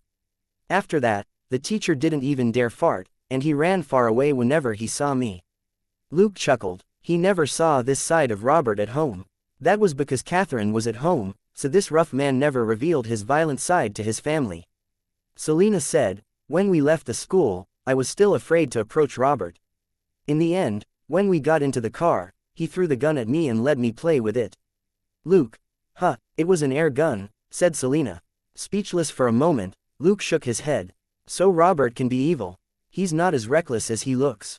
Selena said, After working so many cases, I've realized that he does things the same way you do. Even if you don't look the same on the outside, you're the same inside. Luke said solemnly, the outside is what matters. He's not as handsome as I am. Selina slapped him on the back with a smile. You shameless B*****. Luke, however, understood. Selina was right when she said that he and Robert used similar methods. Robert knew Flegg. Even if he hadn't been in some secret armed force before, his methods were like the army's, swift and ruthless, while he had a secret agency's attention to detail. This was indeed similar to how Luke did things. Selina was an old detective with excellent observation skills. Luke was quite pleased. A moment later, he found it funny. His mentality seemed a little old. His line of sight fell on Claire, who was chatting and laughing. Luke had to admit that his mentality was indeed a little old. Selina was already 25, but Luke couldn't help but view her as a junior. Claire, who wasn't even 18 yet, was even more so. Luke and Selina danced and chatted for a few minutes. Finally, a sharp-eyed monkey noticed them and ran over with a smile. Karen and Hux also greeted them. However, Karen had a strange expression on her face as she looked back and forth between Luke and Selina. She seemed to be sizing up, a love rival. Luke and Selina greeted them calmly, before Luke dragged Claire into a dance. Of course, it wasn't a couple's dance, but in front of the fire with the other partygoers. Of course, they didn't take off their tops. After dancing for a while, Luke returned with the little monkey. Claire handed him a can of beer, but Luke decisively refused, so she gave him a can of Coke instead. You do drink, right? Luke shrugged. I stopped drinking after I became a police officer. It wasn't because he couldn't hold his liquor well, but because alcohol had almost no effect on him and was no different from an old popsicle. Cola could at least replenish a lot of calories and provide daily energy for the body. After chatting for a while, Karen sat down on his other side. Selina ignored them and continued drinking her beer as she chatted with Claire and Hux. Seeing how easily Karen took off her top, it was impossible for her to catch up with Miss Jenny, so she was still far from success in her endeavor. Suddenly, a girl walked up to Luke and stretched out her hand.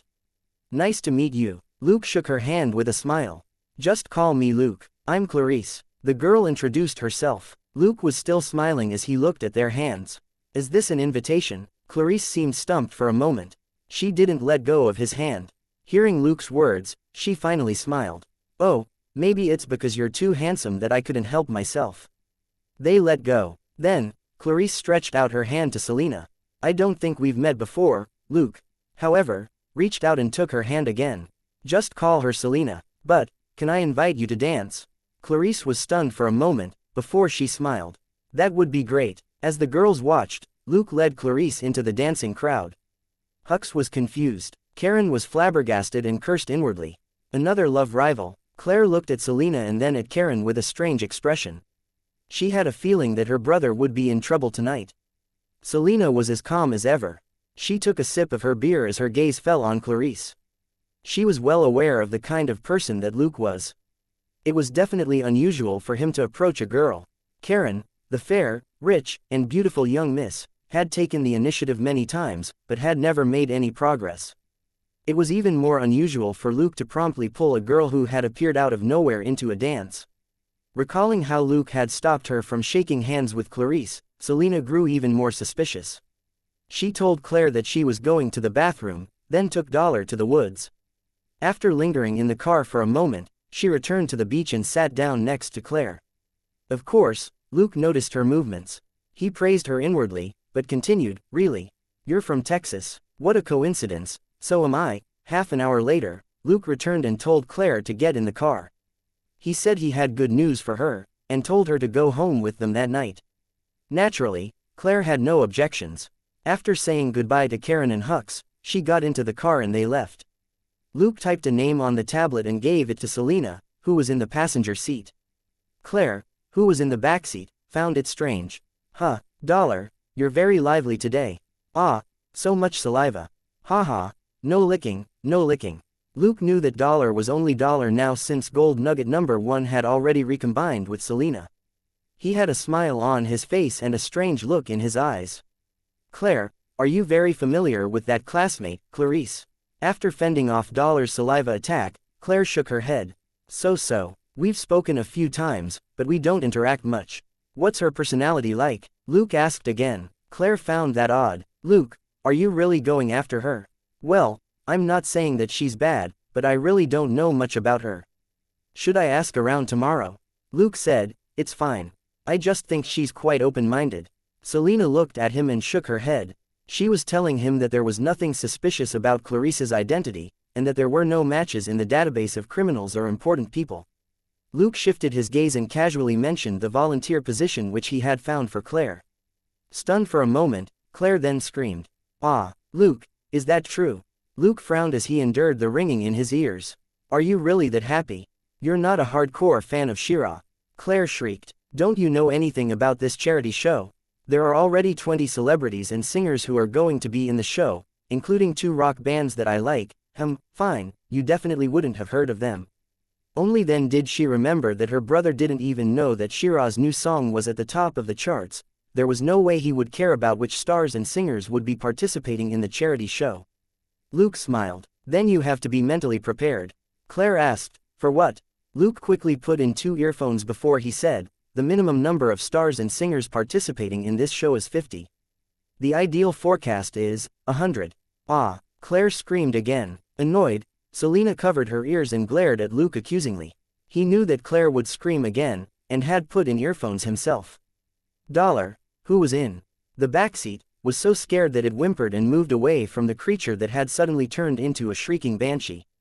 When they got home, Claire, who was too excited, was dragged to combat training by Selena, who couldn't take it anymore, and the living room finally quieted down. Luke connected to the database at home and once again searched for information on the girl, Clarice Johnson. Just now, when Clarice touched his hand, a system notification had popped up. System: unknown energy detected trying to establish a link with the host's mind. Do you accept? He decisively chose no and stopped Clarice from making contact with Selena. He didn't know how the mental link was activated, but it was safer not to act according to the other party's wishes. Claire, on the other hand, had always had gold nugget number 2 on her. The symbiotic state was very resistant to mental attacks, and there wasn't a high chance that anything would go wrong. A moment later, Clarice's results were displayed on the tablet. Everything was still normal. Recalling various details of his contact with Clarice, a scent in Luke's memory suddenly floated through his mind. After comparing it many times, he said with a smile, "It's you." That's right, if you have that ability, your guts wouldn't be small. An hour later, Selena dragged Claire out of the training room. Claire was no longer hyper. She stretched out a trembling hand toward Luke. "Help, Luke. Selena wants to tire me to death." Luke said with a smile, "If she doesn't tire you out, you won't be able to sleep tonight. You have to thank her." Claire was desperate. "God, there's definitely something wrong with the 2 of you. Why are you talking so much like each other? There's no chance for Karen. Why are you looking at me?" Luke looked away and took a sip of his tea before he picked up his tablet again. "Go take a shower. We'll discuss the volunteer work schedule when you come out." Claire suddenly came back to life and dashed into her room. "Give me 5 minutes. Looking at Luke, Selena asked with a faint smile, "Miss Karen is indeed up to no good. She even bribed Claire." Luke said, "HMPH, the most she can get is my body. Don't even think about getting my heart." Selena. Luke smiled. "I'm kidding. You should take a shower too. I have something important to tell you after Claire goes to bed." Selena snorted. "You've become terrible at changing the topic recently. You should practice more." A few minutes later, both women finished their showers. Luke and Claire discussed the schedule for her fieldwork training and volunteer work. Claire thought for a moment, then said, "I've been thinking about it for the past 2 days. Being a police officer actually isn't a job I like." Luke and Selena didn't say anything and listened attentively. Claire's expression turned serious as well. "During this time, the police training made me realize that I'm actually not used to this sort of work that focuses on discipline and hierarchy. I prefer to be free. It's just that I met Karen and Hux there, and they really plan to become police officers. I also wanted to see if I can meet Batman, so," she smiled in embarrassment. Luke didn't laugh at her. "Have you thought about what you want to do in the future? What are your short-term and long-term goals?" Claire tilted her head and thought for a moment. "My short-term goal should be to finish university. I'll do my best to finish my university course in 3 years and get a degree. My long-term goal, does being an artist count? Luke asked. What kind of artist? The arts were too broad.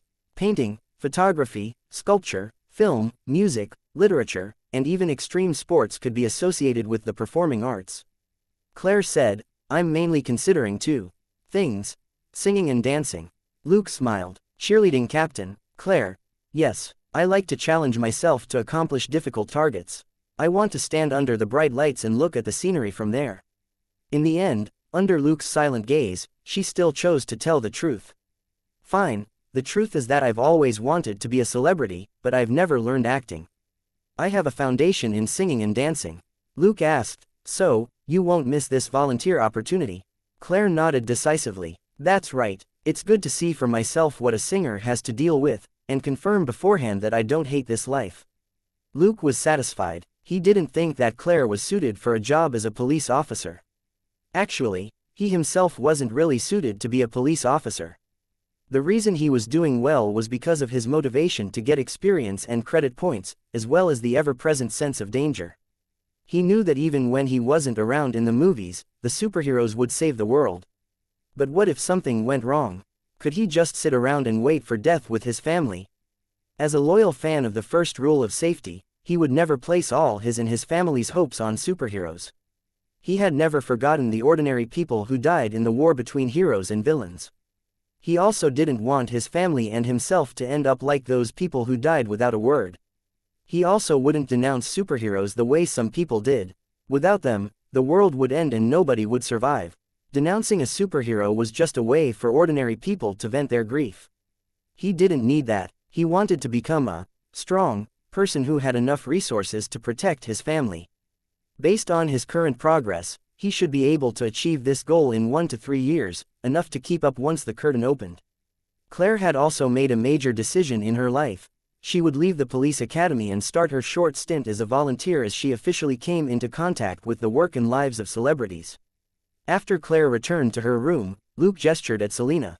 She sat down next to him, and he said in a low voice, "Has Gold Nugget felt anything unusual when Clarice touched Claire? Like energy or something else?" After talking to Gold Nugget, Selena shook her head.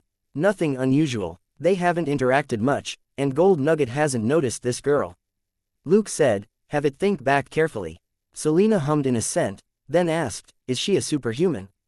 Only someone with a superpower could make him so cautious and stop her from shaking hands with Clarice.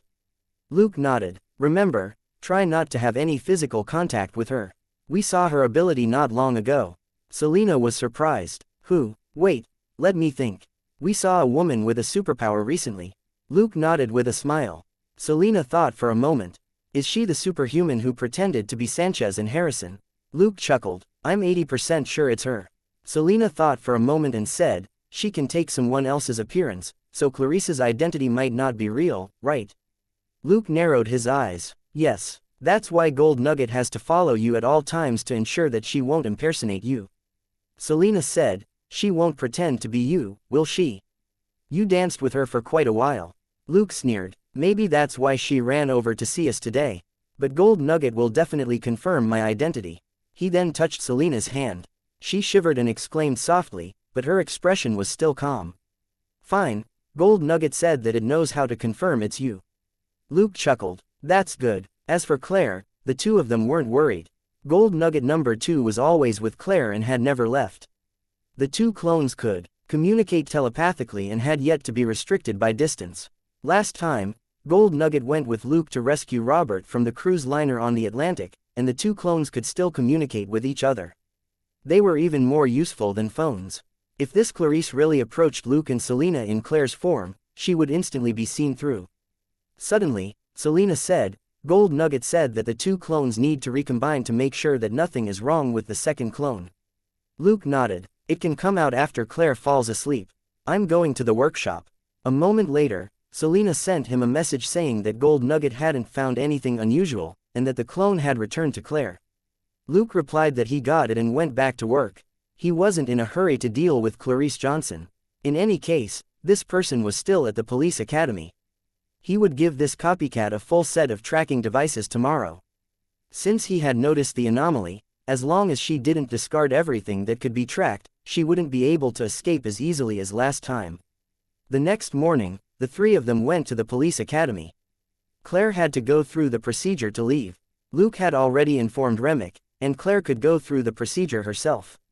Luke and Selena watched the surveillance footage from the car as Claire walked out of the administration building and said goodbye to the students from D15 during her break. She went to look for Claire, said Selena. Luke hummed and continued staring at Clarice. A few minutes later, Clarice walked away. Selena said, "She's trying to sound out our whereabouts." Luke picked up his laptop with a smile. "Let's see if Miss Johnson has any other accomplices." Looking at the camera, Selena said, "She's starting to make calls." Luke operated his laptop. "It's not the number on the registration form. She actually has money, she's using 2 phones." As he spoke, his hand swiftly flew over the keyboard. "Let's see who you're contacting." Selena said, "She's no longer on the phone." "Did you trace the number?" Luke said, "No, but it's about the same." A moment later, dozens of numbers appeared on his laptop. Only these numbers were recorded at the base station near the police academy. Luke smiled. "How long was she on the phone?" "About 3 seconds, said Selena. Luke said, "Okay, then there's only one number. Let's see who she was talking to." After a while, he stopped. "Done." Selena glanced at the screen and said, "Fine, it would be strange if there wasn't a communication record."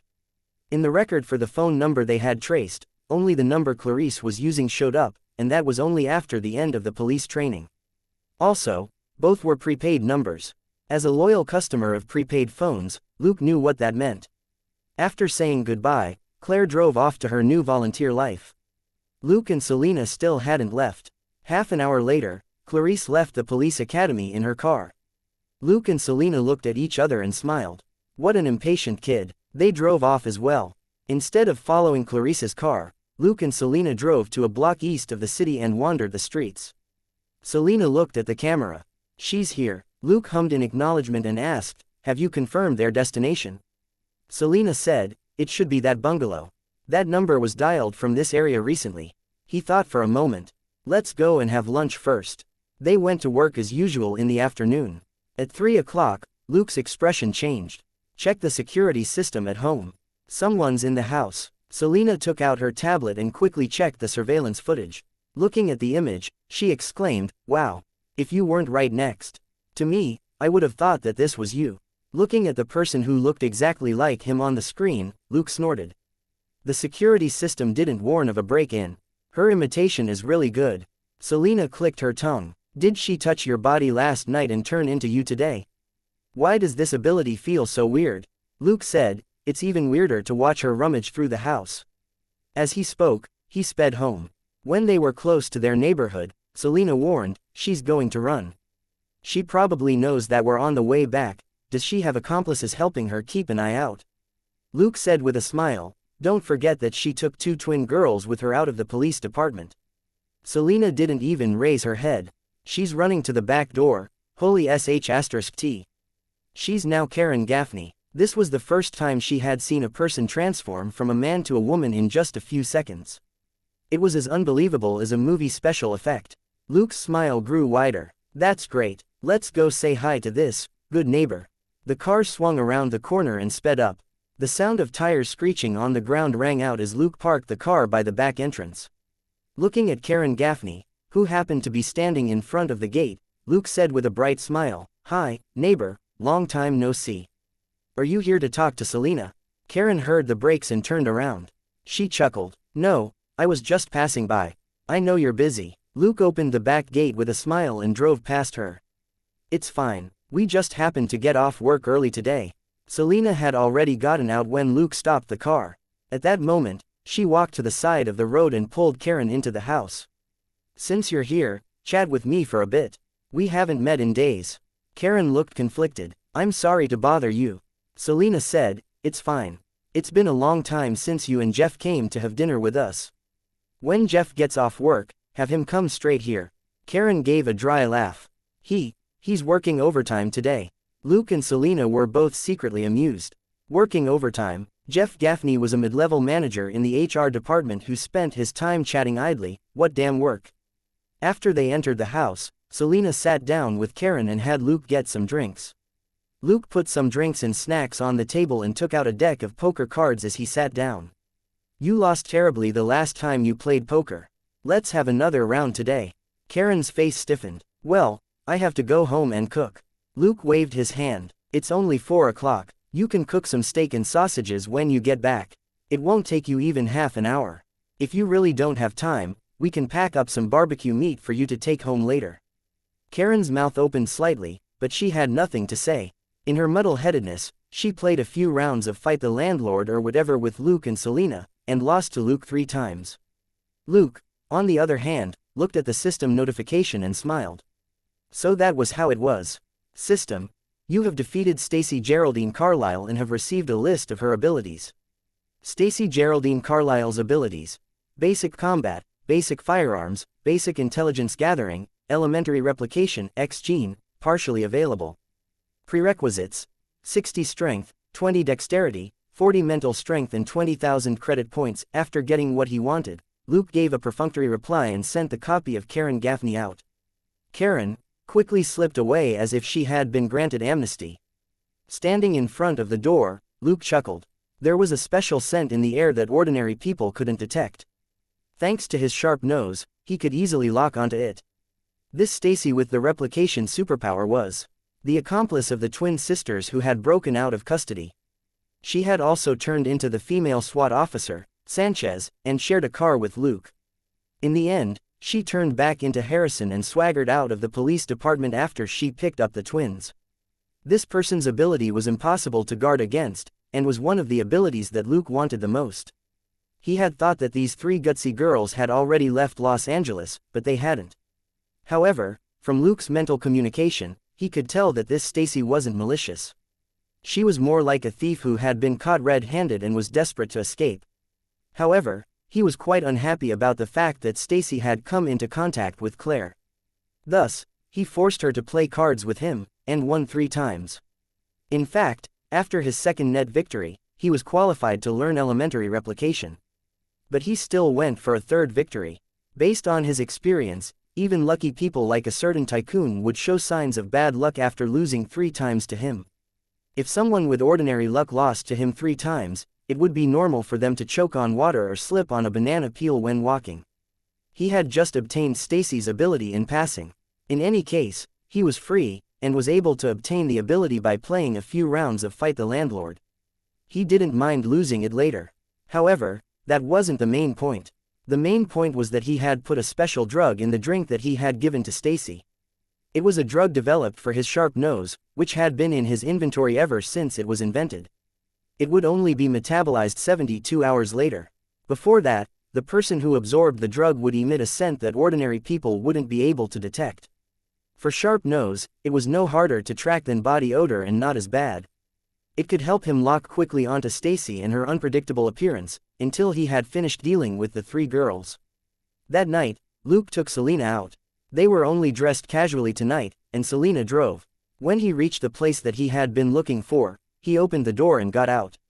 When he walked into the alley, he opened the suitcase in his hand. In the car, Selena let the drone out. I see them, all 3 of them are here. Selena's voice came through the earpiece. Luke walked unhurriedly to the bungalow and unlocked the door in 2 moves. The girl who likes to roar seems to have noticed something, Selena warned him. Luke closed the door and raised his gun. Da! There was the sound of something similar to a nail gun being fired. In the living room, the short-haired girl who had just stood up felt a slight pain in her shoulder. Someone's here. After the warning, she tried to attack with her ability. She barely made a sound, when she started to feel dizzy. She collapsed with a thump, and the roar she was about to let out stopped. Luke moved his gun. Da! The mushroom-headed girl had just rushed out of the room, when she was hit in the chest by a tranquilizer. Bang! The cloth over her chest suddenly exploded, and the tranquilizer broke into fragments. Luke's pace didn't change as he continued moving forward. When he reached the door, the mushroom-headed girl swayed and collapsed. He used his foot to cushion her fall so that her head wouldn't hit the ground. He also looked at her torn shirt. Fortunately, the tranquilizer only left a small wound on her chest. Satisfied, he suddenly stretched his hand into the bedroom and pulled the trigger. Da! Da! Ah! A girl exclaimed. Crash! There was the sound of breaking glass as someone crashed out of the window. Luke smiled and went to the kitchen. He opened the back door and walked out. A slender figure stumbled through the backyard. She tried her best to resist the effect of the tranquilizer, but it was too strong. She broke out of the window and ran another 10 meters. Her hands barely touched the wooden fence in the backyard when she blacked out. Luke walked over and picked her up. "You're not going to torture them, right?" Selena asked nervously in Luke's earpiece. Luke hadn't been gentle when he dealt with the hoodlums when he went out as a vigilante last night. She didn't want to imagine the girls being treated the same way. These 3 girls were too reckless and went overboard, but considering their age and the possible consequences, it wouldn't be good to be too ruthless when dealing with them. Luke nodded. "If they don't have any extreme ideas, I'll just scare them a little at most." Selena didn't say anything else. She knew that as long as they wanted to hurt Claire, he would never let the matter go. This guy had always been that protective. Luke took out 2 needleless syringes and injected the cure for the tranquilizer into the unconscious Stacy's neck, before he injected an inducer on the other side. 2 minutes later, a dazed Stacy opened her eyes, but her pupils weren't focused. Luke pressed down on her heart with a bit of force and looked into her eyes. "Stacy, you're safe now. Nobody will hurt you." In the car not far away, Selena was creeped out as she listened. She had the feeling that Luke's voice was a little strange and different from usual. He was now speaking in a level and gentle tone without any fluctuations. There was none of the feeling that was usually present in his regular tone. But what happened next shocked her even more. After half an hour of intermittent questioning, while Stacy would occasionally fall silent, she still told Luke everything about the 3 of them in the end. They had complicated backgrounds, but not overly so. When it came to certain past experiences, Stacy would be strongly resistant and refused to talk. Luke decisively steered clear of this sensitive issue. What he was more interested in was why the 3 girls had approached Claire and if they had gotten any information from her. Chapter 761. The righteous Luke isn't afraid. When they got the answer, it was so simple that neither Luke nor Selena quite believed it. After confirming it several times, he also injected the twins with the inducer, but the results were the same. After 2 hours of questioning, he finally came out of the bungalow. In the car, Selena immediately drove off. After a brief silence, she said, "Did we go overboard?" Luke said, "If they hadn't contacted Claire and had just approached us, I would admit that I went overboard." Selena was lost for words. Touching Luke's family would definitely piss him off. The Carlos family had been wiped out after a surprise attack. In comparison, the 3 girls had only been injected with an inducer and pumped for information. They weren't even hurt. This wasn't too much. Luke didn't blame Selena for being soft-hearted. She didn't have a system, so she could only rely on her own judgment to differentiate between good and bad. The system, however, had helped Luke stabilize his worldview. He wouldn't go easy on anyone who threatened his safety. However, the 3 girls indeed hadn't committed any huge crime. They had only been attracted by the $100 million reward on TV when they tried to break a prisoner out. They had never considered what Alex Montel had done. Luke believed that they would learn a lot from this lesson. They felt that they could do whatever they wanted with superpowers, and that the doors to the prison and various research institutes would open to them. After failing to rescue the prisoner and escaping from the police department, the twins wanted to leave, but they couldn't resist Stacy's insistence. Of the 3 of them, the one in charge was Stacy. Although her direct combat ability wasn't the best, her overall combat ability and practical nature still far exceeded that of the twins. More than half of her 10 basic abilities were combat-related, while the rest were support abilities. They were all obtained through elementary replication. Simply put, Stacy's elementary replication ability was similar to Luke's super learning mode, but also slightly different. Basic replication was already a huge cheat in being able to completely copy someone else's appearance, but it had a lot of side effects. By using elementary replication to touch a target's body, their genetic information and memories could be obtained. The longer the interaction, the more complete the memories would be until the copy was practically the person themselves. But that was also the side effect of this ability.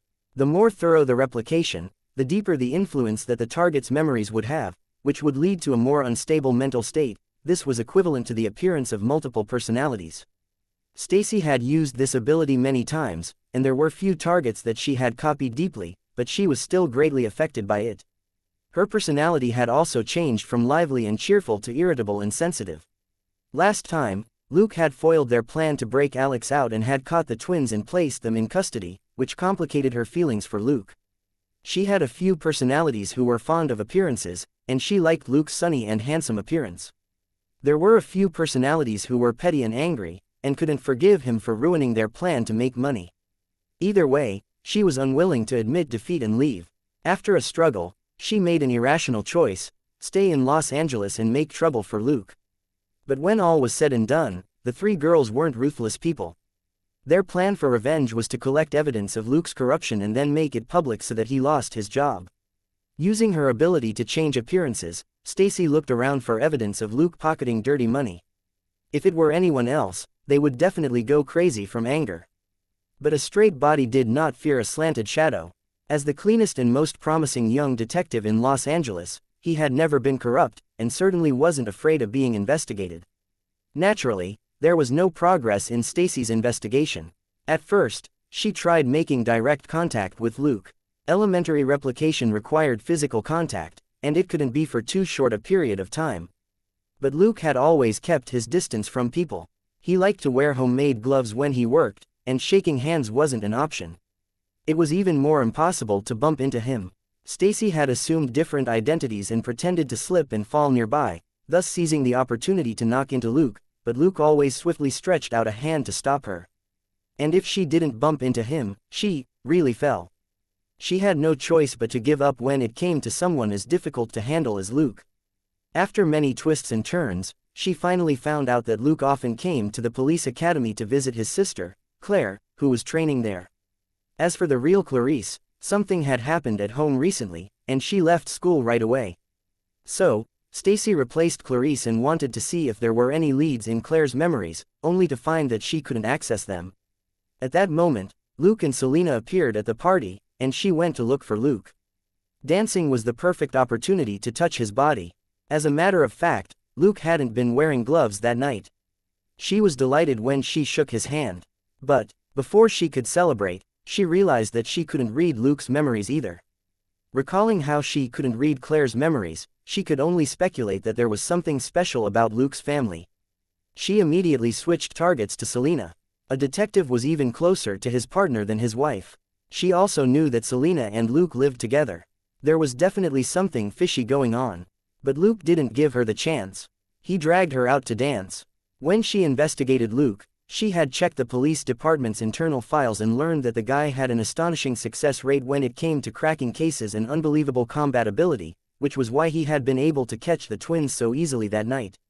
Not daring to rouse his suspicion, Stacy could only retreat. The next day, Claire came to the police academy to sort out the administrative procedure for leaving school. Stacy went up to Claire and asked her a few questions before she finally decided to go deep into the tiger's den to look for intelligence. Luke did have a lot of secrets, but he carried everything that couldn't be exposed in his inventory. The smart access system let Stacy, in the guise of Luke, in easily. But before she could find any evidence, Luke suddenly returned home and blocked her escape. That was the whole story. After mulling for a moment, Luke suddenly felt a little ashamed. It seemed, he was more of a lawbreaker than they were. None of the three girls had killed anyone before. They had also duped and blackmailed rich men who wanted to mess around with young girls. Most of them could only swallow their pride when faced with the physically strong and skillful Stacy. Since Stacy never used her own face, it was hard for these men to find her. After blackmailing these sort of people once in a while, they would decisively abandon this operation. If the other party refused to let them go and lurked nearby, the twins, who never showed their faces, would secretly attack. The elementary sound wave of the short-haired older sister, Stephanie, was a harmless crowd control ability. The energy explosion of the mushroom-headed sister, Artemis, was their final insurance. If necessary, it could create a blast wave similar to an explosion, which would cause chaos and allow them to escape. As a result, their lives were basically dependent on Stacy. That made her the leader of the three. Luke only had one thought about how the three girls were using their superpowers: what a waste. It was basically like using a golden spoon to pick up sh*t. With Stacy and Stephanie's abilities, it was too easy for them to make money legally. But recalling what he had learned about their experiences growing up, he couldn't blame them and say they were stupid. Geniuses were rare, and most people who wanted to become smarter and adapt to living by the rules of society had to be educated adequately. This education could come from family or school books. The three girls had long lost those two items. Looking at these three pitiful girls, Luke remembered the talent training plan he came up with a long time ago. Perhaps he should start with these three girls with superpowers. Not long after Luke and Selena left, Stacy's eyes regained focus. Shaking her dizzy head, she recalled what happened before she passed out and was terrified. But when she turned around, she saw that the twins, Stephanie and Artemis, were still leaning against the couch with lifeless eyes. Struggling to get up, she went over to check on them, and was relieved. Although the cloth over Artemis's chest was torn and exposed a large part of her torso, she could tell that it was caused by Artemis's ability and not by someone else. Stephanie and her clothes were basically intact as well. There were no signs that they had been touched. Suddenly, the screen of a black object on the coffee table lit up, and a gentle female voice rang out. "They are in a semi-conscious state. You can use cold water to rouse them more quickly, Miss Stacy." Stunned, Stacy jumped 2 meters away and looked at the black object warily. "Who are you?" "My name is Butterfly. I am a program," the gentle female voice continued. Stacy was stunned. "Program? Yes, I am a program, Miss Stacy," replied Butterfly. After thinking for a moment, Stacy went to get some cold water to wake the twins up. She then gestured at them. "Someone left something here that's supposedly a program." Stephanie looked at the black object in confusion. "What's that?" "You can consider me as something similar to a computer software program, Miss Stephanie." The gentle female voice startled the twins. Stacy raised her hand and gestured for them to see for themselves. "Her name's Butterfly. She's a program." "That's what she said." Holding her hands in front of her chest, Artemis asked, "Then who put you here?" "The Great Wizard," replied Butterfly. Stacy immediately interjected, "Who's the wizard?" "Butterfly. My maker." The three girls looked at each other, and Stephanie asked, "What's his name?" "The Great Wizard," Butterfly said again. Stacy frowned. "If this Butterfly is a program, it's useless for us to ask. Her database only has the name, Wizard. She can't give us the answer we want." "That's absolutely right. Miss Stacy is so smart," praised Butterfly. Stunned, the three women grew suspicious again. Ignoring the phone, they walked into the bedroom and whispered to each other. When they returned, they had already packed up their backpacks and looked like they were about to leave. "Everyone, please don't forget to bring this phone with you," Butterfly suddenly said when they reached the door. Stacy didn't say anything and kept moving. Artemis glared at the phone disdainfully. "Who do you think you are?" Stephanie had the best temper. She couldn't help but say, "Goodbye, Butterfly." "Miss Stephanie, let me remind you that any reckless action can lead to unforeseen danger," said Butterfly. Stephanie turned her head and ignored the words. The other two didn't think much of what Butterfly said either. Sitting in the car in the front yard, Stacy started the engine, but nothing happened. She frowned. "Is it broken?" She tried several times, but the car didn't budge. Helpless, Stacy got out and checked the car, but didn't find anything. However, the car still couldn't start. She said helplessly, "Let's get out. We'll borrow a car from the neighbors." The twins had no objections. Carrying their backpacks, the three girls snuck into the front yard of another house dozens of meters away. Stacy deftly took out her tools and started to fiddle with the garage door. Suddenly, she jerked. Curious, Artemis stepped forward and patted her shoulder. She asked in a low voice, "What's wrong with UGHHH?" A few seconds later, Stephanie also felt that something was wrong. "What are the two of you doing?" She stretched out her hand as well. Anxious, Artemis forced herself to focus and activate her ability. Bang! There was a light explosion, and she was blown away by the energy from where she had been in contact with Stacy. Stacy rolled over the ground as well. Artemis's voice trembled. The door is charged with electricity." Stacy couldn't reply at all as she twitched even more violently than Artemis. The noise alerted the residents, and the lights in the bedroom came on. Stephanie gritted her teeth and used all her strength to drag the two of them behind some shrubs nearby. The main door of the bungalow opened, and a man with a shotgun stood in the doorway. He looked around for a moment, and only closed it again when he didn't find anything. This was the east side, which had fewer inhabitants. The people who dared to live here could shoot at any moment. Stephanie was sweating all over from anxiety. Her sound waves were very useful, but the side effect was that they were very loud. Her sister and Stacy had inexplicably gotten electric shocks, and she didn't want to attract the police. She was the weakest of the three, and when the other two fell, she was beside herself with panic. Thankfully, their situation wasn't too bad, and they recovered in less than 2 minutes. Frightened, the three girls tentatively felt their way out of the shrubs. Stacy cursed in a low voice. "Damn it, this guy actually has an electric defense system on the garage door. That's insane." After this minor setback, they could only switch targets and borrow another car. But when they felt their way to the yard, Stacy exclaimed, "sh*t. What's this? It's dog sh*t. Wait, dog sh*t." The three girls raised their heads, only to see two pairs of green eyes glaring at them from not far away. There was frantic barking, and two dogs, one big and one small, barked wildly to warn their owners that someone had snuck into their house.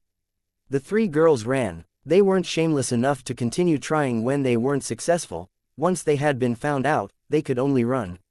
After running dozens of meters, the dogs stopped barking, and the three girls sat on the side of the road, panting. Why were there dogs? And why did they only start barking when we entered? Stephanie thought for a moment, then said a little awkwardly, "There are indeed dogs in that house. I forgot." Both Stacy and Artemis glared at her. An engine roared as a car sped down the street at over 100 kilometers an hour. The reckless laughter of a man and a woman could be heard through the open windows. Amidst the laughter, a beer bottle flew out. Dong! Caught completely off guard, Stacy was hit in the head. The beer bottle didn't shatter, but bounced off to hit Artemis in the face before hitting the ground next to Stephanie's feet. Stephanie stared at the car with wide eyes. After a long while, she mumbled, "How can they be like that? No sense of civic duty at all." She turned her head again, only to see that Stacy was completely unconscious. Her sister, Artemis, was shaking her head as she got up. "Damn it, what happened? Who attacked us?" Stephanie quickly hugged her. "Art, are you all right?" Artemis said, "My head hurts and I'm very dizzy." "Who did this?" "I'm going to kill him." Stephanie said, "A bottle was thrown out of the car just now, and it hit you and Stacy." "Ah, Stacy." The two of them quickly went over to check on Stacy, who was completely still. After a brief examination, they were both relieved. It seemed that she was only unconscious. Her body was pretty resistant to hits and had a fairly strong recovery ability, so her injuries shouldn't be too serious. Artemis gritted her teeth. "Why are we so unlucky? We're just looking for a car." Stephanie, who was the only one who could still be considered intact, suddenly shivered. She was the most cowardly among the three of them, but she wasn't stupid. She suddenly recalled something and asked in a trembling voice, "Do you remember what Butterfly said?" Artemis was dizzy and didn't pay her much attention. "What?" Stephanie said. "She was the one who said that we would run into unforeseen danger if we moved rashly." Artemis covered her head. "Don't think about useless things. Wait, what did you say?" Stephanie's voice trembled. "Unforeseen danger. Isn't that what we just encountered?" Artemis clutched her head. "Wait, let me think. Look, when have we ever been shocked by electricity for stealing a car? Then, we went to another house, and Stacy stepped on dog sh*t. Sitting here, the two of you were hit by a flying bottle. This situation is so weird," the timid Stephanie said as she hugged herself tightly. Artemis's head hurt, but she still understood. Although she was very brave, now that Stacy was down, the person who usually gave her courage had become the most convincing piece of evidence. She shivered as well. "Then, what should we do?" Stephanie said, "Why don't we go back and ask Butterfly what happened?" As the timid twin sister said that, her feet moved restlessly and she looked around as if there was something dirty in their surroundings. Artemis's lips moved a few times, and she looked uncertainly at the still unconscious Stacy. "Then, let's go back and ask Butterfly first." They dragged Stacy back to their bungalow, and didn't run into any more mishaps on the way. It was just that when they entered the house, the two sisters somehow misjudged each other and went to open the door at the same time, in the end causing Stacy to knock her head against the door. Even though she was still in a semi-conscious state, she moaned slightly. It clearly hadn't been a light hit. After they entered the house, they placed Stacy on the couch and stared at the phone on the coffee table.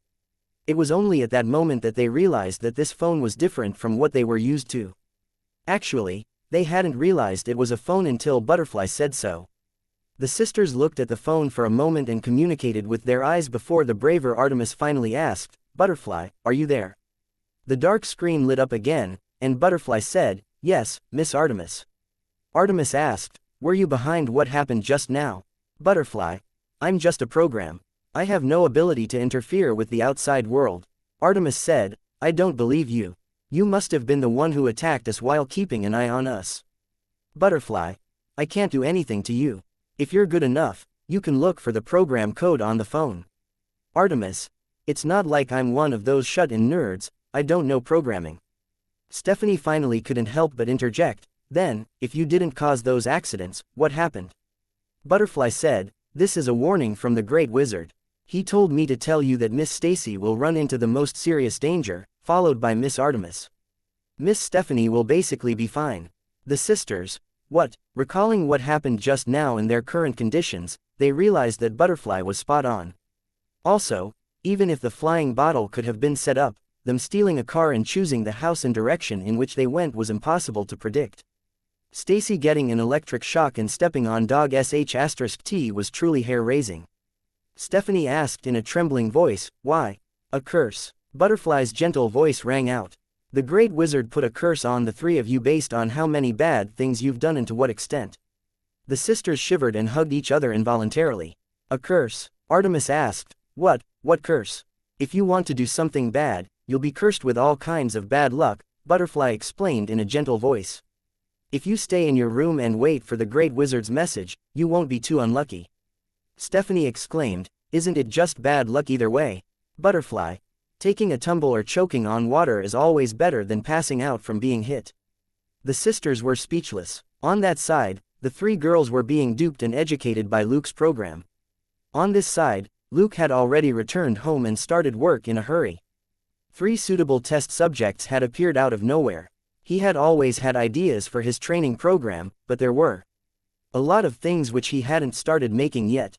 Now, he had to make some things for the initial stage. The 3 girls would run out of patience in 2 or 3 days at most. To prevent them from dying of bad luck, he had to speed up. When the 3 girls were under the influence of the inducer, Luke adjusted the number of times he won against them. It was 3 times for Stacy, 2 for Artemis, and 1 for Stephanie. So far, all 3 of them had been pretty lucky. Otherwise, they would have been carted off to prison or a research facility a long time ago, and wouldn't be wandering around so freely. His single victory against Stephanie was just to qualify him to learn elementary sound wave. Artemis suffered 2 rare unlucky mishaps, but they weren't serious incidents. As the leader of the group, Stacy had the most shortcomings and liked to cause trouble the most. Luke won against her 3 times, so it was very easy for her to fumble and make mistakes in whatever she was doing. This difference in treatment would allow them to experience the horrors of a curse. Luke didn't understand the principle behind the system creating this sort of bad luck phenomenon. But that didn't stop him from experimenting with the effects and mechanisms of this bad luck. Many of the gangsters who had been admitted to the hospital in Los Angeles had been sent there by his bad luck experiments. The next morning, in the Malibu villa, Tony was exhausted. "Jarvis, back up all the data in the mainframe here. I'm going to bed." Jarvis said, "Very well, sir. However, are you sure you don't want to copy this information to the company database? According to the rules, I need to make a note of the raw materials used and report to Miss Potts." Tony immediately rejected the idea. The data can only be kept here, not in the company's database. Otherwise, the shareholders will immediately sell it to the military and it'll turn into a bunch of rotten tin men on the streets. Just report the raw materials to Pepper and let her decide. Jarvis said, "Sir, Miss Potts has already asked me twice to remind you that the company's shareholders are unhappy with you for using so many raw materials. It's hard for her to answer their questions." Tony chuckled. "If anyone isn't happy, tell them to come to me directly, sir, Mr. Stan is waiting for you in the living room," Jarvis interrupted him. "According to Miss Potts, he's here about the raw materials. Tony, tell him to wait 5 minutes." A moment later, he looked at the Baldy pacing around in the living room and adjusted his mood. He dredged up a smile even though he really wanted to sleep. "Hey, Obi, you're here." Obadiah stopped and looked at Tony with a concerned expression. "Why do you look so tired? Did you stay up late again?" Tony laughed. "It's nothing. I just had some fun last night, you know." Obadiah's eyes flickered. He had been paying attention to Tony, and knew that he hadn't gone out looking for women recently. But his expression was the same as ever as he continued his usual nagging. Those cover girls again, Tony, I told you, they're all little b*tches who are just putting on a show. Tony quickly raised his hands in a gesture of surrender to put a stop to this old topic. He had already memorized Obadiah's words, they're just after your money, they just want the attention, too many scandals won't do the company any good. Obi, let's talk business. Tony changed the subject. Obadiah sighed and said helplessly, fine, but you don't want to hear it. Tony smiled awkwardly, I've already memorized it, there's no point in talking about it. After a pause, Obadiah said, I'm here about the Jericho missile. Tony was a little bewildered, but then heard Jarvis's reminder in his earpiece. Sir, you asked Miss Potts to submit a proposal for the Jericho missile last month as a way to deal with their questions. The tycoon immediately remembered and nodded with a smile. What's wrong with the shareholders? Obadiah said, Tony, the plan you gave them is basically just an idea. They need to know how the missile is progressing with all the resources you've been using recently. They've been uneasy that you haven't updated your research in the company's database for the past month. Tony frowned. It's only been a month. What do they want? Obadiah said with a bitter smile, but in the past month, you've moved more than $1.2 billion in resources and spare parts from various departments. They won't relax if there's no progress. The shareholders of Stark Industries couldn't be blamed for being apprehensive this time. Taking a few years to develop a missile could be considered a short frame of time. The crux was that this tycoon's expenditure had once again crossed the bottom line of the shareholders in Obadiah. If Tony continued to spend more than $1 billion every month until the missile was developed, Stark Industries wouldn't be able to recoup its losses unless the American military ordered several billion missiles. With that many missiles, the military's concern would be where to throw them. There were always interests involved in any war.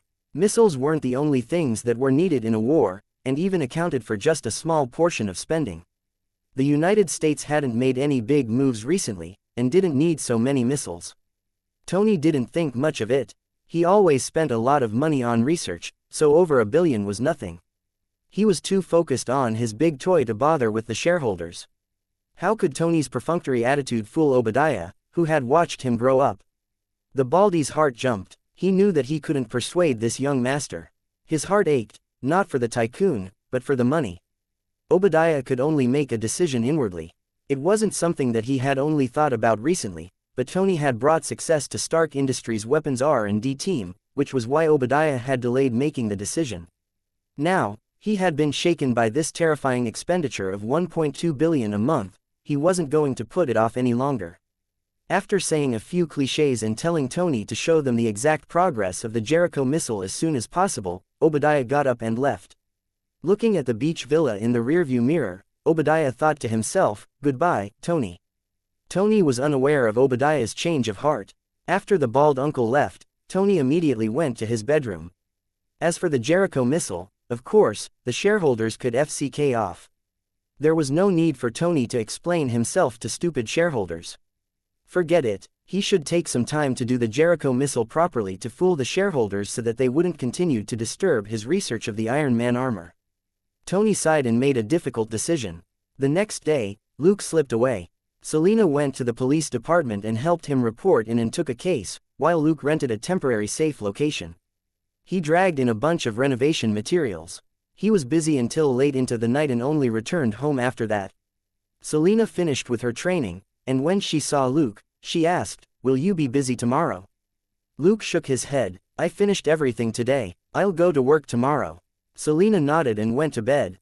After taking a shower, Luke entered the workshop and called up the smart program. "Little Snail, how's Butterfly?" Little Snail immediately replied, "Sir, the target's current mood is basically stable and they're not planning to run for now." Luke hummed in acknowledgement and asked, "Is Stacy being good as well?" Little Snail. After she recovered from being knocked out last night, she tried to escape again, but suffered another mishap.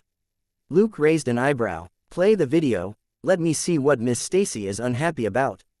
Little Snail projected a virtual screen in front of him, which showed the image of Stacy waking up. As she got up, she asked softly, "What's wrong with me? Why does my head hurt so much?"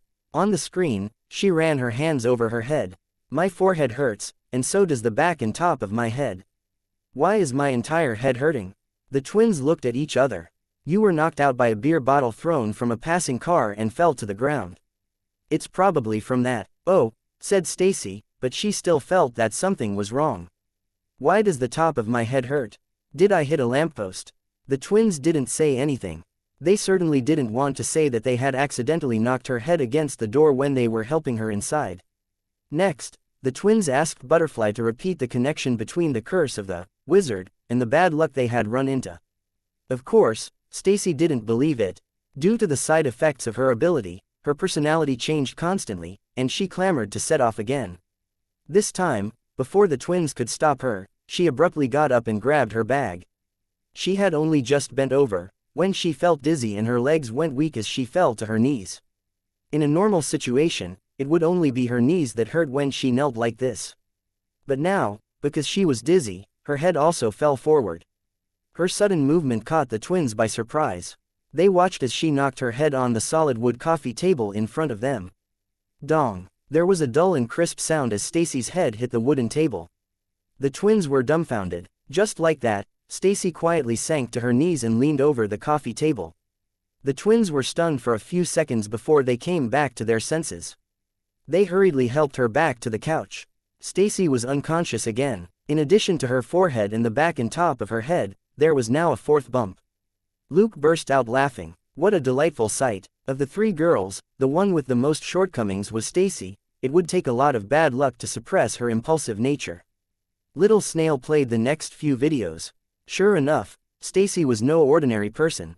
She had only been unlucky once, so when she woke up, she wanted to keep running.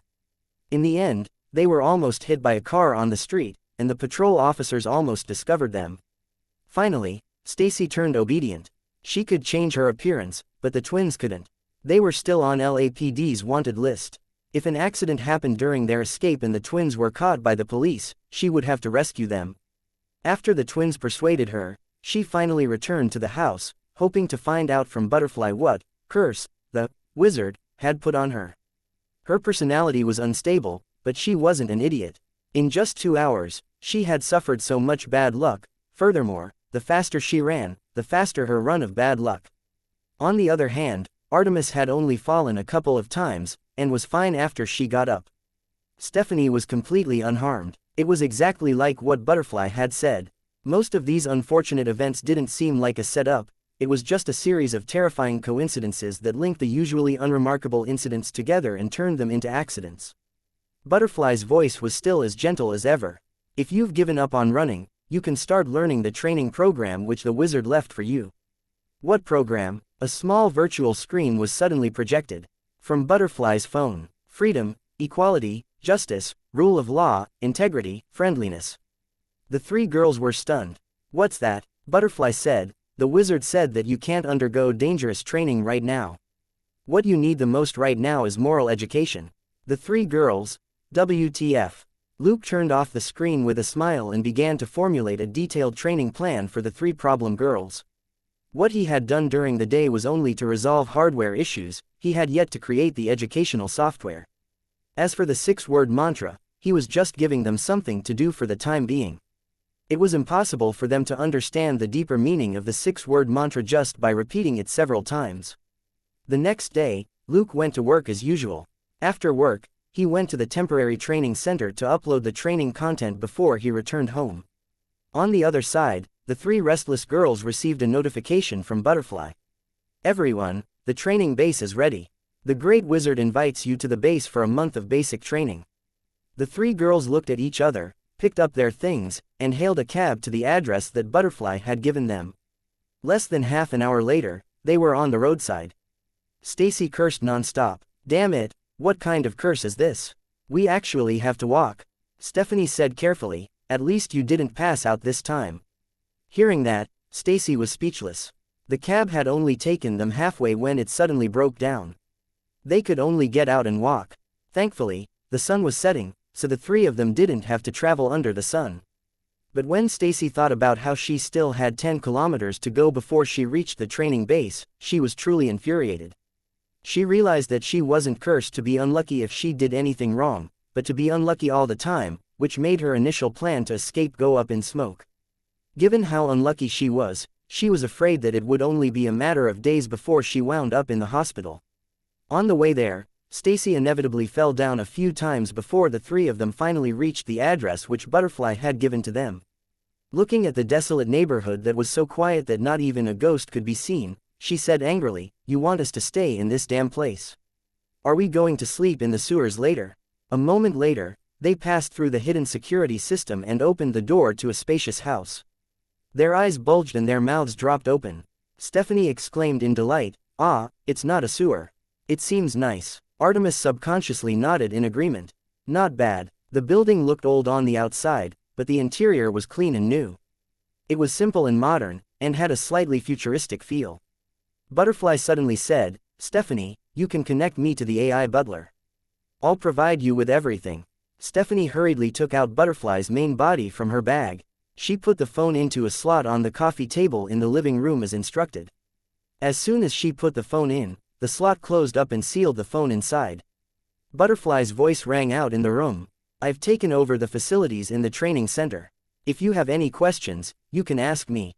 Stacy immediately asked, "When is the wizard coming?" Butterfly said, "The great wizard will meet with you after the basic training is over." Stacy asked, "Does basic training really take a month?" Butterfly, "Yes." Stacy was angry. "Is he crazy? Can't he come out and talk to us face to face?"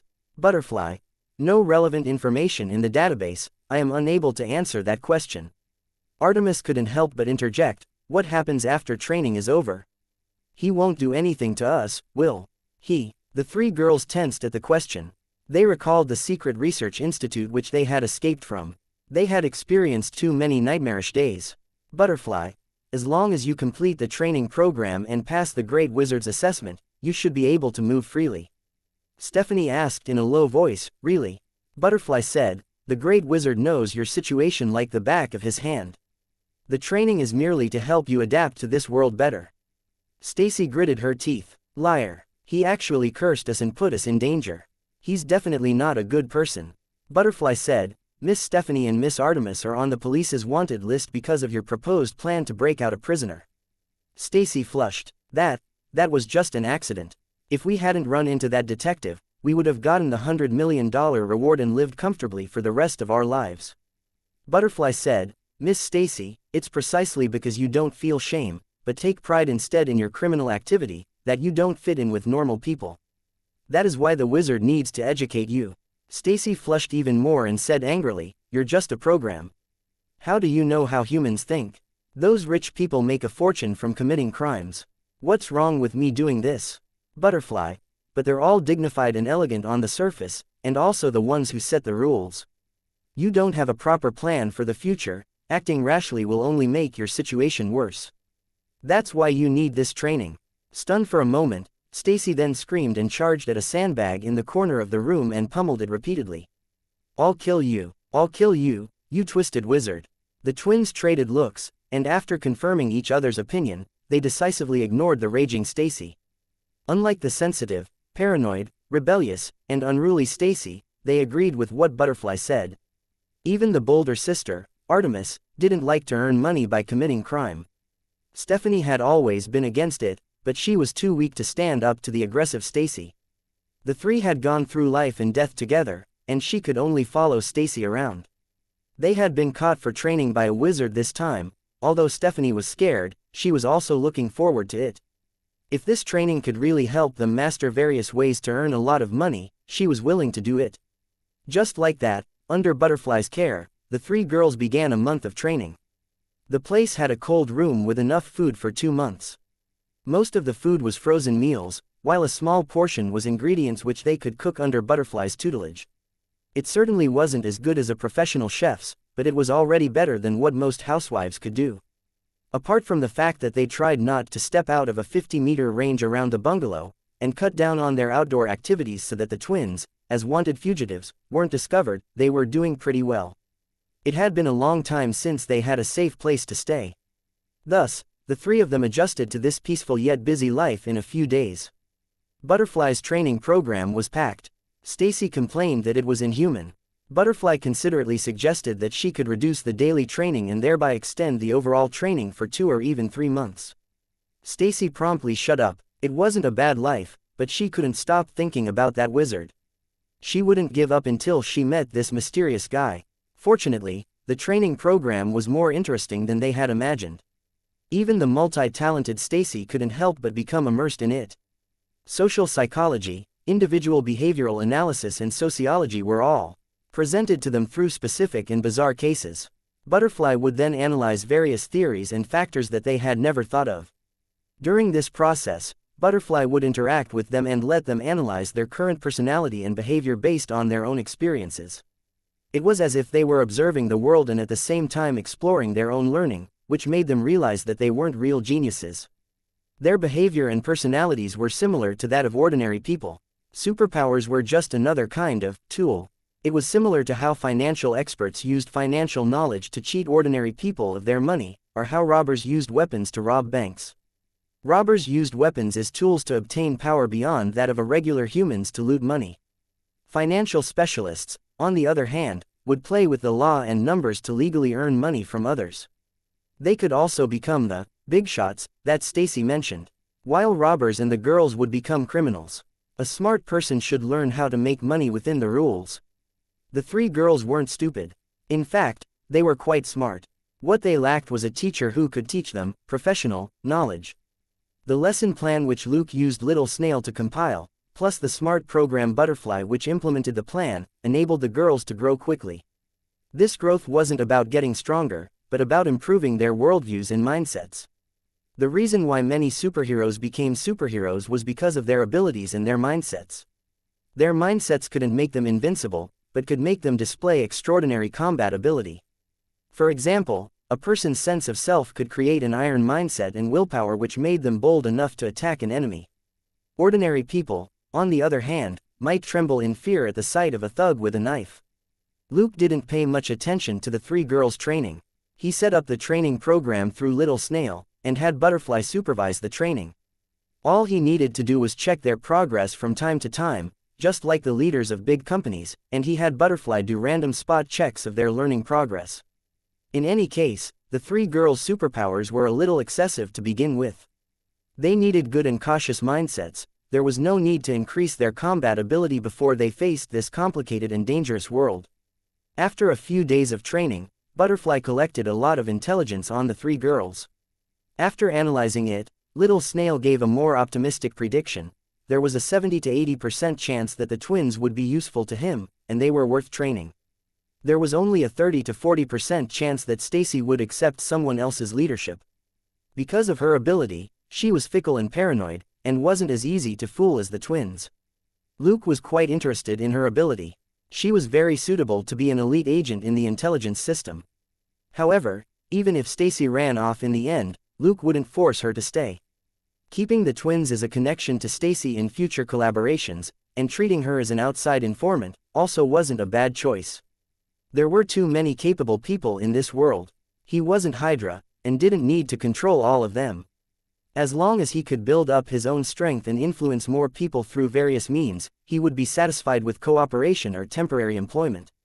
As for the side effects of Stacy's ability, he could adjust them at the right time. After all, Luke was a man with basic hypnosis and mental communication.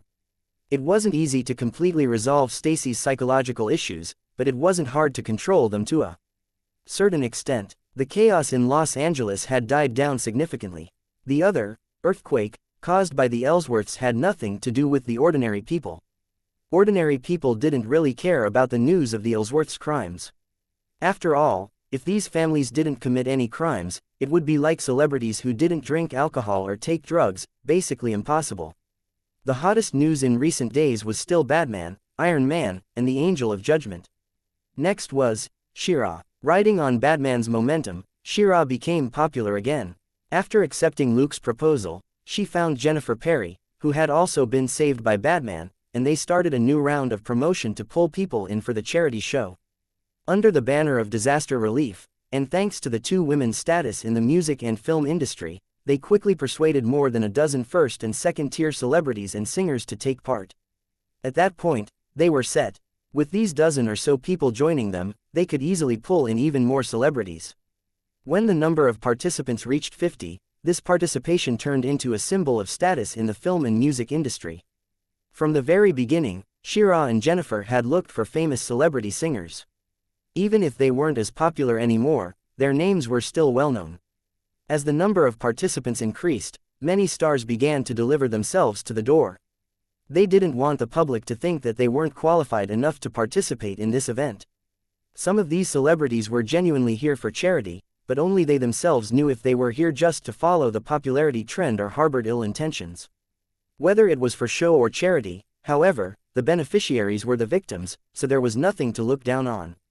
Furthermore, the organizers had explicitly said that the participating celebrities had to take care of their own expenses during the charity performance and they wouldn't be paid. The proceeds of the charity performance would be donated to the newly established California Earthquake Charity Fund to help the victims. This clause would be released along with the announcement of the charity performance, so that everyone would know that the celebrities were paying their own way to do charity. Yesterday, on August 5th, the promotional video was finally released. As the main content of the promotional video, a new song quickly replaced Shira's hit single at the top of the charts. The song, "We Are the World," was performed by more than 100 film stars and singers. It lasted more than 7 minutes, and the music video was played on every TV station. The music video was very simple and didn't have any special effects. It was just clips of the celebrities singing in the studio.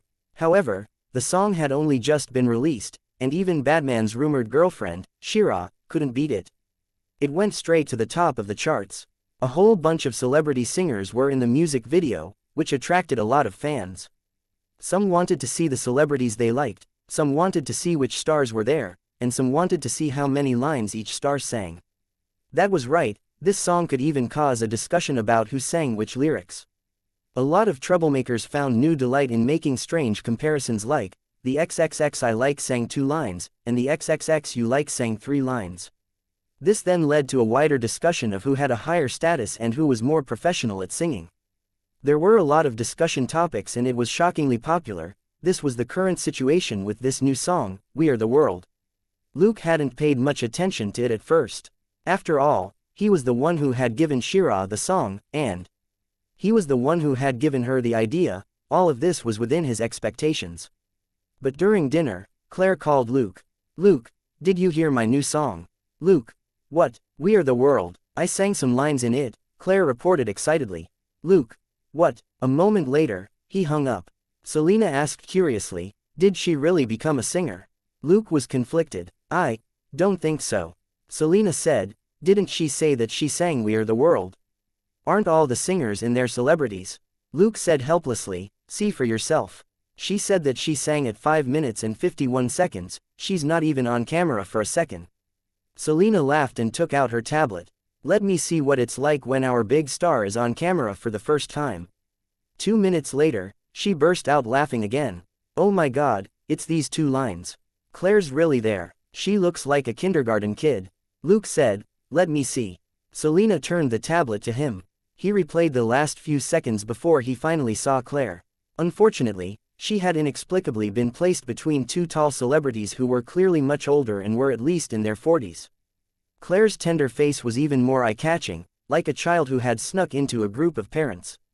However, in that fraction of a second, the camera focused on Claire, who was the shortest and smallest, so her first appearance was also in center position. Luke played the video from the beginning with a smile. "Not bad, look who's next to her." Selena was surprised. "You know him?" Chewing on a garlic pork rib, Luke said vaguely, "Of course, I don't." Selena was speechless. "But he's definitely a big star," Luke added unhurriedly. Selena snorted. "Of course. Let me see who these 2 are." Picking up another tablet, she did a quick search, then sighed. Carrie Bobasha, a famous model, singer, and actress from the 1990s. She currently runs a record company and mainly does charity work. Kenny Brooks, a famous country singer from the 1980s. Actually, he's still the most famous country singer now, or at least in the top 5. Luke shrugged. "What a pity, I haven't heard his songs before." Selena glanced at him. "You've never liked country music, of course you don't know this Kenny. Carrie is a world-class model. Haven't you seen her bikini cover shoots before when you were little? Luke asked her to show him Carrie's file. He glanced at the woman and nodded. So it's her. When I was in high school, I thought she had long legs, but her chest was too flat. She was a popular cover girl back then. Selena returned to her tablet and said angrily, "Do you only remember that she has a flat chest?" Luke said helplessly, "Are long legs the only thing I'm supposed to remember?" Selena's mind whirled. Forget it. Just remember the flat chest then. She subconsciously stuck out her own chest. Long legs weren't her forte, but her breasts were one of her most outstanding qualities. The next day, Luke received a call from Jenny. The overbearing female CEO of the phone company asked, "Are you sure you're not going to come and give me moral support?" Luke thought for a moment before he smiled. "I don't have to, right? You can wear comfortable clothes to the press conference. The best would be jeans and a casual top. You can think of the people below the stage like classmates listening to you brag." Jenny was still uncertain. Can a press conference really be done like that? Usually, a press conference has to be serious and formal. Luke chuckled. "Jebs. Trust me, it's fine."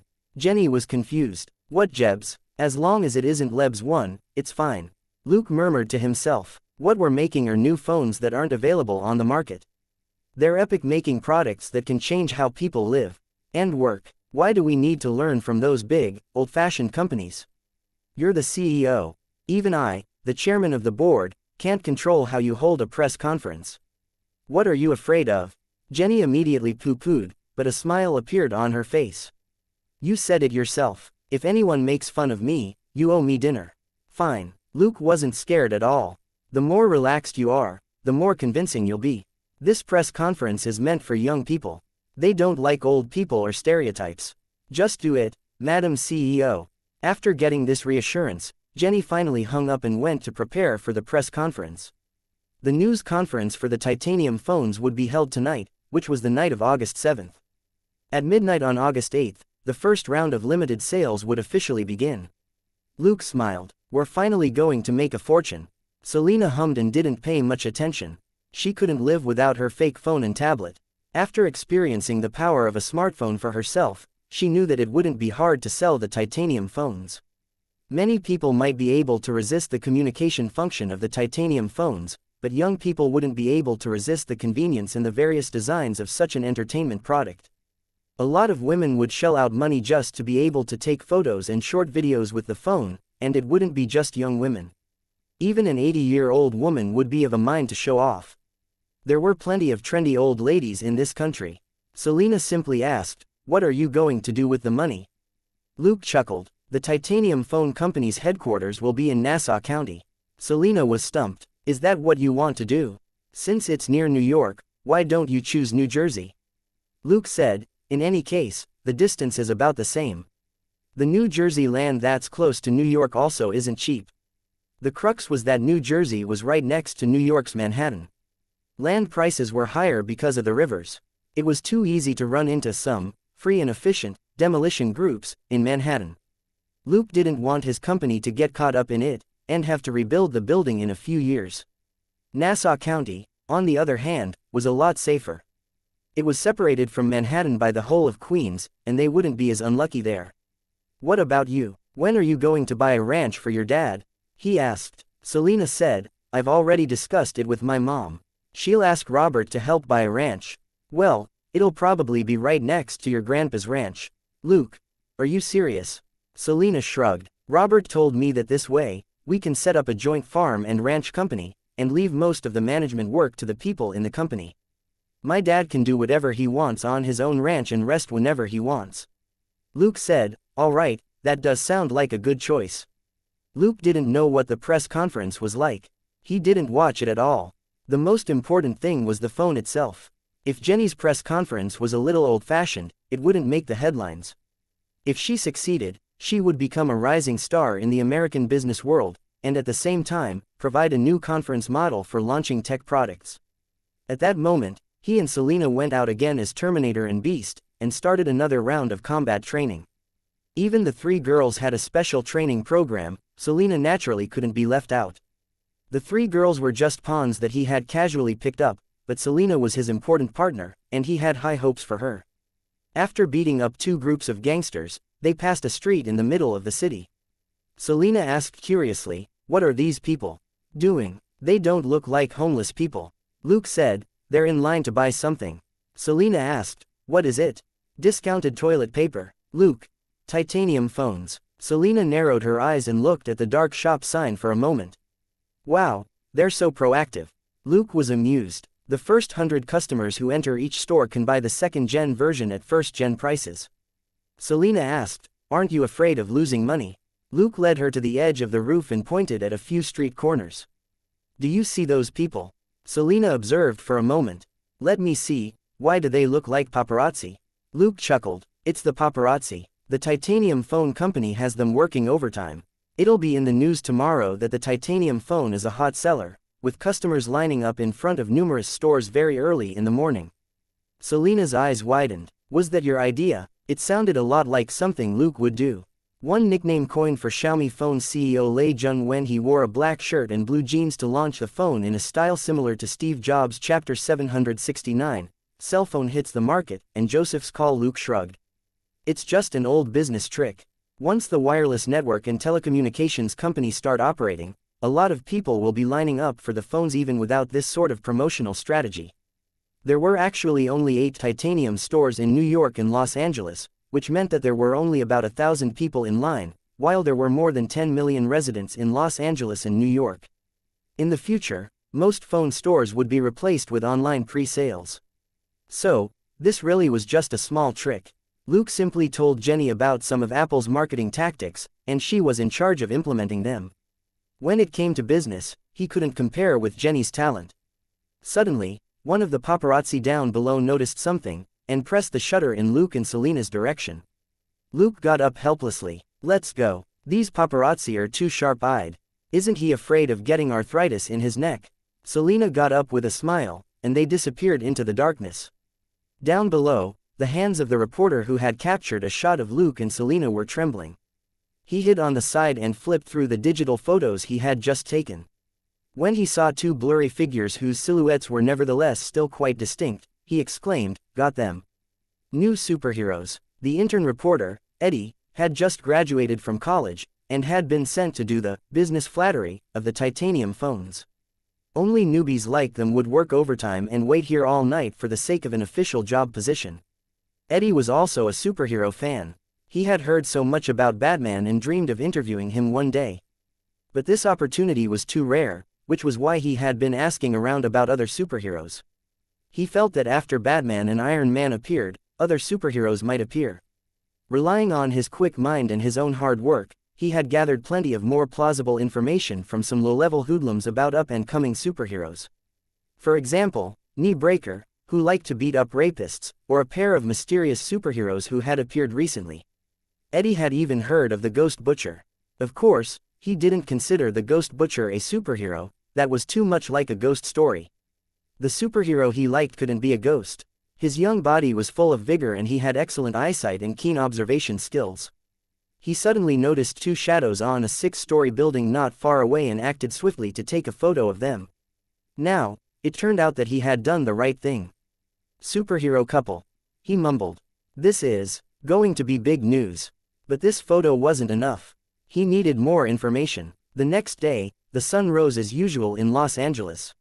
Luke and Selena went to work as usual. In the hall of the Major Crimes Division, Luke greeted Sonia, who was walking by. "Hey, did you buy the new phone?" Sonia said bitterly, "I was working overtime last night. I didn't have time to buy it." Luke found that odd. "Won't you still be able to buy it today? It won't sell out, right?" Sonia looked at him like he was an idiot. "They're all buying the second-gen version at first-gen prices. Why should I buy the second-gen version at the original price? I'm just waiting for the next campaign to buy, all right." Looking at her expression, Luke suddenly asked, "You didn't save enough money, did you?" Sonia turned around and left.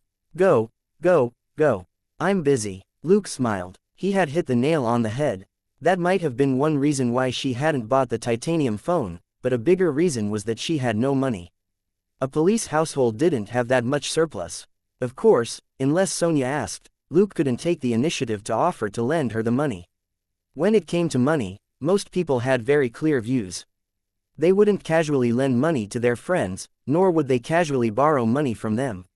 It would already be very kind of them to help a friend find a reliable financial company to take out a loan. If Luke borrowed money to Sonia to buy a new phone, she would suspect that he had other motives.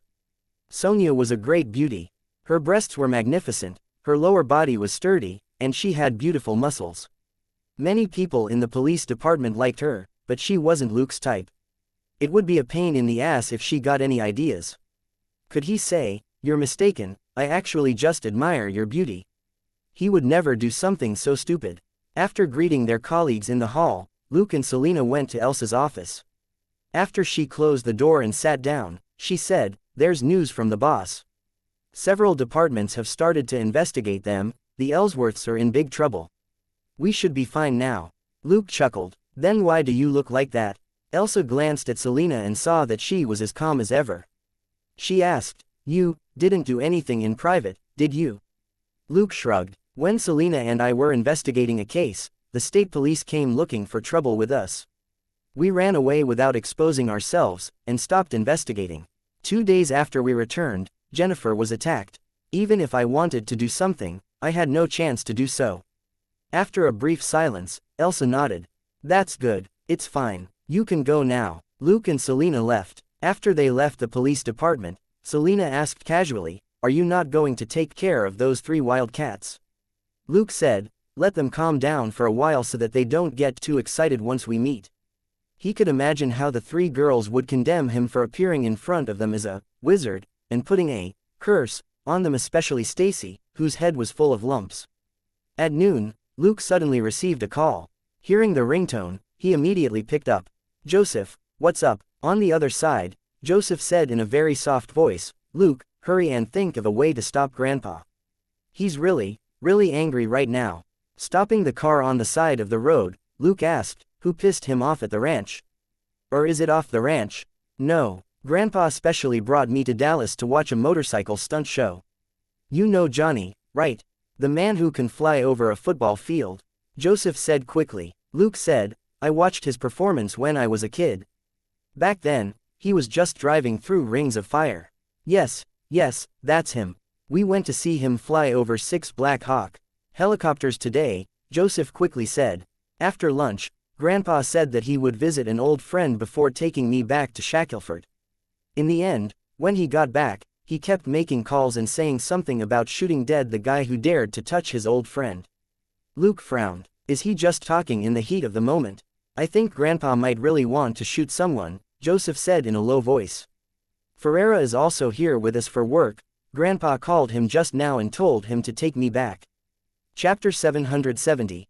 Stubborn Old Man and Good Child. "Luke, I'm very worried about Grandpa. Mom and Dad aren't here, so you're the only one I can call," said Joseph. Luke hummed and said, "I'll call him right away.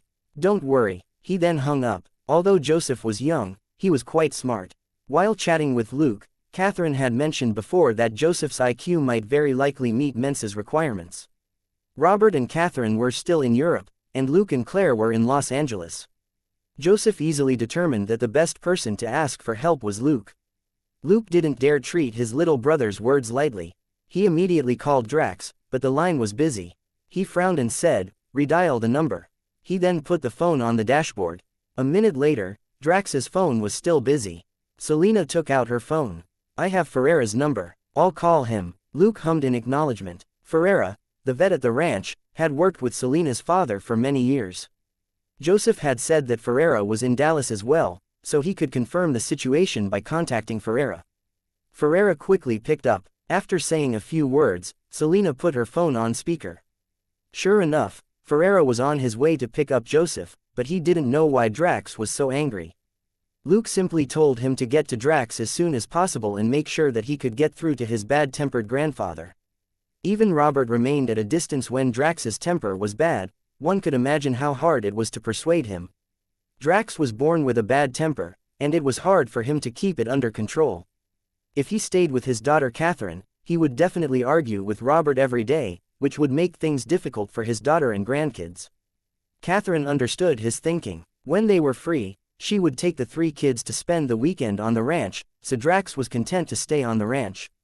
In the old man's words, he was used to working on the ranch and didn't need to retire in Shackelford. Drax was in good health, and there were also roughly 10 workers on the ranch. There was no need to worry that they wouldn't get the news if something happened. However, the stubborn old man had a weakness.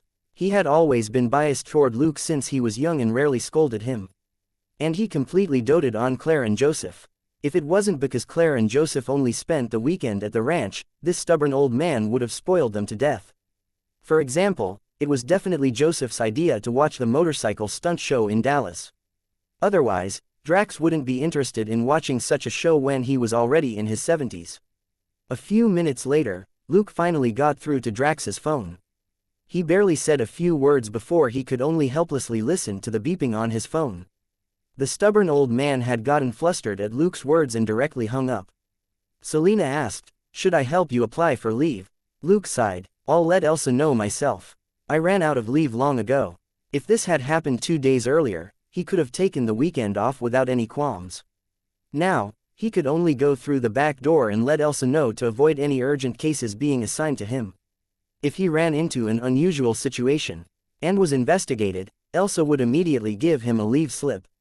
Of course, an ordinary detective wouldn't dare do something like this if they didn't have the solid backing of their boss. Luke drove to the airport and booked the next flight out. He boarded an hour later. At 4 in the afternoon, he left Dallas-Fort Worth Airport and took a cab to a hotel. Half an hour later, he entered a 3-star hotel and knocked on the door of room 507. Drax's face appeared in the door gap. When he saw Luke, he waved his hand at him in annoyance. "Why did you come back? I'm not going senile yet.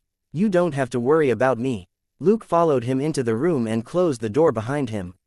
He put his arm around the old man's shoulders and said, "Grandpa, it would be a problem if I don't worry about you." The old man snorted and didn't reply. Although he had a stubborn temper, he could tell the difference between good and bad. Entering the room, Luke and Drax sat down. Picking up a bottle of whiskey from the table, Luke glanced at the old man and said, "I remember when the doctor gave you a checkup last time, he said that you should drink less alcohol, and at most just a little bit of wine and beer, right?" Drax tilted his head, "None of your business," but he immediately added, "I was too busy making calls. I haven't had any yet." Luke smiled and took out 2 bottles of beer from the fridge. He gave one to the old man and said, "The weather's hot, cool down a bit." The old man had no choice. Luke had always been obedient and sensible since he was a kid. Every time Drax thought of Luke's parents who had passed away early, the old man's heart ached even more. He felt that it was because Luke didn't have parents that he became mature and sensible at an early age. In the old man's point of view, Texan boys should be a little bolder from a young age. Fighting, smoking, drinking and lifting skirts, as far as the old man was concerned, this was how Texan boys grew up. Luke, on the other hand, had never touched anything like that since he was young. If Luke and Jamina hadn't gotten together in the last 2 years of high school, the old man would have suspected that there was a problem with his grandson's sexual orientation. Thus, the old man couldn't say anything harsh to Luke. After drinking 2 mouthfuls of cold beer, Luke finally said, "Grandpa, I'm already back. You can tell me what happened so that the plane ticket isn't wasted, right? Also, I'm a rank 3 detective in LAPD Major Crimes Division, and I'm one of the top detectives in Los Angeles. If you really want to do something, I'm familiar with the law, and I know how the police work." Drax raised his hands in surrender. "Stop, I don't really want to shoot anyone. You don't have to be that considerate." Luke was basically saying, "Even if you kill someone, I can help you clean it up." How could the old man resist his family's unconditional support? The last thing he wanted was for his family to get in trouble, let alone for Luke to break the law for him. Luke secretly chuckled. He knew very well that his grandfather was amenable to persuasion but not coercion. Rather than trying to persuade him, it would be better to start with family to calm him down. Sighing, the old man finally explained what happened. Luke listened in silence. He didn't interrupt the old man's recount, even when the latter was cursing the murderer who killed his good friend. After the old man stopped talking and took a moment to catch his breath, Luke asked, "Grandpa, do you know anyone in the police department? Otherwise, we wouldn't be able to check out the situation at the scene." It was a huge case, and it had only been a day since the murder. In order to solve the case, the police department would definitely keep the details confidential for now. The old man nodded. "I know someone, a junior at the police department." Luke asked, "Can you ask him to take me to the crime scene for a look?" The old man hesitated. He was pissed and could shoot dead whoever he wanted. But he wasn't willing for Luke to take any risks. Chapter 771. Little Jack's Uncle Drax. Luke said with a smile, "If we find anything, we'll tell our acquaintances at the police department and help them bring the murderer to justice. You don't really want to shoot the murderer yourself, do you, Grandpa?" Looking at his grandson's smiling face, Drax relented. "Fine, Joseph. Have Ferreira look after him. He can watch TV in the hotel," said Luke. The little guy came out with a questioning look in his eyes. He had been watching Luke and Drax talk. As expected, when Luke showed up, Grandpa immediately calmed down. Luke secretly gave Joseph the okay sign. "Once Ferreira gets here, you can watch TV in the room. I'll go check things out with Grandpa." Joseph nodded and relaxed. Hot-tempered Drax could take out his gun at the drop of a hat, but gentle Luke probably wouldn't. Well, at least that was what Joseph thought. 10 minutes later, after handing Joseph over to Ferreira, Luke and Drax left. Sitting in the driver's seat, Luke started the engine and exclaimed, "You modified it again. It feels even smoother now." This Raptor pickup was Drax's favorite car, and only his grandson could touch it.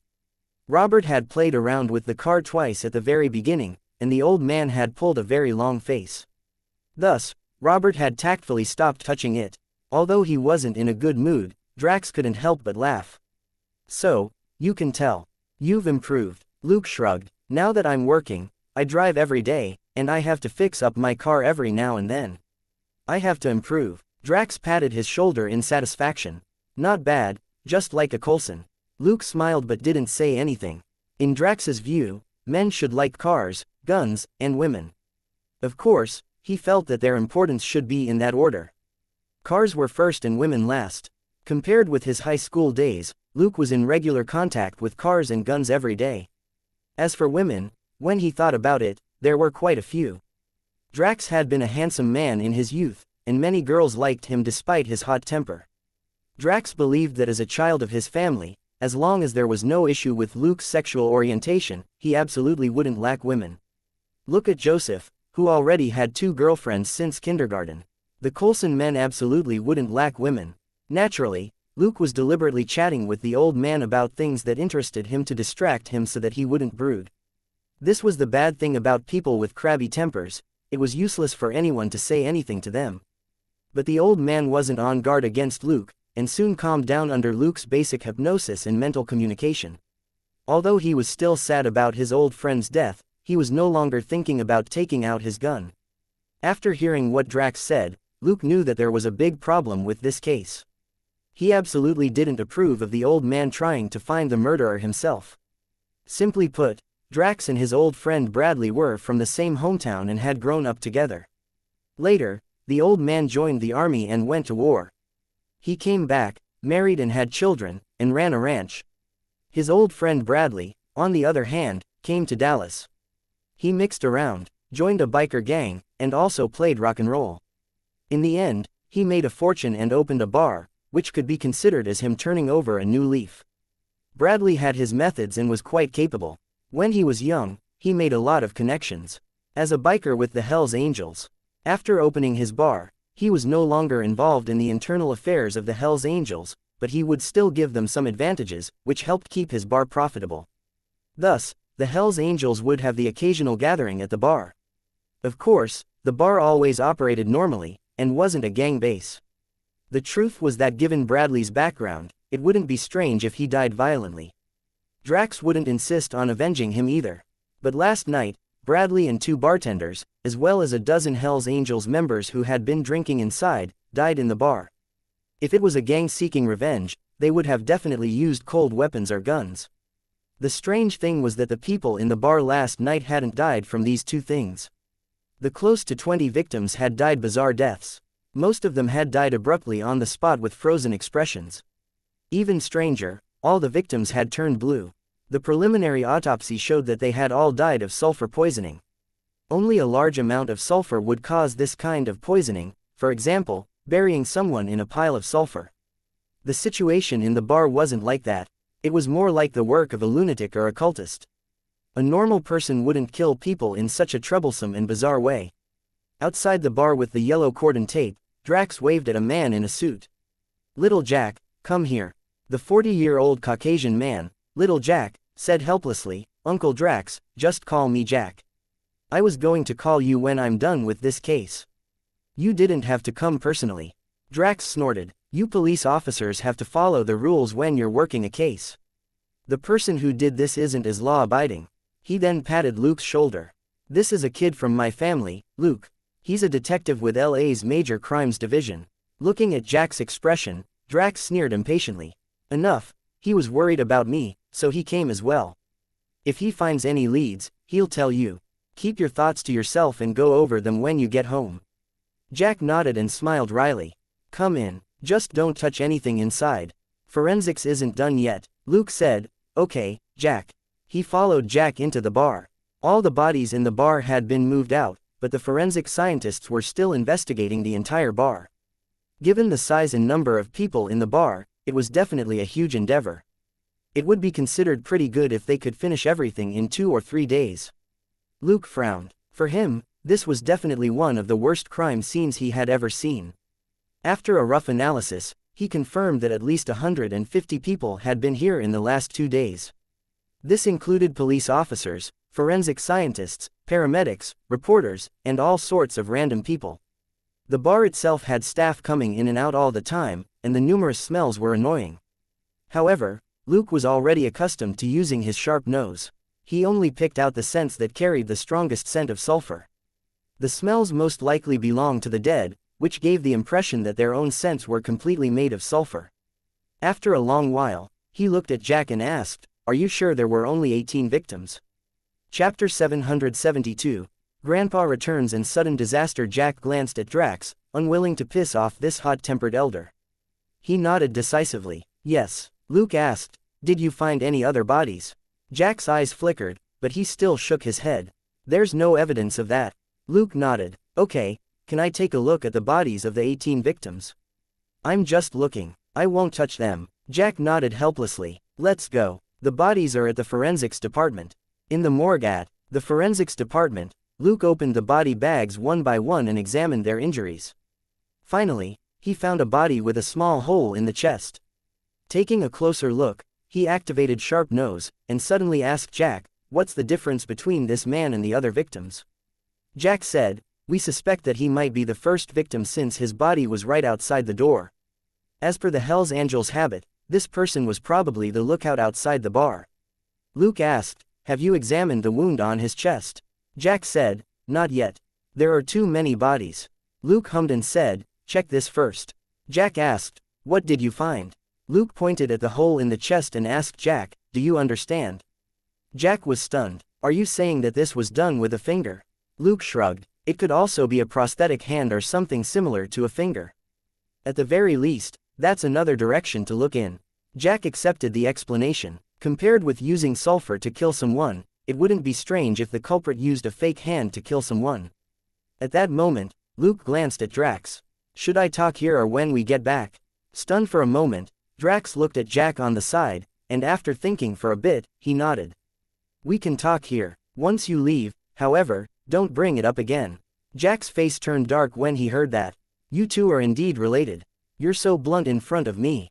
Luke had clearly found something else and was directly asking his grandpa if he should tell Jack. Drax directly said that it was fine, but wouldn't admit to anything after they left. He was clearly trying to make sure that Luke had no ties to this case. Although he cursed inwardly, Jack didn't dare say anything. He had seen Drax go berserk once when he was young, and had always been fearful of this super violent old man. Even though Drax was old, Jack didn't want to piss him off. "I guarantee that Luke won't get into any trouble," said Jack. Looking at Drax's expression, he raised his hand with a bitter smile and said, "I swear on my father's friendship with you." Satisfied, Drax nodded, and indicated for Luke to speak. Luke raised a finger. Firstly, the murderer had at least one accomplice. He used his finger or something like a fake hand to poke a hole in the victim's chest. Secondly, if you have connections, it's best if you hand it over to the relevant department. It'll be very hard for ordinary police officers to resolve this case. Jack frowned. "You mean," Luke said, "exactly what I said. If you keep investigating, you might run into unimaginable danger. The safest is to hand it over to a professional." He then nodded at Drax. "Let's go, Grandpa." Without any hesitation, Drax turned around and left. It was for Drax's sake that Luke gave Jack this information. As a senior, Luke could be considered quite generous. Getting into the car, Luke returned to the hotel. "Grandpa, this is a little tricky.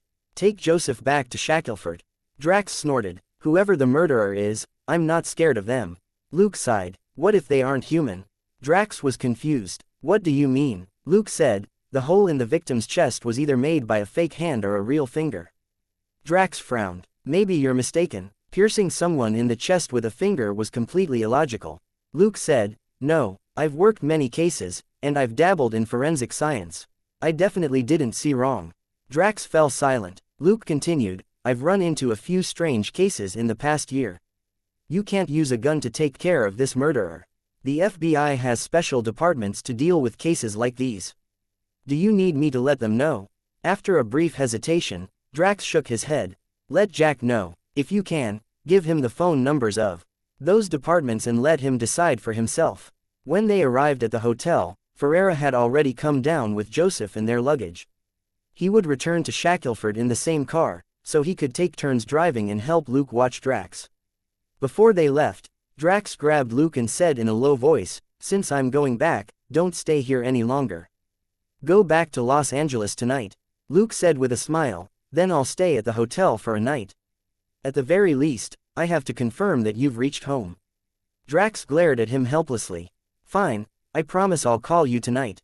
Don't speed, I'll sleep a bit before that," said Luke. Faced with Luke's intense gaze, the stubborn old man felt a little helpless.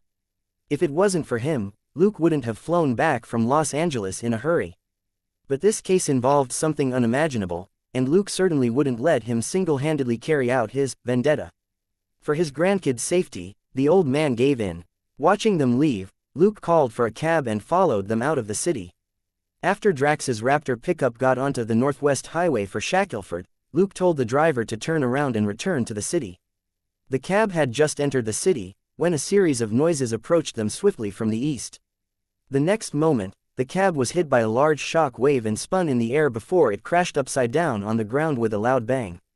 *T. Luke cursed as he quickly opened the car door and crawled out.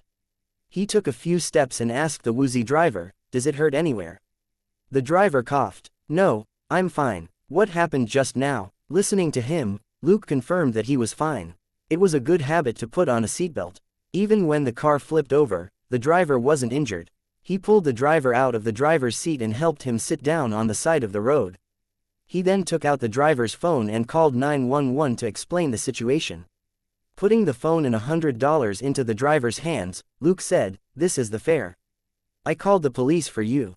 Just wait for them." He then dashed into an alley. Chapter 773, Flaming Skeleton and Blue-Skinned Four-Man Team. It took the driver a while to recover. Looking at the money, he mumbled, "What a nice guy." He had only driven a short distance, and the fare was only $30. Not only had Luke saved him, he had also paid the fare. He was absolutely a good guy.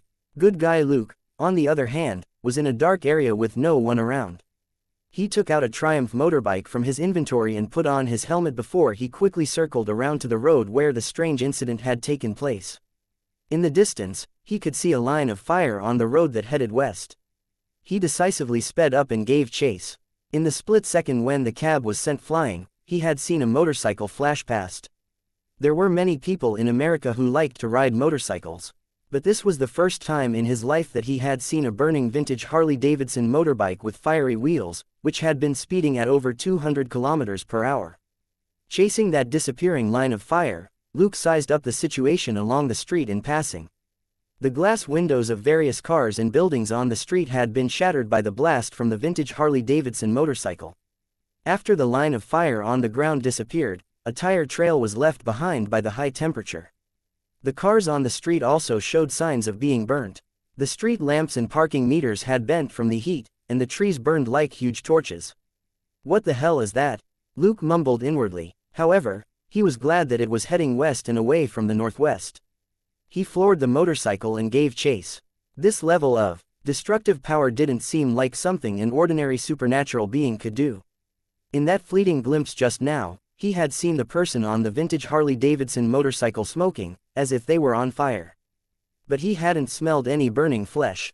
But this wasn't some sort of stuntman. A stuntman wouldn't fry everything along the way. After chasing the line of fire for over 10 kilometers, Luke saw an old factory. The smell of the vintage Harley-Davidson motorcycle had already entered the place. He stopped his motorcycle in a quiet corner and put it back into his inventory. He took out 2 drones and looked at the surveillance data on his fake phone as he took out a new set of armor. It wasn't the White Wolf armor, but a different kind of trial armor. It was just a prototype. Like Selena's beast armor, it only had basic defense and camouflage functions. Unlike the White Wolf armor, which was one white box, the new armor was divided into 3 parts, the head, and the upper and lower halves of the body. Luke stepped into the recess of what looked like a flat box and put on the unfolded armor on his upper body with one hand and his helmet with the other. The folded armor quickly popped out of the flat box and went up his calves, while the upper half of the armor quickly opened up from his shoulder blades. 10 seconds later, the upper and lower parts of the armor connected, and the helmet also connected to the upper part. Luke moved his limbs, but wasn't very satisfied. However, this was only a prototype for subsequent battle armor. It was normal for him to be dissatisfied. He sped up and nimbly jumped 10 meters up to the roof of the factory. The armor was significantly lighter. It was less for defense and more for agility and stealth. In layman's terms, the Batman armor was a knight's armor for direct combat, the new armor was for assassins, and the White Wolf armor was between the two. Thus, as Luke ran lightly over the rooftops, he barely made a sound. He soon arrived at the center of the factory area, where there was a relatively empty maintenance workshop. Frowning, he noticed that there was a body lying at the entrance of the factory. It was blue all over and smelled strongly of sulfur. The culprit of the bar massacre was here. Luke perked up and looked at the 2 parties at the scene. On one side were 4 strange-looking people. On the other side was the person on the fiery motorcycle whom Luke had followed here. But the man was screaming in pain at that moment as gray smoke rose from his body. Flames sprung up from his face and hands, and his skin and muscles seemed to be melting in the fire. In the end, with a roar, the man turned into a flaming skeleton. Although he was still wearing a black leather jacket and jeans, his head and his exposed hands were now white bone that burned with red flames. The flaming skeleton pointed at the 4 people. "Go to hell." A young man with grayish-blue skin spread his hands. "It seems that we have nothing to talk about." As soon as he said that, one of the weirdos next to him suddenly blurred and turned into whistling black smoke which whirled and charged at the flaming skeleton. Bang! This wind crashed heavily into the chest of the flaming skeleton, sending it flying before it got tangled up in hanging iron chains more than 10 meters away. Luke raised an eyebrow. This guy was very strange. To say that he had turned into wind wasn't a metaphor, he indeed did turn into something like a mini tornado. Even when he was just standing, his figure was hazy and indistinct. The head of the flaming skeleton drooped as it hung from the chains, and the flames on its body disappeared. The grayish-blue young man smiled smugly. "It seems that you're not as good as my father said you are." "What Ghost Rider? It's all dog sh*t." Luke didn't move. He was certain that the young man with grayish-blue skin was the murderer from the bar, or at least one of them. He had detected the scents of 3 other people in the bar, but hadn't been sure if they were in cahoots with the grayish-blue young man.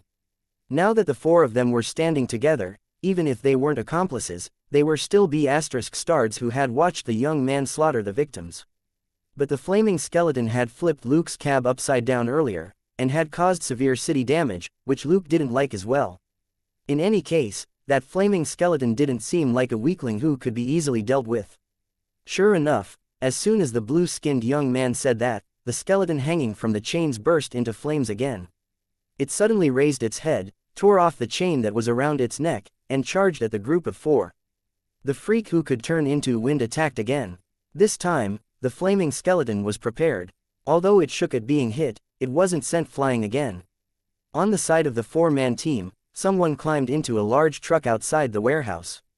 After the truck started up, it suddenly sped up and slammed into the 2 entangled men. Boom! The large truck crashed into an abandoned truck, pinning the flaming skeleton between them. The wind monster that had been entangled with the flaming skeleton crawled out from under the truck. With his incorporeal body, he was unafraid of the collision. The door on the driver's side opened, and a thin, bald middle-aged man got out of the truck. He tilted his head and looked at the front of the truck before he curled his lip and said disdainfully, "He's not that strong." Chapter 774, Eat My Face Breaking Fist. The blue-skinned young man burst into laughter. I see. Ha ha. Ghost Rider is a joke. Suddenly, someone yelled in dissatisfaction, so noisy. Luke narrowed his eyes. His sharp nose unexpectedly hadn't detected the speaker at all. With his elementary sound wave, he knew that it wasn't a recording, but something didn't seem right. Moving lightly for more than 10 meters on the roof, he switched angles and finally saw the person who had yelled. The guys below also shifted to look at the source of the sound. In one corner of the factory was a simple rest area, and a little girl was standing there.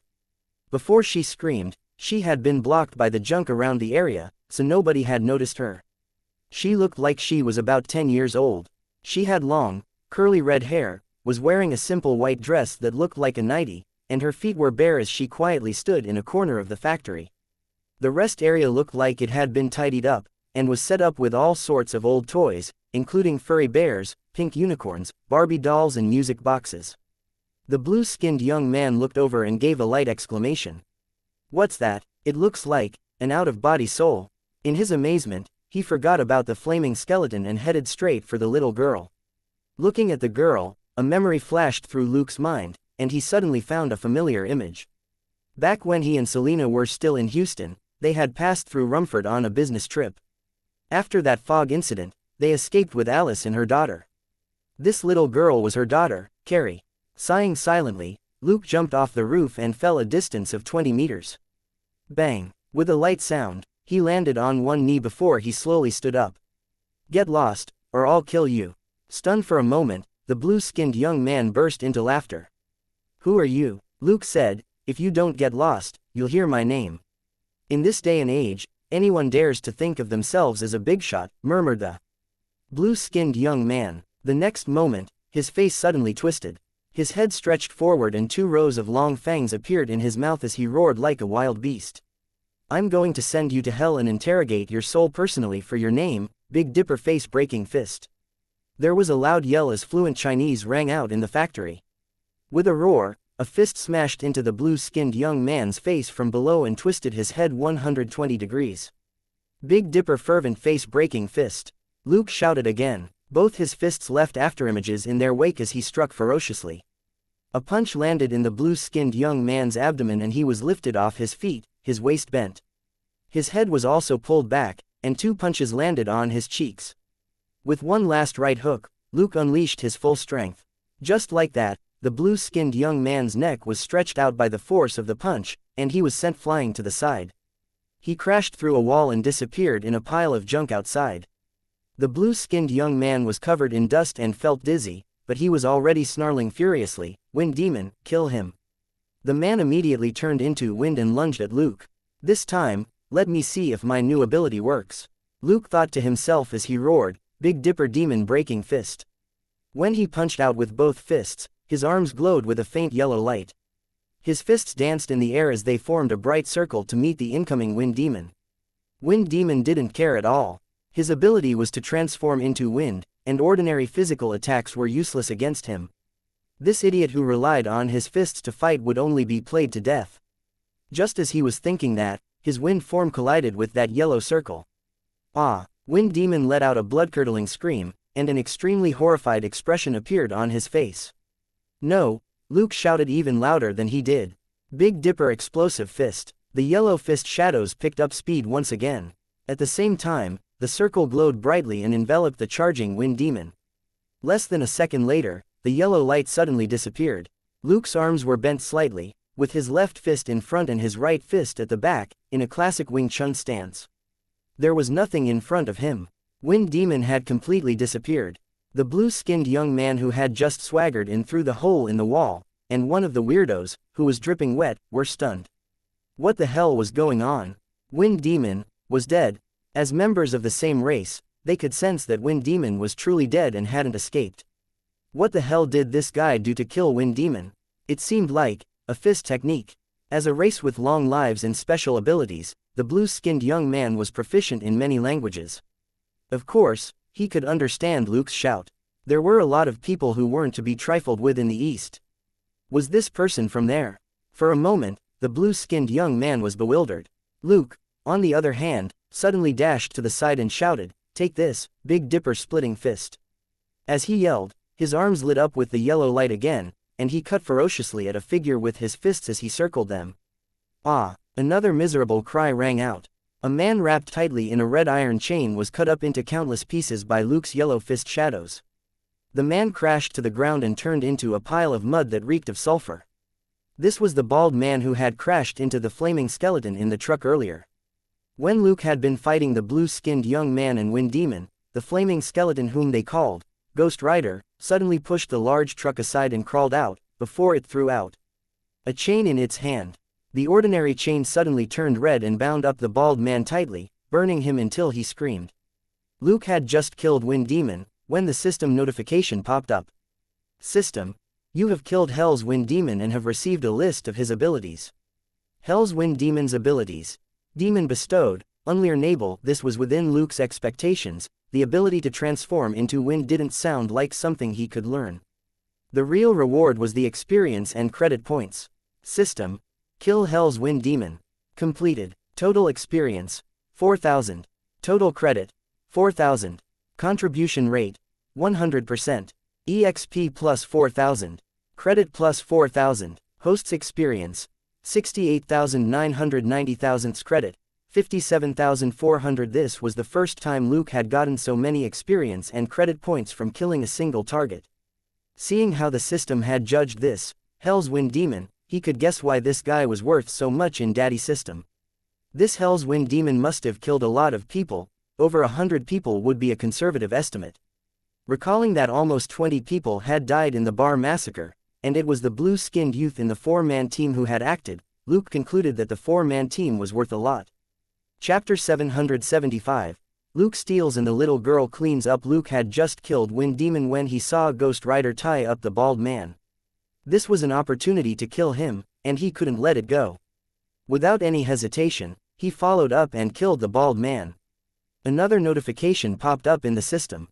System: you have killed Hell's Earth Demon and have received a list of his abilities. Hell's Earth Demon's abilities. Demon bestowed, unyielding. System: kill Hell's Earth Demon. Completed. Total experience: 3,000. Total credit: 3,000. Contribution rate: 70%. EXP plus 2,100. Credit plus 2,100. Host's experience: 71,090,000. General points: 59,500. Ghost Rider seemed very unhappy with Luke stealing his kill. The flames on the skeleton's head soared and Ghost Rider roared angrily at Luke. The entire factory seemed to tremble at the roar. Luke's expression didn't change. "I have an electronic voice system. You can scream yourself hoarse and you still wouldn't be able to wake me up." But just because he didn't care didn't mean that someone else didn't. Before Ghost Rider stopped roaring, an even more furious scream rang out. "I said, all of you, are so noisy." Luke's expression changed as he felt a terrifying force sweep through the factory. He, Ghost Rider, and the two remaining members of the four-man team were all sent flying by a sudden and massive shock wave as they smashed through the factory walls like cannonballs. The impact was so terrifying that it defied common sense. The four of them were blown hundreds of meters away in several directions. Luke had already regained control of his body in the air. He was too familiar with this feeling of weightlessness, and had ways to deal with it. He pulled out two thin wings from his waist and connected them to his arms and waist to form something that looked like a flight suit. Turning around, he hovered in the air and examined the factory down below. Now, the barefoot girl was the only one in the factory, and her face was calm again.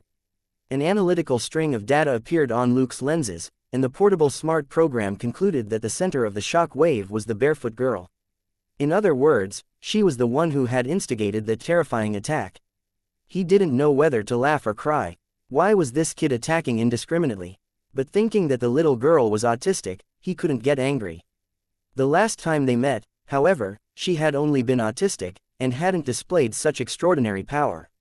On the other side, the blue-skinned young man and the wet weirdo had been blown far away, and crashed to the ground. They looked at each other for a brief moment before their bodies suddenly changed. The blue-skinned young man turned into black smoke and whizzed away far into the distance. The wet monster turned transparent and turned into a ball of liquid that dropped to the ground and quickly disappeared. After thinking for a moment, Luke didn't chase after them. Their abilities were a little strange. If they were focused on escaping, it would be hard to catch them. The next time they met, it would be a good idea to ambush them and kill them in one blow. It made sense for 2 of the 4 to escape. Ghost Rider had specially come to deal with them, then Luke had abruptly shown up halfway and inexplicably killed 2 of their own, making him 100% an enemy. The strange, barefoot girl with a terrifying ability also appeared, and she clearly didn't like them. They had thought that it would be a 4-on-1 fight, but it suddenly turned into a 2-on-2, plus the little girl as a potential opponent. Of course the blue-skinned duo chose to flee, their race had always been shameless. After lying on the ground for a moment, Ghost Rider's skull burst into flames again. He got up and whistled. With a roar, the vintage Harley-Davidson suddenly dashed out from a nearby corner and stopped in front of Ghost Rider in the gap between the 2 trucks. Not only that, its exhaust pipe rumbled twice, as if it was a neighing horse, and it seemed to be urging Ghost Rider to get on. Ghost Rider stepped forward and pressed down on the fuel tank of the vintage motorcycle. With a drawn-out roar, the flames on his hands spread over the entire bike. As the flames gradually engulfed the entire motorcycle, its shape changed drastically. The motorcycle turned silver, the exhaust pipe curving up like a fang at the back while the front of the bike turned into an angled skull. Raging flames surged up from the tires, and the eyes, nostrils, and mouth of the skull lit up as they spat out flames.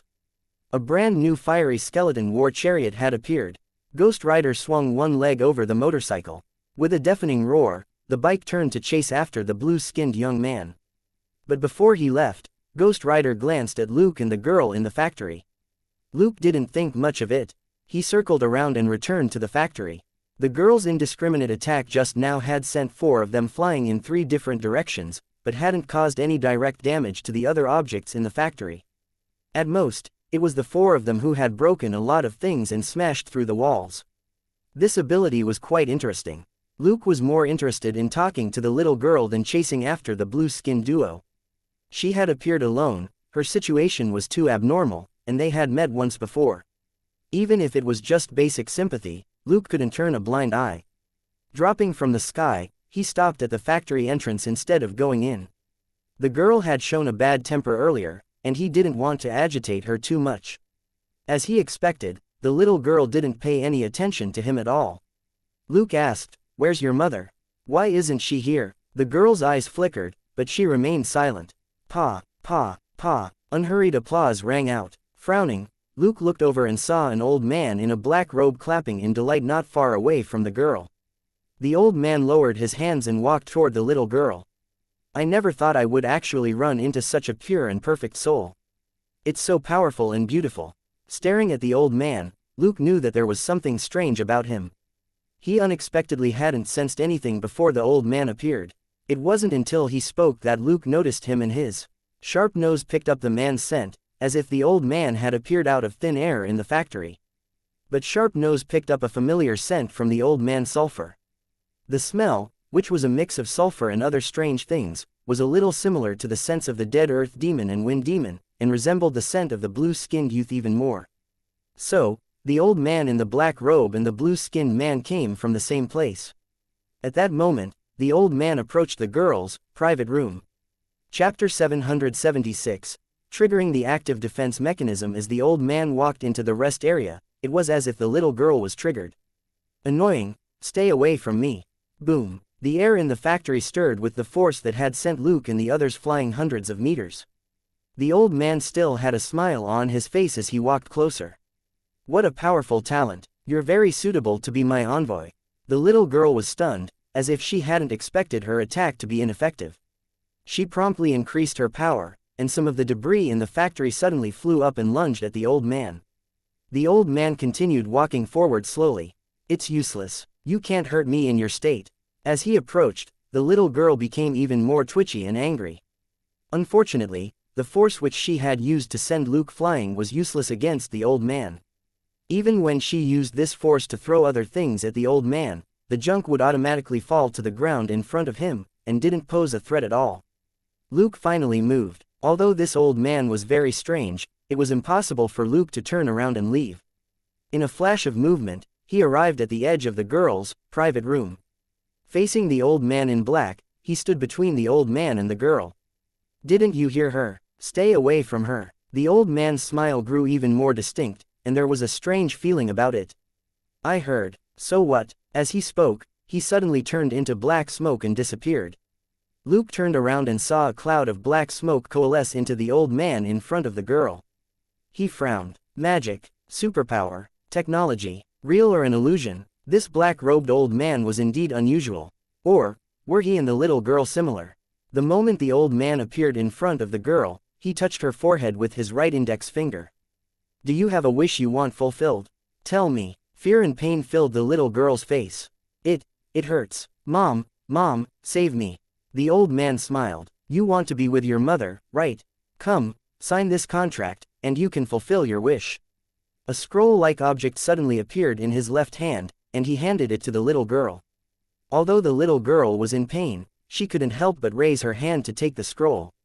Luke moved again. He had been observing everything about the old man in black just now, hoping to uncover more clues so that he could kill him in one blow or heavily injure him. But after the old man took out the scroll to give to the little girl, he knew that he couldn't delay any longer. Somehow, he knew that he absolutely couldn't let the little girl touch the scroll. Soldiers, form ranks, he shouted, and his body suddenly glowed with a faint yellow light as he charged at the old man. The old man didn't even look at him. He simply smiled as he watched the little girl reach for the scroll. Pooh! The old man was stunned. Looking at the fist that had passed through his chest and half of the scroll that was left in his left hand, he finally turned around, his eyes burning with fury. You dare damage my contract? Big Dipper Devil subduing fist. Luke roared even louder than he did, drowning out his words. His fists turned into yellow light rings that hit the old man's body ferociously. The old man's face changed slightly. He turned into black smoke again and disappeared from Luke's attack range. Luke stopped and held his fists up in front of him again, his gaze on the corner behind the girl. The old man materialized again, but this time, he wasn't as cocky as before. His face was ashen as he roared, You are a Kamartaj sorcerer. No, you don't have a sling ring. Are you from the holy land of Kunlun? Luke sneered and didn't answer the question. Get lost if you don't want to die. The old man's face changed. Even if the Ancient One and Thor show up, I'm not afraid. Luke didn't waste any more time. In a flash, he appeared in front of the old man and punched him again. The old man dissipated into black smoke again, but Luke immediately flipped and punched the old man from behind. Ah! The old man floated back more than 10 meters away. Looking at the hole in his chest, he felt a strange energy consuming his strength non-stop, and his defensive spells were useless against it. I'm going to rip out your soul. He finally made up his mind to get rid of this weird troublemaker, even if he had to piece his body back together after this. The best would be if he could turn this ridiculously strong person into his subordinate as well. All his losses would then be worth it. He turned into smoke again and disappeared. Frowning, Luke spun around and hit the old man, who had just materialized again, hard. Although the old man looked pained, he didn't dodge at all this time. His hands turned into black smoke which stuck to Luke's body. Let me see what your soul looks like.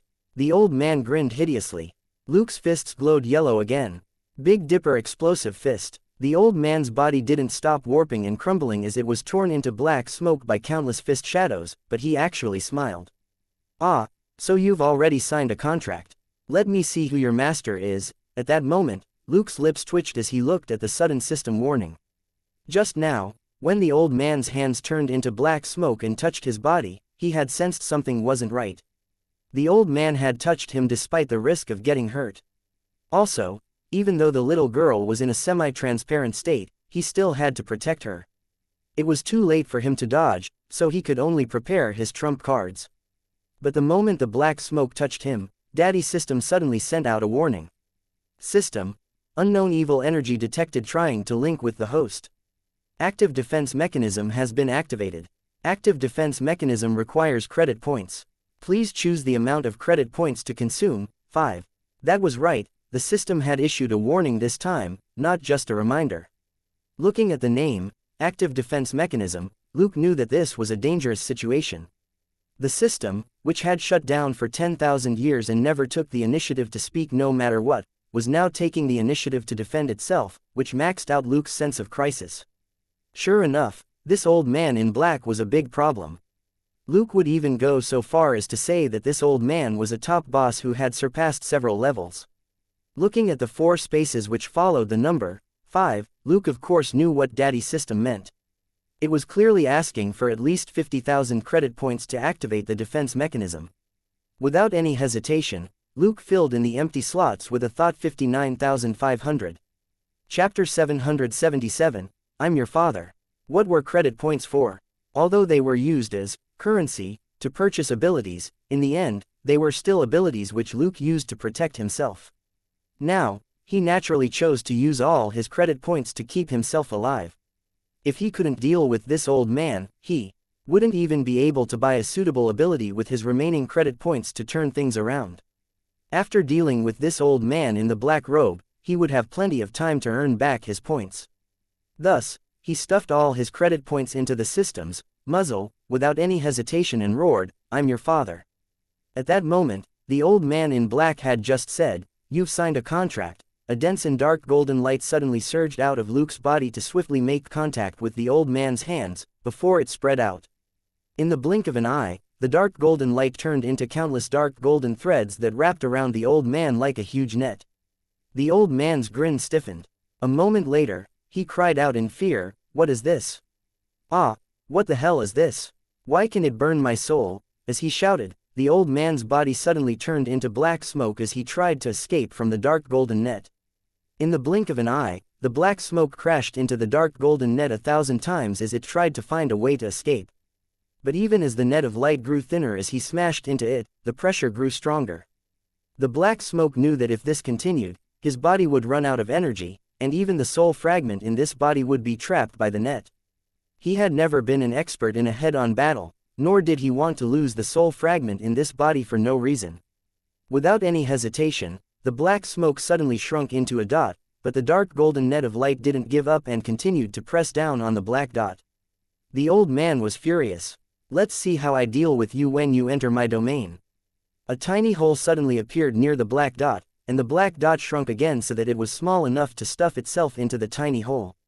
The next moment, the dark golden net suddenly disappeared, and the black dot passed through the hole and disappeared from the factory. With his keen sight, Luke could naturally see that the dark golden net and the black dot that it had trapped hadn't dissipated. Instead, they had charged into the hole and entered the place on the other side. Sharp Nose could also detect the smell of sulfur where the hole disappeared. But that was all. A few seconds later, Luke roughly guessed what had happened. System: destroy Demon Lord Mephisto's clone and severely injure Mephisto's main body, preventing him from descending to Earth in 10 years. Completed. Total experience: 20,000. Total credit: 20,000. Contribution rate: 100%. EXP plus 20,000. Credit plus 20,000. Host's experience has reached 90,000, and character has leveled up to level 15. Extra stat points: 5 team mode is activated. Do you wish to activate it? Host's experience: 1,100,000 credit, 20,000. Luke's heart roared. The nervousness he felt earlier when he realized that the system was facing a formidable enemy suddenly turned into intense happiness. Sure enough, jumping levels to fight a top boss was different. Although he had achieved victory by relying on paying the system, his puny life at least was in no danger. He wasn't that unreasonable, and wouldn't insist that he would only be satisfied by defeating his opponent himself. Besides, he had learned all his abilities from the system, so there was nothing wrong with using the system to defeat Mephisto. At the very least, he had worked hard to earn those 60,000 credit points. Without that many credit points, who knew if Mephisto could have been sent packing to his hometown to play in the mud? Who could say that this victory wasn't the result of Luke's hard work? Moreover, while he had spent all those 60,000 credit points in one swoop, he had earned another 20,000 after beating up Mephisto, so he wasn't completely broke. And even though he lost a lot of credit points, he had earned enough experience to reach level 15. Looking at the notification to activate team mode, he chose to activate it. Team mode was activated without requiring any credit points. Whether or not the mode required credit points to be activated might mean that subsequent use of the mode would require credit points. For example, the level 5 super learning mode didn't require any credit to be activated, but the abilities it contained did. As for the level 10 inventory, it had cost him a lot of credit points to activate it, and he would have to spend a lot of credit points to upgrade it later, but it didn't consume any credit points when he was using it. He didn't examine the mode's functions, and put it aside for the time being. He then added a stat point to his mental strength to make it 31. Only then did Luke calm down, and he looked at the girl not far away. "Can you tell me why you're here alone, Carrie?" Back when he was working in Houston, he and Selena had gone to Lockwood to investigate missing police officers. They had passed through Rumford and encountered the fog incident. While hiding in the supermarket, a certain female company executive called Alice Miller had begged them to help her rescue her autistic daughter, Carrie. In the end, Luke and Selena left Rumford in a helicopter with the mother and daughter. After that, Wales took them away, and Luke thought that they would be released after being questioned. From the looks of it, they hadn't been that lucky. Had Alice's elementary self-healing been discovered? Or had this little girl's ability suddenly awakened, and triggered unknown consequences? As he pondered, his eyes remained fixed on Carrie. After what happened just now, she was reacting more to the outside world. She looked at him for a few seconds before she said, "Mom was taken away. I can't find her." Frowning, Luke crouched down and asked in a gentle voice, "Was it the people who took you away in Houston?" After a long silence, Carrie said again, "They took me somewhere. I couldn't find Mom after that." Luke sighed silently. It was very likely that Carrie and her mother Alice had been locked up separately and had become experimental research subjects for certain agencies. The guys who would do this probably weren't real SHIELD agents, who would at most put them under house arrest. Now, he could only hope that the mother and daughter hadn't fallen into the hands of Hydra's SHIELD branch. If so, they may as well die earlier, that way at least, they wouldn't have to suffer anymore. Also, Alice's ability was elementary self-healing, which was the thing most easily coveted. All this time, Luke had only used this ability as a life-saving trump card. He had done his best to conceal it in case it drew attention. It was a 3-in-1 item that could save one's life, preserve health and extend one's lifespan. There weren't many people who didn't want it. Chapter 778, Pinky Promise, Seal and Swear. As he was thinking this, Luke stretched out his hand. "Can I check your body?" Carrie shuddered. She immediately recalled how the yellow fists had turned the weirdos to ash, and subconsciously stepped back. No. Helpless, Luke could only use elementary telekinesis, which he rarely touched. He had picked out and combined the parts related to mental strength from curve shooting and mental communication, and after a long period of experimentation, he finally developed this ability. This was also the first elementary ability which he had developed himself and which had been acknowledged by the system. Like a dragonfly on water, he used elementary telekinesis to lightly touch Carrie's back. "All right, I'll use this then." Carrie's body trembled again. She abruptly turned around and looked behind her before promptly turning back. Her dark pupils glowed with a crimson light. "You can do that too." "Well, I guess." Luke simply sat down. Carrie's eyes lit up as she stared at him. "Does it hurt?" Looking at her through his lenses, Luke roughly understood what she meant. He chuckled and said, "It's just a gift. It's not like it'll disfigure me." "Why should it hurt?" "You know, when some people awaken their gifts, they turn into ugly monsters. Now that would hurt." Carrie exclaimed in surprise, "Become ugly?" Luke shrugged. "We belong to the mental strength group, which has very little negative impact on our physical appearance. On the other hand, I've seen people who are part of the physical strength group who look like lizards or metal sculptures." Carrie subconsciously shook her head. "No, I don't want that." Luke was amused. "Dream on, you probably won't get a chance at a physical buff. If you want to become ugly, you can just put on clown makeup." Carrie shook her head even harder. No clown makeup." Even as she spoke, the fear and pain in her heart continued to fade. Every time Luke spoke, she felt a little more relaxed. The negative emotions she had accumulated during this period of time also lessened, and she became a little more clear-headed. "Can you help me find my mom?" Luke said, "Then I need to know what happened to your mother. Maybe I can rescue her." He paused for a moment before he continued, "But you absolutely mustn't let yourself be tempted by that weird old man. You were going to accept that old man's contract just now, right?" Carrie hesitated. "But when he touched my head, I couldn't help but want to look for Mom." Luke had some guesses about that. He said, "I'll try my best to find your mother. You saw my capability just now. At the very least, I have a higher chance of succeeding than other people." Biting her lip, Carrie raised her hand and stuck out her pinky. "You promise?" Luke smiled and hooked his pinky with hers. Pinky promise. Pinkies still hooked together, they pressed their thumbs together. Sealed, Carrie said. They let go and raised their thumbs. Luke said, swear. Finally, they crossed their fingers and said, it won't change. This was a little game that kids played often, and which was also used as an agreement ceremony between adults and kids. After letting go, Carrie relaxed. Thank you, I'll wait for you to find Mom. As she spoke, her body suddenly turned hazy, twisted, and disappeared into thin air. After a brief silence, Luke left the factory. Of course, he knew that something was wrong with Carrie's situation. She had no scent, no breath, and no heartbeat. Like Mephisto, she existed between reality and illusion. Luke could only pray that the girl hadn't died and turned into a vengeful spirit. The best would be if it was just her ability. Just like the black-robed old man, who had only been Mephisto's clone, perhaps this was just one of Carrie's clones. Luke did plan to take care of this matter with Alice and Carrie. The elementary self-healing which both Carol and Alice had was a life-saving ability which Luke studied every now and then. While they both had elementary self-healing, Carol's ability was more focused on recovering from major injuries, so it was expansive and quick. Alice's ability was more focused on minor internal injuries, it was more precise and slower. When the two were combined, the effects were phenomenal.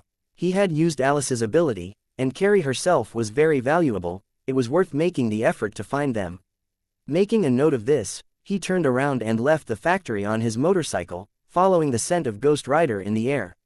He had gained a lot of experience today, but had also lost a lot of credit points. He had to work harder and see if he could use that Ghost Rider to snatch more heads. Killing the four-man team would give him thousands of experience and credit points. How could he let go of such a huge gift bag of experience points? It had taken less than 2 minutes for Luke to beat back Mephisto's clone after it appeared. His chat with Carrie also didn't last more than 5 minutes. As long as Ghost Rider was just a little less efficient in his operation, Luke would still have a chance to snatch heads if he gave chase now. He had no plans to kill Ghost Rider for the time being. First of all, this guy had a knack for tracking the two blue-skinned men. It was best to keep him alive. Secondly, he had never heard any news of Ghost Rider slaughtering ordinary people. Like ordinary people, there were both good and bad extraordinary beings. Luke couldn't discriminate just because the dude turned into an ugly, freakish skeleton. Thinking that, Luke sped up. When he got close to the city, his expression changed as he drove the motorcycle to an empty spot on the side of the road. There were the scents of Ghost Rider as well as the two blue-skinned men here. There was also a wrecked water tower and sewage water on the ground. But there was no one here now, which could only mean that the two parties had fought here before they left. Ghost Rider was definitely fine since that fiery skeleton motorcycle wasn't here. Suddenly, Luke heard a woman cry for help in the distance. Help. It also sounded like there was a man cursing. Give me your bag, you fat, ugly B***tch. Luke stepped on the gas pedal and hurried over before he stopped after 100 meters. This was a bridge, and the fiery skeleton motorcycle was parked on the side. Luke walked over to the railing and looked down. A plump girl bowed slightly at Ghost Rider, who was on fire from head to toe, and didn't forget to say, thanks, before she ran off. Only a sloppy-looking young man was left behind as he trembled in front of the terrifying Ghost Rider.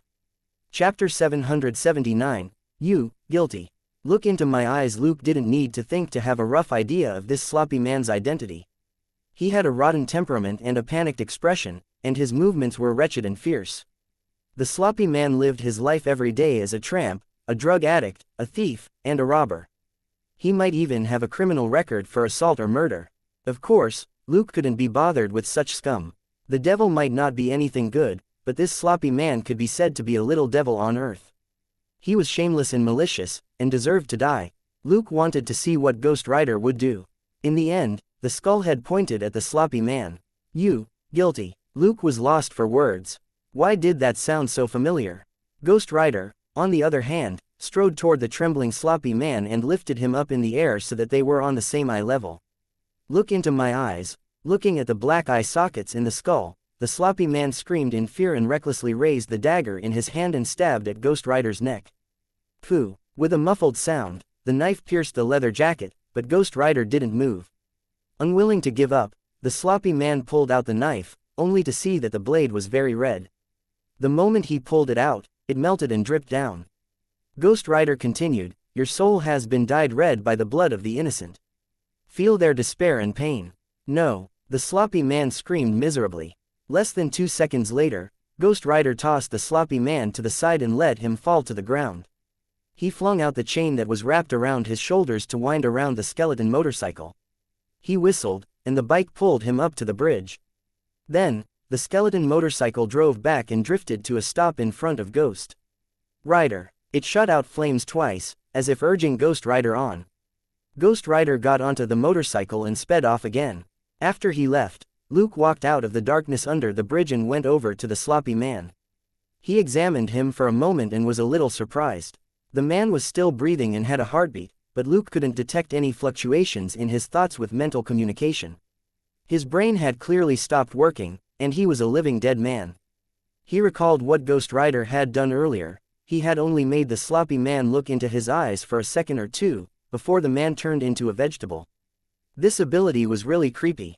Thinking that, Luke went back up to the bridge again and chased after Ghost Rider on his motorcycle. He followed Ghost Rider from the west to the east, then to the north as they left the city, and finally reached a cemetery. He saw Ghost Rider rolling over the ground and screaming in the graveyard. The fiery skeleton war chariot had reverted to the original Harley-Davidson. Soon, the flames on Ghost Rider turned into smoke, and flesh reappeared on the skeleton. When the smoke cleared, a middle-aged man was still screaming miserably on the ground. A moment later, the man finally came back to his senses. He crawled to a tombstone and put his hand on it as he whimpered, "Dad, Dad." There was a name on the tombstone, Barton Blaze. Luke didn't approach him. Instead, he sent out a new, modified drone which flew toward the man. This type of mini-drone was more advanced, less noisy, and performed far better than the original mini-drones. However, it wasn't suitable for long-range observation. Instead, its advantages were that it made very little noise and could approach the target very closely for information. It was easier for people to reveal their secrets without anyone else around. This Ghost Rider had a lot of secrets, and Luke was very interested in them, so he decided to just watch. However, he wasn't the only one here. There was also a church in the cemetery, which was dimly lit. Ghost Rider's arrival seemed to have alerted the people in the church. An old man ran out with a shovel in his hand, as if to use it to defend himself. When the old man reached Ghost Rider, he stuck the shovel in the ground and looked down at the man. "Good evening, Skullhead." Looking at the image transmitted by the drone, Luke knew that this wasn't any ordinary old man. Just now, the old man had probably seen how Ghost Rider returned to his original form, but he wasn't scared at all. This calm was either because he had support or he wasn't right in the head. After recovering his human form, Ghost Rider turned his head with difficulty to look at the old man before he passed out on the ground. The old man chuckled and brought over a small handcart to take Ghost Rider into the church. He then pushed the vintage motorcycle into the tool shed. Looking at the middle-aged man who had fallen asleep after the old man threw him onto the bed, Luke secretly set up several surveillance cameras around the cemetery before he turned his motorcycle around and drove back into the city. There were now surveillance cameras around the church that the old man and the middle-aged man were in, as well as 2 mini-drones inside. As long as the drones' flight function wasn't in use, they could be used as surveillance cams for 2 days. Naturally, Luke wouldn't hang around here foolishly. This Ghost Rider had already passed out, and Luke had no plans to kill him for now. It was better for him to go back to the city and get some rest before he decided his next move. If Ghost Rider went looking for the 2 blue-skinned guys in the next 2 days, Luke would find an opportunity to snatch their heads for experience and credit points before going home. As for Ghost Rider, he didn't seem like a bad person.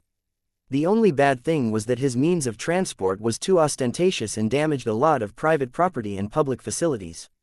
When he was on the outskirts of the city, Luke put the Big Dipper armor and the motorcycle back into his inventory. He then took out his bicycle and rode to the location where Ghost Rider had first appeared. It wasn't too hard to find. The melted tire tracks on the ground were a clear trail. At the spot where Ghost Rider had appeared, Luke also detected a trace of the sulfur on Mephisto's clone. He frowned. Were these 2 guys related?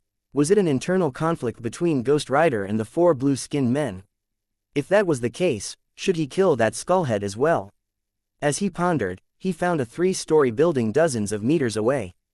The basement was like a maintenance workshop. There were all kinds of motorcycles, many of which were vintage or custom-made. Before its transformation, Ghost Rider's motorcycle was also a custom-made vintage Harley motorcycle. Looking at the person and name on the posters scattered everywhere confirmed this point. Johnny Blaze. This Johnny Blaze was that stuntman whom Joseph had mentioned before. He was the most famous stunt performer in the country, and known for being able to fly over a football field on a motorcycle. Robert had brought Luke and Claire to watch Johnny's performance before when they were young, and most people liked to use his stage name, Flaming Johnny.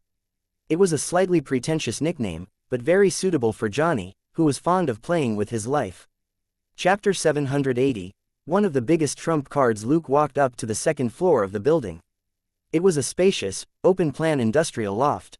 He walked to an armchair in a corner and looked at the various books and notes scattered around it. After flipping through them for a moment, he had a rough idea about what was going on.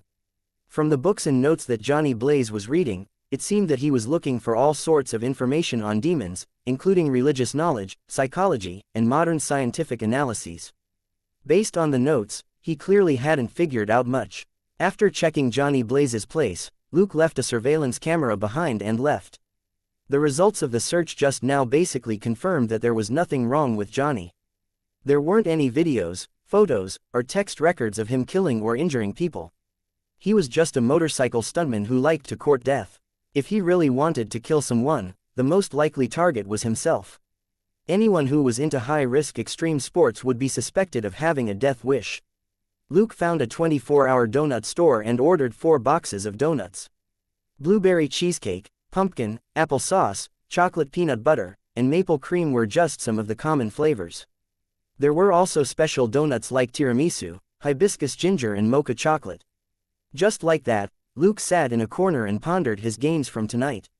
Firstly, he had finally tested the power of one of his biggest trump cards on a few hell demons. On the list of abilities, a secondary skill had appeared behind elementary penetration, special mental class. Elementary annihilation. Prerequisites: elementary penetration and elementary telekinesis. This was the second elementary ability he had developed after elementary telekinesis. Similar to elementary telekinesis, which was a combination of curve shooting and mental communication, elementary annihilation was a combination of elementary penetration and elementary telekinesis. Elementary penetration, special mental class, came from Mr. Smith, the hitman who killed Henry Ellsworth. Thinking back, Luke felt that the hundreds of thousands of dollars he had given Mr. Smith back then was too little. If he had the chance, Luke really wouldn't mind giving Mr. Smith another large sum of money for the hitman to live without worries for the rest of his life. But in just a few days, this down-and-out middle-aged hitman had earned a hot, special therapist, Miss Donna, as his wife. He also had Oliver, the baby whom he had saved, as his son, and he had even kidnapped the German Shepherd which belonged to the CEO of Hammerson Defense. His life was perfect. Mr. Smith's elementary penetration was a strange ability that could turn a carrot into a weapon to stab a person to death. Luke still didn't know the exact principle behind it, but the exact function was very simple. For one short moment, when he concentrated on an item, he could give it terrifying penetrative power. Mr. Smith had never truly utilized this ability to its fullest. Maybe it was because he didn't know how to develop it, or maybe he wasn't mentally strong enough, so he could only use things like carrots to stab people. But Mr. Smith was too good at shooting, and most of the time, he didn't need to use this ability. With elementary penetration and more than 20 mental strength, Luke would practice and analyze the ability almost every day. The system had automatically slapped on the special mental class label. Luke had never asked for it. The system wouldn't even classify most people's own mother tongue as a basic ability, much less use the special label. From this, Luke could tell that this ability had passed the system's evaluation, and was absolutely very special. And that was indeed the case. Luke had harassed the system in every way possible after developing elementary telekinesis. Daddy's system finally added the suffix, mental class, to it. This allowed Luke to make a connection between elementary telekinesis and elementary penetration. After a lot of experiments, Luke finally applied elementary penetration to curve shooting. That was because curve shooting employed the initial beginnings of telekinesis, and guns were the weapons which Luke most commonly used, so they were the easiest to experiment with.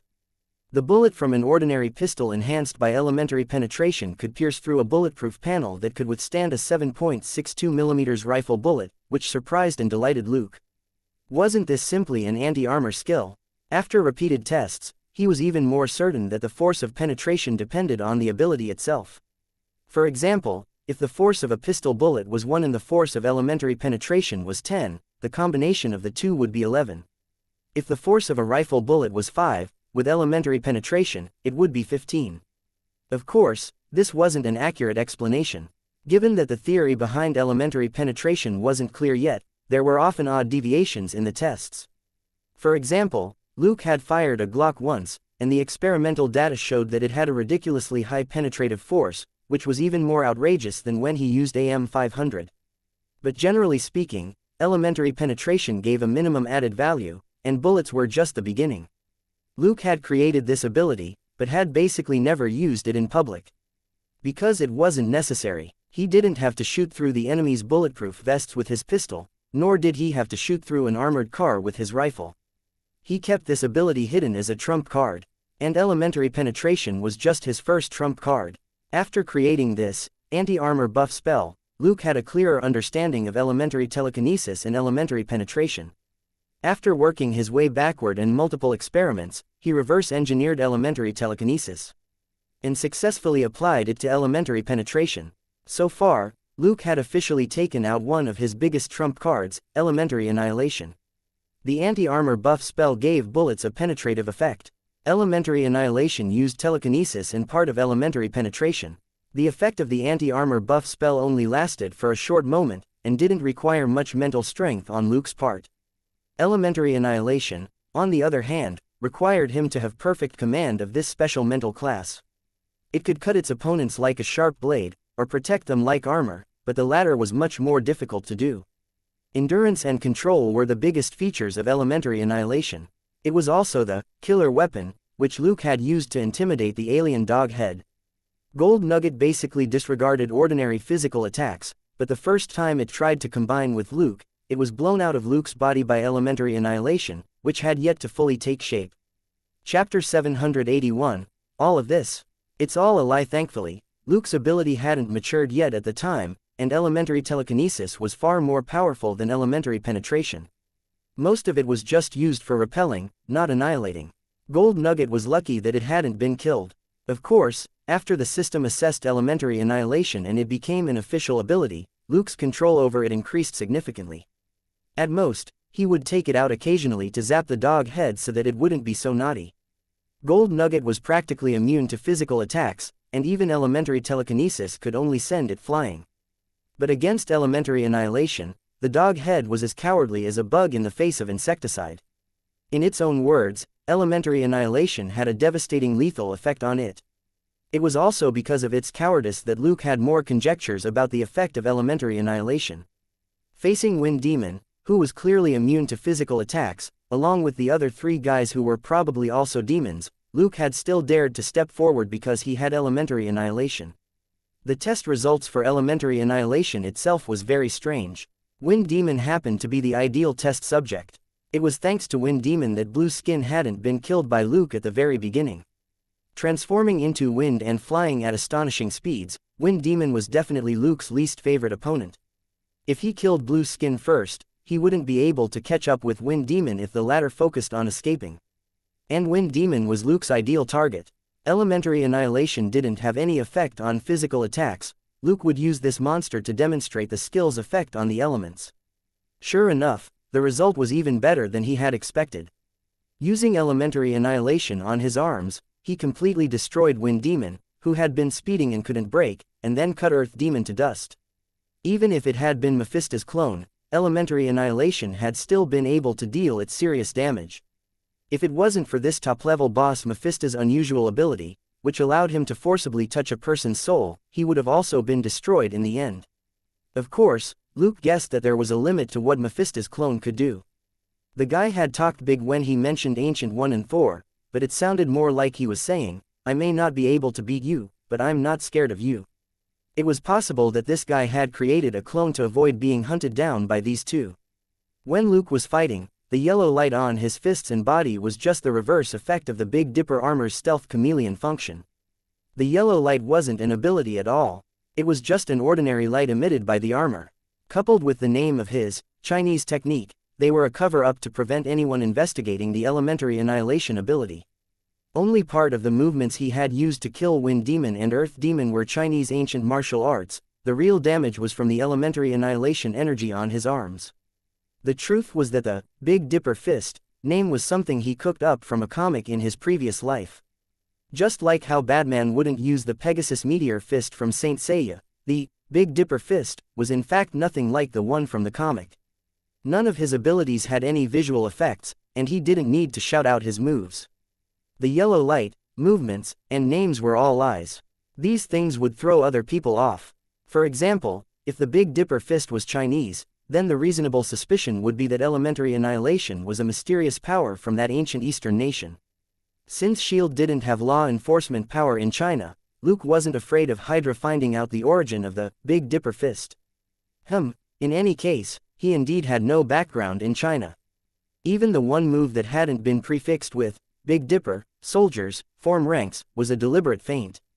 Any Chinese person who knew their stuff would suspect that it was someone else pretending to be Chinese, since this common phrase had been recited wrongly. The reason why he was using so many cover tricks for the Big Dipper Fist was because elementary annihilation's effect was truly very unusual. The Big Dipper armor had in fact been specially made in order for him to use elementary annihilation. The Big Dipper Fist could only be used in the dark, and he would be the Spectre who specialized in hunting the most difficult supernatural groups. He wouldn't have any connection at all with Luke's other identities. Thinking about how the Big Dipper armor had defeated Mephisto's clone in its first appearance tonight, Luke didn't think that it was suitable for him to be connected to anyone. After checking his first reward for the night, Luke looked at the team module and the names in it. He sighed and said, "Forget it. This is something that can make people unhappy. I'll just wait and see." Making up his mind, he checked the files he had obtained from Johnny's house and searched for information on Mephisto and the blue-skinned young man. In the meantime, Drax called to let Luke know that they had arrived home safely, and told Luke not to stay in Dallas anymore. Luke hummed in reply, but apologized inwardly to his grandpa. At the very least, he still had 2 boss-level express monsters to kill. He had to try at least once before he returned to Los Angeles the next morning. He stayed at the donut shop until the morning and finally finished tasting more than 45 different kinds of donuts. The waitress, who had seen many big eaters, also cast him many sidelong glances. There were a lot of people who could eat, but there were very few people who could eat 40 donuts in one night like Luke. Luke was the only person the woman had ever seen do so in her life. Before he left, Luke ordered 2 boxes each of the best flavors: blueberry cheesecake, honey cream, and tiramisu. As for the sickening sweetness, Selena and Gold Nugget didn't really care. That was because it was these 2 guys who brought back the sweetest things of them all to try. They truly had very sweet tooths. After he left, he went to a hotel near Johnny's house and booked a room where he could observe Johnny's place. He washed up and went to bed. When he woke up 2 hours later, Johnny still hadn't returned. Luke wasn't in a hurry. He turned on the TV. The local news had already reported the destruction of many streets in the city last night, but Johnny's face wasn't on camera. Luke didn't know if it was because Johnny was too lucky or because there were too few surveillance cameras in Dallas. Also, the chaotic fight at the factory in the suburbs last night was on the news, and the police had already linked it to the bar massacre. That was understandable. After all, a night watchman had died in the factory in the exact same way as the people in the bar massacre. At noon, Johnny returned to his place. Luke smiled. Before noon, he had gained a lot from the mini drones that he had placed in the church in the cemetery. If the conversation between the old man and Johnny was true, Luke had a rough idea of why all this was happening. This included the backgrounds of Mephisto, Ghost Rider, and Blue Skin, as well as what they wanted. Naturally, this was very advantageous in helping Luke plan his operation. It was no longer a problem deciding who should live or die. Chapter 782. Tough guy or scumbag. From the conversation between the old man and Johnny, Luke knew that Johnny wasn't the first Ghost Rider, he was just the most recent one. And Ghost Rider had a special trait, which was that he usually only appeared at night. Johnny was just human during the day, and didn't have Ghost Rider's terrifying power. In other words, Luke had nothing to do during the day. He stretched and went downstairs for lunch. The street below bustled with activity. There were police officers, forensic scientists, firefighters, reporters, and onlookers. Suddenly, he saw a familiar person. She wasn't tall, had a wide girth, and was dressed a little eccentrically. She was the woman whom Ghost Rider had rescued from being robbed under the overpass last night. She was a little plump and didn't look very old. She was being interviewed by a female reporter about her rescue last night. "I'll never forget him. He's tall and a little thin, right? He had a skull for a face, which was burning." Hearing that, both the female reporter and the cameraman's lips twitched, but they still dutifully asked, "Burning?" The fat girl nodded. "Yes, just like, poof." She gestured at her head with both hands, and simulated the sound of fire as she demonstrated that the flames indeed hadn't been small. The fire was this big. Also, although it's a little weird to say this, I think it's very trendy looking. It suits him, and he's super handsome. The female reporter was still pretty calm after hearing that. After all, she was in front of the camera, and she could only try not to smile too big or laugh out loud. "It sounds unbelievable." The cameraman's face twitched. The fat girl didn't look like she had much taste in clothes. As expected, she was just a kid, yet she made up such a clumsy story to deceive people. The female reporter decisively stopped the interview. "This is Roxanne Simpson, reporting at the scene." She thanked the fat girl again and left. The cameraman kept the lens focused on the fat girl. He felt that such hilarious material could be kept even if it wasn't aired. It would definitely put him in a good mood whenever he took it out for a look. The fat girl looked at the female reporter who was walking away, and then at the cameraman who was still filming her. She hesitated for a moment before she waved. Thinking for a moment, she crossed her arms in front of her chest and tried to make a cool pose. The cameraman couldn't help but burst out laughing. Luke was amused. Just because she was a little heavier and wasn't dressed conventionally, she came across as childish. This girl was a little silly and cute. He moved on, only to see Johnny and the female reporter together. But it didn't look like an interview, but like a couple quarreling. Interesting. Was this Ghost Rider's girlfriend? He sat in an old sandwich shop that was still open for business despite the broken windows, and ordered a lot of food and drink. Pointing at a seat that had already been cleaned up next to the broken window looking out onto the street, Luke asked, "Can I sit there?" "Sure, if you don't think it's too cold." The boss wouldn't object. He didn't know if his insurance company would be able to cover his losses, so he had to work harder to maintain his business. Luke listened to the conversation between the police and the forensic scientists outside as he sat in this al fresco seat in the warm breeze. In this way, he waited for the sun to set. Before Johnny transformed, however, a woman arrived at Johnny's house. This woman was of Latino descent. She was a favorite type, with plump and wide lips, and a curvy body. Not only had Luke seen this woman on the news, she had interviewed the fat girl that afternoon. She was a famous TV anchor, Roxanne Simpson. Then, she had quarreled with Johnny on the street earlier, and they parted on bad terms. Was she really Ghost Rider's girlfriend? Luke wondered. It was dangerous for anyone to be his girlfriend. Even if Luke had just killed Mephisto's clone, people like the blue-skinned young man's team of 4 and other criminals would still come after Ghost Rider. If they couldn't defeat Ghost Rider, they might take it out on his girlfriend, which was undoubtedly a good plan. Implicating loved ones was a standard villain trick. Looking at the surveillance video as the man and woman got closer and closer as they talked, Luke wondered if he should stop the surveillance. What he was interested in was intelligence on Ghost Rider, not the man's love life. Given his advanced skills with his drone, he could watch as many free reality shows as he wanted. He had no interest in this at all. But at that moment, Johnny pushed Roxanne away and rejected the beauty's confession. Luke was surprised. Was this guy a tough guy? A moment later, in the face of Roxanne's persistence, Johnny finally told her that he was Ghost Rider. Luke immediately shook his head. "Johnny, you really are a new Ghost Rider. How can you tell her something like that?" Roxanne didn't believe him at all. She felt that it was a lie. She hugged Johnny tightly and cried, "You liar, do you want to slip away again like you did back then? You said that you suddenly lost your memory and acted like a stranger. You rode off on your bike, but why didn't you forget your precious motorcycle back then?" Luke was surprised. "Hey, Johnny, you're not a tough guy, you're a scumbag."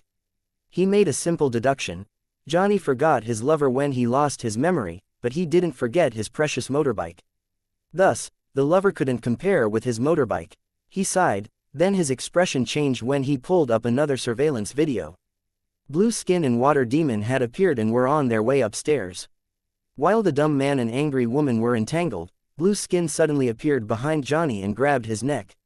Roxanne, who was holding Johnny's hand, was flung onto the couch. She looked at the situation in front of her in horror. She was about to scream, but the wet water demon grabbed her by the neck and stopped her from shouting. Blackheart! Johnny shouted in shock and anger. The blue-skinned Blackheart grinned hideously. Surprise, Ghost Rider! Johnny struggled, and smoke burst out of his body before it turned into raging flames as he transformed more quickly than the first time round. But Blackheart had the upper hand this time. When Johnny transformed, he smashed him to the ground, and a blue mist spread out from his hand to cover Ghost Rider's head. You're just a piece of trash. I don't know why my father is so biased, said Blackheart. If he had given me this power, my plan would have been completed long ago. Chapter 783. Outstanding police officers. The flames on Ghost Rider eroded under Blackheart's blue mist and turned blue-black before suddenly disappearing. The transformation was forcibly cancelled by Blackheart, and Ghost Rider turned into Johnny once more. Luke had already gotten up and quietly appeared outside Johnny's room. He couldn't let them kill Ghost Rider, this free helper, so easily. Blackheart looked at Johnny. Now, you have to listen to me, or your girlfriend will die. Johnny gritted his teeth and didn't say anything. Blackheart said, find the contract of San Venganza and give it to me, and I'll release your girlfriend. Johnny still didn't say anything. He just stared at Blackheart with stubbornness in his eyes. With a smile, Blackheart turned his head and gestured at Water Demon, who picked Roxanne up by the neck. Roxanne immediately started to suffocate as she kicked her legs in the air. She couldn't help but look at Johnny. Johnny panicked. Damn it, tell him to stop. Blackheart nodded, and Water Demon put Roxanne down, his hand still wrapped around her neck. Blackheart reached out and patted Johnny's face twice. That's right, little dog. Hurry up and get to work, or your girlfriend will continue to suffer. As he spoke, he kicked Johnny away and waved at Water Demon before they left with Roxanne. Johnny gasped for breath in the corner for a long time before he finally recovered. He struggled to get up, but before he could figure out what was going on, sirens rang out. A moment later, a bunch of police officers rushed upstairs and arrested Johnny. Johnny Blaze, you are under arrest for suspicion of multiple homicides. Everything you say now can be used as evidence. Johnny, Luke was lost for words. The person who led the charge into Johnny's place was Jack Dolan, whom Drax had introduced to Luke. He was the superintendent of the Dallas Major Crimes Division, and was about the same rank as Dustin. It wasn't strange for him to arrest Johnny. After all, Jack was responsible for investigating the bar massacre. But how had he found Johnny? Although it was Blackheart who had killed all those people, Johnny was indeed connected to this case, and had even appeared at the factory murder scene. The one thing that left Luke speechless was Jack's timing. Johnny still had to save his girlfriend, and Luke was about to find a chance to kill the two demons when these police officers appeared. They were always the last to clean up a mess, yet they were so outstanding this time. It didn't make sense. A certain police detective without the least bit of self-awareness mocked other people as well as himself. Johnny, who had just been beaten out of his Ghost Rider state by Blackheart, also despaired. When the police flooded out of the building, he wanted to transform and escape, but it was as if Blackheart had sealed Ghost Rider away, and he couldn't transform. Actually, it was just that Johnny still wasn't proficient at controlling Ghost Rider, and was too flustered to use it. He was caught and escorted back to the police department. After thinking for a moment, Luke didn't go track down the two demons. If they wanted the San Venganza contract and had taken Johnny's girlfriend, Johnny would have to look for them sooner or later. According to Blackheart, he was actually the son of the Lord of Hell, Mephisto. Luke had fought Blackheart once, and found the guy very tough. He hadn't suffered any obvious injuries even after Luke beat him up. But Blackheart was different from Mephisto. He wasn't a clone, and Daddy's system wouldn't necessarily take action. If it wasn't necessary, Luke didn't want to use the system's money-grubbing method. Using strength to kill the enemy and earn the most profits was the optimal choice. The best was still to let Ghost Rider and Blackheart fight it out. Luke would wait on the side for an opportunity. When Johnny was escorted into the police car, Luke heard Jack instruct the police officers in the house to look for the vintage Harley-Davidson motorcycle. From their conversation, Luke learned that Jack had found Johnny's motorcycle license plate at the factory and had come looking for him. Luke was lost for words. How did the license plate fall off? But he remembered that the motorcycle had yet to fully transform when Johnny had rushed to the factory last night. Strictly speaking, the license plate wasn't a motorcycle part, but an external object, so it wasn't surprising that it fell off. Jack Dolan was related to Drax's acquaintance, and Luke had no choice but to call Jack as Drax had instructed. If Jack hadn't found anything, he wouldn't run into Blackheart, and wouldn't be in danger. There would be no need for Luke to make this call. But now that Jack had found Johnny, he might suddenly lose his life. Blackheart had even kidnapped Johnny's girlfriend and told him to look for a contract. Luke didn't think that Blackheart would be that patient. As the thoughts flew through Luke's mind, his call with Jack ended in less than 2 minutes. Putting down his phone, he sighed. I've done my part to remind you. If you continue to investigate this, it's your own bad luck if you wind up dead. From Jack's tone, he knew that the other man didn't take his suggestion to heart. This reminder was useless. Luke had called purely to fulfill his grandfather's instructions. Jack didn't listen. If he really wanted to die, that was his choice. On the other side, at the police department, Jack put down his phone unhappily and mumbled to himself, "You're just a kid. You're so full of yourself after just being a detective for a few days, and you're still trying to teach me how to solve a case. Every detective under me is better than you. Who are you saying isn't a murderer, and you want me to let him go? Do you think you're some great detective?" After some taunts, Jack forgot about Luke, that insignificant kid, and returned to the interrogation room to continue pressing Johnny. Based on the leads they had, Johnny was a big suspect. Of course Jack had to make a breakthrough. Also, if he sent this celebrity stuntman to prison, Jack's resume would look even more eye-catching. This was more tempting than handing the case over to some FBI 17th Division. What Jack didn't know was that Johnny was no longer an ordinary celebrity stuntman. Since last night, he had another identity: Ghost Rider. Johnny knew very well that it was Blackheart who had killed those people. Only a lunatic would dare take the blame for Blackheart's massacre. That was close to 20 lives. If Johnny acknowledged he was the murderer, he would probably have to stay away from America for the rest of his life. Not long after, Johnny's lawyer arrived. As a famous stuntman in America, Johnny was quite rich. The vintage and custom motorbikes in his house alone were worth more than $1 million. It wasn't hard for him to find a lawyer. Faced with Johnny's lawyer, it was hard for Jack to continue interrogating him.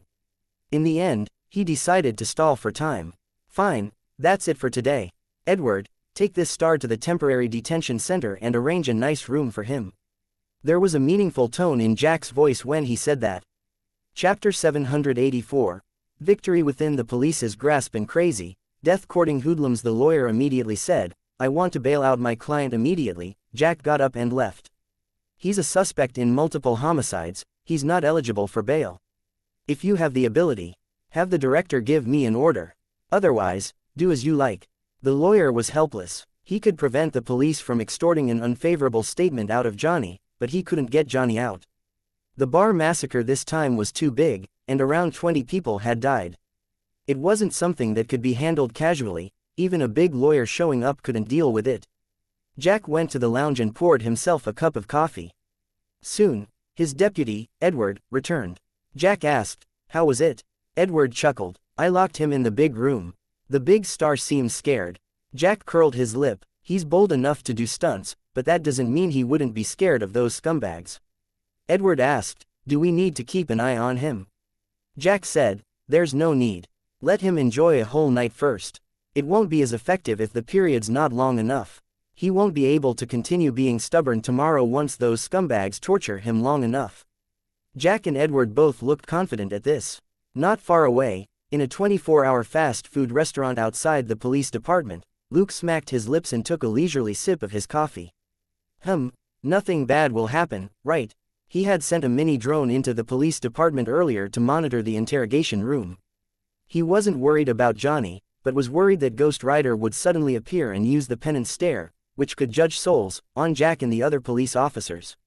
Few police officers in America would dare pat their chests and say that they had never done anything bad. Jack was no exception. Locking Johnny up in the big holding cell was already very dirty.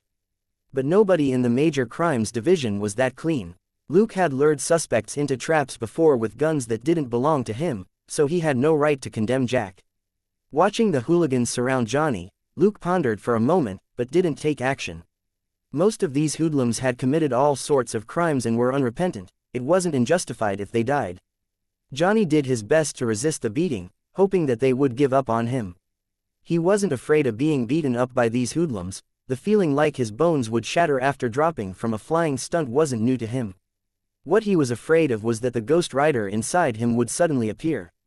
There were surveillance cameras in the detention room. Once Ghost Rider came out, wouldn't everything be captured clearly? Thus, when he entered the police department, he had immediately looked for a lawyer to get him out. What a barrel of fun that would be if he transformed in the police department. Unfortunately, Johnny's resistance was futile. Practically none of these hooligans were good. Only an older kid tried to stop them, but one of the hoodlums slapped him in the face. The hoodlum grinned maliciously as he beat up Johnny, who had fallen to the floor. He even shouted wildly, "I bet $100 that you would splatter brain juice in your last stunt, but you were FC King fine. I lost a lot of money because of you. I'm going to beat your brains out today." Luke's lips twitched. This was just asking to die. Serves you right for being unlucky. You actually want to beat Ghost Rider's brains out. Putting everything aside, did Ghost Rider have any brain matter in his skull? That was the question, but these hooligans clearly didn't have a chance to verify this speculation. Surrounded by a bunch of people, Johnny, who was pressed to the floor and beaten up, suddenly bellowed. However, it no longer sounded human, but was the strange and terrifying roar of Ghost Rider. Flames burst out. Bang! The hooligans were blown away. Ghost Rider, who was covered in flames, suddenly stood up and roared. Seeing that, Luke shrugged and packed up his things. He left the fast food restaurant and got onto his Triumph motorbike in a side alley. On the other side, Jack and Edward were in the police department's underground garage. Driving the car toward the exit, Edward asked, "When do I pick you up tomorrow morning?" Jack said, 9 o'clock. "Not too early, let the star suffer a bit. It'll be easier to interrogate him then." Edward smiled. The guy must be having a good time right now. Jack smiled. Then we can only wish him a good night. Let's go back and get some good rest. As they spoke, the car drove out of the exit. Suddenly, there was a rumble from the underground garage. Jack frowned. What's that sound? It didn't sound like a police car or a patrol bike. It sounded like an engine, but also like an explosion. Edward was about to say something, when the sound swiftly approached them and a strange object raging with flames charged out from the depths of the garage. They had just gotten a rough look at the thing in the rearview mirror when it flew out from behind their car and jumped over them. The moment it landed, the exhaust pipe suddenly gave a loud bang. Bang! In the car, Jack and Edward screamed in fear as they covered their faces with their arms. Crack! The windshield's bulletproof glass was covered in a layer of black dust that looked like the bottom of a pot. This thing seemed very pleased with itself and even shook its handsome tail end. At that moment, there was a whistle, and the creature immediately abandoned Jack and Edward and charged toward the entrance of the police department. Jack and Edward crawled out of the car, still holding their guns as they looked in the direction in which the monster had left. At that moment, they finally saw what had destroyed their windshield. It was a burning skeleton motorcycle and there was no driver. When they looked in its direction, a burning skeleton swaggered out of the police department and got onto the motorcycle. The burning skull head looked at the two men with pitch-black eye sockets. Its jaw cracked open and it made a strange sound, as if it was mocking them. Then, the skeleton motorcycle sped up and disappeared at the end of the street, leaving only a long line of fire behind to prove that it had indeed been here just now. Looking at each other, Jack and Edward ran into the police department. On the other side, Luke followed the line of fire and reached a familiar place in less than 10 minutes. This was the cemetery Johnny had visited last night. He didn't get any closer. Instead, he connected to the drone's surveillance feed and watched the conversation between the two people in the church. Johnny was asking the caretaker about the whereabouts of the San Venganza contract. This strange old man had mentioned it in the morning, and definitely knew more than he was letting on. Chapter 785. You can run, I can fly. Seeing that Johnny insisted on saving his girlfriend, the old man sighed, picked up the shovel next to him, and smashed it. Only then did Johnny realize that the shovel was hollow. The old man took out a thin scroll from inside. The San Venganza contract. Johnny reached for it. The old man dodged his hand. Can I trust you? After a brief silence, Johnny said, they took my soul, but can't move my heart.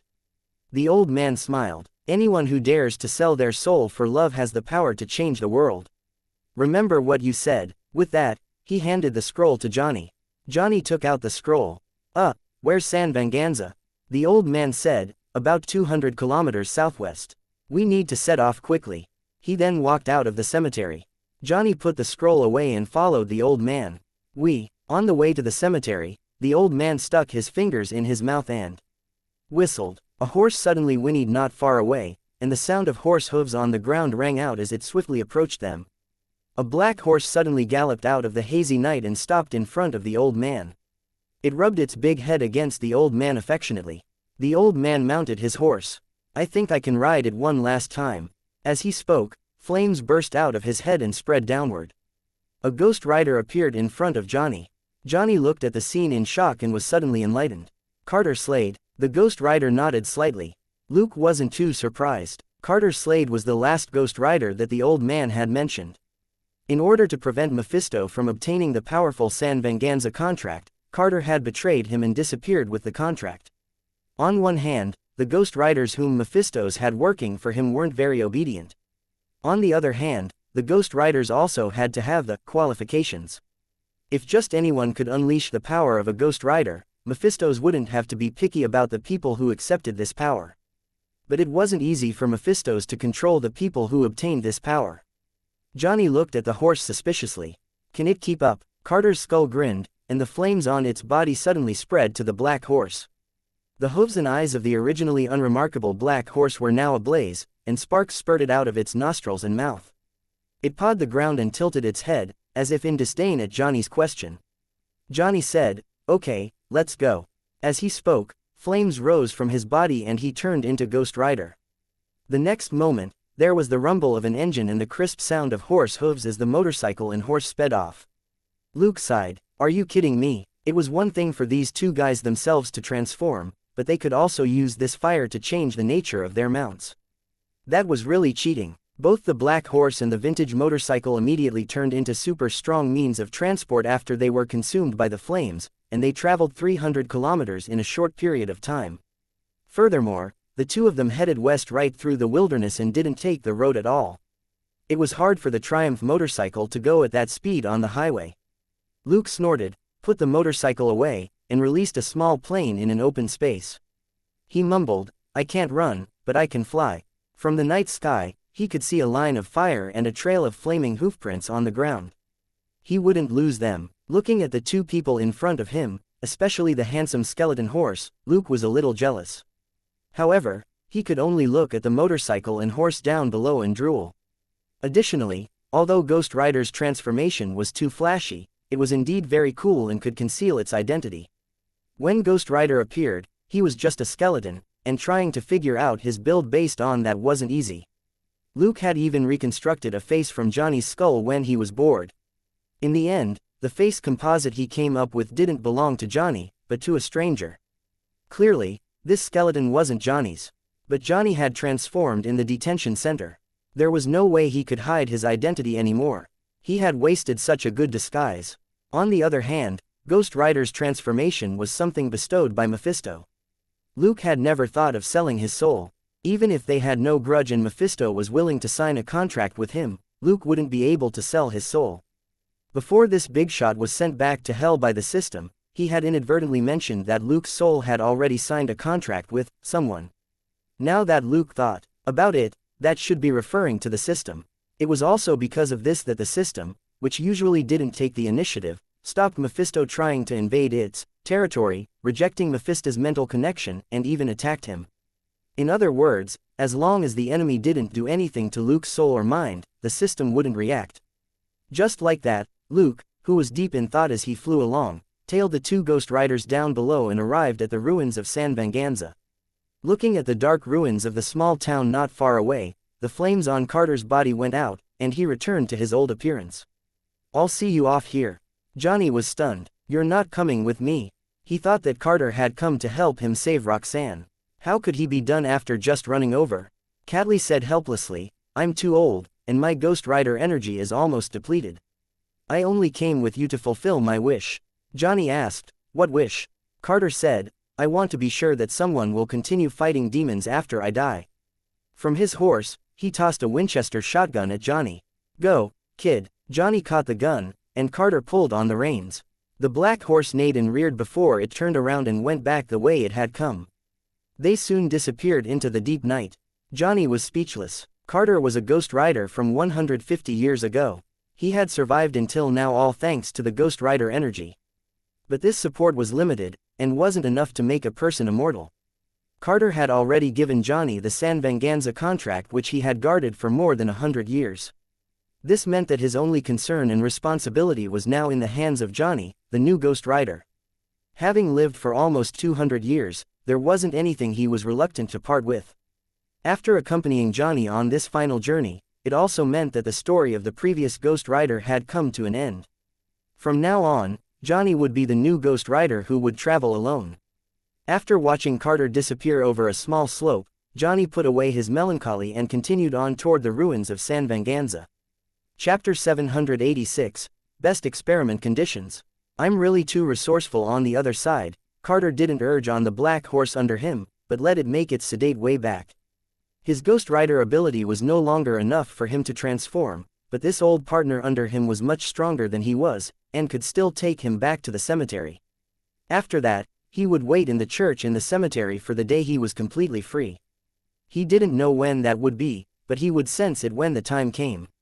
As for whether Johnny could defeat Blackheart and prevent the San Venganza contract from falling into his evil clutches, Carter didn't really care. He had done everything he could.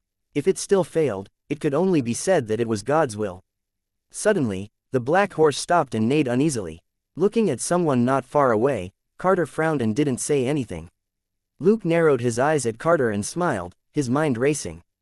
This guy was a little old, but he was still a Ghost Rider. He was still alive. Even though he could no longer transform, he was still no ordinary person. Furthermore, this old man had lived for more than 150 years, and his understanding of hell demons and Mephisto wasn't something that a 30-year-old greenhorn like Johnny could compare with. Luke needed his knowledge. Let's make a deal, Carter, he said. Carter said calmly, I'm already dying. I won't make a deal with anyone. Luke smiled. I'm sorry, but you can't refuse this deal. Why don't you tell me everything you know about hell and Mephisto? Otherwise, I'll have to trouble you. Cadley looked at him. Strangely, you're not a demon. True demons naturally didn't need to obtain information about hell through him. That was their stomping ground. Luke pointed at his Big Dipper armor and asked, have you ever seen a demon who keeps up with the times? Cadley shook his head. They're all oldies. Your outfit is too flashy. Luke. This is called fashion, all right. Sure enough, you're an antique who's out of date. Even as he muttered inwardly, Luke continued, then, can you tell me everything? Carter shook his head decisively. No, even if you're not a demon, I refuse to make any deals. You can go now. Luke nodded in satisfaction. Good, Carter said. A moment later, a sharp whinny rang out in the wilderness. Looking at the two dumpling-shaped things on the ground, one big and one small, Luke was a little embarrassed. Thankfully, the helmet covered his face, preventing him from revealing his true emotions. The little dumpling was naturally Carter Slade, and the big dumpling was the black horse. He had only targeted Carter, but the black horse was very smart. Seeing him attack the old man, it charged over. He had no choice but to tie up the hot-tempered creature as well. Actually, I wanted to do this peacefully. After all, you're already so old. He apologized, but didn't forget to check the system notification. System, you have defeated Carter, Ghost Rider, and have received a list of his abilities. Carter Slade's abilities. Basic Firearms, Basic Theology, Basic Demonology, Inferno Demon Bestowed, unavailable, and Penance Stare Angel Bestowed, unavailable. Luke looked at the explanation for Penance Stare with a strange expression. Ghost Rider was Mephisto's creation, so where did this angel come from? Although Luke had taken down Carter with one punch, the latter was still as calm as ever and didn't even say one word. After living in pain and remorse for over 100 years, he was already tired. If this weirdo really wanted to kill him, Carter would only thank him for freeing him. It was when he saw Luke tying up the black horse that he hesitated. But he immediately realized that Luke was being very careful. The rope that had suddenly appeared was only used to restrain the black horse without harming it. He calmed down again. After learning basic theology and basic demonology, Luke hesitated for a moment, before he finally took out 2 syringes. There were only 10 milliliters of ruby red fluid in each syringe. He said, "Although you don't want to make a deal, I don't like to take advantage of people. Consider it a reward." As he spoke, he gave each of them a shot. A moment later, Carter, who had been indifferent, suddenly had a strange expression. Luke untied the man and the horse. "All right, the deal is done, off you go." Carter slowly stood up. Sensing the strange changes in his body, he had mixed feelings. Watching as Luke started running toward San Venganza, he finally couldn't help but ask, "What did you inject me with?"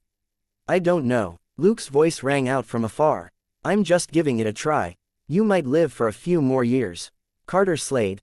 "So I'm just a test subject." At that moment, Luke was praising himself for how resourceful he was. The thing he had injected into Carter and the Black Horse was his spoils from saving Robert and Catherine on the cruise ship the Unknown, ruby red liquid substance. Not all the 8 milk barrels he had looted back then were filled with the unknown liquid. He had thrown 2 out as bait.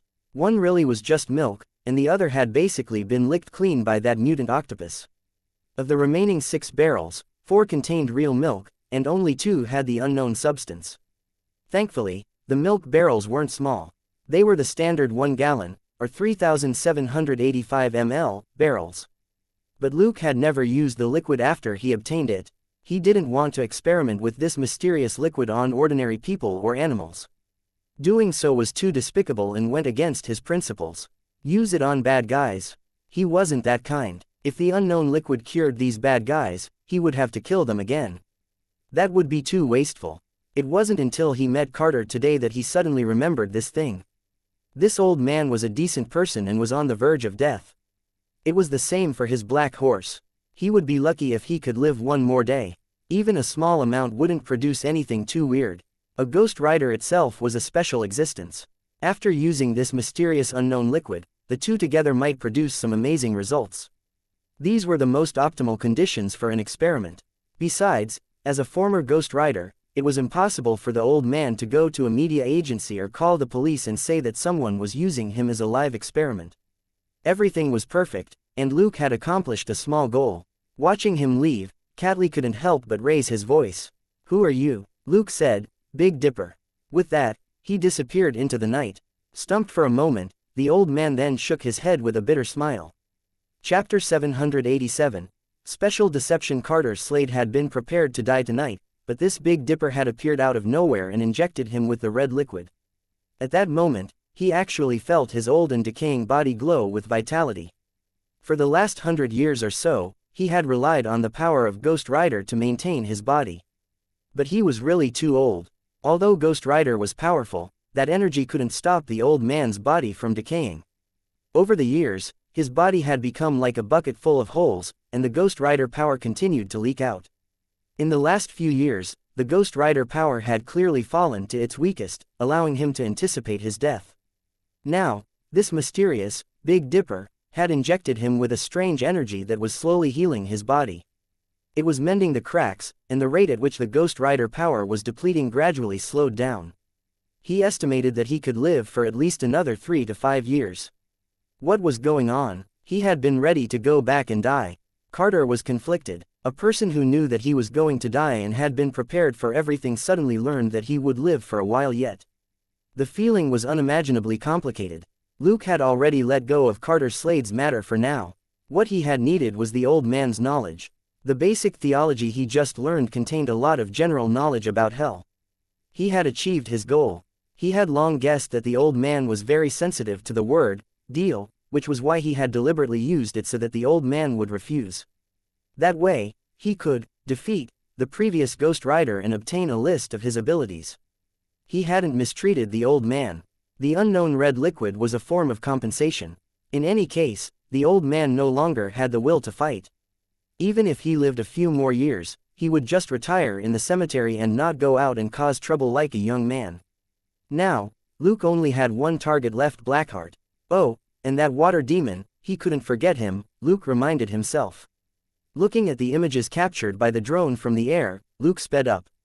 In the center of the abandoned town, in a square outside a church, Ghost Rider was confronting Blackheart. Looking at Ghost Rider, who was burning with flames, Blackheart smiled. "Cancel your transformation, or your girlfriend will suffer." Water Demon, who was holding Roxanne, immediately tightened his grip on her neck, causing her face to turn red. The flames faded from Ghost Rider to reveal Johnny's true self. "The San Venganza contract, give it to me." Blackheart stretched out his hand. Johnny slowly took out the scroll from his chest. "A trade. If you let Roxanne go, I'll give it to you." Blackheart looked at the scroll and felt the aura of his cheap father, Mephisto, on it. His heart burned. He turned his head and gestured at Water Demon, who threw Roxanne into a corner 7 or 8 meters away. Blackheart stepped forward and grabbed the scroll. It didn't budge. Johnny gripped the other end of the scroll tightly as fury flashed in his eyes. With a loud bang, his head burst into flames. Ghost Rider appeared again and punched Blackheart in the face, sending him flying. Enraged, Blackheart roared as he lay on the ground, "Catch that woman," and cut off one of her hands. The flames on Johnny's head shook violently a few times, and he turned around to protect his girlfriend, Roxanne.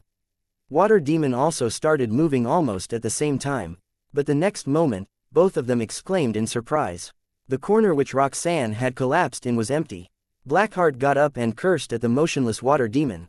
"Didn't you hear me? Catch that woman." At that moment, he noticed the empty corner. "Huh, where is she?" Water Demon. "I don't know. Find her. I'm going to cut his girlfriend into pieces in front of this Ghost Rider." Black mist filled Blackheart's blue face, and his mouth was full of sharp teeth. He was infuriated by Johnny reneging on the deal. Johnny was alone, and his girlfriend was here. How dare he fight back? Blackheart wasn't his father, and wouldn't tolerate Ghost Rider's provocation at all. After a brief hesitation, Water Demon turned into a ball of liquid and flowed out of the square. After leaving the square, he saw the female reporter, Roxanne, hiding behind a pile of rubble dozens of meters away, half of her body exposed. He didn't think too much of it. Roxanne was just an ordinary woman without any abilities. Water Demon's own traits made him unafraid of physical attacks, so catching Roxanne would be a piece of cake. When he was not far from Roseanne, he condensed back into his human form and stretched out one wet hand with a hideous smile. "Come here, baby. Your boyfriend is waiting for you inside." A gray jar suddenly flew out from behind Roxanne and landed at his feet. Roxanne cried out at the same time as she flailed her limbs in panic and suddenly flew more than 20 meters away. Stunned for a moment, Water Demon didn't understand what was going on. Then, with a bang, the gray dust under his feet suddenly exploded, and a thick white fog enveloped an area of 10 meters. "What the hell is this?" He was still speaking, when he was enveloped in the white fog. In the distance, Roxanne also turned to look at Water Demon with a baffled expression, as if she had no idea what was going on. The air in front of her suddenly warped, and a figure appeared amidst flickering blue electricity. The figure was wrapped tightly in a streamlined suit of dark gray armor, and the round lenses looked like old-fashioned sunglasses. Roxanne exclaimed and stumbled back a few meters. The dark gray figure just turned around and glanced at her. Waving his hand to indicate that she should stay away, he walked toward the frozen Water Demon. Naturally, it was Luke in the Big Dipper armor. The assassin-type Big Dipper armor had an optical camouflage system. Most of the inspiration for this system came from the broken Predator armor which he obtained from the South Pole. Luke then combined it with some of Earth's technology and struggled before he was able to localize it for use. This optical camouflage's stealth effect was a little rougher in a situation that was sufficiently bright. And it was easy for others to detect the distortion of light. But in a dark environment, the stealth effect was still useful. Luke had relied on this thing to secretly cover Roxanne's mouth and take her out while the other three were focused on the contract. When Water Demon came to look for her, Luke deliberately exposed part of Roxanne's body to lure him over, and then used a liquid nitrogen canister to trap Water Demon. It seemed that Water Demon really was only a water demon, and not an ice demon. He wasn't as resistant to low temperatures as Luke had imagined, so Wind Demon decisively turned into a huge block of ice. Chapter 788. Sneak Attack, Sneak Shot, and confronting Blackheart. However, there was no notification from the system that he had killed or defeated Water Demon. Perhaps it was because the ice had only trapped Water Demon, and hadn't caused any substantial damage. Observing the lump of ice, Luke noticed that there were already water stains on it. It was clear that water demon was trying to break free from the ice. Luke silently raised the other can of liquid nitrogen that he had prepared and aimed it at water demon. Kai, Kai, Kai, Kai. The water stains on the ice lump immediately turned white again. He then raised his fist and punched the ice lump. Bang! With a series of cracks, the ice lump broke into several pieces. With a thought, all the ice lumps except for water demon's head disappeared. Luke smiled. It was impossible to place living things in his inventory, but the parts that were cut off were naturally dead matter. The most troublesome thing about water demon was his ability to change his form and disappear into the ground at any moment. Now that he had turned into a lump of ice, it was very easy to kill him. Now, Luke could easily detect that the guy's soul or consciousness existed in the humanoid head. After a few more punches, the head was also smashed into pieces. With a thought, he stored most of the debris away in his inventory, leaving behind a small round object. This was the core of water demon's soul, and could be considered a living organism. Naturally, his inventory wouldn't accept it.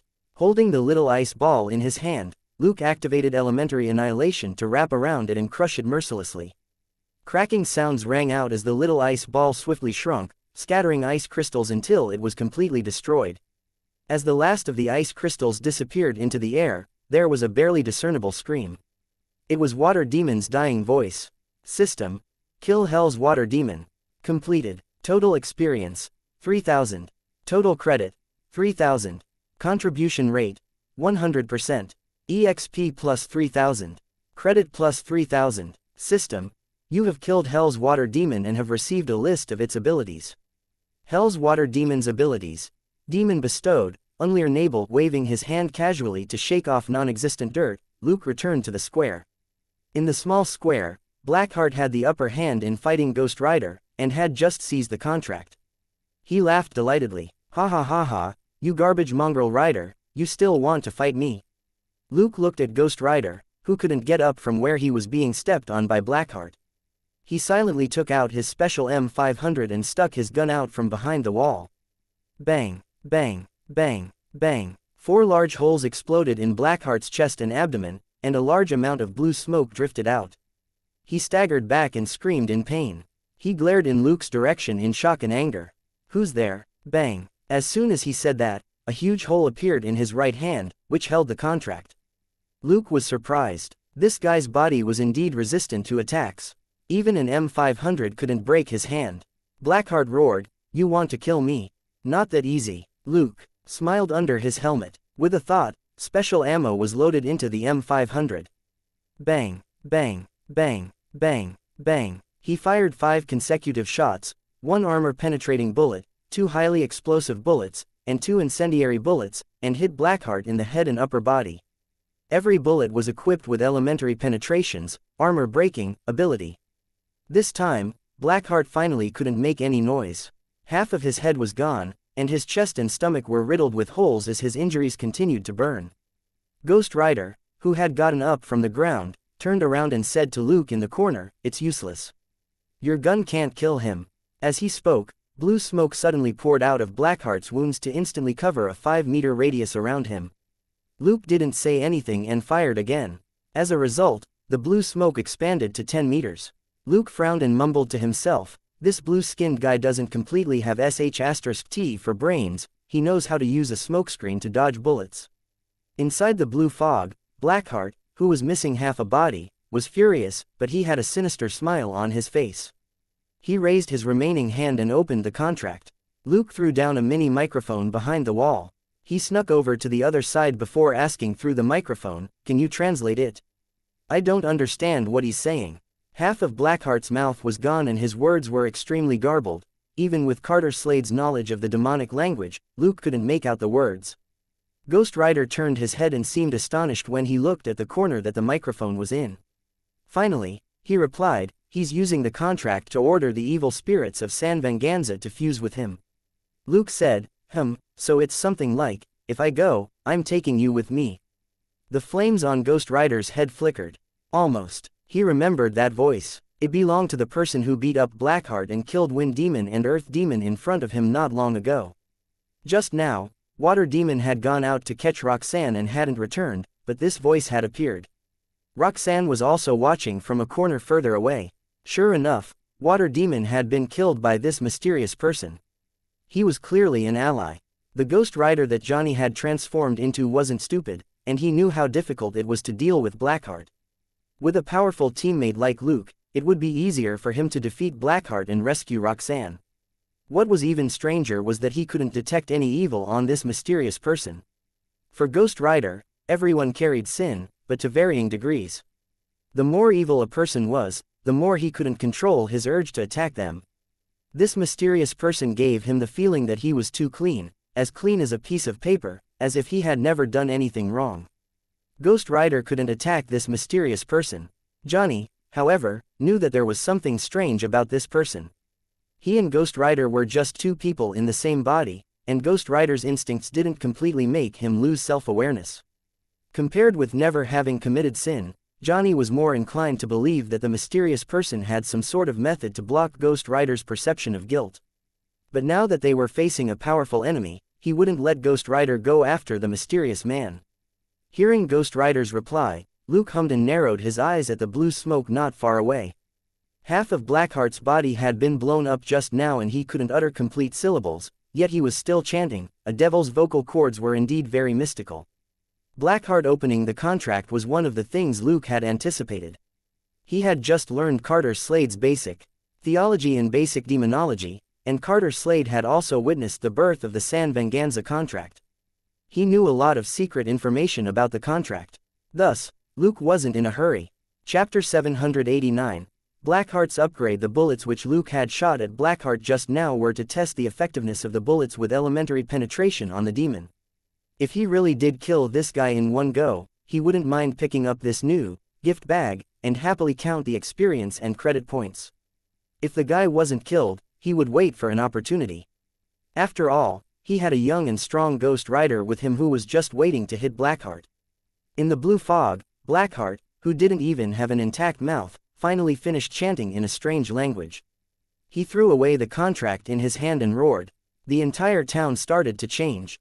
Grayish-black smoke emerged from every corner of the ruins and quickly condensed into human figures.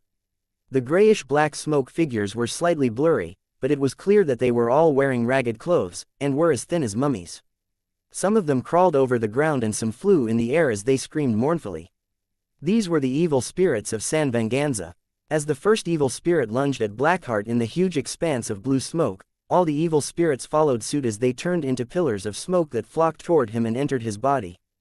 Blackheart screamed. Luke asked, "Is he going to get himself killed?" This contract was created by Mephisto. This old man was best at swindling people. He would feel no pressure swindling his own son. The flames on Ghost Rider's head flickered again. No, he'll just get stronger. Luke hummed and suddenly lowered his voice, as if he was mumbling to himself, "Will he have a lot of sinful souls inside him if he does that?" Ghost Rider's flames flickered again, his pitch-dark eye sockets staring fixedly at the blue smoke that was surrounded by the evil spirits, and a thought suddenly flashed through his mind. It took less than a minute for Blackheart to fuse with the evil spirits. The blue smoke suddenly retreated back into Blackheart's body, and the half of his body that was missing recovered completely. Standing in the square, he looked down at Ghost Rider with a lofty expression. "Luke, sorry," he was on the other side, and the microphone was behind a broken wall. Blackheart probably didn't think it was cool to stare at a wall, so he could only cast his intimidating gaze at the skull who was conveniently in front of him. Luke observed from the side. At that moment, Blackheart's appearance had clearly changed. His eyes were no longer as dark as before. Instead, they had turned blood red and crystalline. His mouth had reverted to its demon form, and his long and sharp teeth intersected. His red eyes were like those of a fly, and his teeth were like toenails that hadn't been cut in decades. How disgusting. Luke decisively gave this new version of Blackheart a 5-star poor rating. Blackheart slowly raised his hands and said in a deep voice, "My name is Legion, for we are many." These words seemed to contain countless voices which roared together and echoed throughout the town. Even the dark clouds in the night sky stirred. Bang, bang, bang, bang, bang. A string of big holes appeared from Blackheart's butt up to the back of his head, and half of his teeth were knocked out of his disgusting mouth. Of course, it was because Luke had snuck up behind him and sprayed the pretentious guy with 5 highly explosive bullets. A voice suddenly rang out from the microphone near Ghost Rider, "Attack." Ghost Rider didn't say anything. However, he immediately took out the Winchester shotgun from his back. Flames spread out from his body, and an exaggerated skeleton gun appeared. Bang! With a loud bang, half of Blackheart's body exploded into flaming fragments which scattered in all directions. System: Kill San Venganza Evil Spirit 1. Mission completed. Total experience: 50. Total credit: 50. Contribution rate: 20%. EXP plus 10. Credit plus 10. Luke narrowed his eyes as he read the system notification. What Ghost Rider fired wasn't a bullet, but raging fire. The flames on the skull weren't regular ones at all. They probably had a special lethal effect on demons, and were more useful than Luke's elementary penetration and special bullets for dealing with Blackheart. But in a few seconds, the flames on the scattered fragments were quickly extinguished, and grayish-black smoke rose into the air to quickly pull in evil spirits and converge on Blackheart's body. With the sound of mud being stirred, the evil spirits took human form again before they turned into Blackheart. There weren't any wounds on Blackheart, as if the bullets he had been hit with were nothing. He chuckled deeply. Your world and your souls will be, bang. Ghost Rider's skeleton gun spat out another fireball and the pretentious guy exploded into pieces. System: Killed San Venganza Evil Spirit 2. Mission completed. Total experience: 100. Total credit: 100. Contribution rate: 20%. EXP plus 20. Credit plus 20. Looking at the system notification again, Luke smiled. So that was how it was. These 2 alerts happened to appear when Ghost Rider shot and blew up Blackheart. Thinking about Blackheart's words, "We are many," after he absorbed the San Venganza contract as well as the 20% contribution rate in the system notification, Luke speculated that Blackheart wasn't completely uninjured after each attack. Luke had a 20% contribution rate when he killed the 2 San Venganza evil spirits. Clearly, he and Ghost Rider had worked together. Luke shot Blackheart 5 times first, and 2 of the evil spirits in Blackheart's body were wounded by the elementary penetration on the bullets. Right after that, Ghost Rider followed up with 2 super strong attacks, finally killing the 2 evil spirits. This meant that the evil spirits of the San Venganza contract might already be a part of Blackheart. Any damage he sustained would be consumed by the evil spirits with mysterious powers in his body. After all, Blackheart had already said that they were legion and many. If that was the case, then Blackheart now was indeed more difficult to deal with. There were more than 1,000 evil spirits in the contract, but Luke and Ghost Rider couldn't keep shooting. It took a lot of mental strength for Luke to add elementary penetration to bullets, and he could probably only do it 30 to 100 times in a row. Ghost Rider's explosive, burning shots consumed even more energy. The flames on his body dimmed and shrunk significantly after the 2 shots. With more than 1,000 evil spirits combined, Blackheart could exhaust them to death here. Laughing, Blackheart walked toward Ghost Rider. Haha, struggle, repent, but all of you will eventually become part of us. Ghost Rider was going to pull the trigger again, but Blackheart finally stopped just standing there foolishly. With a flash, he sent Ghost Rider flying with a punch. Chapter 790.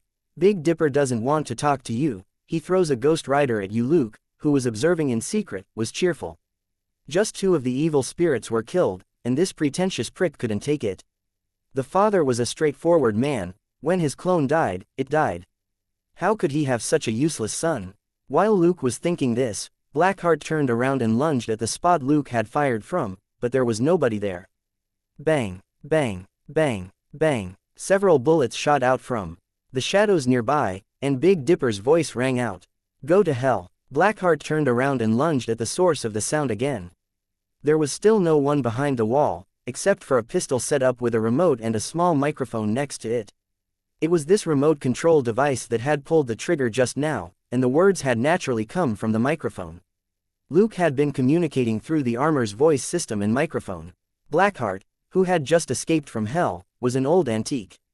He thought that the microphone on the armor was the same as the mini-mic, and had naturally picked the wrong one. People without learning were just that scary. While Blackheart was looking for trouble with Luke, Ghost Rider, who had been sent flying, heard someone shushing him not far away, and his skull head turned around. I'll create an opportunity. Don't hesitate to use the penance stare on him later. Not far away, Luke's voice came from the mini mic which Luke had dropped earlier. Ghost Rider tilted his head.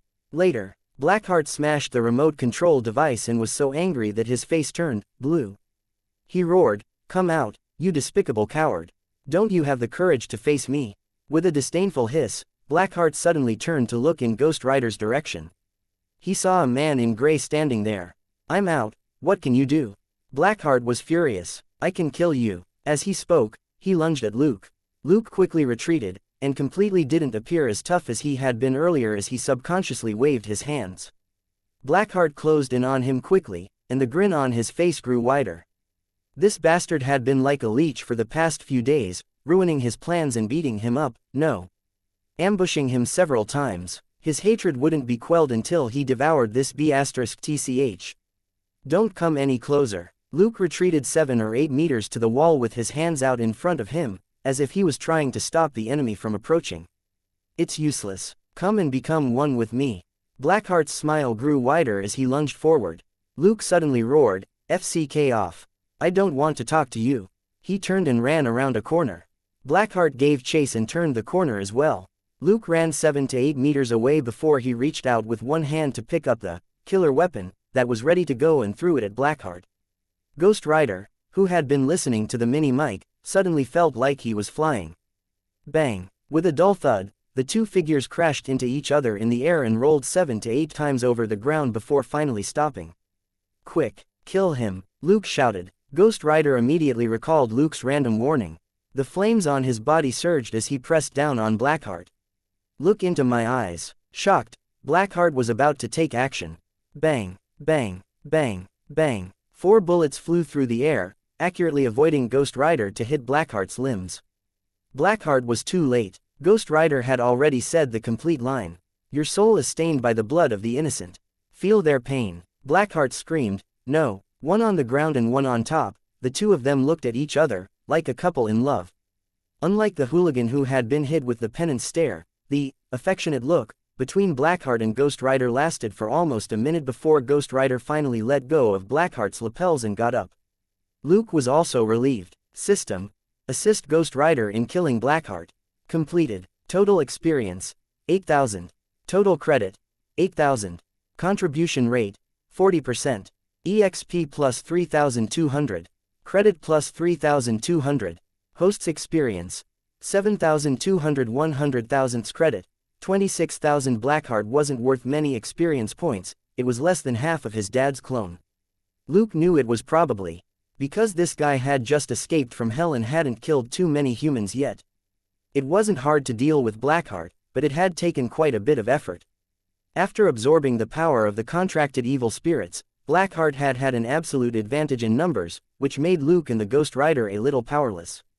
If it wasn't for Ghost Rider's penance stare, which directly attacked the thousands of evil spirits that had fused with Blackheart, it would have been very difficult to kill this upgraded version of Blackheart. After obtaining the power of the San Venganza contract, Blackheart felt that his strength had skyrocketed and that he was invincible. That was why he had lost so quickly. Blackheart could have retreated for the time being and appeared again only after fully assimilating the power of the evil spirits. It would have been even harder to deal with him then. Luke had always been of the mind that one could only live happily if they kept their head down. Blackheart wasn't skilled at wielding his own power, yet he wanted to put on an act. It was only a matter of time before he was killed by some mighty figure. Clearly, his luck had run out. Luke was still staring at Blackheart's body and mulling over various things when he suddenly felt that something was wrong with the light here. Why is it turning blue? He turned his head and saw that the flames on Ghost Rider had suddenly turned light blue, and were moving much slower and more gently. Not far away, Roxanne was also looking at the skull head. This time, they looked at each other affectionately. Luke said, "Go comfort your girlfriend. Even if you want to break up, you should find a better reason." The flames on the skull head flickered and dimmed a little, but Ghost Rider couldn't help but move toward Roxanne outside the square. Luke smiled and left with Blackheart's body. He didn't care about their love talk, they could even get hot and heavy here if they wanted. Blackheart's body was absolutely worth collecting. He still had the body of the female vampire in his inventory. Now that he had the body of a demon lord's son, he was a little excited. Leaving the couple's line of sight, he immediately put Blackheart's body in his inventory. Unexpectedly, Daddy's system spoke up. System, bundle of evil thoughts has been detected, which can be converted into 20,000 credit points or used to modify the inventory's functions. Please choose. Convert credit points, modify inventory's functions. All videos have ads disabled. YouTube doesn't pay me enough to cover electricity costs. If you are well off, please consider donating via PayPal or becoming a member of this YouTube channel. Thank you.